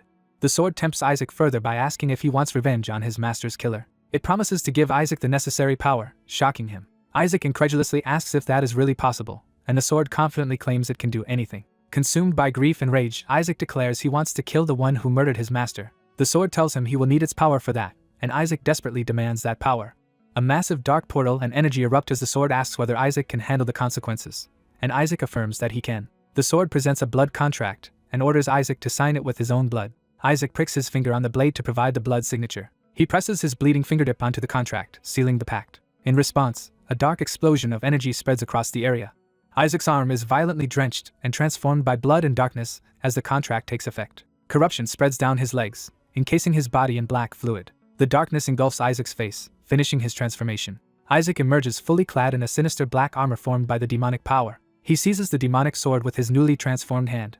The sword laughs triumphantly, declaring Isaac finally strong enough to wield it. Time shifts to a peaceful scene at a church bell tower. Outside the church, Armand meets with the priest to discuss funeral arrangements. The priest confirms the official funeral is tomorrow and offers prayers for the deceased's eternal rest. Later, Armand enters the dim church interior, opening the doors cautiously. He immediately senses something amiss inside the sanctuary. Armand spots the transformed Isaac standing among the funeral flowers and demands his identity. Frantic, Armand shouts and searches for Isaac, fearing for him. He accuses the dark figure of harming Isaac and demands to know what was done to him. The armored figure answers that he is Isaac himself, addressing Armand by name. Armand is stunned to hear Isaac's voice coming from the monstrous form. Isaac, now empowered, declares he will personally take vengeance, and Armand struggles to accept that this creature is Isaac. Isaac stands resolute in his dark armor, overflowing with demonic energy. A swirling black vortex appears above, further alarming Armand. Armand watches the vortex and calls out Isaac's name in anguish. Back in the cave, Mare finishes his explanation, saying he has told Hyunsu everything he needed to know. Hyunsu warns Mare that once the current crisis is over he will beat him up, and Mare resignedly says he will wait for it. Mare raises his hand and releases a powerful light to end their meeting. Hyunsu then hears Mare's voice fading as Mare says he must rest. In a hospital bed, Hyunsu's brother, Park Hyuntae, weakly asks what happened to his brother. Hyunsu, visiting him, explains that Park Hyuntae's body has fully recovered. He adds that Hyuntae is only unconscious due to psychological reasons and should wake naturally soon. Mare, speaking through Hyuntae's body, explains that a strong protective seal was placed on Hyuntae to save him by isolating him from harm. He then admits that Hyunsu's earlier technique loosened this seal, making it easy for Mare's consciousness to emerge. Hyunsu grudgingly accepts this and tells Mare to leave his brother's body as soon as possible, and Mare promises to try. Walking down a hospital corridor, Hyunsu and Cheon Jaeyoung summarize that Mare's explanations have answered most of their questions and that the others must be informed. Still lying in bed, Hyuntae mentally notes that he too has an important role to play in the coming events. The scene shifts to a tall corporate building, signaling a new meeting place. Hyunsu enters an office where the guild leader, a pink-haired woman, is waiting. She greets him warmly, noting that it has been some time since they last met. Hyunsu observes that her hair has returned to its original color, and she confirms that her powers have fully recovered. They discuss a newly installed PSC portal device, which has been placed at key locations. She suggests they head through the portal because everyone else is already gathered, and Hyunsu agrees. Another skyscraper is shown, housing the gathering of high-ranking hunters. Inside, representatives from various groups, including Armand, sit around a large round table awaiting Hyunsu. Hyunsu enters and greets everyone, saying it has been a while since they last met. He is introduced to Maud Alexander, another powerful figure, and they shake hands politely. The assembly's purpose is stated. They are meeting before the funeral because Hyunsu has killed Bishop, one of King's officers. The others react with shock that not only Knight but also Bishop has fallen. The guild leader adds that Hyunsu has also received secret information from an unknown transcendent being. One hunter silently marvels at how strong Hyunsu has become while Hyunsu prepares to explain the crucial points. Hyunsu begins by describing King's group as cosmic pirates who ambush and plunder planets. He explains that they typically create portals, unleash monsters, and obliterate everything on a target world. Among those monsters, the strongest survivors are reused on the next planet in their path. Hyunsu says that even the transcendent Mare does not know why King does all this. He relays that Mare introduced himself as the god who manages Arisian's abilities and that Ares lost its war against King. Hyunsu explains that Ares' lost abilities were transferred to Earth, awakening as the powers that hunters now possess. The gathered hunters react in shock to learning their powers came from another world. Armand asks whether their abilities originally belonged to someone else, and Hyunsu confirms that this is true. Another hunter comments that it is hard to believe and wonders if those original owners were stronger than him. Hyunsu answers that according to Mare's memories, Arisian's abilities resembled those of Earth's hunters but were generally stronger. A large hunter says the next part of the story is what matters most. Hyunsu then promises to reveal King's true reason for coming to Earth. He outlines the 2 key points he will explain: why King's group came to Earth, and why they are restraining their full power. He begins the explanation with Earth's myth of a war among gods that has long been passed down as legend. He clarifies that this legend refers to a real battle between God and Satan, in which Satan was defeated. After losing, Satan was sealed deep within Earth's core. The hunters compare this to a biblical story, likening it to the war between God and Satan. Hyunsu states that King, an entity called the Annihilation Dragon, came to Earth specifically to awaken Satan and that Earth was chosen as the next target after Ares. He continues that while Mare does not know King's exact plans for Satan, King is clearly trying to resurrect the Annihilation Dragon as a major weapon.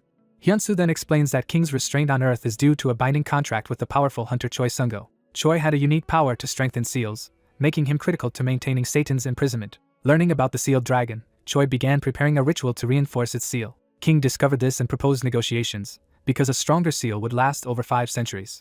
In the negotiation flashback, King offers to destroy Earth immediately if Choi first reinforces Satan's seal, revealing his true target is Satan. King admits he ultimately needs Satan but boasts that he can destroy Earth even without Satan's help. Choi asks what compensation he will receive for not strengthening the seal, planning around Mare's prophecy about future singularities. He sets his condition: King must not destroy Earth for 5 years. Choi further stipulates that if King violates this, he must invade in his original body, shortening his lifespan and weakening his power. Choi offers to halt the sealing ritual immediately if King swears to this powerful verbal oath. King recognizes the danger of such an oath, knowing it would annihilate the soul of whoever breaks it. To balance the deal, King says he will also impose a condition on Choi. Choi responds that his own condition is for King to commit suicide at the end, shocking King. Hyunsu concludes that Hunter Choi ultimately sacrificed his life for Earth, forcing King to obey the oath. Armand recalls that Knight used his original body when fighting them and questions whether that affected the oath. Hyunsu answers that Knight's immediate death nullified any issue with the condition. The assembled hunters digest the revelations, acknowledging they finally understand events and that Choi's sacrifice saved them. Someone slaps a hand on the table, signaling a new declaration. The leader of the Black Dragon Society stands to express respect for Hyunsu's tireless efforts for humanity. She announces that she and the Black Dragon Society have decided to follow Hyunsu's lead from now on. The pink-haired woman says that with the enemy's goal revealed, there is no reason for their side to stay divided. She declares that they must unite and fight the enemy together. The gathered hunters agree enthusiastically and decide to form an alliance with Hunter Park as the center. One man slams his fist down and refuses to agree to this plan. The white-haired fighter says he will not follow anyone weaker than himself. Park Hyunsu responds that strength differences no longer matter and that guilds themselves are now unnecessary. The white-haired man retorts that he does not care about guilds and will only recognize a leader stronger than him. The old master tells Hyunsu to establish the hierarchy by settling this dispute. Hyunsu asks Anderson to send everyone to his house using its coordinates. Anderson recalls that Robin and Isaac previously went to that location. The group arrives at Hyunsu's building. Inside, a blue circular portal opens. A dark starry portal appears on the wall of Hyunsu's home. Anderson is shocked that there is a portal inside the house. The team enters and notes the new dimension is vast and seemingly devoid of life. Hyunsu calls this his personal training ground and invites Haxon to fight there. Hyunsu smirks and adds that this challenge only matters if Haxon can actually beat him. Hyunsu reminds Haxon he is crucial for the war and tries to reason with him, but Haxon angrily tells him to shut up. Haxon furiously charges at Hyunsu, refusing to be lectured. Hyunsu's power causes a massive explosion that halts Haxon's advance. Haxon is stunned to see the shattered ground beneath Hyunsu's feet. Haxon accelerates to Mach 5 to attack again. Hyunsu counters by unleashing the first technique of heaven obliterating demonic fists. He follows up with a named finishing blow called Seed Impact. Realizing how dangerous the blow is and unable to dodge, Haxon hastily raises his guard. Hyunsu's empowered strike slams into Haxon with overwhelming force. Haxon's arm is badly damaged and he channels energy into it. He endures the pain and fires a powerful technique called Silver Pulse. Haxon is shocked at how monstrous Hyunsu's power is as he examines his injured arm. He questions why Hyunsu is not stopping to heal himself. Haxon responds by unleashing another large-scale technique named Falling Heavens. The devastating attack crashes down in a blinding burst of energy. Bloodied and barely standing, Haxon realizes Hyunsu has developed completely new techniques in just a few months. Hyunsu casually summons another technique, Lightning Heavens. Lightning engulfs Haxon's body.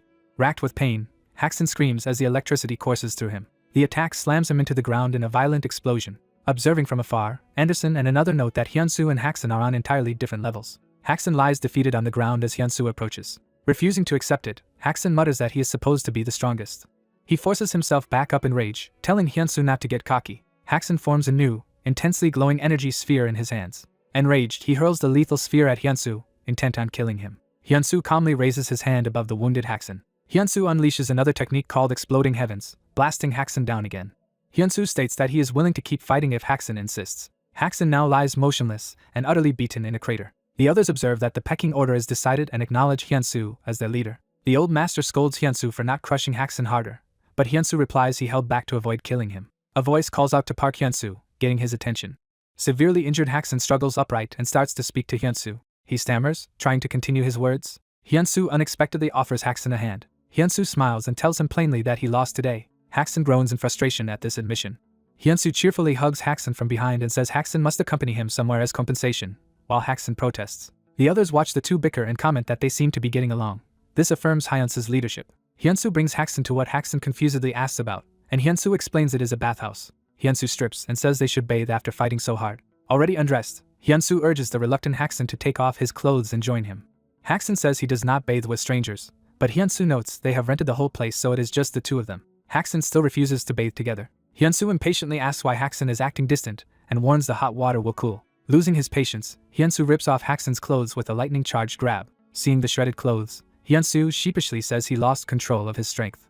Hyunsu teases him with a crude joke about German sausage while Haxan explodes in embarrassed anger. Hyunsu, already in the bath, calls for the fuming Haxan to hurry in. The two men finally sit together in the hot bath. Hyunsu admits he does not actually want to be the leader because strength and leadership are different. He adds that some problems, like convincing Haxan, can only be solved through overwhelming strength. Hyunsu explains Haxan's power is vital for uniting all awakened to defeat King. Haxan clarifies he is cooperating as an equal, not serving under Hyunsu. He further says he is only working together until King and his followers are eliminated, which Hyunsu casually agrees to. Hyunsu suddenly comments that something is bigger than he expected, startling Haxan. Hyunsu then shifts the topic and asks when the portal in Haxan's house appeared and whether anything dangerous might come out of it. The old master remarks that no monsters emerge from the house portal, though he hints other unusual things have. Haxan says he is leaving already, while Hyunsu complains the bath time has barely begun. Hyunsu suggests Haxan still needs to scrub his back. Then Hyunsu tempts him by asking if he wants to go out afterward for German beer and sausage, provoking a shouted reply. Time passes and a church tower is shown, indicating a shift of scene. Hyunsu arrives at the church building. Inside, he stands before an altar with candles and a framed photo of Robin. Looking at Robin's picture, Hyunsu says he has come to visit him. Hyunsu vows to train as much as he can so that he can avenge Robin. A news broadcast reports that the group behind the portals threatening Earth is led by a man called King. The reporter announces that all guilds have merged into one organization and that guilds as independent entities will disappear. Text states that all awakened are now under a single organization named New World. The former Hunter Association building is shown as the Korea branch of New World. Reporters thrust their phones and microphones forward at a press conference. Journalists loudly ask if Ha Yurak becoming captain of New World is what Park Hyunsu wanted, and why Hyunsu did not take the position himself. Yurak explains that Hyunsu is the strongest hunter but prefers to avoid people and is currently focused on personal training. Leaving the podium exhausted, she complains about how many questions the reporters have. Back in the office, the others praise her for handling the press. The woman in red asks if all urgent matters have been resolved. The pink-haired woman answers that 80% of Earth's portals have been dealt with. She then inquires about the newly appeared A-rank portal in Ethiopia. They note that Haxan volunteered to tackle that portal alone and as an S-rank should handle it easily. The women comment that Haxan is surprisingly cooperative now and has changed since his fight with Hyunsu, saying this is how men are. A portal opens in their office. The spiky-haired fighter Armand steps through, asked why he has suddenly come. He urgently announces that an S-rank portal has appeared above the Pacific Ocean. The scene shifts to a dark floating castle inside that portal space. Inside a facility, machinery stabilizes a black dimensional rift. Mass scientists say time is short, and they must hurry with the special object King obtained. Someone approaches the lab as the scientists work. They greet the newcomer as Rook, who confirms that the object they are focusing on is indeed it. A bandaged, glowing humanoid body is revealed as the strongest vessel King has found across countless dimensions. Rook is astonished by the immense energy emanating from this corpse. Later, Rook enters a luxurious room where King's lieutenants are gathered. 3 of them turn to him as he arrives. One scolds another for not greeting Rook, and the pink-haired man asks why that sort of courtesy is needed between them. The pink-haired man clarifies he is Pawn and the newcomer is Rook, prompting belated recognition. Pawn politely introduces himself as Kayvon and notes this is their first in-person meeting. Someone remarks that Kayvon is a renowned mage of the East Universe and trustworthy because King chose him. Rook asks how the enemy forces are moving. The old mage reports that the heroes have found the Pacific Portal and formed a team of 38 ranks and 1 South rank but that Park Hyunsu has not moved. Rook states that 90% of the linkage among 7 portals is complete. Pawn points out there are only 4 of them and wonders how they can cover 7 portals. Rook explains that the central portal links to the other 6, and they will personally enter 4 of the remaining ones. He adds that another ally will handle the 5th portal and that the 6th will be entered by whoever is assigned to confront Park Hyunsu. The lieutenants react with surprise to this statement. Rook reminds them that King has granted permission for them to fight in their true forms and orders each of them to go all out within their respective portals. One of the blonde lieutenants asks about the previous contractual restrictions involving Paul. Rook says he will bear all of those restrictions himself using an artifact called the Watch of Causality. Rook tells the others simply to fight with full power and make sure to bring back Park Hyunsu's head. Over the Pacific, a gigantic swirling portal dominates the sky above the ocean. Hyunsu's team arrives on warships and comments on how enormous the portal is, estimating it to be about 2 kilometers wide. The pink-haired woman remarks that, unlike the fragment of paradise, this portal does not feel ominous. Hyunsu appears in uniform as they prepare for the mission. The pink-haired woman reacts to seeing him again. She and the girl in red tease Hyunsu that he does not seem any different despite his training, while he plays it off. A narration reveals that because Hyunsu has reached the level of origin reversal, his allies cannot sense how powerful he has become. Hyunsu and the pink-haired woman discuss how a barrier around the portal prevents direct approach. She reveals their solution is humanity's strongest weapon, a nuclear missile. Hyunsu questions the radioactive aftermath, but she says the plan is necessary despite the future consequences. The large man says he can at least fire one missile himself. He summons his power using a technique called Chaos Lake. His energy spreads over the portal's surface, encasing it. The operators confirm preparations are complete and explain that the explosion will sever the portal from the outside world and send the radiation to another dimension. A submarine officer, not wanting humanity to stay passive, orders the missile launch. The missile blasts out of the submarine and heads toward the portal. It streaks into the swirling portal. The nuke detonates in a massive explosion high above the ocean. The big man strains, unleashing his full power to contain the blast. The explosion's force is redirected upward while the surrounding sea is shielded. He groans under the extreme pressure. He realizes the blast is even stronger than expected but affirms he is still stronger and continues to hold it. Observers on nearby ships cheer as they see the portal beginning to vanish. The portal disappears without leaving any trace, impressing everyone with the S-rank's feat. Proud of his performance, the big man laughs and asks the others how awesome that was, while the team prepares to enter the now accessible area. The scene opens on ancient stone pillars overgrown with vines under a bright sky. A suited explorer notes that the stone structure appears to be eerie ruins. Their tablet suddenly reports numerous monsters approaching. Sharp-legged creatures sprint toward them at high speed. Spider-like monsters swarm out of the ruins, forcing the team leader to order everyone to prepare for battle. The hunters clash violently with the spiders amid screams and explosive strikes. A bald powerhouse smashes a monster while ominous winged shapes gather above. A massive flock of insect-winged monsters descends from the sky. A red-haired woman calmly says these monsters look tame compared to what she saw in the fragment of paradise. She dives and wreathed in flames, vowing to incinerate all the enemies. Another woman watches the burning sky and remarks that the fire mage has grown even stronger. Determined not to be outdone, she unleashes her own powerful blue energy attack. Her energy blades tear through the monsters and ruins in a devastating barrage. She then crazily wonders if anyone could make her even younger. Elsewhere, Hyunsu begins concentrating and gathering power. He completes his scan and concludes his analysis. He deduces that 6 portals are linked around a central portal. He invokes heavenly demon mystic arts, conceptualization, forming many swirling blue spheres. Using the technique Falling Heavens, he rains destructive attacks down on the monsters. Observers marvel at Hunter Park's overwhelming power, saying he is worth 100 men. The fire mage lands lightly, flames trailing behind her. Hyunsu joins her after finishing his attack. She teases that he should have used that power from the beginning, while he says he was doing reconnaissance. Hyunsu explains to the others that there are 6 linked portals plus a central one. The woman is surprised that multiple portals appear as a single one and notes that the enemy's portal technique has improved since the fragment of paradise. They judge the overall difficulty as low and decide regular members will handle normal monsters while S-ranks each take on a portal boss. Hyunsu says he is heading out and the fire mage tells him to stay safe. His hand reaches toward her as he turns to leave. She blushes when he gently touches her face, softly saying his name. Hyunsu responds with a quiet, reassuring smile. A blast of wind from his departure startles her. She fumes that the kid has become quite bold. Hyunsu rockets away like a white spear of energy. He emerges from transit, feet touching down in a new location. He finds himself in what looks like a bustling amusement park and questions the setting. Hearing people scream on a roller coaster, he wonders if this really is inside a portal. Nearby, a boy excitedly asks his mother for cotton candy, and she agrees. Hidden in darkness, an enemy is pleased that Park Hyunsu entered first. This enemy explains that the place is a mental space he controls and sees this as a chance to kill Hyunsu and earn his king's recognition. Sensing something, Hyunsu looks up warily. He and other hunters suddenly find themselves riding a roller coaster, confused about why they are on it. An old master enjoys the ride while Hyunsu panics, realizing this is not the time for fun. The train hurtles along the track toward danger. The master notices the track ahead looks wrong. They see the track is broken ahead and passengers scream for help.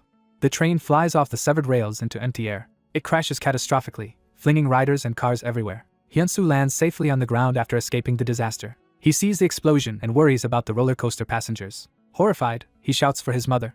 He then realizes the cotton candy scene with the mother and child is repeating exactly. The screams and roller coaster scenario begin again above him. Hyunsu and the old master deduce that the events in this place are looping. Hyunsu wonders if time here repeats like in the Anthropy Kingdom, or something similar. A disembodied voice declares that Hyunsu has already lost the first game, the roller coaster. Hyunsu demands to know who is speaking and prepares to fight despite his dislike of battle. The voice, calling itself Bordeaux, explains that its ability reconstructed various dimensional spaces as soon as Hyunsu entered. Bordeaux admits Hyunsu is scary after defeating Knight and Bishop but decides to fight anyway. He boasts that this mental space is his domain where even Hyunsu should be helpless. Hyunsu mocks him for hiding while boasting and implies he is weaker than Knight and Bishop. Bordeaux insists provoking him is useless and threatens to trap Hyunsu here forever. He then announces the start of a second game with a sinister grin. Hyunsu calmly replies that he refuses to play the enemy's game. Bordeaux protests that Hyunsu cannot leave because this is his space, while Hyunsu questions that claim. Hyunsu calls out the bluff, saying someone truly strong would not need to hide, and starts to reveal the truth of the place. Bordeaux smugly clarifies that everything around them is an illusion. Hyunsu says illusions are simple to handle and recalls his skill mind destruction, which alters the essence of things. He activates conceptualization, mind destruction, enveloping himself in blue energy. His eye focuses intensely on the illusion. From Bordeaux's perspective, Hyunsu's enormous eye dominates the space, pulling in his spider form. Hyunsu attacks with a technique called seed impact. The illusionary realm explodes under the force of his blow. Bordeaux's monstrous body is pierced and mortally wounded. The spider form crashes lifelessly to the ground before Hyunsu. The illusionist coughs blood, shocked that his supposedly perfect illusion was seen through. Hyunsu states he could tell because he has previously met a far stronger mage. He follows up with another attack, exploding heavens. The impact triggers another devastating explosion. Bordeaux, half buried and dying, weakly acknowledges Hyunsu's overwhelming strength while thinking of his king. Hyunsu ends him with a final brutal stomp.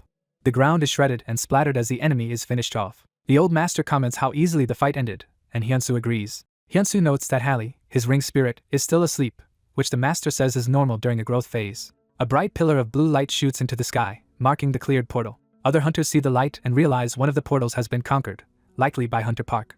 Their leader orders them to stay focused on the battle or die, and they comply. Elsewhere underwater, a huge serpent tail is cut and bleeds heavily. Takashi has driven his sword deep into the underwater serpent boss's head. He realizes with disgust that he is fighting a massive water snake. The serpent flings him high into the air above the sea.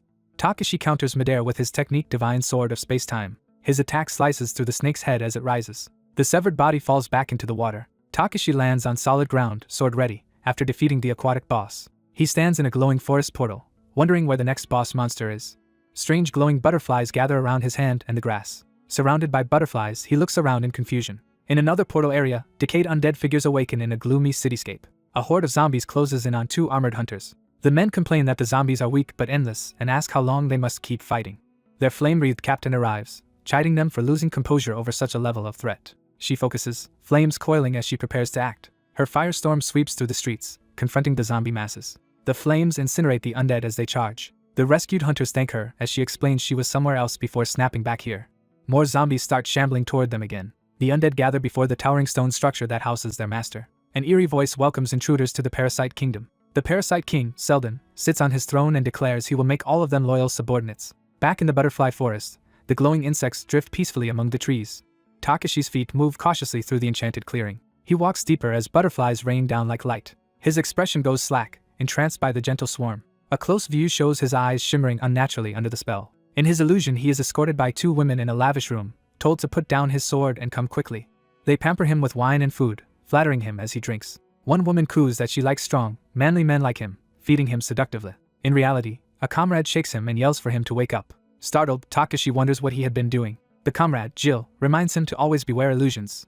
Jill hands over a gas mask for protection. With both of them wearing masks, Takashi realizes the butterflies must be spreading illusion powder. Jill jokes about the pervy face Takashi was making under the illusion, and he angrily tells him to shut up. They both turn as something approaches, and Jill remarks what a pity it is. A butterfly-themed boss reveals that if Jill had been a bit later, the illusion would have drained Takashi's life completely.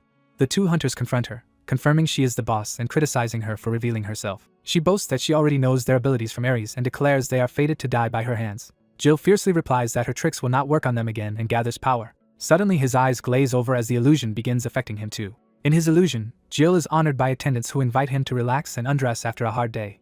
They lean in suggestively, promising to relieve his fatigue. The butterfly boss laughs that her powder is too fine for gas masks to block. She smugly asks if Jill really believed the masks could protect them. Takashi shocks her by attacking through the mist, demanding how she can still be surprised. He explains that by using his energy arts he can hold his breath for 10 hours, so the powder no longer affects him. Declaring goodbye, he launches a decisive sword strike. The enraged boss charges with glowing eyes to counter. Outside, another towering pillar of light signals a second cleared portal. The fire captain sees it, and concludes that Takashi and Jill have completed their mission. Deep within the Parasite Kingdom, the Parasite Monarch watches events unfold thoughtfully.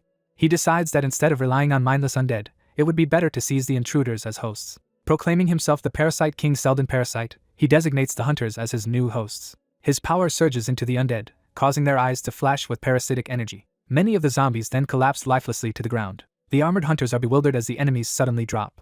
They notice severed parasite tendrils writhing on the floor around their feet. Disturbed, they question why so many insect-like parasites are appearing. The fire captain flies over the battlefield and sees parasites and bodies scattered everywhere. One hunter chokes as parasites force their way into his body through his mouth and nose. The captain rushes toward them, demanding to know what is going on. The fire woman slams one armored warrior into a wall with a blazing kick. Enraged and wreathed in flames, she charges the parasite's host, demanding what he is doing. She notices something alarming within the swirling fire behind her. The parasite's controller realizes parasites were inside the armored men. She vows to incinerate every parasite. While descending with flames, she says A-rank warriors should withstand this much fire. She rockets upward, carrying the two infected warriors into the sky. The parasites inside one man burn painfully as he screams. High in the air, the two freed warriors cry from the heat and call out to their captain. She lands them safely on a tall rock pillar away from danger. Below, freed prisoners are told they had been controlled by parasites like the zombies. She explains she located the caster while evacuating them. She spots the Parasite King sitting above the crowd and curses him. Leaving the warriors behind, she flies alone toward the caster. The blonde Parasite King sees her incoming and flinches. As she approaches, he thinks she is a bad matchup for him. Transforming into a monstrous serpent, the Parasite King declares himself king of parasites and plans to claim her body. She unleashes a massive flame technique called Inferno Night over the city. Explosions of fire devastate the surroundings. She hovers over the smoking crater left by her attack. From underground, ice spikes erupt and spread through the ground. The enormous parasite serpent declares that raw power alone is meaningless as he rises toward her. She dives with a blazing prisma sword aimed at the monster's head. She slashes through the serpent's body with twin flaming blades. Mortally wounded, the Parasite King refuses to accept death. Watching him fade, she notes he is weaker than Gulag and wonders why. A gigantic hourglass appears, signaling a shift in time or space. The scene shifts to a starry realm where two figures sit by the hourglass. A red-haired woman asks the man drinking tea if their actions have forced Pawn to retreat. He asks how she will face Rook's penalty for freeing the captives, then says she is in no position to question. She acknowledges this, calling herself a war slave. Thinking of Izan, she admits envy that he escaped first. She apologizes for failing to protect Izan. The man asks if her words mean she wants to die. She denies it, saying her brother, the 12th king of Ares, will come for her. She explains she speaks so casually because her heart died with Izan. She adds that from what she sees, the others here have been abandoned too. Irritated, the man begins to tell her to shut up. He swings his arm, preparing a violent response to her words. A giant ethereal fist crashes down beside his chair, crushing her.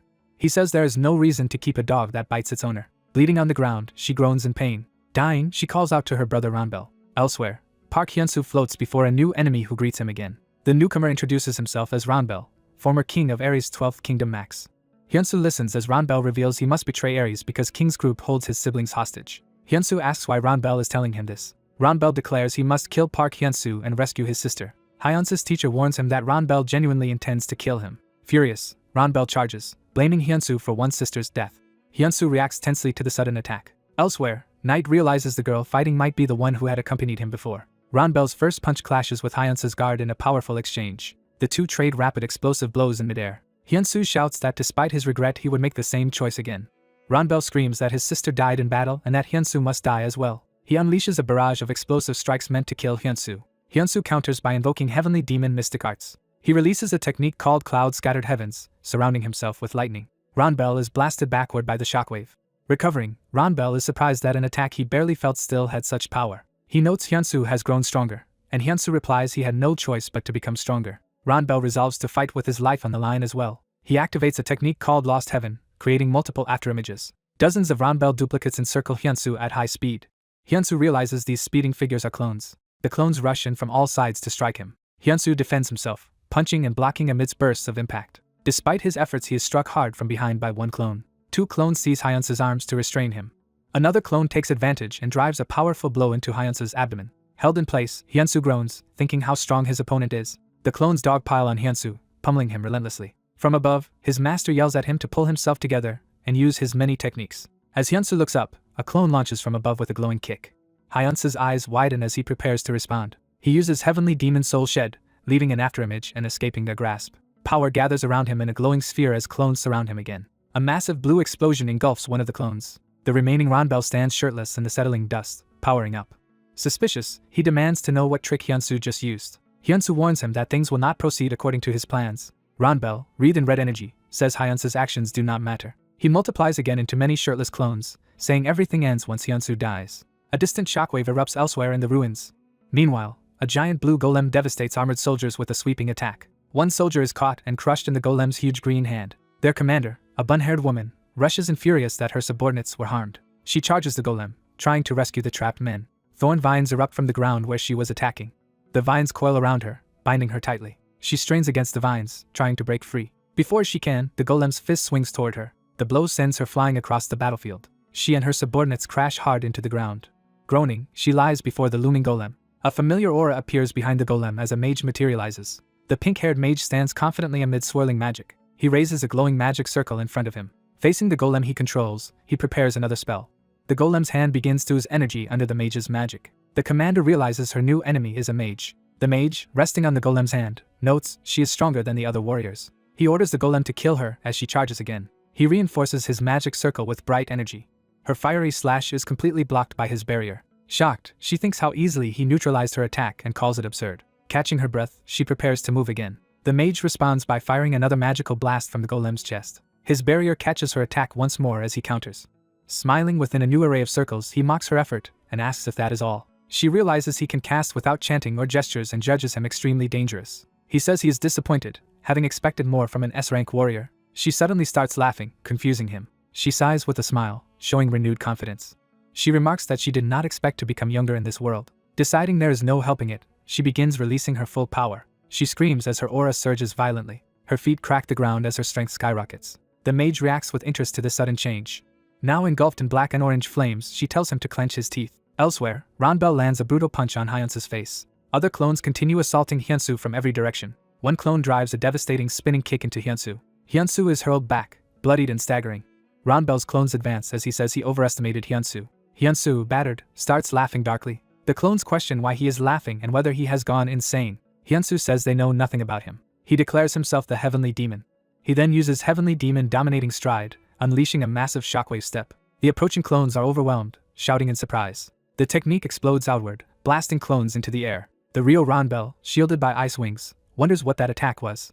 Hyunsu activates conceptualization, mind destruction, summoning a terrifying psychic eye over his foe. Disoriented, the real Ranbel spots Hyunsu's position. Hyunsu dives with a finishing technique called Exploding Heavens aimed at Ranbel. The impact triggers a colossal eruption of energy. Back with the commander, she lies battered among rocks, doubting whether she can match the mage even in this powered state. The mage concedes she is not completely hopeless. He notes she protected her subordinates throughout their fight and gives her credit for that. She angrily rejects his praise, cursing and trying to stand. The mage notices something and apologetically says he must leave. A distant light streaks upward as she senses he is departing and reacts in surprise. A tall blue energy pillar, a portal, finishes forming over the ruins. The mage realizes the portal has completed and is shocked. A huge explosion erupts at another location in the mountains. Someone coughs up blood from the impact. Facing Hyunsu again, Ranbel admits Hyunsu is truly strong. Raising his hand, Ranbel says that if anyone can accomplish what needs to be done, it might be Hyunsu. The shirtless warrior clutches his chest and violently tears out his own life vessel. Hyunsu shouts in shock, demanding to know what the man is doing. The man explains he planned to defeat Hyunsu then kill King, but now his last sister has died. He says he is glad Hyunsu is stronger, and raises his bloody life vessel. He hands the large, blood-stained life vessel to a stunned Hyunsu, telling him what it is. While beginning to burn away, he orders Hyunsu to make sure King is killed. The white-haired master explains the man became his enemy's slave to protect his siblings, while Hyunsu silently holds the vessel. Hyunsu internally marvels that his foe entrusted this life vessel to someone he had been fighting. Someone shouts Hyunsu's name, snapping him from his thoughts. Hallie wakes up, cheerfully asking Hyunsu to give him the life vessel. Hyunsu passes it over and Hallie, saying he is hungry after a long sleep, takes it. Hallie recklessly eats the life vessel despite Hyunsu's protest. Power surges from Hyunsu's ring as blue flames flare around him. System messages show Hallie the ego ring has leveled up, massively boosting Hyunsu's stats and granting him the attraction ability after absorbing Ranbel's life vessel. Hallie, now armored in black patterns, excitedly notes Hyunsu's huge power-up. Seeing a distant pillar of light vanish, Hyunsu says that side of the battle seems finished. He remarks that only one enemy remains. Hyunsu charges forward, confirming with Hallie that they are ready for the final fight. Hyunsu rockets through the sky, leaving a curved trail of energy. His energy blast descends into a circle between two towering beams of light. A pink-haired man in purple descends, aura swirling as he lands. The newcomer laments that the battle seems over already, and that he had hoped Park Hyunsu would come. He muses that Hyunsu went to the last portal instead, which is how the stage was designed. Since he cannot enter until that fight ends, he decides to wait and observe how much of the singularity's power Hyunsu can unleash. Hyunsu stands before a huge swirling pink barrier. Touching it, he realizes it is a barrier yet finds he can pass through it. He steps into a damp, lush forest on the other side. His master joins him, saying the forest feels strangely familiar. The master predicts a lake will appear if they head in a certain direction. Hyunsu parts the bushes as they advance. They emerge at a large lake, just as foretold. Seeing the scene, the master angrily demands to know who created this imitation. He roars in fury, asking who dared to replicate his hometown. The wind and water begin reacting ominously to his rage. The lake churns into a gigantic whirlpool. A massive spear emerges from the vortex, planted upright. A figure rises from the water, then walks across it toward the shore. The master stares in shock as the armored spear-bearer approaches. The dark, cracked warrior with glowing eyes stands revealed, gripping his spear. The master recognizes him as Coil, while Hyunsu asks if he knows this man. The master says Coil was his dearest captain of the evil tiger squad, astonishing Hyunsu. He explains Coil was the cult's second strongest, who sacrificed himself to save his master at this very place. The master now understands why Coil had appeared in his dreams. Outraged that someone revived such a righteous man as this twisted corpse, he swears vengeance. Clenching his glowing fist, he vows not to forgive King. He yells to Hyunsu, ordering his disciple to protect Coil's honor. Hyunsu answers resolutely and charges at Coil. Coil stands on rock above the water as Hyunsu leaps into attack.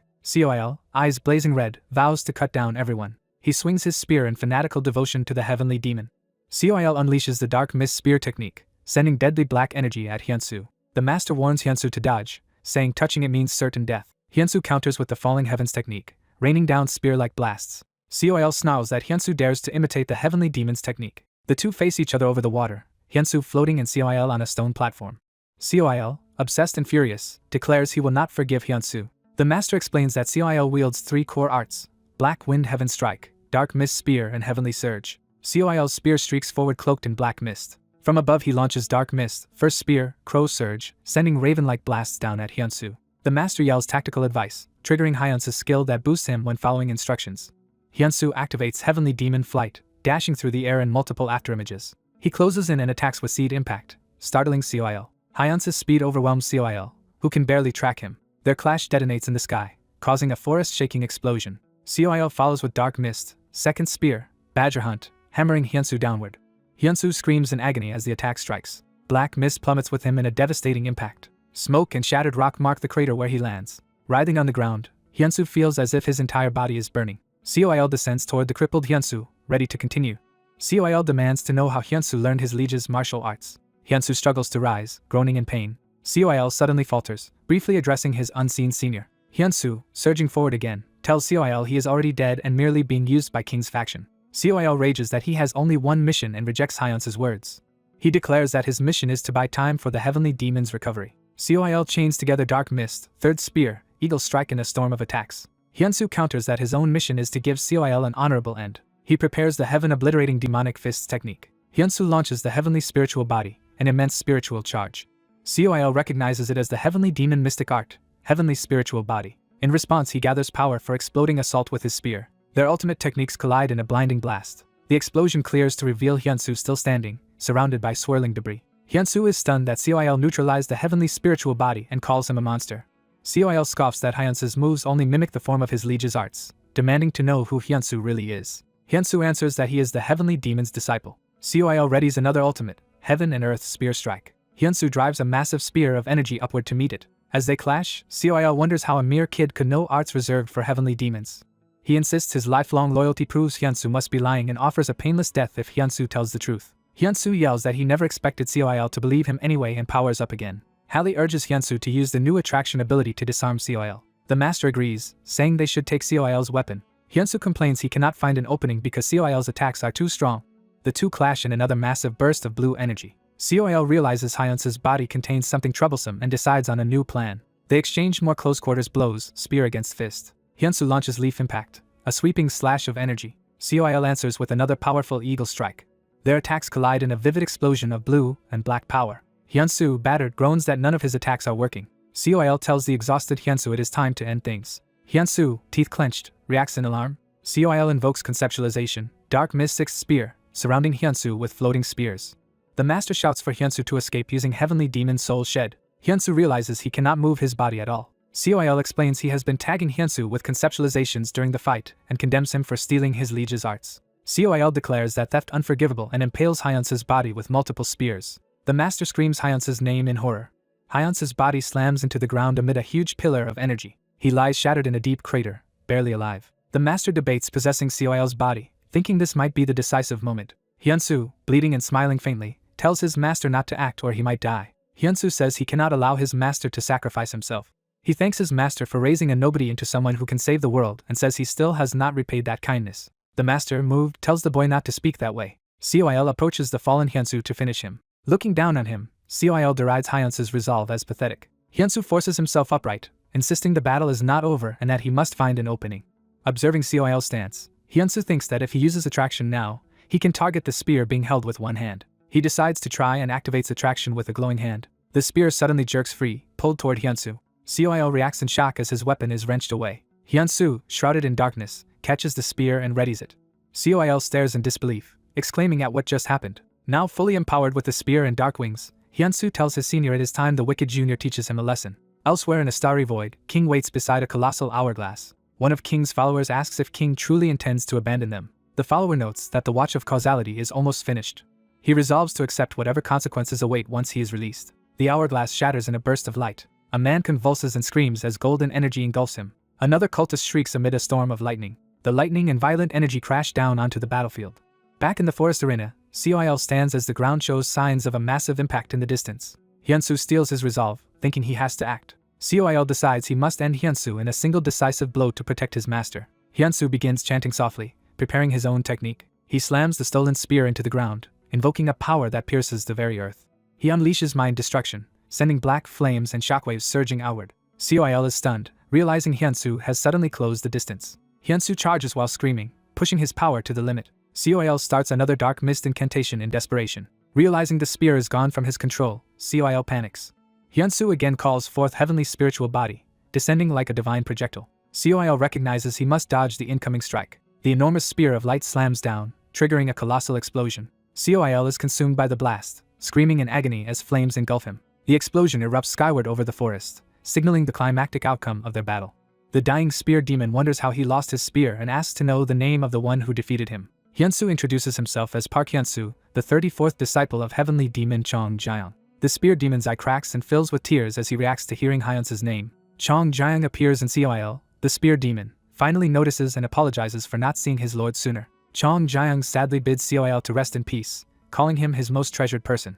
Seoil, disintegrating, thanks his lord as he sheds a final tear. Hyunsu collapses from the battle, thinking he has protected his master and his senior's honor. Hyunsu's body crashes violently into the ground, creating a huge impact. Hyunsu lies battered in the crater as dust and debris swirl around him. Severely injured, Hyunsu gasps in pain while buried in the shattered earth. A massive pillar of blue light and lightning shoots into the sky, signaling the portal's clearance. A woman observes the beam and states that the final portal has been conquered. A female ally, recovering on the ground, anxiously asks if everything is finally over. Chong Jiang, horrified, screams Hyunsu's name. Chong Jiang rushes to Hyunsu's crater and kneels beside his grievously wounded disciple. Chong Jiang places a glowing hand on Hyunsu's chest to check his condition. He realizes Hyunsu's internal organs are destroyed and burned, despairing that he cannot heal him. As he examines Hyunsu, Chong Jiang suddenly senses something unexpected. A powerful blue aura bursts from Hyunsu's body as Chong Jiang channels energy into him. The resulting energy storm whips across the battlefield, obscuring the crater.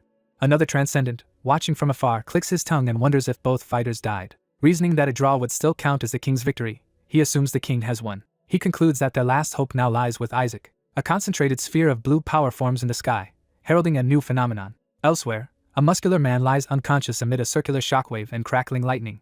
The man stirs, pressing his hand to the ground as the energy field flickers. Groaning, he forces himself onto his hands and knees within the electric storm. He smiles darkly, satisfied that he managed to withstand the ordeal. Boasting to himself, he calls his own resilience incredible. Declaring that everything ends here, he suddenly notices something that surprises him. A uniformed man with a cap appears from the swirling energy, shocking the survivor. The newcomer calmly says he has spent years observing King and found it entertaining. The survivor demands to know the stranger's true identity. The stranger replies that his interest waned after Eris, implying events have grown dull. He now thinks he overestimated King and ignores the survivor's repeated question. Revealing more, he describes himself as an author or director, regarded as a god in some universes and a demon in others, who has been treating this world as his stage but has grown bored. He explains he is now reorganizing his cast of characters. Calling the survivor an irrelevant side character, he approaches to remove him. The survivor panics, realizing he never noticed the man closing in. The self-proclaimed author coldly announces he will delete the survivor. Watching the sky of spiraling light, he criticizes King for not performing better. He notes that even if he dislikes King's performance, he cannot simply replace the story's main character now. He decides he will personally resolve matters, feeling a bit sorry for Park Hyun-soo. Meanwhile, Hyun-soo awakens in a misty, ethereal space, wondering if he has died. A bright golden light flares before him. From the light, Hyun-soo's parents appear and gently call his name. Overjoyed and tearful, Hyun-soo recognizes them as his mom and dad. He embraces his parents tightly, telling them how much he missed them. His father caresses his face, acknowledging all the hardship Hyun-soo has endured. His parents warmly tell him they love him. As they start to leave, Hyun-soo panics and begs them not to go. They say he still has much to do in the world and express how proud they are of him. Crying, Hyun-soo questions why they must leave again. A mysterious voice comments that Hyun-soo's luck matches his talent. The voice informs him that he has just met the required experience, and will now evolve. A blinding burst of blue light erupts as the evolution begins. In the real world, Hyun-soo's body floats as energy spirals around him, startling Chong Jae-young. Chong Jae-young, alarmed, wonders what is happening to his dying disciple's body. Hyun-soo's eyes snap open, glowing bright blue, showing his transformation. Chong Jae-young shouts in shock, asking if Hyun-soo has regained consciousness. System messages announce that Hyun-soo's unique ability listening to instructions and his heavenly demon body have leveled up and are satisfied with his transformation. Chong Jae-young, sweating, asks if Hyun-soo is activating some strange technique again. Hyun-soo exhales and steadies himself, newly energized. Chong Jae-young complains that Hyun-soo seems to enjoy tormenting his master, while Hyun-soo jokes that he nearly died. When asked how he feels, Hyun-soo cheerfully replies that he feels great.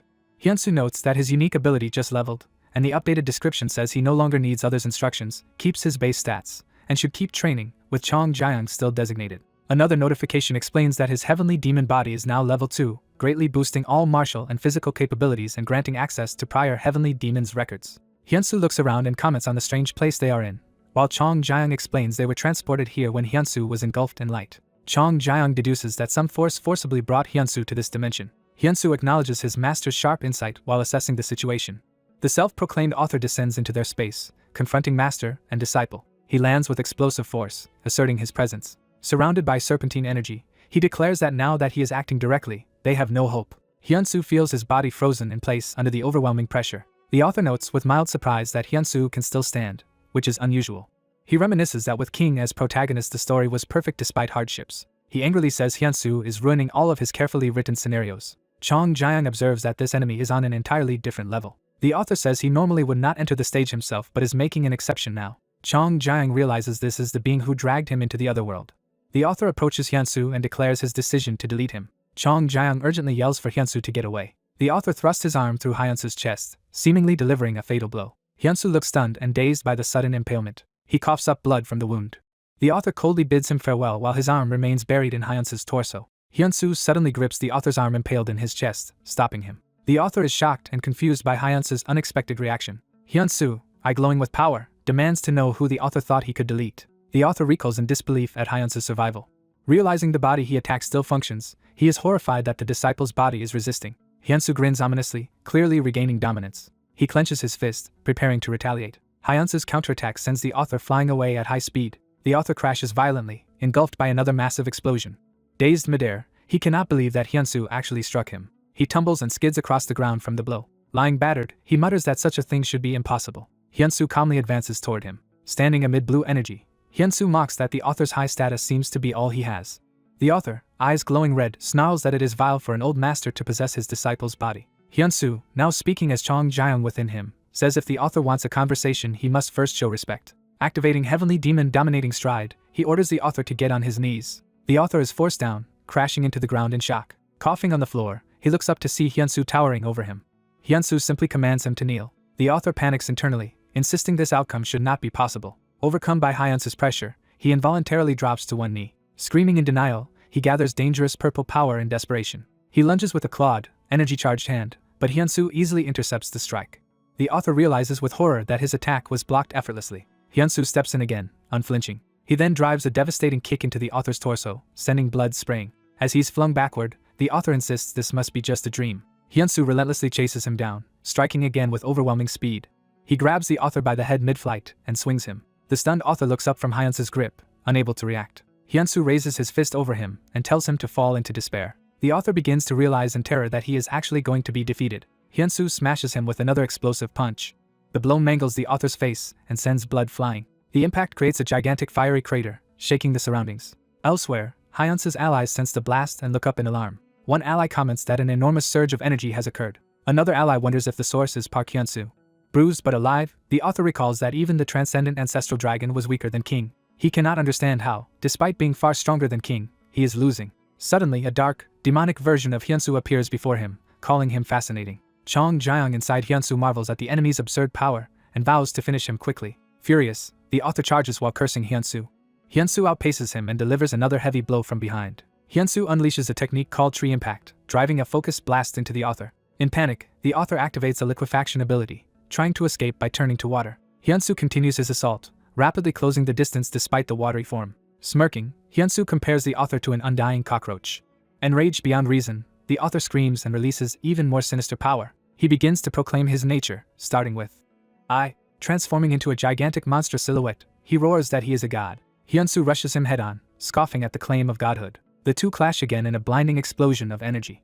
The terrified author struggles in Hyunsu's grip, realizing how overwhelming his opponent's strength is. Chong Jiang through Hyunsu says he is glad to eliminate this threat before it can hinder his disciple. The author desperately proposes making a deal, thinking only of escaping. He begs for mercy, promising to leave Earth alone and even claiming to know a way for Hyunsu to return home. Trembling, he asks if Hyunsu will accept the trade.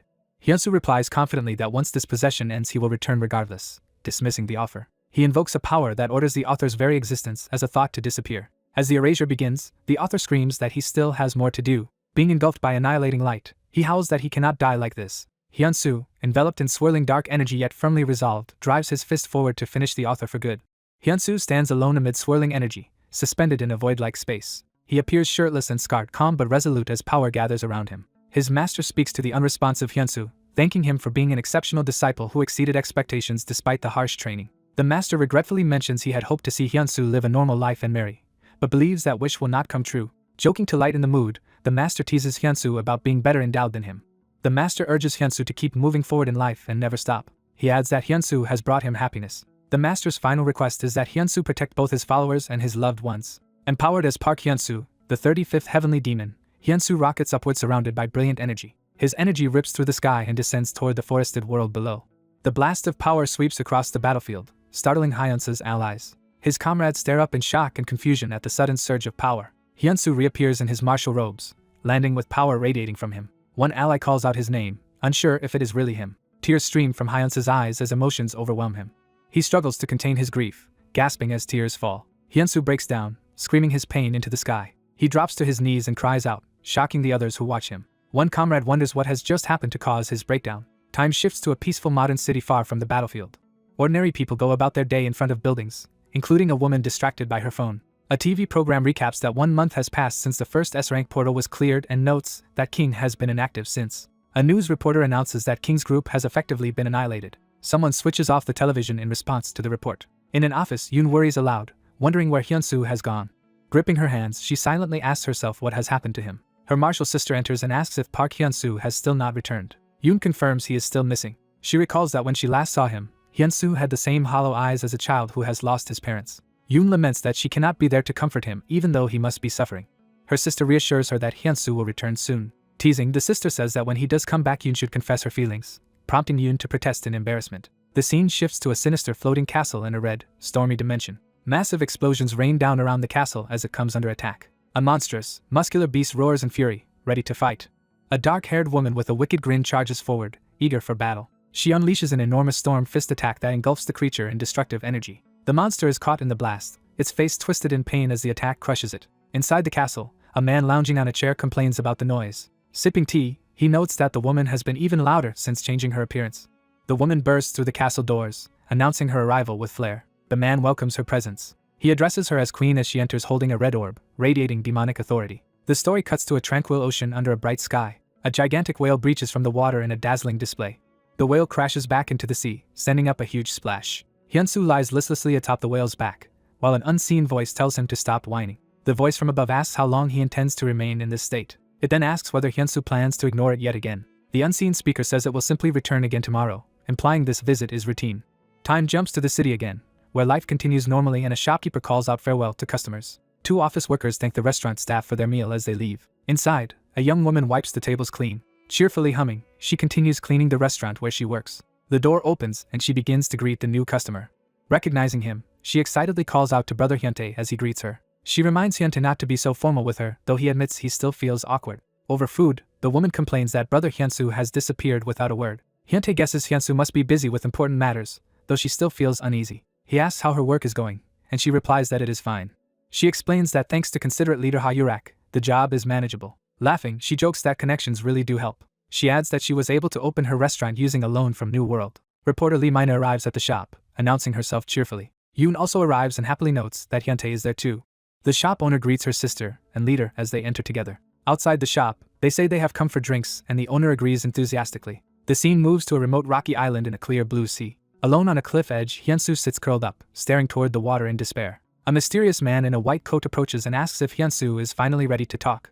Hyunsu coldly tells him to stop bothering him and go away. The man introduces himself as Kayvon, revealing he is the third singularity mayor mentioned. Hyunsu repeats that he is not interested and tells Kayvon again to leave. Kayvon grumbles that if he had known Hyunsu would sulk like this he might have abandoned him to Isaac instead. Kayvon insists that King is still alive and warns that the Annihilation Dragon will return. Hyunsu shifts, listening but not yet responding. He suddenly unleashes an immense burst of energy upward from the island. Kayvon braces himself, straining against the onslaught of Hyunsu's power. He shouts that Hyunsu's apathy makes his undercover work inside King's gang pointless. Hyunsu threatens that if Kayvon keeps pestering him, he will truly kill him. Kayvon concedes Hyunsu's power is impressive but says he is still weak compared to his master. Hyunsu smashes the ground in anger, sending shockwaves around Kayvon. He charges at Kayvon with murderous intent. Eyes blazing, Hyunsu demands that Kayvon repeat the slight against his master. Kayvon mockingly asks if Hyunsu is upset about being called weak. Hyunsu hurtles forward in a fast attack, shouting for Kayvon to stop joking. Kayvon defends himself with complex magical circles, surprised by Hyunsu's overwhelming energy. Even while straining, Kayvon believes he can still neutralize Hyunsu's attack with his magic barrier. After the clash, Kayvon hovers unharmed within swirling clouds of absorbed energy as Hyunsu watches. Hyunsu realizes Kayvon has absorbed his cloud-scattered heavens technique. Internally, Kayvon admits Hyunsu is strong and that he must pretend the attack was trivial. Kayvon then offers Hyunsu something valuable. He says he can take Hyunsu to wherever his master currently is, shocking him. Kayvon begins explaining his own origins, born with mysterious powers and trained by the great sorcerer Carlyle. He demonstrates that for him, dimensional travel and magic gates are trivial feats. Kayvon reveals that Mare sacrificed his own life force searching the space-time continuum for them. He tells Hyunsu that he himself is a singularity created at the cost of Mare's life to ensure humanity's survival. Hyunsu listens in stunned silence. Kayvon insists that Mare's sacrifice is independent of Hyunsu's wishes, which frustrates him. Hyunsu finally asks if Kayvon will truly take him to his master. Kayvon agrees enthusiastically but says cosmic order prevents them from opening a direct gate, and that they have other tasks first. He promises Hyunsu that once they defeat King, he will escort him to his master. Hyunsu warns Kayvon to keep that promise. He then asks what he must do first, and Kayvon answers that he has to train. Kayvon declares Hyunsu must grow stronger by battling powerful beings across the universe so he can face his master without shame. Kayvon activates a gigantic magic array in the sky to begin their interdimensional journey. The spell engulfs them in light as they are transported away. Night falls over a futuristic city, setting the stage for new events on Earth. Hyuntae walks through the city after work, exhausted from his increasing workload. He complains that his responsibilities keep piling up. He considers stopping by Yoon's place to see her. A mysterious, ominous voice suddenly calls his full name, startling him. A blazing, humanoid figure of living fire appears before Hyuntae, announcing that it is the one addressing him. Terrified, Hyuntae recoils, demanding to know who the fiery being is. The being explains it was the one who sustained Hyuntae's life when he was comatose in the hospital. Hyuntae admits he always subconsciously felt its presence. Grateful, he says he survived because of this entity, and wanted to repay the favor someday. The fiery being says repayment is simple. Hyuntae must now play his assigned role. Hyuntae nervously asks what that role is. The entity reveals that Hyuntae now wields the same power once belonging to Newman of Eris and Robin of Earth. It tells Hyuntae that he is the current possessor of that power. The flame being commands Hyuntae to fight for the world using that inherited power. A massive explosion of light erupts between tall buildings as their power flares. Back in the red dimension, the dark castle looms again in the turbulent sky. Inside, a voice notes that the red soul stone has arrived at their location. Queen and the white-haired man discuss their collection of colored stones, concluding they now only lack the black one. The man ponders this information thoughtfully. Asked about portals, he says he currently cannot create new ones. However, he adds that several portals he prepared in advance still remain active. He casually mentions that the man in the cap who used to visit them has already died. Queen reacts in surprise to this revelation. She asks if a singularity killed him and whether the singularity is really that powerful. King replies that it was not a singularity but a foolish nobody, who is now gone anyway. He then explains that in 2 months a cosmic grand cross centered on Earth will occur, the ideal time to awaken the Annihilation Dragon. Queen remarks that they originally planned to slowly exterminate humanity, but events have deviated from their expectations. She agrees to adjust and volunteers to go retrieve the Black Stone. King tells her there is no need, implying another plan is in place. He says that when the appointed day arrives she will understand, beginning to give her instructions. He simply tells her to enjoy herself and play around until then. Elsewhere on Earth, a large facility is bombarded and begins exploding, sending smoke and debris skyward. Civilians scream and flee from the destruction in a panic. Amid the chaos, one man yells desperately while trying to help others escape. Suddenly blood splashes across the sky and buildings, signaling brutal slaughter. A sinister armored figure, soaked in blood and holding a blade, appears as the likely source of the massacre. The bloodthirsty figure's sword demands more blood, and he orders his followers to provide it quickly. He leaps high into the air, power swirling around him as he prepares another strike. He cleaves through a massive winged monster with a single devastating slash. The Dark Warrior continues carving apart the creature with rapid, merciless attacks. Onlookers watching the battle realize how overwhelmingly strong this mysterious attacker is. The enormous monster crashes violently to the ground, its impact shaking the surroundings as the battle rages on. A hulking monster enraged at a human charges through buildings with flying creatures around it. A silhouetted fighter in the sky calmly tells the noisy monster to shut up. The monster unleashes an attack called Demonic Human Scratch toward the fighter. The monster is slashed by swirling, blood-like energy that carves through its body. Red lightning surges over the monster's arm as it prepares another strike.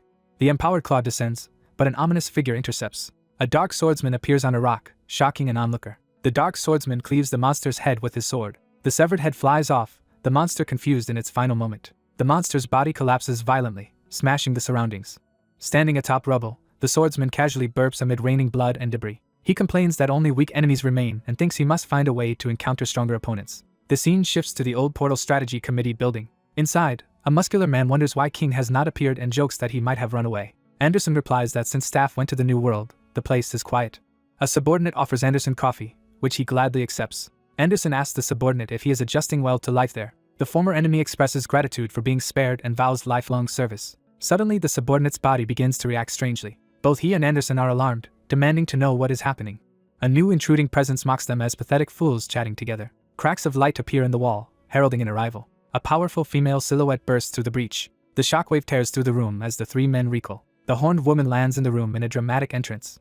She angrily demands to know who claimed she had run away. The subordinate stammers in fear as he recognizes who she is. Anderson identifies her in terror as Queen. One of the men drops to his knees. Queen towers over the kneeling subordinate as he begs her for mercy.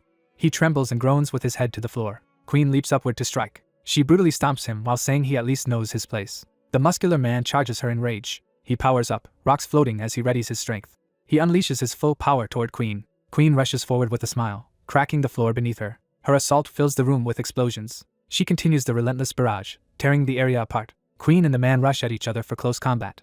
The man forms an energy sphere to counterattack. Queen counters with an enormous tail-like strike. She grabs onto the massive attack with a crazed grin. Straining, she continues to control the attack. The force swirls upward in a huge vortex around her. She slams the energy down, smashing the man into the floor. The man lies injured in the debris, groaning. Queen tells him not to bother getting back up. She kicks him high into the air with overwhelming strength. As he crashes back down, she remarks that S-ranks make durable punching bags. She continues to pound him mercilessly across the room. The impacts send debris everywhere. His body is flung and blasted again amid rubble. Later, Queen calmly walks through a ruined chamber filled with destroyed equipment. Anderson rushes to the collapsed Armand, calling his name as Armand groans.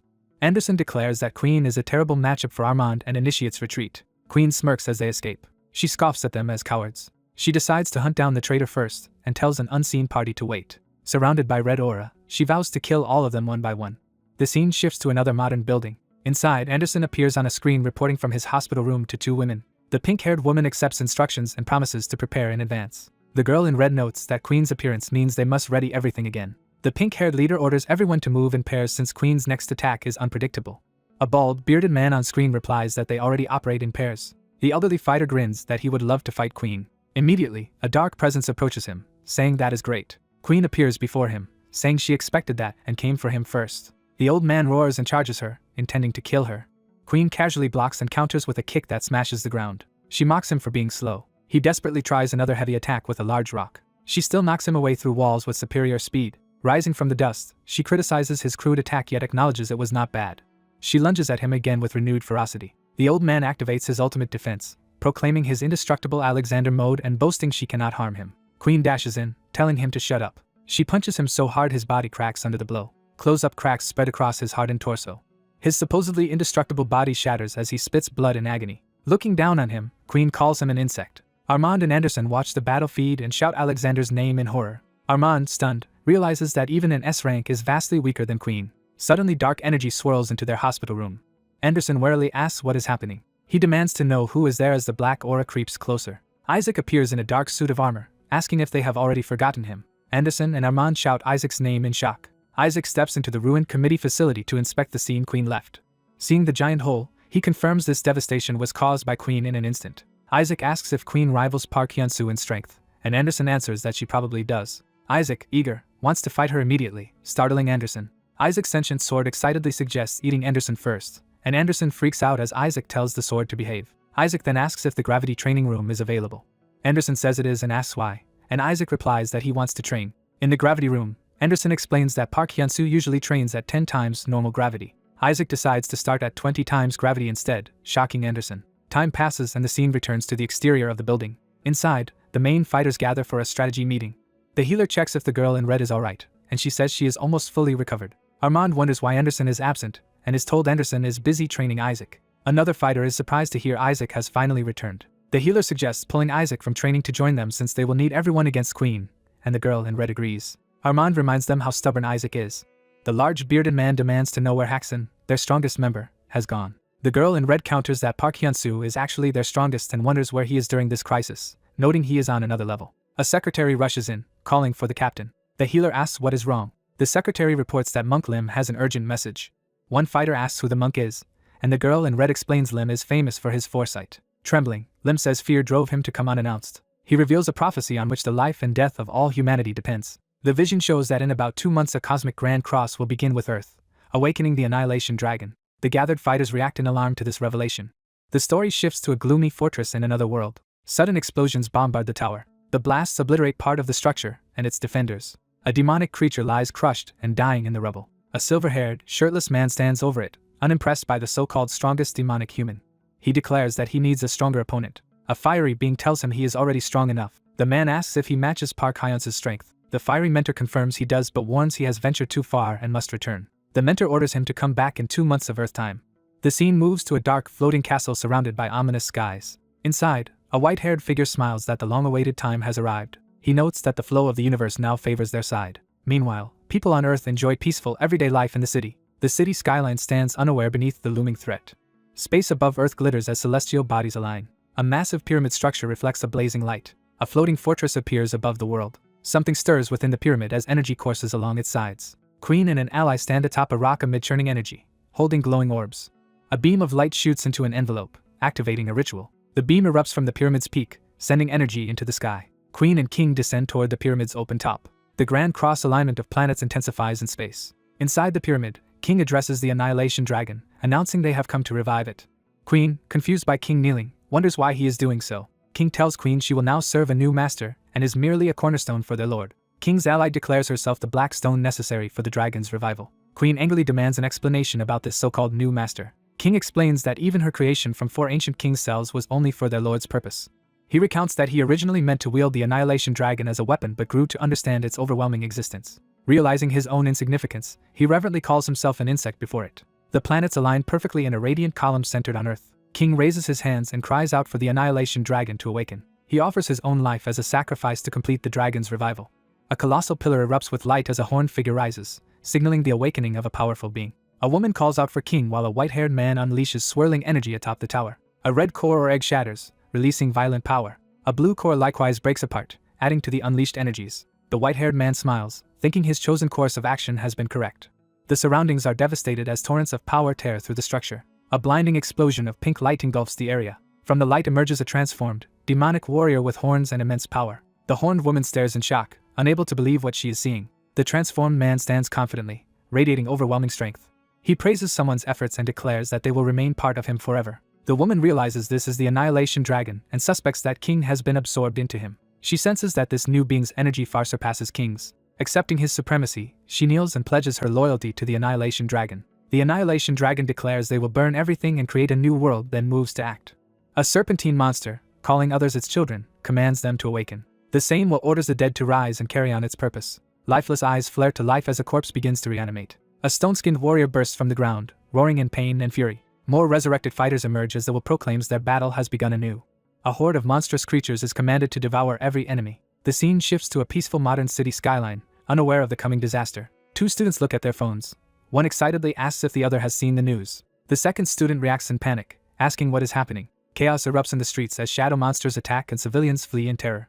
Emergency broadcasts announce that this is a real catastrophe, not a drill, as flying monsters bombard the city. Authorities order all awakened fighters of the New World to be alerted. In a control room, staff command every awakened individual to gather at headquarters. Awakened warriors already fighting in the streets are told to reach headquarters as fast as possible. A gigantic dragon-like beast towers over the city with a figure standing proudly on its head. A muscular awakened fighter sees the beast and rejoices, believing King has returned to aid them. A fanatical woman leads undead followers, urging them to praise Satan, the awakened annihilation dragon. Another monster leader drives flaming beasts forward, insisting everything be done according to Satan's will. A demonic fighter recognizes Knight's return and demands to know how he came back to life. Two awakened humans rush in, disgusted by Knight's resurrection and vowing to kill him again.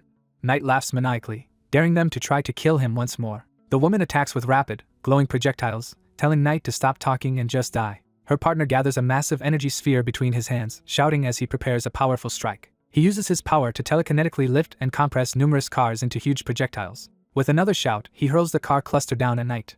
The cars slam into the ground in a massive impact where Knight stands. The woman watches in awe, realizing that Armin's strength has increased significantly. Debris settles around the pile of wrecked cars, suggesting the attack landed. The impact detonates in a huge explosion that sends vehicles flying. As the smoke clears, Knight emerges from the rubble unharmed, mocking their futile efforts. Knight blitzes Armand, claiming the fight is already decided as he lunges in. Knight drives Armand through the pavement with a devastating, beam-like attack. Armand spits blood, grievously wounded. His partner screams Armand's name in horror. Knight immediately turns on the woman, leaping at her as she stumbles back. He raises his clawed hand over her, saying it is now her turn to die. Before he can strike, a young man named Hyuntae appears, locking onto Knight as his target with glowing orbs of power. Knight is shocked to recognize Newman, realizing this newcomer is someone he knew. Hyuntae traps Knight and the woman inside a transparent temporal sphere. He activates an ability called Time Reverse to rewind events within the sphere.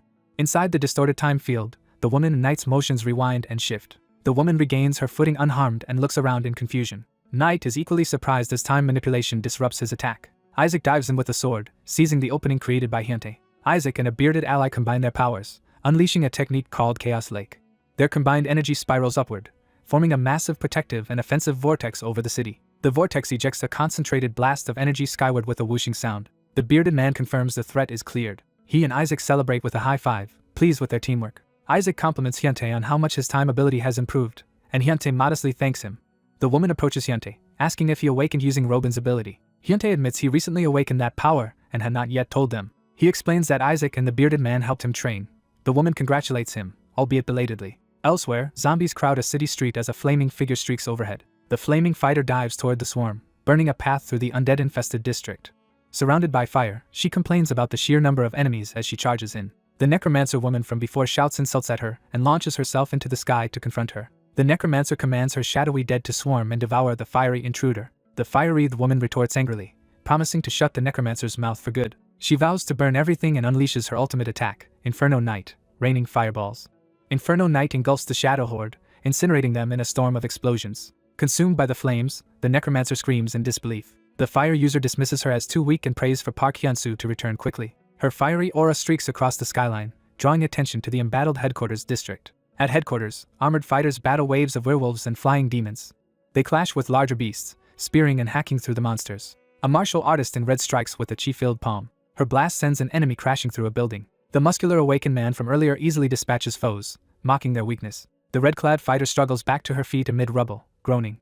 Furious, she launches herself at the muscular man, shouting an insult. He coldly tells her to die and prepares another lethal strike. A towering energy column slams down on her, pinning her to the ground under its weight. Crushed and bleeding, she coughs blood from the devastating blow. The man menaces her, promising to beat her until she is unrecognizable.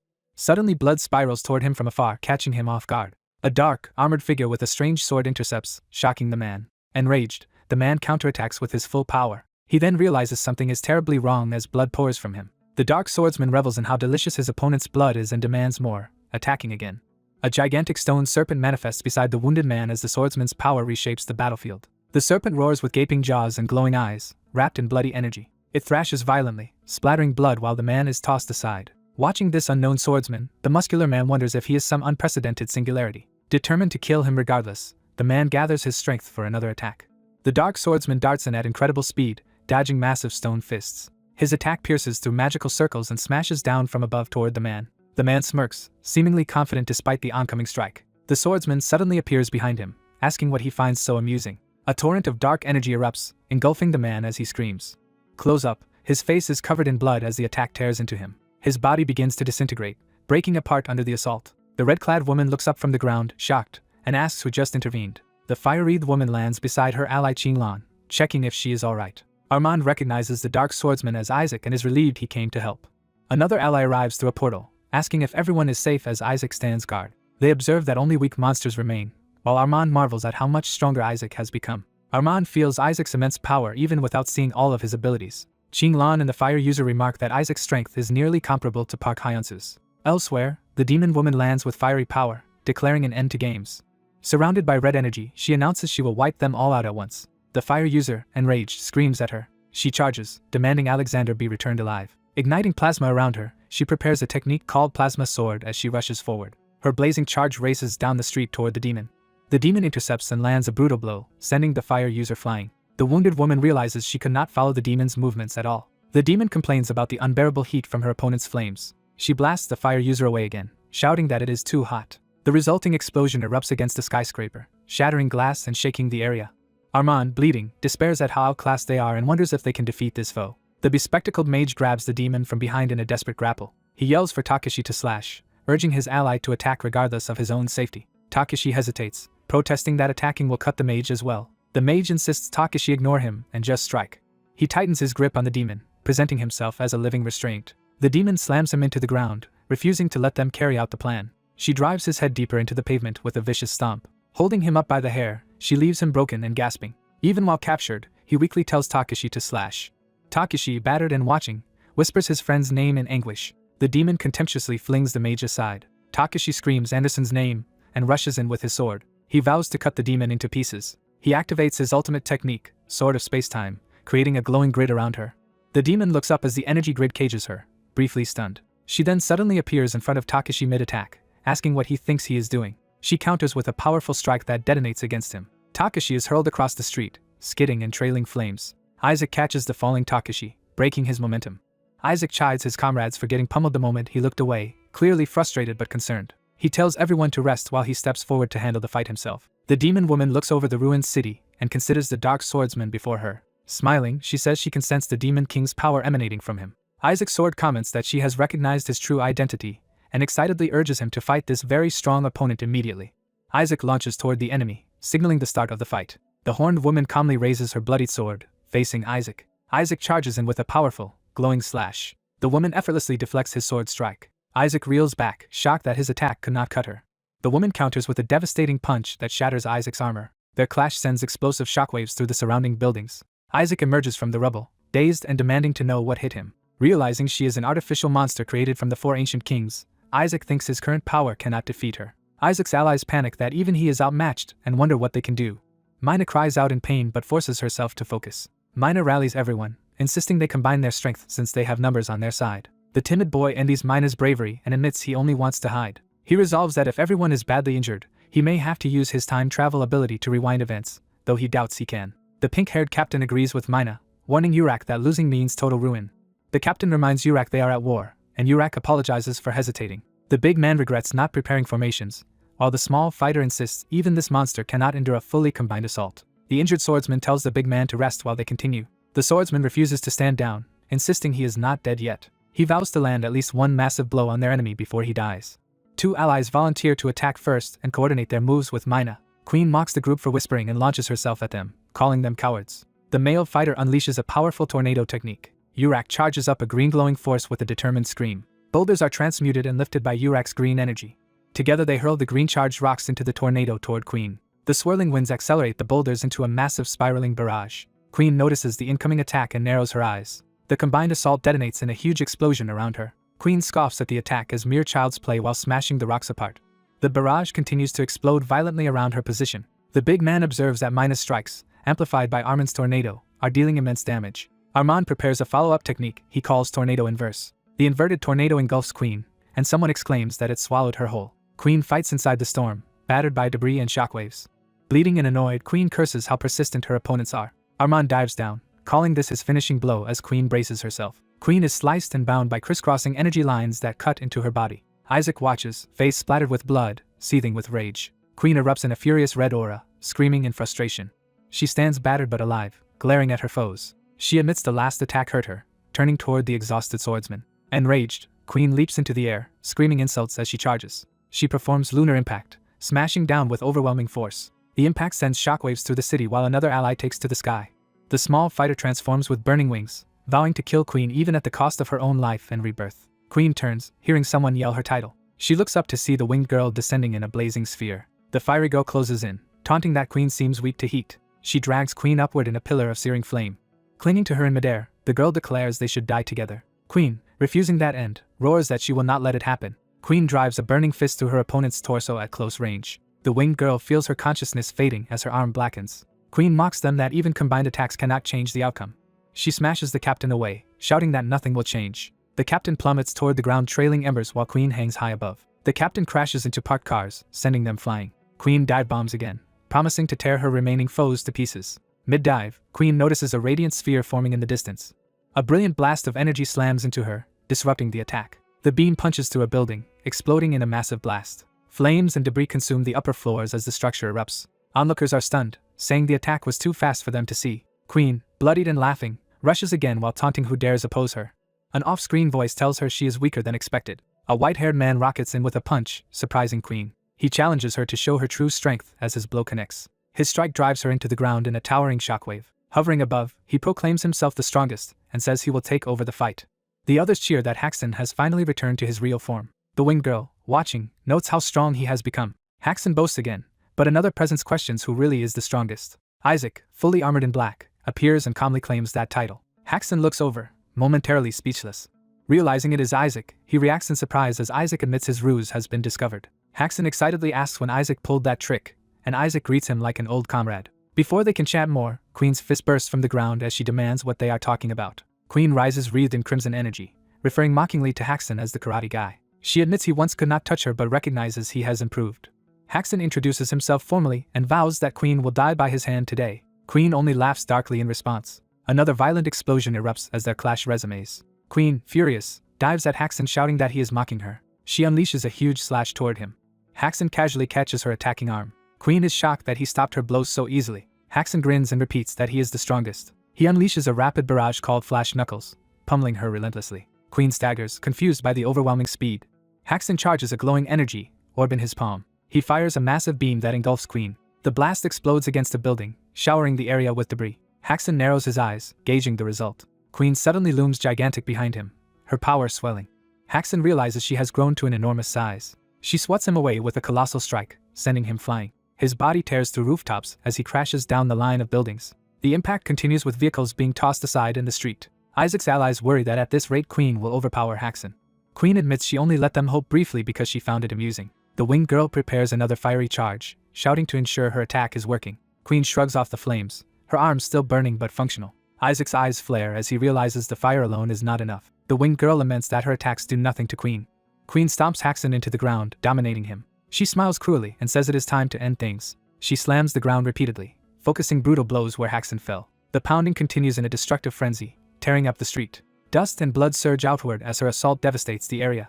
The timid boy despairs, wondering if this is the end for all of them. Nearby, a manhole cover stands ajar, hinting at an underground route or presence. Elsewhere, someone walks through shallow water toward an unknown destination. The boy breaks down, praying not to die and admitting he is too scared to fight such a monster. He staggers forward through the dark facility, wondering where his brother is and what he is doing. Isaac, sprinting with sword in hand, tells his inner partner they should proceed with a certain plan. The inner voice responds with interest. The inner entity reminds Isaac of their contract and warns that if they do this, it will be allowed to consume him. Isaac considers the terms in grim silence. He accepts, saying he remembers the contract as he raises his sword. He plunges the blade into himself, triggering the pact. Isaac screams as the dark power floods his body. The unleashed entity erupts in a fiery, monstrous form amid explosions. Queen rockets down the street toward the source of the disturbance. She smashes into the ground to confront it head-on. Standing over her target, she taunts that he did not run away and asks if he can still move. Isaac's allies recognize something terrifying and react in alarm. Above them, the flaming entity ascends, making everyone below stare up in shock. The captain calmly states that since they will die anyway, they should fight with everything because humanity's fate depends on this battle. Queen sneers that their resolve is cute and assumes this is their final struggle. The captain charges up one last desperate, blazing attack, screaming. She hurls herself at Queen in a fiery arc while Queen braces on the ground. Queen vows to respond with full sincerity and rushes forward to meet the attack. Suddenly her arm is sliced, shocking her mid-punch. She looks down in alarm as her limb is severed and something races past. Isaac, now fully possessed and radiating blue-black energy, rushes her from behind. His transformed devil form crackles with power, overwhelming even Queen's presence. Queen senses this aura and realizes the feeling is unmistakable. She recognizes Isaac's new state as that of a devil. The others see Isaac's latest transformation and exclaim that he has changed again. Someone corrects them, saying this being is no longer Isaac at all. The possessed body declares that it craves blood as it dives toward Queen. Queen powers up her own body in response, preparing to clash. She raises a crackling arm toward the sky, gathering power. She acknowledges that Isaac's form carries the inherited might of the 4 ancient kings. Even so, she calls it counterfeit and moves to smash him aside. The captain watches, astonished at how fierce Queen still is. Queen screams in pain as new wounds open across her face. The entity explains that even reviving a severed arm uses the royal blood within her, fake or not. He then prepares to act on that knowledge, energy surging around him. He declares he will tear that stolen royal blood to shreds so it can never be regenerated, lunging at Queen within a deadly lattice of energy. The horned woman is hurled through the air, her body cracking and dark energy tearing at her. She smashes into the city street, creating a huge explosion of rubble and dark shockwaves. Amid the settling smoke, a confused inner voice wonders what is happening. The woman, bloodied and pinned in a crater, questions what she is doing right now. Nearby hunters rally as one of them shouts for everyone to attack together with their powers. Before they can act, the flaming demon orders them to stop with an outstretched hand. The demon chastises them for interfering and says he is not fighting for their sake. He warns the hunters that this battle is his entertainment, and he will kill them if they join in. Smiling from the crater, the woman taunts that they are fighting an unwinnable battle. The demon, slightly flustered, is told he does not need to say such things. In response, he unleashes a massive blast of power from his hand. The beam shoots skyward from the rooftop, ripping through the air. It explodes above the city in a blinding detonation. From the light appears Satan in his true form, asking if everyone enjoyed themselves. The woman looks up at him apologetically and addresses him as Satan. Satan casually tells her to get up, signaling a new phase of the fight. His command fills her with Satan's power, causing her to rise glowing with energy. Satan watches with a satisfied smile as her shadow expands ominously. Floating above the ruined city, the woman reflects that she thought she was still in Korea. Satan, amused, thinks that he is enjoying watching this spectacle. Another female demon approaches Satan, surprised at his resurrection and asking if it is real. A pink-haired hunter realizes Satan's presence means utter destruction. The hunters panic, wondering what to do now that things look truly dire. Enraged, the flaming demon rushes towards Satan, screaming insults. Satan, protecting the horned woman behind him, says what he is doing is none of the flaming demon's business. Satan counters the charge with a devastating energy strike. The impact sends a colossal column of energy crashing down into the city. Satan decides they should clean up the battlefield and starts gathering power again. A huge red dome and vertical beam of energy envelop and annihilate the cityscape. A hunter throws up his arms as the destructive wave races toward him and his ally. The annihilation beam races across the metropolitan area, erasing everything in its path. From orbit, a red lance of energy shoots away from Earth, showing the magnitude of the blast. Afterward, only swirling clouds and debris remain above the devastated ground. Surveying the calm wasteland, the woman praises Satan as amazing for making it quiet and clean. Satan declares he will build an eternal kingdom here and rule the universe. He proclaims that Earth now belongs to him. Space shifts to show planets, hinting at the broader cosmic stage. A spacecraft speeds through the stars toward Earth. Inside, Hyunsu curses but realizes it is still not too late to intervene. He blames Carbon for sabotaging their original plan midway. Frustrated, he complains about the ship's slow speed. A companion explains this is actually the fastest spacecraft on their planet. The fox girl angrily asks if he is ignoring her. Hyunsu hurriedly apologizes, explaining he is in a rush. She innocently wonders if, with all humans gone, just the two of them would live on Earth together, and he immediately refuses. Hyunsu insists she cannot joke about humanity's extinction, but she says she is serious. The scene returns to ruined seas and wreckage on Earth's surface. A hand bursts from between rocks as someone claws their way out. Hyuntae emerges from the rubble, shocked and exclaiming at the devastation. Looking around at the ruined ocean and sky, he wonders what has happened. He fears that everything may have been wiped out while he was trapped below. Stumbling along the flooded wasteland, Hyuntae calls out to see if anyone else is alive. Standing shakily on the water, he suddenly feels power gathering beneath his feet. Overwhelmed, he drops to his knees with a pained cry. Realizing he is the sole survivor, Hyuntae breaks down, berating himself for being a coward. Through tears he apologizes to everyone, especially to someone named Yuna. He stares at his hands, the tools that failed to save his friends. He resolves that all he needs to do is turn everything back. Determined, Hyuntae vows to change the situation with his own hands as power surges around him. Bathed in blue energy, he swears to reverse time no matter the cost. Meanwhile, another massive craft races toward Earth. A different ship closes in on the planet, streaking red light. On board, the fox girl admires how pretty Hyunsu's world looks from space while still preferring her own star. She hears they will soon enter the atmosphere and that Hyunsu plans to go ahead. Surprised he will jump from here, she hears him say he is too anxious to wait. Hyunsu leaps from the ship through a portal into open space. He plunges toward Earth in a blazing trail of light. Back on the ocean, Hyuntae believes his very existence is meant for this moment. Gritting his teeth, he screams as he pushes his power to the limit. Locking onto his target, he activates the skill time reverse. He steels himself, beginning a declaration. Hyuntae finishes the vow that he will bring everyone back. The strain makes him scream in agony as his body and mind are pushed to breaking. Supported by spectral allies, he readies his full power and shouts for them to go. Convinced he can succeed, he roars and channels everything into the spell. A gigantic vortex of lightning and energy forms above the sea. The vortex flashes in an all-consuming burst of light. Time and debris rewind violently, structures and wreckage flying upward. The destroyed city rapidly rebuilds itself, cars and buildings reverting to their original positions. The metropolis fully restores, shining under streaks of reversed energy. The hunters, alive again, notice something strange and react in confusion. Two hunters realize with shock that they have returned. The fire mage deduces they have gone back to moments before their deaths. A celestial ally praises Hyuntae for accomplishing something incredible. Hyuntae now floats above the city, exhausted but alive.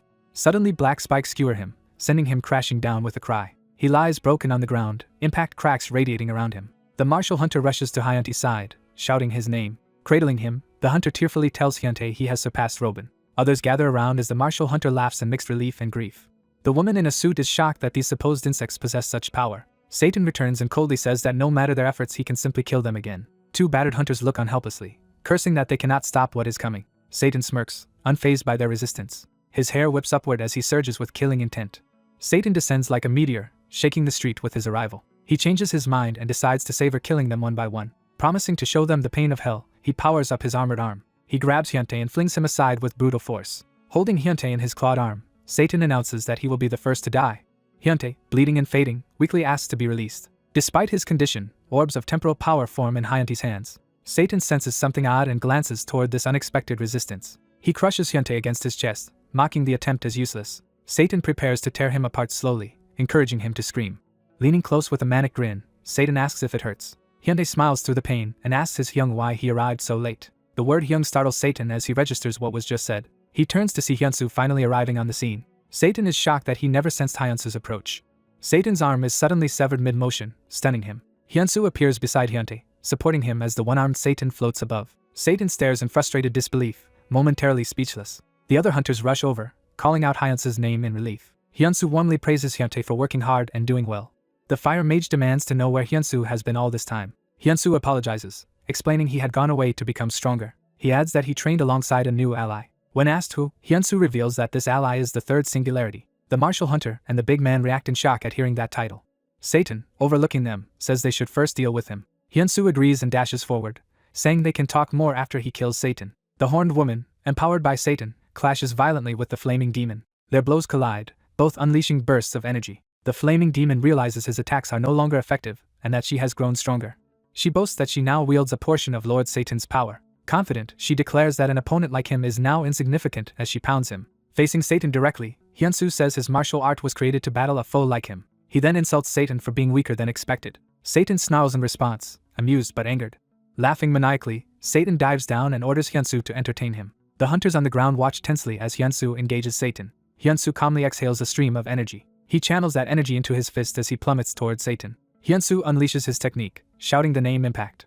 Satan reacts in alarm and charges to meet the attack. Hyunsu's blow rips through buildings, creating a line of explosions. The destructive wave continues across the entire city skyline. Through a blood-red haze, Satan realizes a massive hole has been blasted through him. Wounded, Satan looks down to see the gaping cavity in his torso.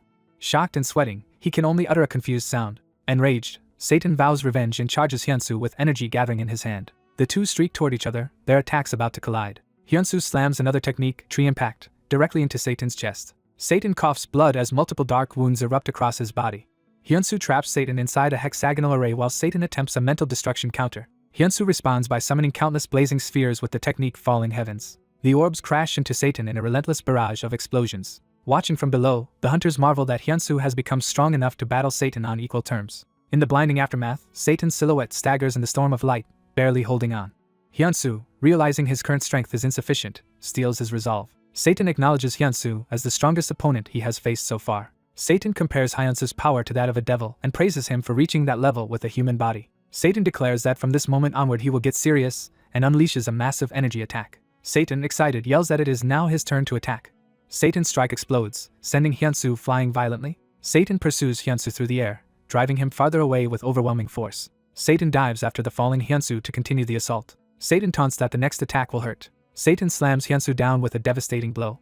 The impact pierces the sky and devastates the city below. A huge column of destruction carves through the city streets. The assault culminates in a massive explosion. Ruined buildings and smoke show the catastrophic aftermath of Satan's attack. Satan emerges from the rubble, surprised something is off.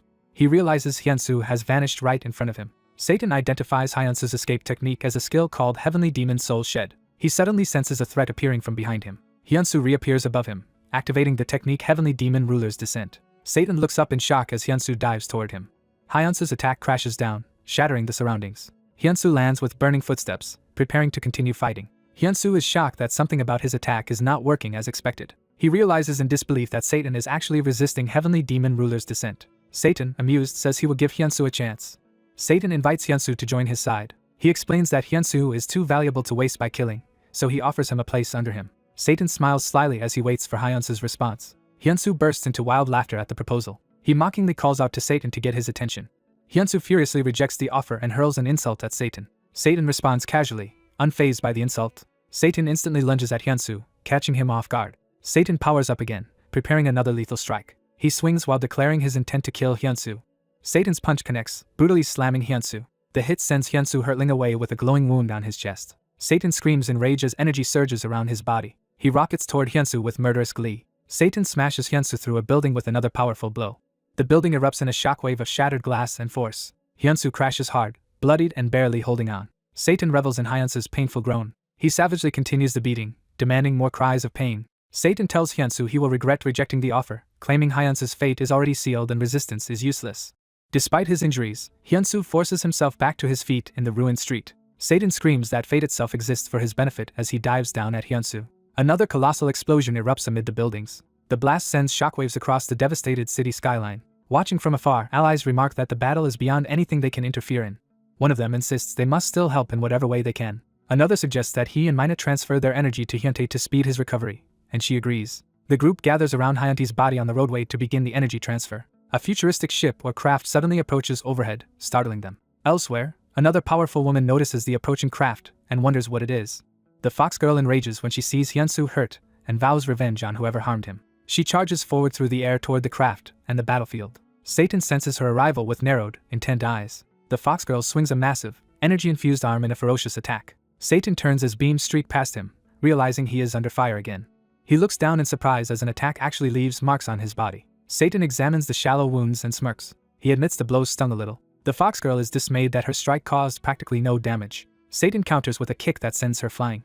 One of Satan's demonic followers rushes in, furious that she dared attack Lord Satan. The fox girl screams as she retaliates with another empowered strike. Satan's subordinate, the dark-haired demoness, reacts with alarm. She dives from above to fight the fox girl directly. The fox girl mocks the demoness' ruined hairstyle and provokes her rage.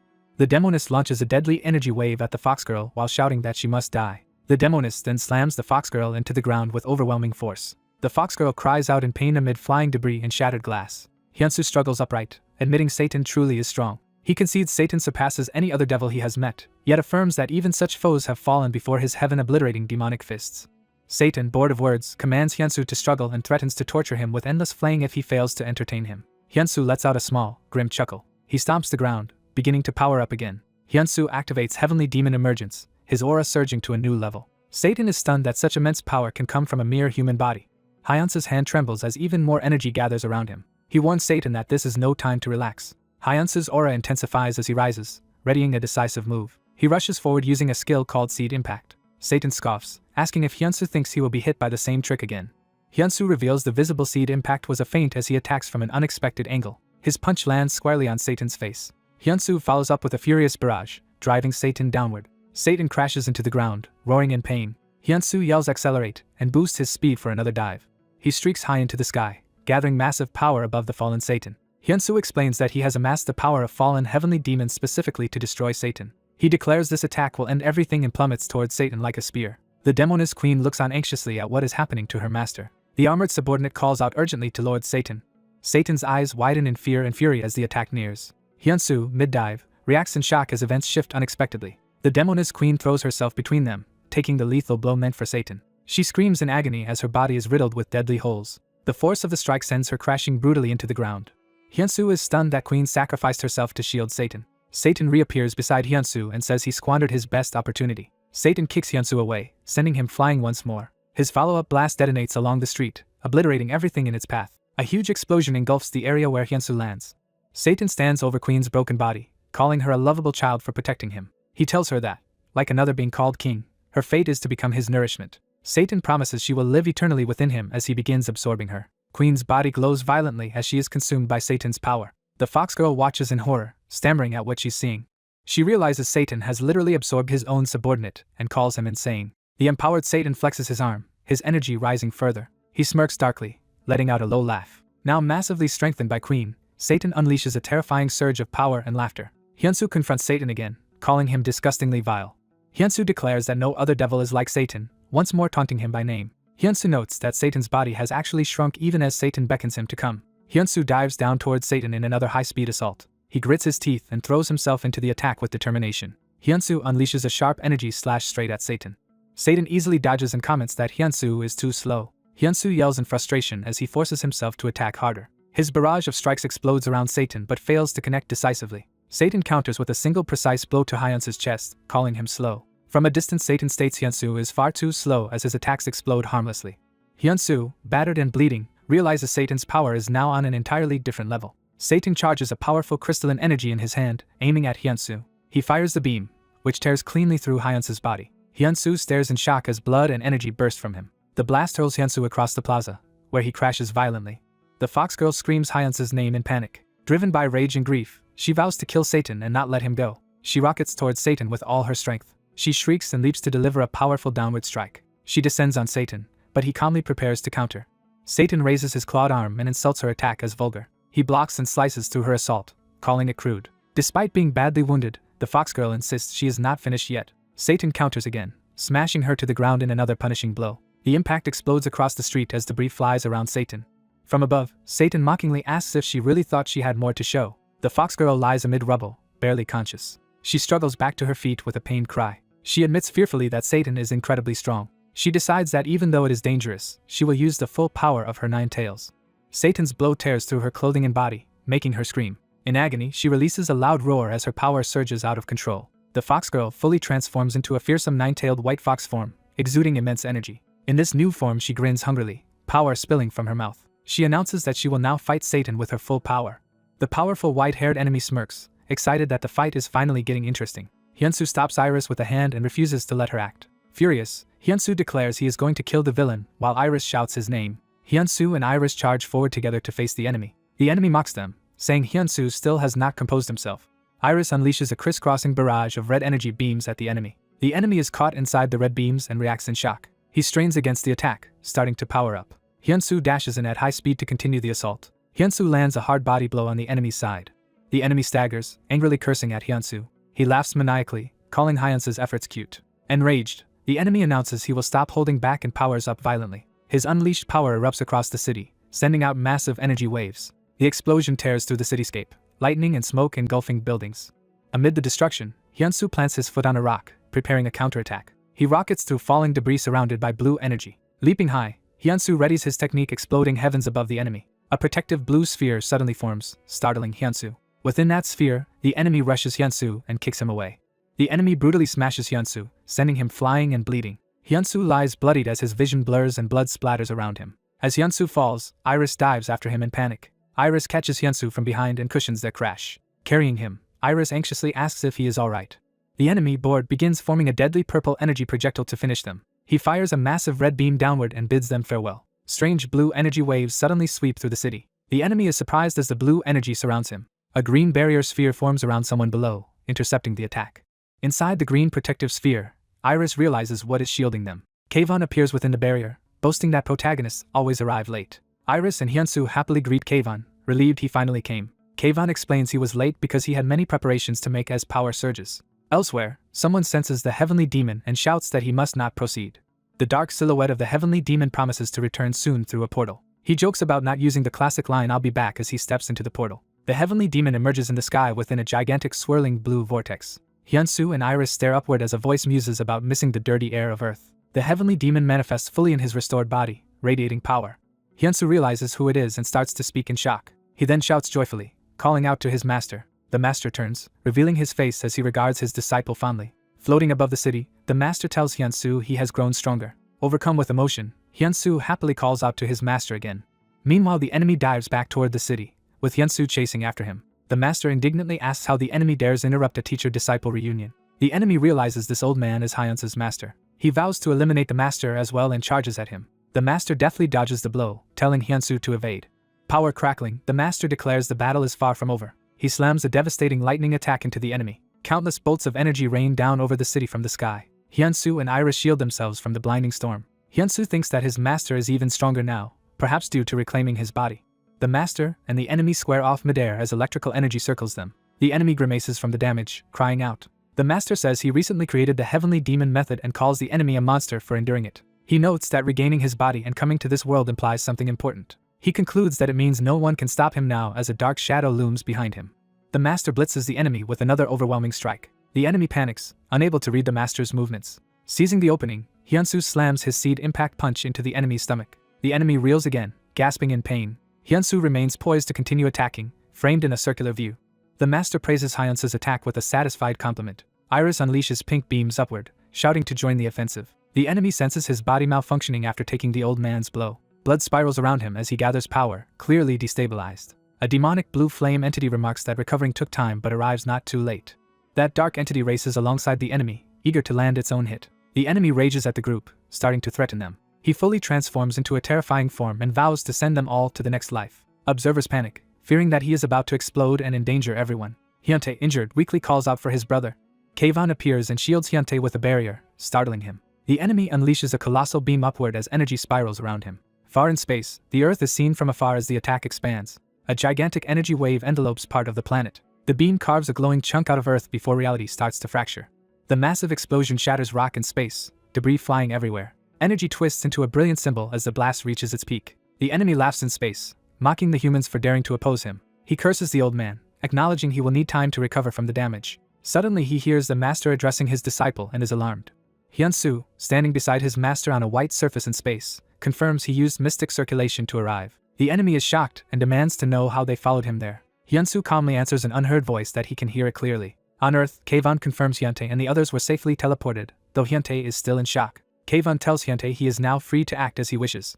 The master explains that since Satan is weakened, now is the time for Hyunsu to show the power of heavenly demons, and Hyunsu agrees. Satan nervously begs them to wait a moment, protesting against their plans. Master and disciple join forces, preparing a combined exploding heavens attack. They plunge downward together, driving the combined blast straight at Satan. Satan screams that he cannot withstand it as the attack overwhelms him. The blast shoots far into the cosmic sky, leaving master and disciple hovering above. Afterwards, the master and Hyunsu float in silence, catching their breath. A massive heavenly spiritual body manifests from the energy. The spiritual form slams into the ground like a meteor. As Satan disintegrates, he raves that it makes no sense for such pathetic beings to defeat him. His remaining essence scatters into fading particles. The master tells Hyunsu that it is finally over. They watch as Earth is restored to normal by Hyuntae's reversing ability. Back on the ground, survivors begin regaining consciousness amid rubble. Others realize they are alive and guess Hyuntae revived them again. Kayvon explains they survived thanks to his teleportation as the third singularity. He admits he could not rewind time further but that saving Earth was his limit, while others praise his success. Some still worry that if Satan cannot truly die, their efforts might be meaningless. Hyunsu appears and reassures them not to worry. Smiling, Hyunsu states Satan is completely dead thanks to his master's help. The master objects loudly, confused by Hyunsu's wording. The others confirm Satan is gone for good and begin to celebrate. Friends cheer loudly, giving 3 cheers for Park Hyunsu. Everyone rejoices together, some hugging Hyunsu while shouting that they did it and calling for their brother. Hyunsu and the pink-haired woman embrace happily, relieved and overjoyed. Narration explains that months after the portal disasters, humanity now lives in peace and Seoul has largely recovered. The news reporter credits the hunter group New World and announces that today is Hyunsu's brother Hyuntae's wedding. Guests gather inside the wedding venue. Friends congratulate Hyuntae, complimenting how good he looks. The bride and groom exchange rings. The officiant invites the couple to seal their eternal union with a kiss. Hyunsu, Kayvon, and their comrades sit together in suits, applauding the couple. A child teases Hyunsu by asking if he and the fire lady will be the next to marry, making Hyunsu protest. Someone playfully demands Hyunsu choose between her and another girl, while he wonders where his grandpa has gone. The scene shifts to a quiet building exterior under a clear sky. Inside, a black portal speaks, remarking how long it took Hyunsu to fulfill his promise. Kayvon stands by the portal, saying he converted the black portal in Hyunsu's room into a general gateway and urges Hyunsu to go. As Hyunsu steps toward the portal barefoot, someone calls his full name. Kayvon smiles warmly and tells Hyunsu he did well and worked hard. Hyunsu grins back and promises that he will return. The portal deposits him in a lush forested canyon with a rushing river. At a waterfall, his master meditates alone on a rock. The master senses him and asks if he has been healthy and at peace. Hyunsu dramatically lands on the rock, shouting as he appears. He charges in barefoot with a loud battle cry.